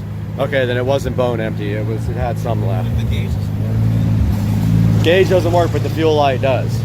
Well, the gauge works, but because of the way the AEM is interfaced with the factory computer, nobody can figure out how to make it work right.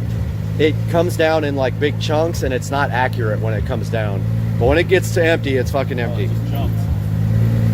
Did it jump up? Yeah, it just wouldn't jump like that. It just jumped. Weather's nice and cool today. Yeah, this would have been perfect for the tuning. Didn't even get a dyno sheet.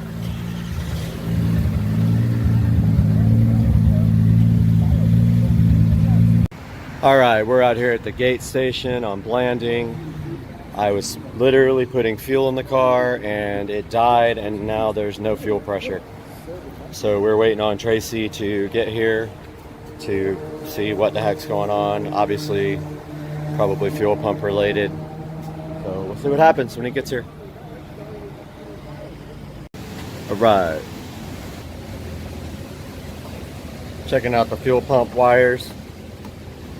Fuel pump fuse is melted. Under here.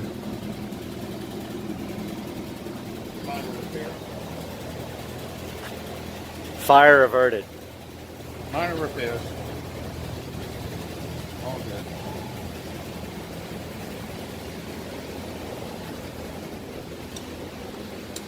If it burns to the ground, just buy a new one. No.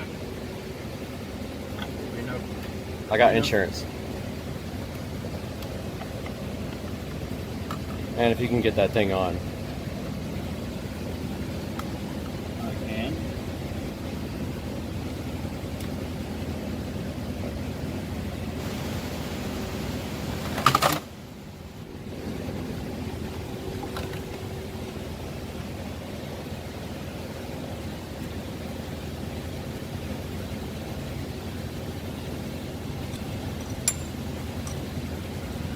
Smart. Learn a lot from a dummy. Yeah. I'm self-taught on the internet.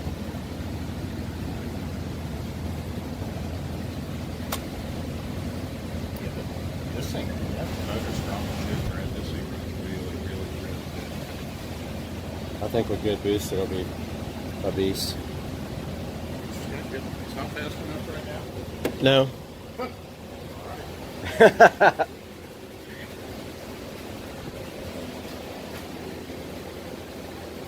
It's got to be faster than the old car. It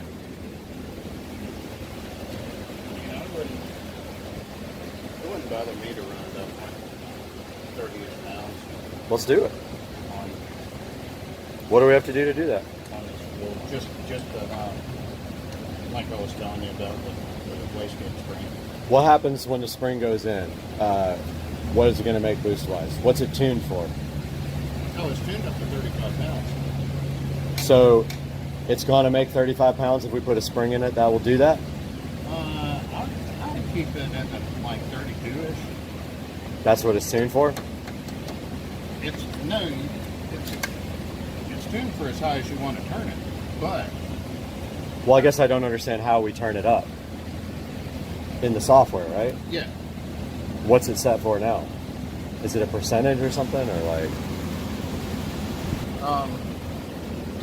It'll make 31, 32 right now. With a bigger spring. Stiffer spring. Yeah, but we can tell the software whatever. We can tell it to make 40 pounds. It would. With the right wastegate. I wouldn't be on it. 30 is good enough.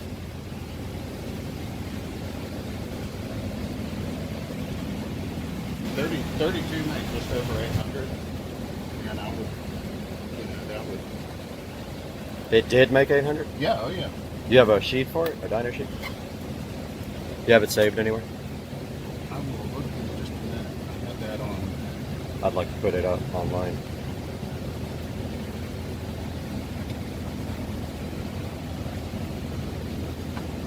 Got the new license plate because I had to. I had to get it because it was available. What is it? It's TJZ swap.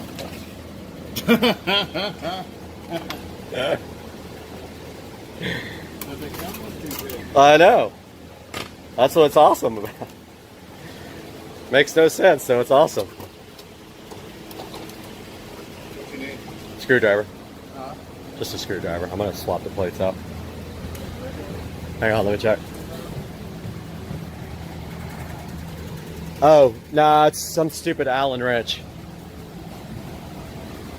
It's gotta be some kind of Ricer Allen wrench thing. Is it a Torx or is it an No, Allen? it's an Allen for sure. Yeah, it's like a smaller Allen.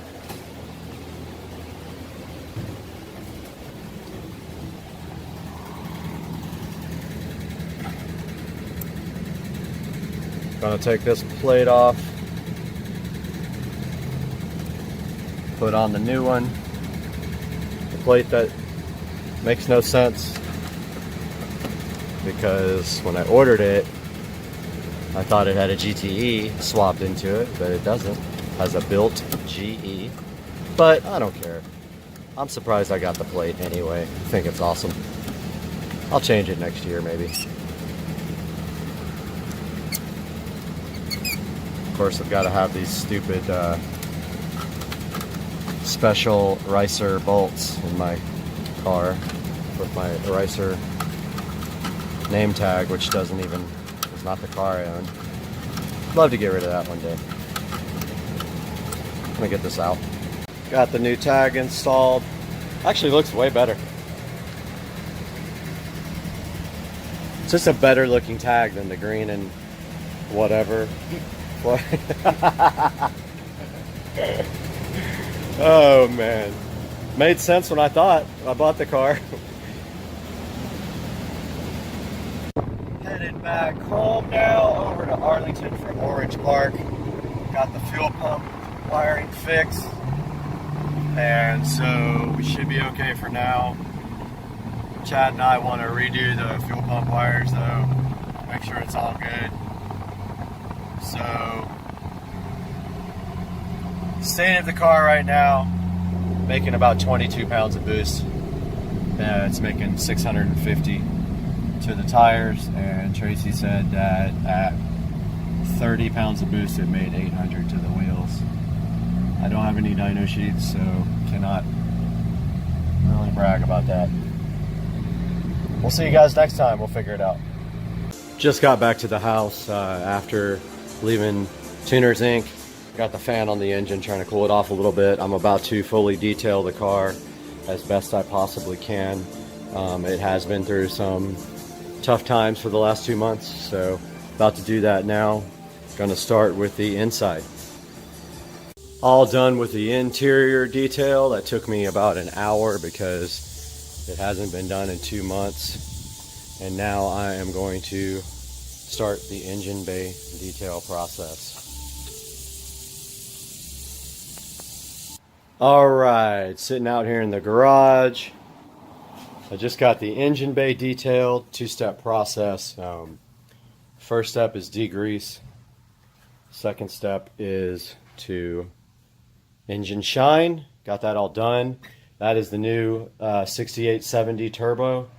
Turbo made 650 wheel horsepower at 20 pounds of boost, and it made 800 wheel at 30 pounds of boost.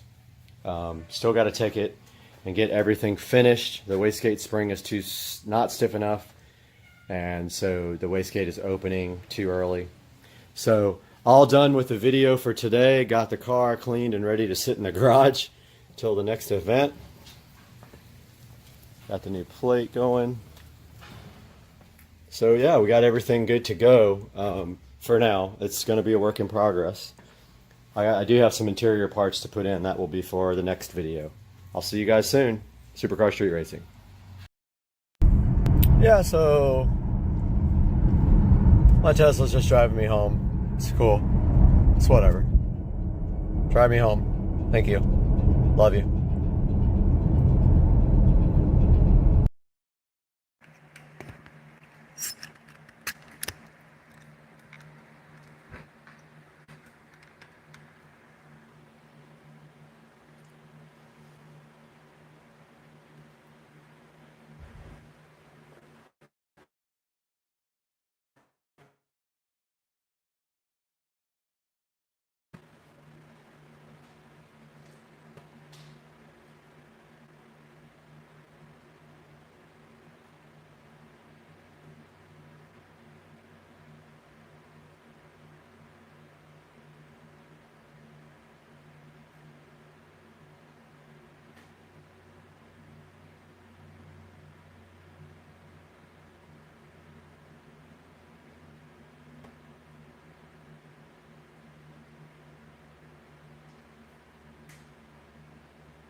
Okay.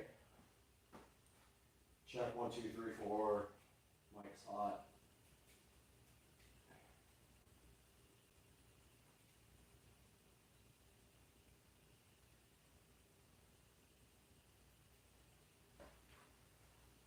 Plenty of headroom.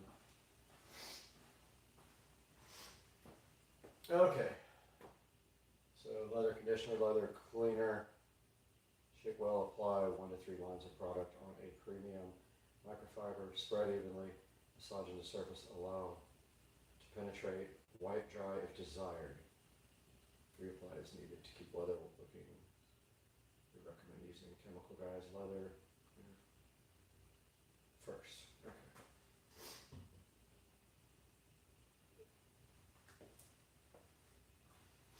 Are we rolling?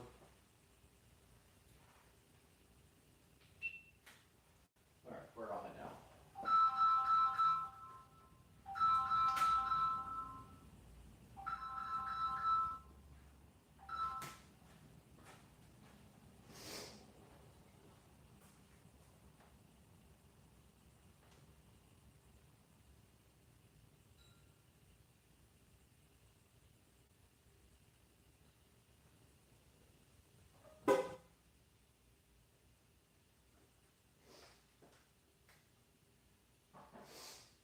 All right, phone ring. All right, we're back. This thing can see a lot. Don't need to see the washing machine and dryer.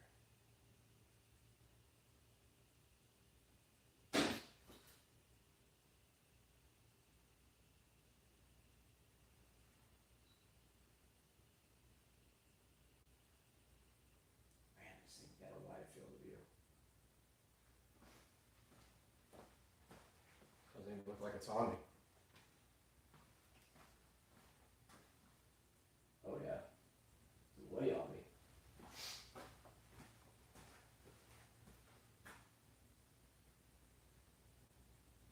Ladies and gentlemen, welcome back to the SCSR Compound Garage. And today we have a new sponsor for the channel. You can see sitting right here on top of the Model S Plaid, another tiny Model S Plaid. And then right next to it, our new sponsor, Chemical Guys. And Chemical Guys was so kind enough to send us this leather conditioner and this leather cleaner. And Chemical Guys was so kind, they sent us this leather conditioner and this leather cleaner to show you guys. We're going to show you how to use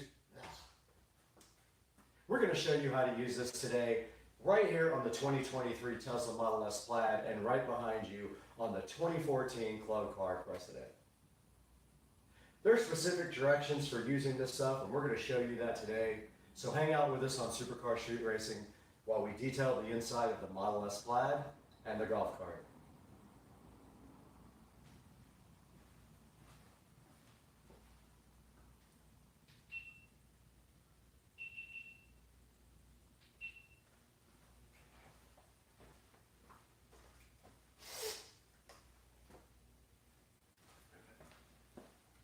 Need a preview so that.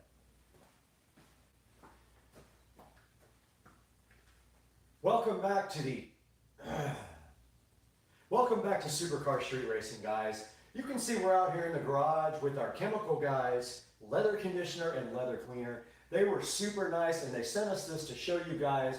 They're trying to get the word out about their great products. So today we're going to give you guys a look at these two products right here in the SCSR garage. Now there's a certain way you need to apply these. There's a certain order and a certain way you have to do it. So we're going to show you today the correct way to do it because we're actually going to detail the inside of the Model S Plaid. Now we try to keep this car pretty clean. We barely... What? What's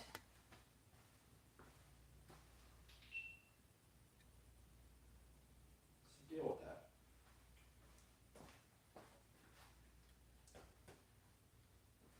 Just stops all of a sudden. Stupid thing. Great.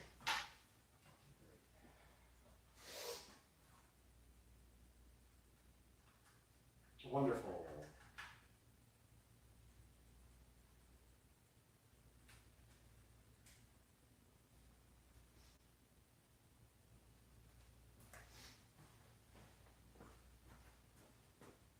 Now we try to keep this Model S Plaid really clean. It only has about 2,000 miles on it, and so we drive it on the weekends only and we keep it detailed and nice here. But today we're going to take it one step further. We're going to use the Chemical Guys leather conditioner on the seats. It does not need to be clean, but it does need to be leather conditioned every few weeks. So we're going to go ahead and show you that right now.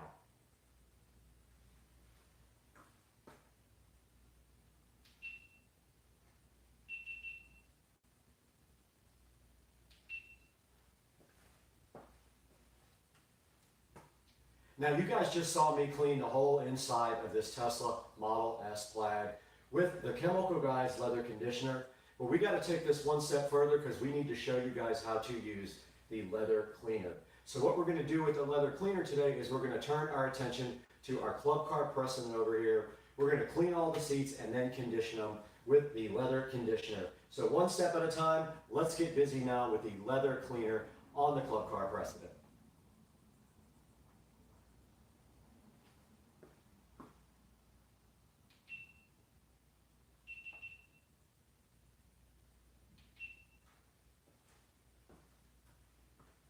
Back out here in the garage, and you guys did just see us clean and condition the seats on the 2014 Club Car, and you can see how good they came out using the approved methods by Chemical Guys. We went ahead and cleaned all the seats first, and then we followed it up with a nice coating of the leather conditioner by applying it to our towel first, and then going ahead and rubbing it on the seats afterwards. We want to go ahead and thank the Chemical Guys for being so gracious and contributing to Supercar Street Racing.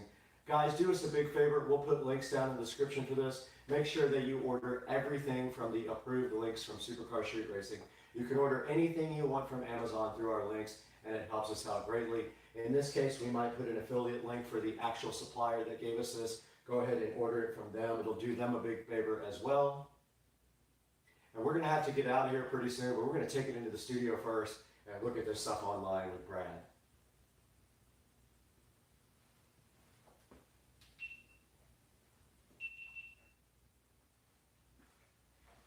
It's hot in here.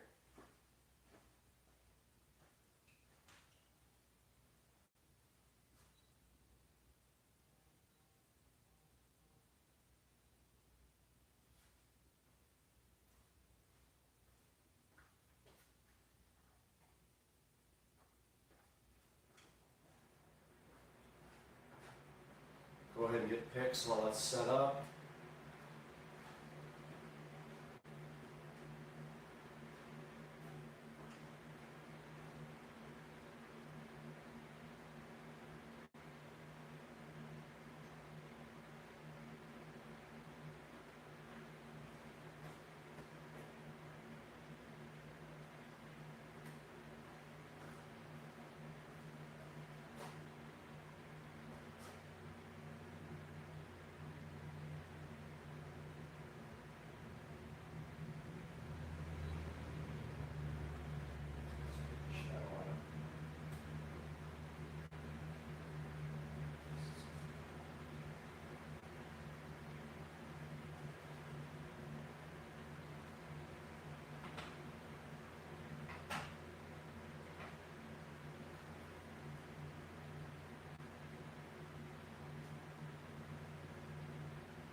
we are coming to you live now from inside the Tesla, and we have the chemical guys, leather conditioner, right here with us to show you guys.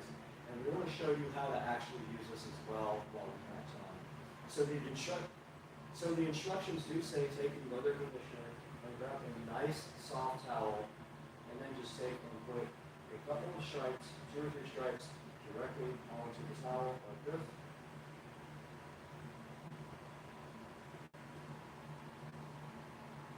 Take 2.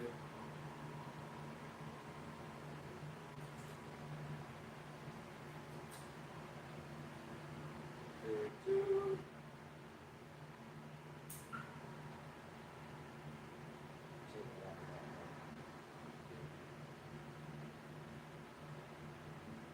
Zoom in on this.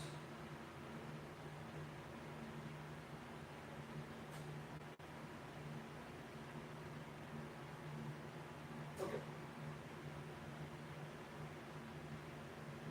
Now we do have a couple of stripes right on the towel here to go ahead and start working with. And all you have to do is work it into the towel.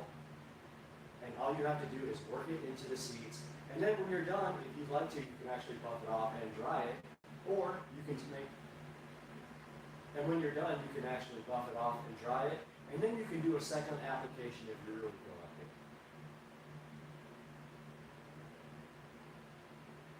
Let's get out. How?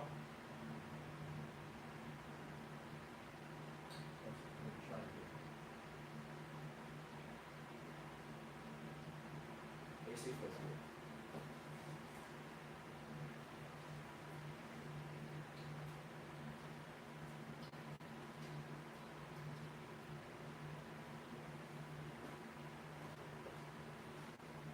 Manage fan was on.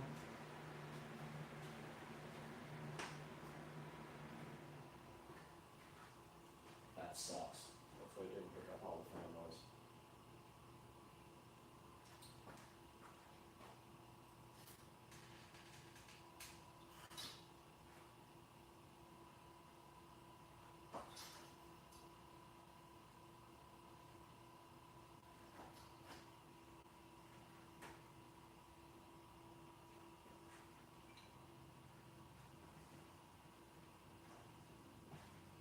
I guess in case that was a bad tape, we'll go ahead and re-record that part.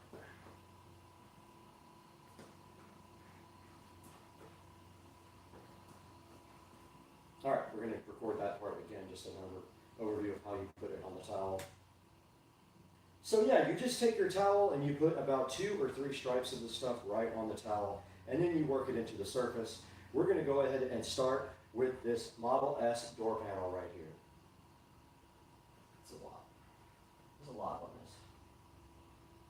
So I'm gonna go ahead and knock this down a little bit because I've been putting quite a bit on it.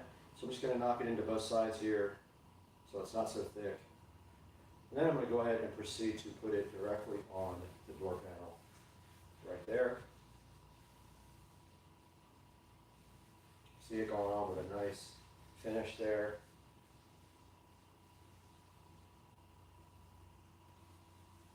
I'm going to go ahead and get all over the door panel with the stuff, and you can already see that it's drying. Don't forget to get into the cracks.